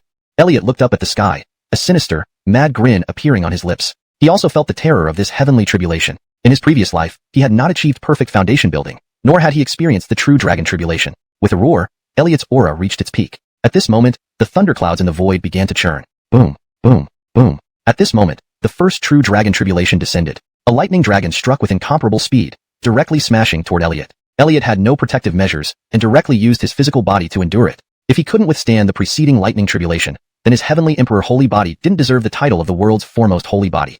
The terrifying power of the lightning tribulation struck Elliot, instantly unleashing boundless force. Sizzle, sizzle, sizzle. Frightening scorched aura enveloped Elliot's entire body. However, Elliot successfully endured this bolt of true dragon tribulation. Boom, boom, boom. But right after, the second true dragon tribulation came. Just like the first one, the terrifying force struck Elliot. However, this second bolt seemed even more powerful. The scorched aura on Elliot's body grew even more intense. The true dragon tribulation is indeed formidable. Each tribulation is stronger than the last. Elliot's gaze turned grave as he prepared to face the third bolt. Boom, boom, boom. The third bolt of true dragon tribulation arrived on schedule. This bolt was even more terrifying, striking Elliot like a colossal mountain falling. It contorted his body under its impact. This scene left everyone present dumbfounded. Although none of them had experienced heavenly tribulations, or even seen one before, they had learned about them from some ancient books. In ancient times, cultivators, even when facing the most common calamities, would prepare thoroughly and rely on numerous treasures or special means to counteract the heavenly tribulations. To see Elliot using only his bare flesh to resist a heavenly tribulation was exceedingly rare.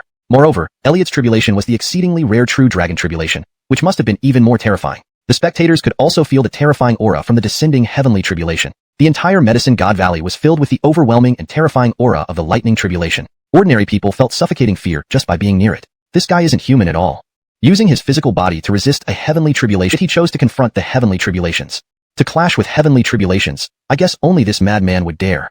With dilated pupils, everyone was shocked again by Elliot's actions. But Elliot didn't care at all. He stared intently at the void above. The fifth thunder had also prepared itself, and in the next second, it instantly fell down. Like a thunderclap, a thunder dragon roared down, carrying a terrifying power, plunging into the mortal world. Elliot roared angrily, welcoming it with another punch. This punch began with force from his feet, ascending along his legs to his waist, penetrating his torso, and finally spreading up to his arm. The power of the Emperor's holy body was also pushed to its limits.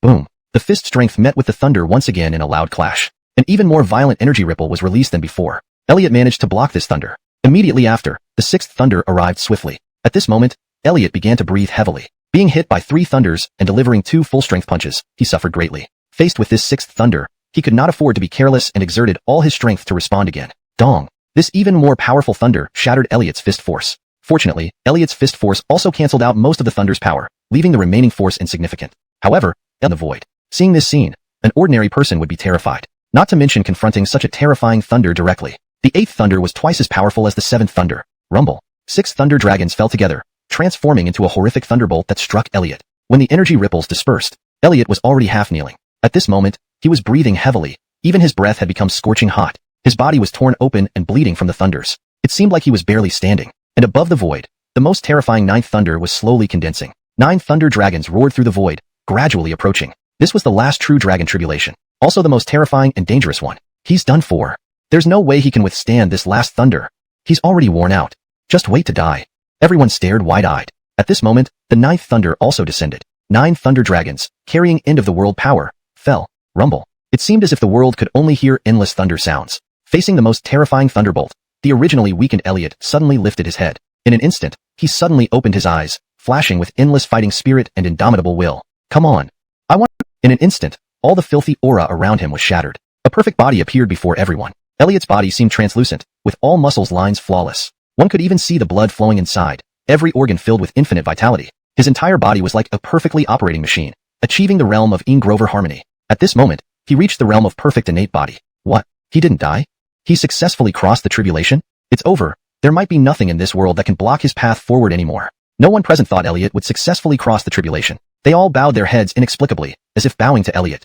Chapter 136, taking you to annul the engagement. Elliot looked at his body, feeling the surging power within. He was very satisfied. This was the result he wanted. Facing the heavenly tribulation, he could have chosen other methods to protect himself. But he didn't do so, because he knew that the heavenly tribulation was both a crisis and an opportunity. To others, the heavenly tribulation was extremely dangerous. But for Elliot, this was a rare chance. The heavenly emperor's sacred body needed to be on the brink of death to evolve. It was like this in his previous life, and it was the same now. This was also why Elliot ultimately chose to endure the strongest lightning tribulation. If he succeeded, he could unleash the ultimate potential of the heavenly emperor's sacred body, achieving the perfect realm of breaking through adversity and then establishing strength. Now, he had finally cultivated the heavenly emperor's sacred body to its perfect state. In this case, he might have the chance to cultivate the heavenly emperor technique to its ultimate grand completion. Even in his previous life, Elliot did not cultivate the heavenly emperor's sacred body to grand completion. Now, he had done it. In this life, his future accomplishments would certainly be even greater. With Elliot's current combat power, combined with the divine abilities, immortal arts, and skills he mastered, he could sweep away all innate cultivators, even some of the most extraordinary genius prodigies. Even facing golden core cultivators, he had no fear. He could crush early-stage golden core cultivators. There was an 80% win rate against mid-stage golden core cultivators, and a 50% win rate against late-stage golden core cultivators. Even against completed golden core cultivators, he had a 30% win rate. As long as they weren't absurdly super geniuses, Elliot had the ability to eliminate them.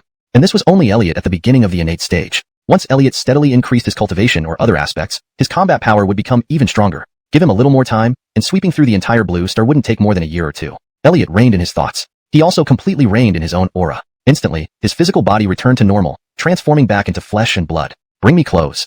Elliot instructed coldly. He was currently stark naked, and being watched like this indeed felt somewhat peculiar, especially since there were quite a few women present. Elliot didn't want to be seen unclothed. It would be a huge loss to him. The esteemed body of Elliot the Emperor could not be desecrated by others. The Divine Medicine Valley naturally provided clothes. After changing, Elliot immediately announced, all irrelevant people, leave. The Medicine King conference is over.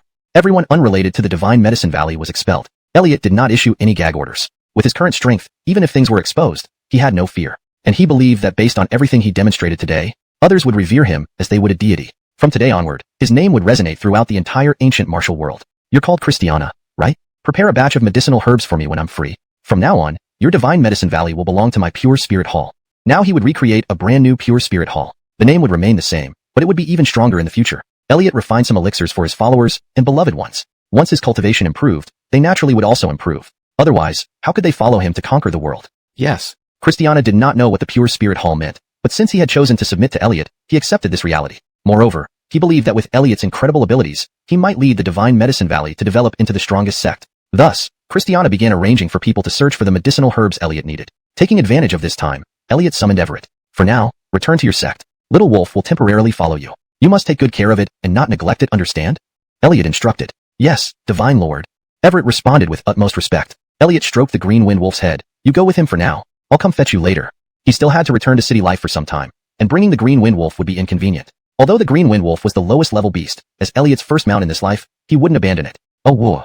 The Green Wind Wolf seemed reluctant to part with Elliot. Following Elliot made it progress faster, but since Elliot had given the order, it was very obedient. The Wu family trio. Originally, they were about to leave, but Elliot had them stay behind. After Elliot dealt with some trivial matters, he found the three of them. Castor cursed an entire imperial clan. The third uncle of the Wu family couldn't help but speak up. Although Rosalie's talent was extremely strong, exterminating numerous innate cultivators before entering the innate stage, and now having entered the innate stage, she must surely be even more powerful. But throughout history, the idea of leaping across major realms to kill seemed unprecedented. There were cases where early-stage innate cultivators exterminated full-stage innate cultivators, but hearing of an innate cultivator killing a golden core cultivator was virtually unheard of. Moreover, the ancestral land of the Dajo Imperial clan must certainly have more powerful protective formations.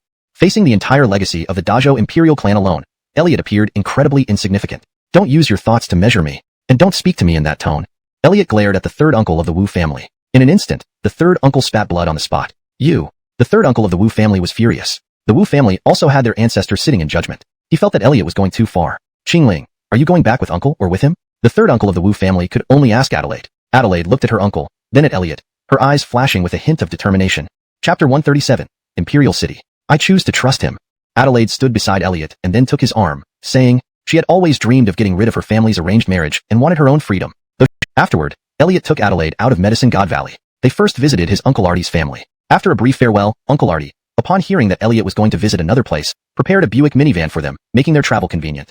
Thus, Elliot and Adelaide drove a black Buick minivan towards their journey to find the Imperial clan of the Great Zhou dynasty. The Imperial clan of the Great Zhou dynasty was a forbidden area. Even in the ancient martial arts world, no one knew where it was located. Even the 8 ancient martial clans, or the 6 primeval sects, could only wait for the Great Zhou Imperial clan summons. And once someone entered the Great Zhou Imperial clan, it was almost impossible to leave. Still, many people desired to enter the Great Zhou Imperial clan, because it represented the strongest sanctuary. In Gan province, there was a small county nicknamed Imperial City. It was rumored that only here could one find the way to the Great Zhou Imperial clan. And here, there was also the Great Zhou Imperial clan spokesman in the secular world. Therefore, Elliot and Adelaide headed here. The scenery in northwest China was somewhat desolate, with numerous ravines on the Lust Plateau. Looking far into the distance, it felt grand and majestic. The two of them chatted and laughed as they entered the boundaries of Gan province. On the third day, they finally arrived at He County, and the so-called Imperial City was located in one of the cities under the jurisdiction of He County. Imperial City lay in a valley on the Lust Plateau, accessible by only one main road. Elliot drove the Buick minivan along the main road. However, just before entering the Imperial City area,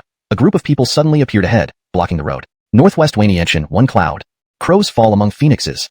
The whole car is full of heroes. Who is the Lord and who is the minister?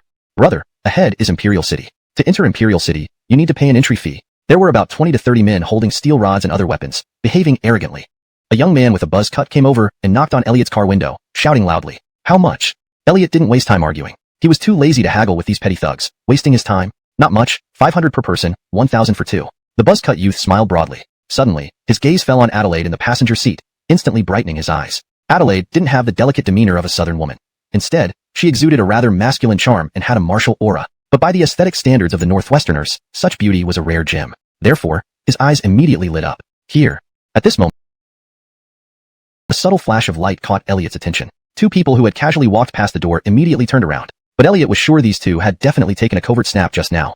Meanwhile, inside an antique and magnificent building, Bertrand lay lazily on a sandalwood chair. Messages soon started pouring into his phone. He took out his trendy smartphone and scrolled through them. The photo instantly brightened his eyes. Truly a masterpiece. Bertrand sat up straight away. The picture clearly showed Adelaide eating. Even without makeup, her beauty was evident. She was more beautiful than any woman he'd ever met before, with grace as well. He was the son of the Zhou family in Imperial City, idling away his time by consorting with some delinquents to earn side money and scout for women. He also wasn't worried about being reported, because in Imperial City, the Zhou family ruled supreme. Even He County had no jurisdiction here. The Zhou family of Imperial City was the spokesperson for the Great Zhou Imperial clan. Who dared to provoke the Great Zhou Imperial clan? So, Bertrand only needed to indulge in eating, drinking, and pleasure-seeking. Now, he set his sights on Adelaide. Thus, he quickly changed clothes and headed out. Chapter 138, Take Me to the Zhou family. I didn't expect that baked flatbread could go well with lamb. This is my first time trying this combination, and it tastes really good. Adelaide held the baked flatbread in one hand and a piece of lamb in the other. She wasn't eating like a lady, but it made her appear genuine. Elliot took a few bites of roasted chicken. Admittedly, the local snacks were indeed delicious. Though Elliot had ascended to the 7 realms of immortality and tasted all sorts of delicacies, this earthly yin-hua qi could only be felt in the mortal world. Just as the two were enjoying their food, a figure walked in from outside and sat right at their table. Beautiful lady, are you here for a tour? I'm local and know all the fun things and tasty spots. Why don't I be your guide? What do you say?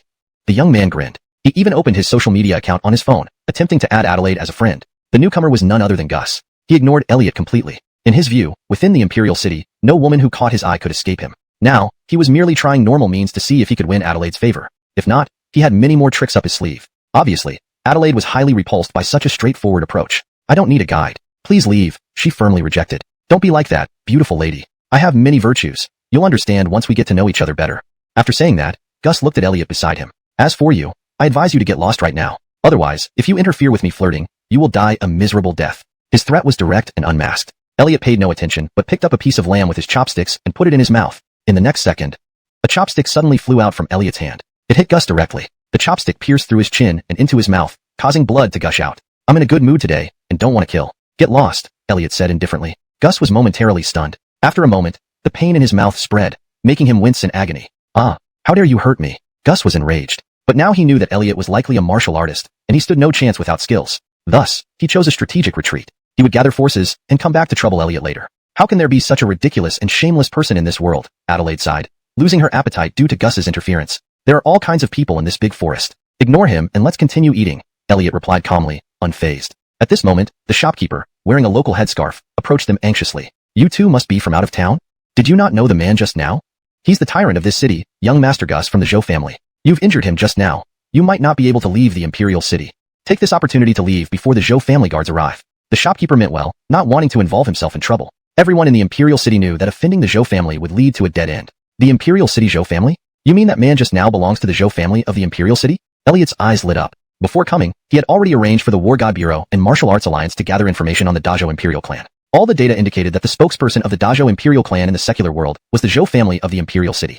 Initially, Elliot planned to play around with Adelaide for a few days before seeking out the Zhou family, but unexpectedly, a member of the Zhou family came to them. Better yet, it saved him the effort of taking the initiative. Yes, hurry and leave while you still can, the shopkeeper urged hastily. Thank you for your kindness, shopkeeper, but we haven't finished our meal yet. Elliot smiled and refused. Hearing the name of the Zhou family, Adelaide felt somewhat nervous. After all, it involved the Dazhou Imperial clan behind it. Don't worry, everything's under control, Elliot reassured her. Okay. 2 hours later, Gus returned after getting a simple treatment for his injuries. This time, he came accompanied by a group of people in special uniforms. There were over 100 of them, part of the Imperial City's exclusive guard force. They also belonged to the private guards of the Zhou family. Only in the Imperial City would such a unique force exist, showcasing the power and influence of the Dazhou Imperial clan. It's him. Seize him. Gus ordered directly. The captain of the guards immediately drew his gun and aimed it at Elliot's head. You're suspected of injuring a member of the Imperial clan. You're under arrest. Come with us. To him, Elliot should be scared out of his wits. However, Elliot stood up calmly and said indifferently, I really hate it when someone points this kind of trash at me. As he spoke, Elliot's eyes flickered. Bang. In an instant, the captain's hand along with the weapon exploded into a spray of blood. Ah, kill him for me. The captain screamed in agony while shouting orders. His subordinates raised their weapons, preparing to shoot at Elliot. But Elliot merely sniffed disdainfully. In the blink of an eye, bang, bang, bang. Every person who raised their weapon against Elliot had their hands explode. This scene stunned everyone present. What kind of godly power was this? Ignoring everyone, Elliot walked towards Bertrand step by step. By now, Bertrand was scared out of his wits. Even though he was from the Zhou family in Imperial City and had seen many things, he had never witnessed such means. I heard you're a member of the Zhou family? Take me to your home, Elliot said with a faint smile. Bertrand froze. He hadn't expected the other party to make such a demand. You know I'm from the Zhou family? Bertrand asked, surprised. In Imperial City, everyone feared the Zhou family. Even martial artists dared not be arrogant in front of the Zhou family because they were under the protection of the Dazhou Imperial clan. So, Bertrand was astonished that Elliot knew he was from the Zhou family, yet still dared to go to their home. What? You don't want to? Elliot's tone turned cold. Let's go. Bertrand immediately agreed. After speaking, he started leading the way. He couldn't wait for Elliot to follow him back. With strong martial artists guarding the Zhou family, he didn't believe Elliot could stir up any trouble. However, if he himself were a martial artist, he would realize the gap between what Elliot could do and what so-called martial artists could do was enormous. Elliot's previous feat was beyond the capability of any innate martial artist. They would at least need physical contact. From Bertrand's perspective, Elliot's skills could be matched by their experts. Thus, Bertrand led the way, while Elliot and Adelaide followed behind. Less than 10 minutes later, they arrived at the Zhou family residence.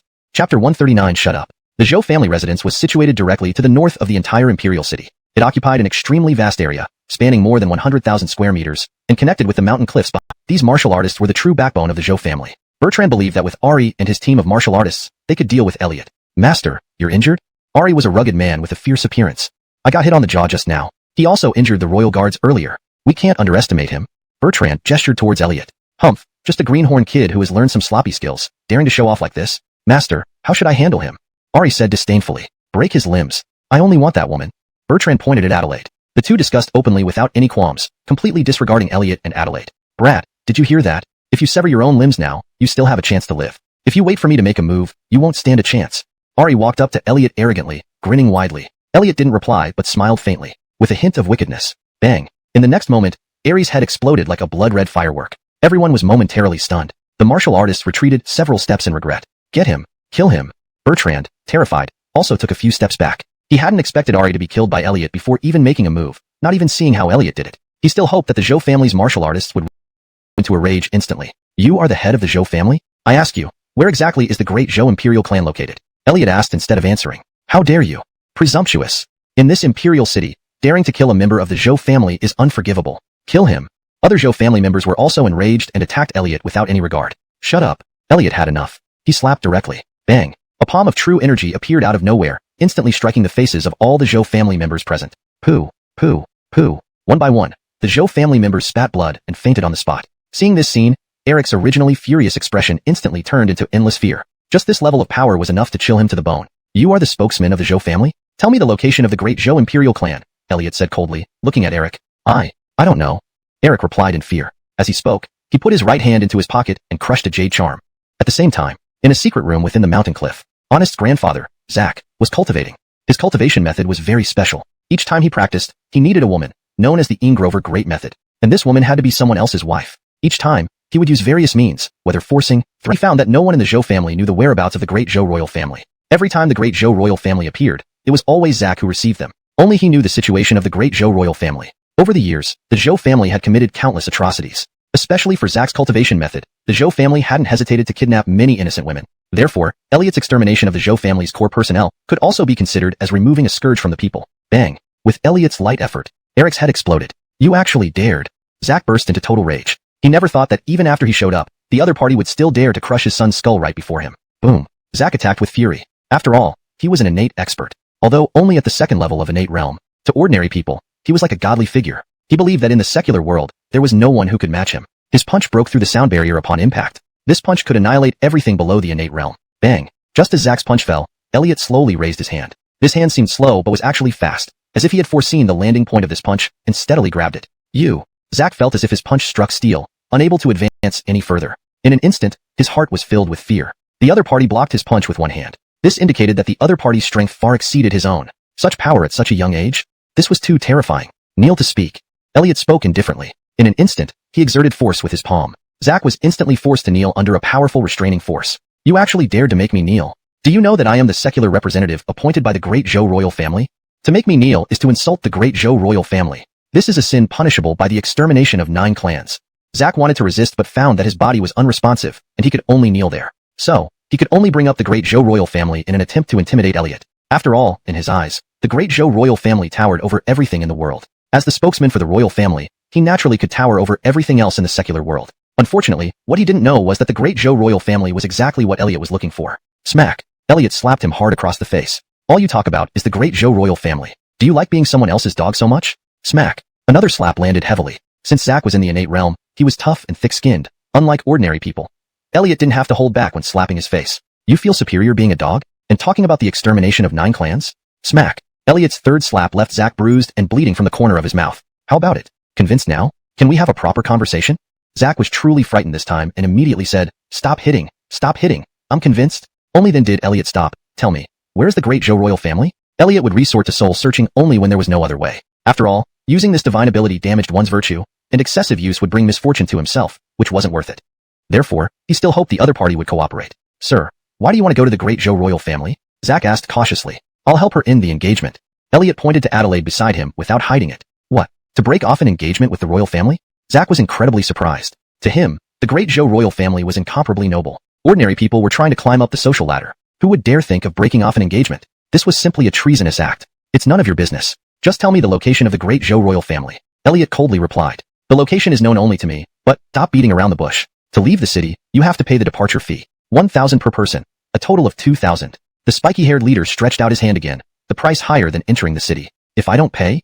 A slight smile appeared at the corner of Elliot's mouth. When entering the city, Elliot chose to avoid conflict. But after killing a circle in the Zhou family, Elliot's killer instinct was aroused. Even these small pests made Elliot slightly impatient. Don't want to pay? Then leave your ass here for me. Brothers, grab him for me. The spiky-haired leader immediately gave orders. He had sent a message to Bertrand earlier, assuming that young Master Davis would definitely have taken care of this woman. Now, seeing Elliot and Adelaide eager to leave the city, did it mean that young Master Davis failed, and they were trying to escape the city? At this thought, the spiky-haired leader felt an opportunity to gain credit. Catching these two could earn him merit from young Master Davis. What he didn't know was that his young Master Davis had already met his end. Zach, go handle it. I'm too lazy to move.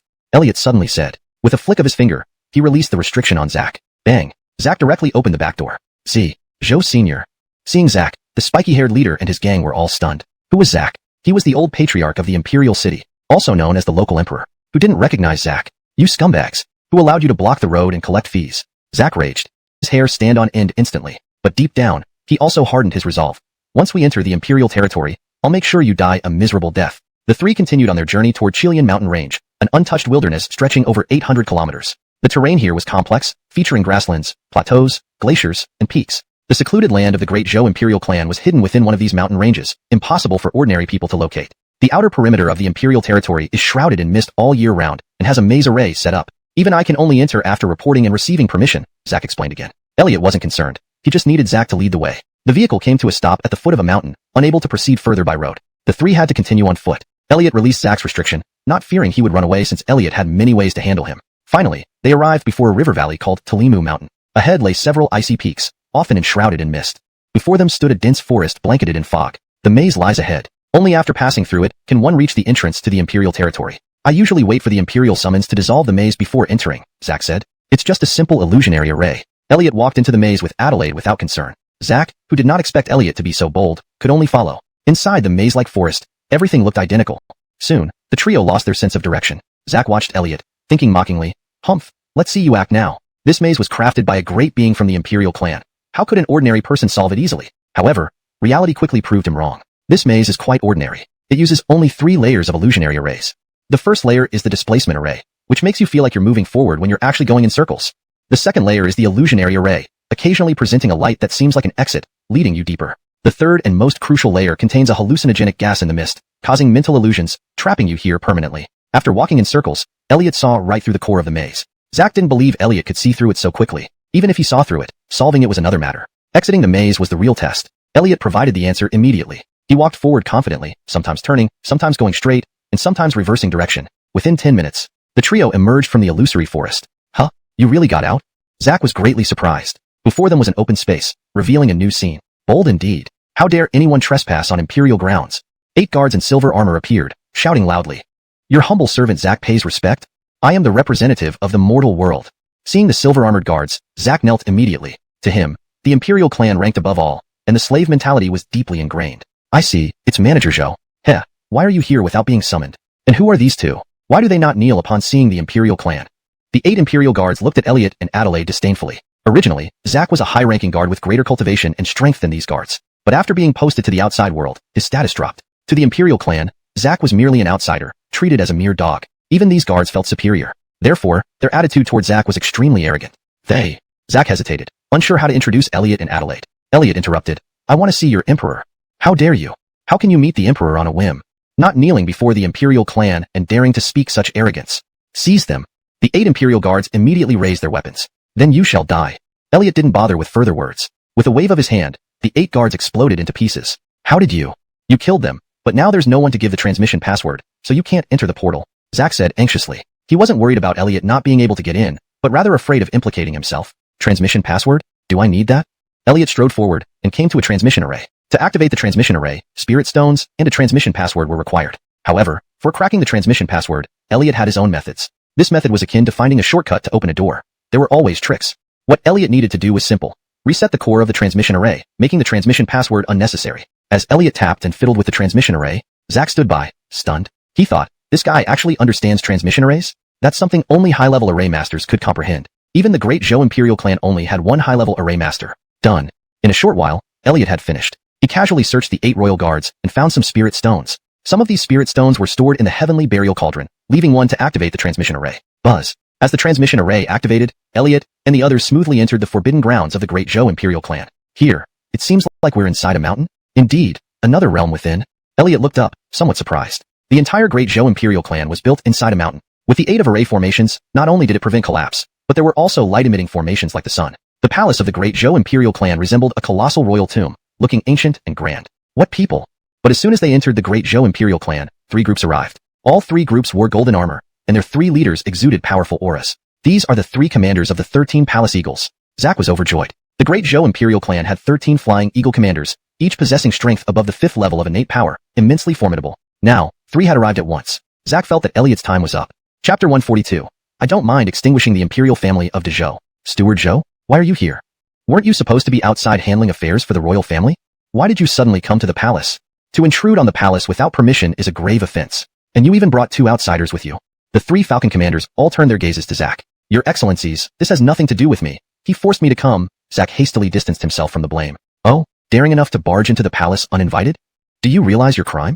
On your knees, await judgment. The 3 Falcon commanders then glared at Elliot and commanders grumbled endlessly. Some of their men were even killed outright by Elliot's crushing force. Zack watched, dumbfounded, speechless. These were the 13 Falcons, elite protectors of the court, yet they were helpless against Elliot. This guy was simply terrifying. Call out your master to meet me, Elliot said indifferently. Blasphemy. Insulting the imperial family. You deserve death many times over. Don't think that pressing us will make us fear you. As the protectors of the dragon, we are honored to die for our cause. The 3 Falcon commanders felt they were acting with righteous dignity. Elliot looked at them coldly, finding them foolish. If you want to die, go ahead. Without further ado, he increased the pressure. Bang, bang, bang. In an instant, all present, including the 3 Falcon commanders, were flattened and burst apart, instantly dead. The 3 Falcon commanders died in disbelief that Elliot dared kill them. Perhaps in their final moments, they regretted not submitting. Unfortunately, there is no medicine for regret. Zack swallowed hard. His only thought was, this guy must be insane. Killing in the court of the Great Zhou dynasty. How deranged could one get? Elliot didn't care at all. He shouted loudly, Chief of the Great Zhou imperial family, come out. His voice resonated throughout the entire palace. He wanted to storm into the inner palace directly to search for the chief. But there was an array formation protecting the whole palace, which would require effort to break through. Since Elliot only came to dissolve the engagement, not to exterminate the imperial family, it was simpler to have them come out for negotiations. Inside the palace, the current ruler of the Great Zhou imperial family, Christopher, was resting on his bed, suddenly awakened by a noise. Pete, what's happening outside? King Jing frowned, shouting loudly. A figure appeared quickly. It was Pete, the most skilled eunuch and grand steward of the inner court. Your Majesty, this servant is unclear as well. Let me investigate and report back immediately. Pete bowed deeply. Hurry up, disturbing my rest is punishable by death. King Jing waved his hand. Yes, Your Majesty. Pete immediately gathered a group of inner court guards. At the same time, the other 10 Falcon commanders guarding the palace were disturbed by Elliot's shouts and rushed out with their troops. Soon, 10 Falcon commanders and numerous elite inner court guards gathered at the entrance of the palace. Black Eagle, Bald Eagle, Red Eagle. Everyone saw the 3 Falcon commanders sprawled on the ground like mud. The 10 Falcon commanders' eyes instantly turned bloodshot. The 13 Falcons were close companions, not biological brothers, but closer than blood. Seeing their companions dead, they were all filled with murderous intent. Please calm down, all of you. Pete pacified the 10 Falcon commanders. He knew that anyone who could kill 3 Falcon commanders on the spot here must not be an ordinary person. Thus, he stepped forward and said, Who are you? To dare intrude on the imperial family of Zhou so brazenly? Elliot replied calmly, I am here to help her break off the engagement. Adelaide also followed, I am Adelaide, a woman from one of the 8 ancient martial clans, the Wu clan, betrothed to the 17th prince. I wish to dissolve this engagement. Humph, how presumptuous. An imperial engagement is not something you common women can break at will. Even if it is to be broken, only the imperial family has the right to propose it. You are showing contempt for the imperial family. You will suffer extermination of your 9 clans.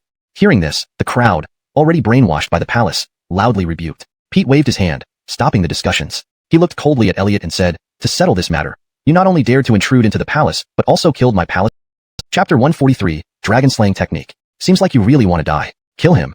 Cristobal, the chief steward, wasted no more words and issued the order immediately. Instantly, 10 Falcon commanders and 16 royal palace experts launched their attacks. The 10 Falcon commanders were all mighty warriors above the 5th level of innate realm, with the strongest being at the 8th level of innate realm. The 16 palace experts were also innate realm warriors or above, with the strongest among them at the 8th level of innate realm as well. A total of 26 innate realm experts attacking together was incomparably powerful, enough to annihilate any expert below the golden core stage. In Cristobal, the chief steward's view, no matter how strong Elliot was, he could not be a golden core stage warrior, thus his death was certain. Boom, boom, boom. Terror-inducing palm forces, saber lights, sword energies, and all kinds of attacks landed on Elliot, exploding into energy sparks. Just this?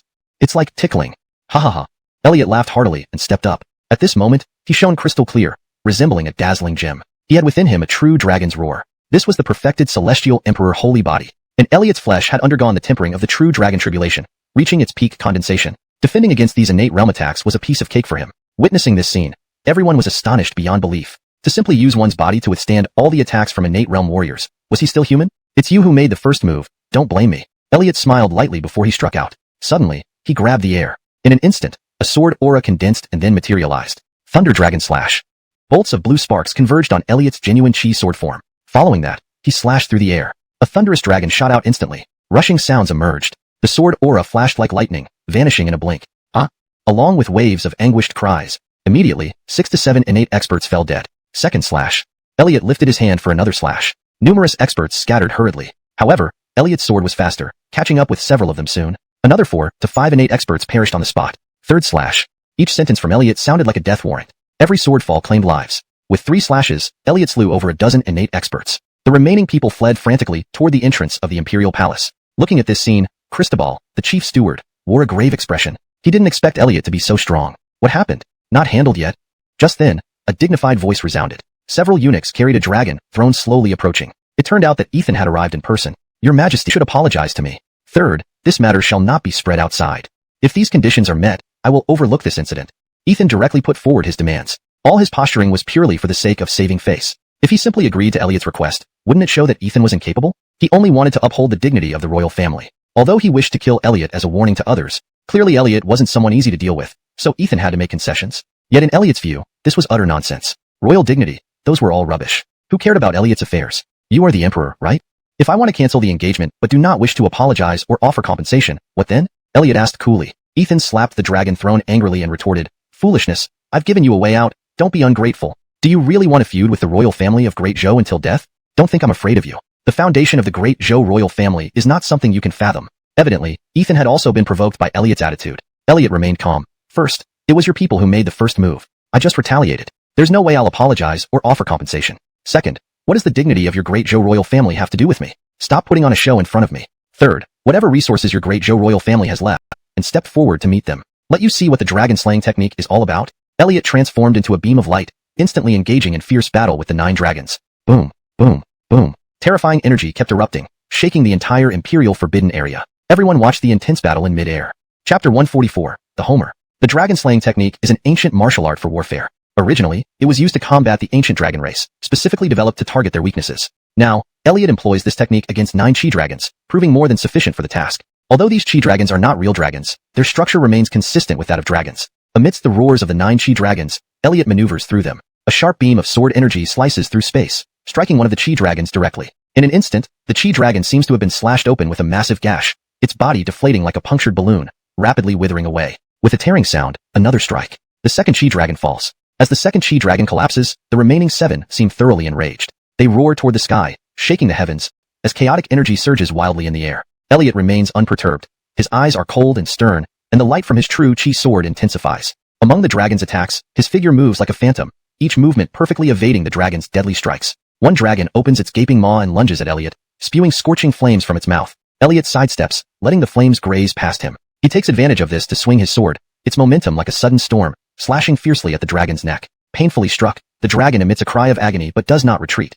Instead, it attacks Elliot even more frenziedly. Remaining calm, Elliot observes the dragon's attack patterns and movements, seeking out their weaknesses. Break! Elliot shouts, his sword flashing with light, sending a powerful beam of sword energy directly into one dragon's eye. The dragon lets out a miserable cry, its massive body beginning to sway. Taking advantage of this, Elliot swings his sword again, thoroughly defeating the dragon. Following this, Elliot repeats his method, successively defeating 3 more chi dragons. Now, only 3 chi dragons remain, yet their ferocity hasn't diminished. Seeming to realize Elliot's power, the 3 dragons start coordinating their attacks on Elliot from different directions. Unruffled, Elliot utilizes the intricacies of the dragon-slaying technique to continuously parry the dragon's assaults. Slash! With successive attacks, Elliot finally subdues the last 3 chi dragons. Alright, what else does the Great Zhou royal family have? Show me everything. Hovering in mid-air, Elliot gazes down at the entrance of the imperial palace, speaking indifferently. At this moment, he appears to be the king of this world, looking down upon all. Adelaide watches that figure, her emotions drifting towards Elliot. This man has deeply etched himself into her heart. For her sake, Elliot dared to fight the royal family, helping her end the engagement. Even facing such a formidable clan, he did not retreat even a step. This man is someone who can be relied upon. He is willing to do anything for her. Adelaide's fondness for Elliot has grown immensely. Meanwhile, Zack is now numb. He had thought that once Elliot reached the palace, he would inevitably be suppressed and destroyed by the Great Zhou royal family. But Elliot single-handedly caused chaos within the entire palace, even breaking through the protective killing formation. This guy is truly extraordinary. This moment, inside the palace, Tony's face is grim. He didn't expect the dragon vein formation to fail against Elliot. Pete, bowing deeply, says, Your Majesty, this youth is no ordinary person. Even if we all attack together, we couldn't defeat him. Perhaps we should summon the Ancestor Emperor. The Ancestor Emperor?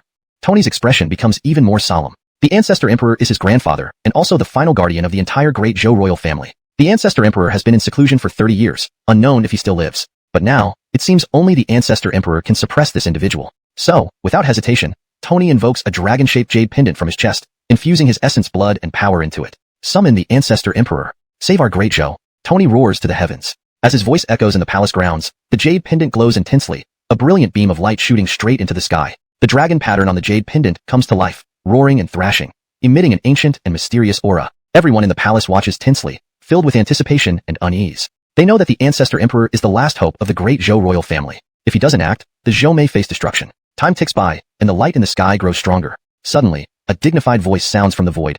Who dares to wreak havoc in my Great Zhou? The voice is like thunder, exploding in everyone's ears. Then, a figure slowly emerges from the void. This man had white hair and a dignified appearance, exuding an aura of immense power. He was precisely the Homer. Seeing the ancestor emperor appear, Tony felt elated and hurriedly stepped forward to greet him. "Grandfather, I pay my respects. This person possesses extraordinary skills. Even the dragon vein formation cannot subdue him. I beseech you, grandfather, to take action and suppress this individual, saving our great Joe." The Homer nodded slightly, his gaze falling on Elliot. Surprise and admiration flickered in his eyes. At such a young age, to have such strength is indeed remarkable. However, today you have offended our great Joe, and I cannot stand idly by. Elliot looked unflinchingly at the Homer, once again concentrating his true chi sword. "So, the great Joe royal family does indeed have a core formation realm expert. Although only at the initial stage, you are likely invincible in this world. Let me experience the strength of a core formation realm expert on Blue Star." The Homer snorted coldly. "Humph, young man, do not be overly arrogant. Do you think you can do as you please in our great Joe with your current strength? Today, I will let you witness true power." With that, the ancestor emperor's aura surged instantly. With a wave of his hands, a powerful force rushed toward Elliot. Sensing the enormity of this force, Elliot did not dare to be careless and immediately swung his sword to block it. Boom! The collision of the two forces produced a deafening sound. The surrounding air seemed to twist from the impact, and cracks appeared on the ground. Even Elliot was forced to retreat step by step, feeling the overwhelming power of the core formation realm far exceeding that of the native Tau realm. Even his heavenly emperor's sacred body could not directly withstand this force. But paradoxically, this made Elliot feel his blood boiling. In the 7 immortal realms, what he excelled at most was transcending levels in combat. The stronger the opponent, the more it ignited his fighting spirit. The Homer was also somewhat surprised. He did not expect Elliot to be able to withstand his attack. After all, he was a core formation powerhouse. Logically, any blow from him should be enough to annihilate anyone below core formation. Yet, Elliot managed to block his attack despite being at the native Tau realm, which further demonstrated Elliot's extraordinariness. Chapter 145. The Satisfaction of Flesh-to-Flesh Combat. Those who dare to offend the great Zhou shall be killed without mercy. The Elden was thoroughly enraged. As a formidable golden core cultivator, if he failed to slay Elliot today, how could he have the face to exist in this world? Moreover, with Elliot striking at the dignity of the great Zhou imperial family, their honor would be tarnished if they didn't kill him. For these two reasons, the Elden resolved to spare no cost and must brutally kill Elliot. Boom! A terrifying aura erupted from his body, revealing an overwhelming energy burst from his Dantian area. Dragon Elephant Divine Art. Unleash. Instantly activating the imperial family's ancestral divine art, a colossal dragon shadow and a gigantic elephant shadow appeared behind him. One dragon, one elephant. Symbols of ultimate power. In an instant, the strength of the Elden peaked. Boom, boom, boom. Then, the first emperor launched the fiercest attack against Elliot. His speed and strength were maximized, clearly surpassing Elliot. Now, Elliot could only forcefully defend himself. Fortunately, Elliot's heavenly sovereign body is the most dominant physique and has already reached its pinnacle state. Coupled with the innate protective true chi shielding him, Elliot still had the capacity to resist the first emperor's onslaught. But even so, from an external perspective, Elliot's situation seemed very grim. He was being ruthlessly suppressed by the first emperor, suffering numerous attacks and injuries. Seemingly overwhelmed, he was on the verge of collapse. The first emperor seized an opportunity and punched Elliot away. With a thud, Elliot slammed directly into a nearby mountain wall, causing it to collapse. Long live the first emperor. This is the foundation of our great Zhou imperial family. Long live the first emperor. With the first emperor guarding us, the great Zhou has nothing to fear.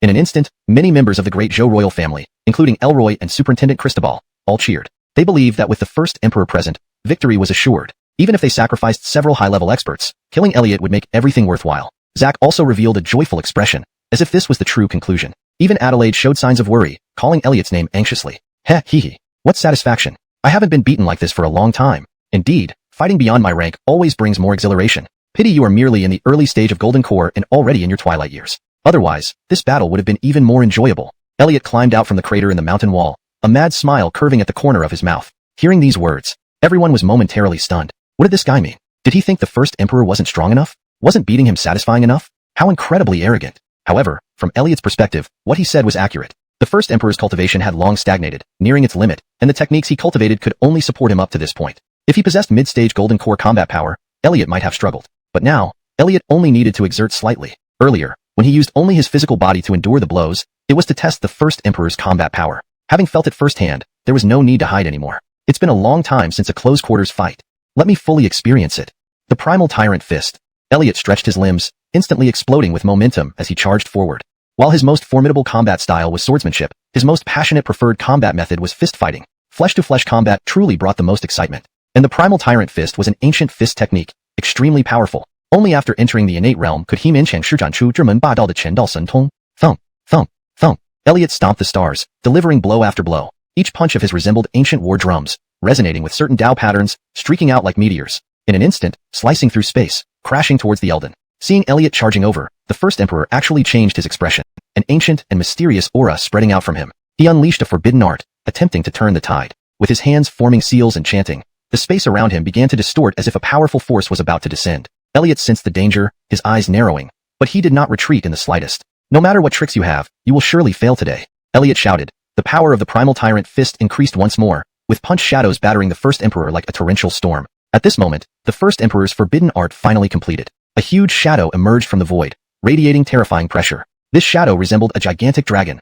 lunging at Elliot with bared fangs and claws. Elliot showed no fear, his feet treading the air, his figure moving like lightning, charging straight toward the giant dragon shadow. At the moment of approaching the shadow, he suddenly threw a punch, his fist glowing brilliantly, colliding fiercely with the dragon shadow. Boom! A deafening roar shook the heavens and the earth. Powerful shockwaves spread outward, and the surrounding mountain walls would have collapsed directly if not for the array formations reinforcing them. Elliot stabilized himself, a trickle of blood seeping from the corner of his mouth, but his gaze remained firm. Meanwhile, the first emperor's face was pale, his breath disordered, clearly severely injured from that strike. I must admit, you are too strong, too terrifying, actually forcing me into such a predicament. But today, I must kill you.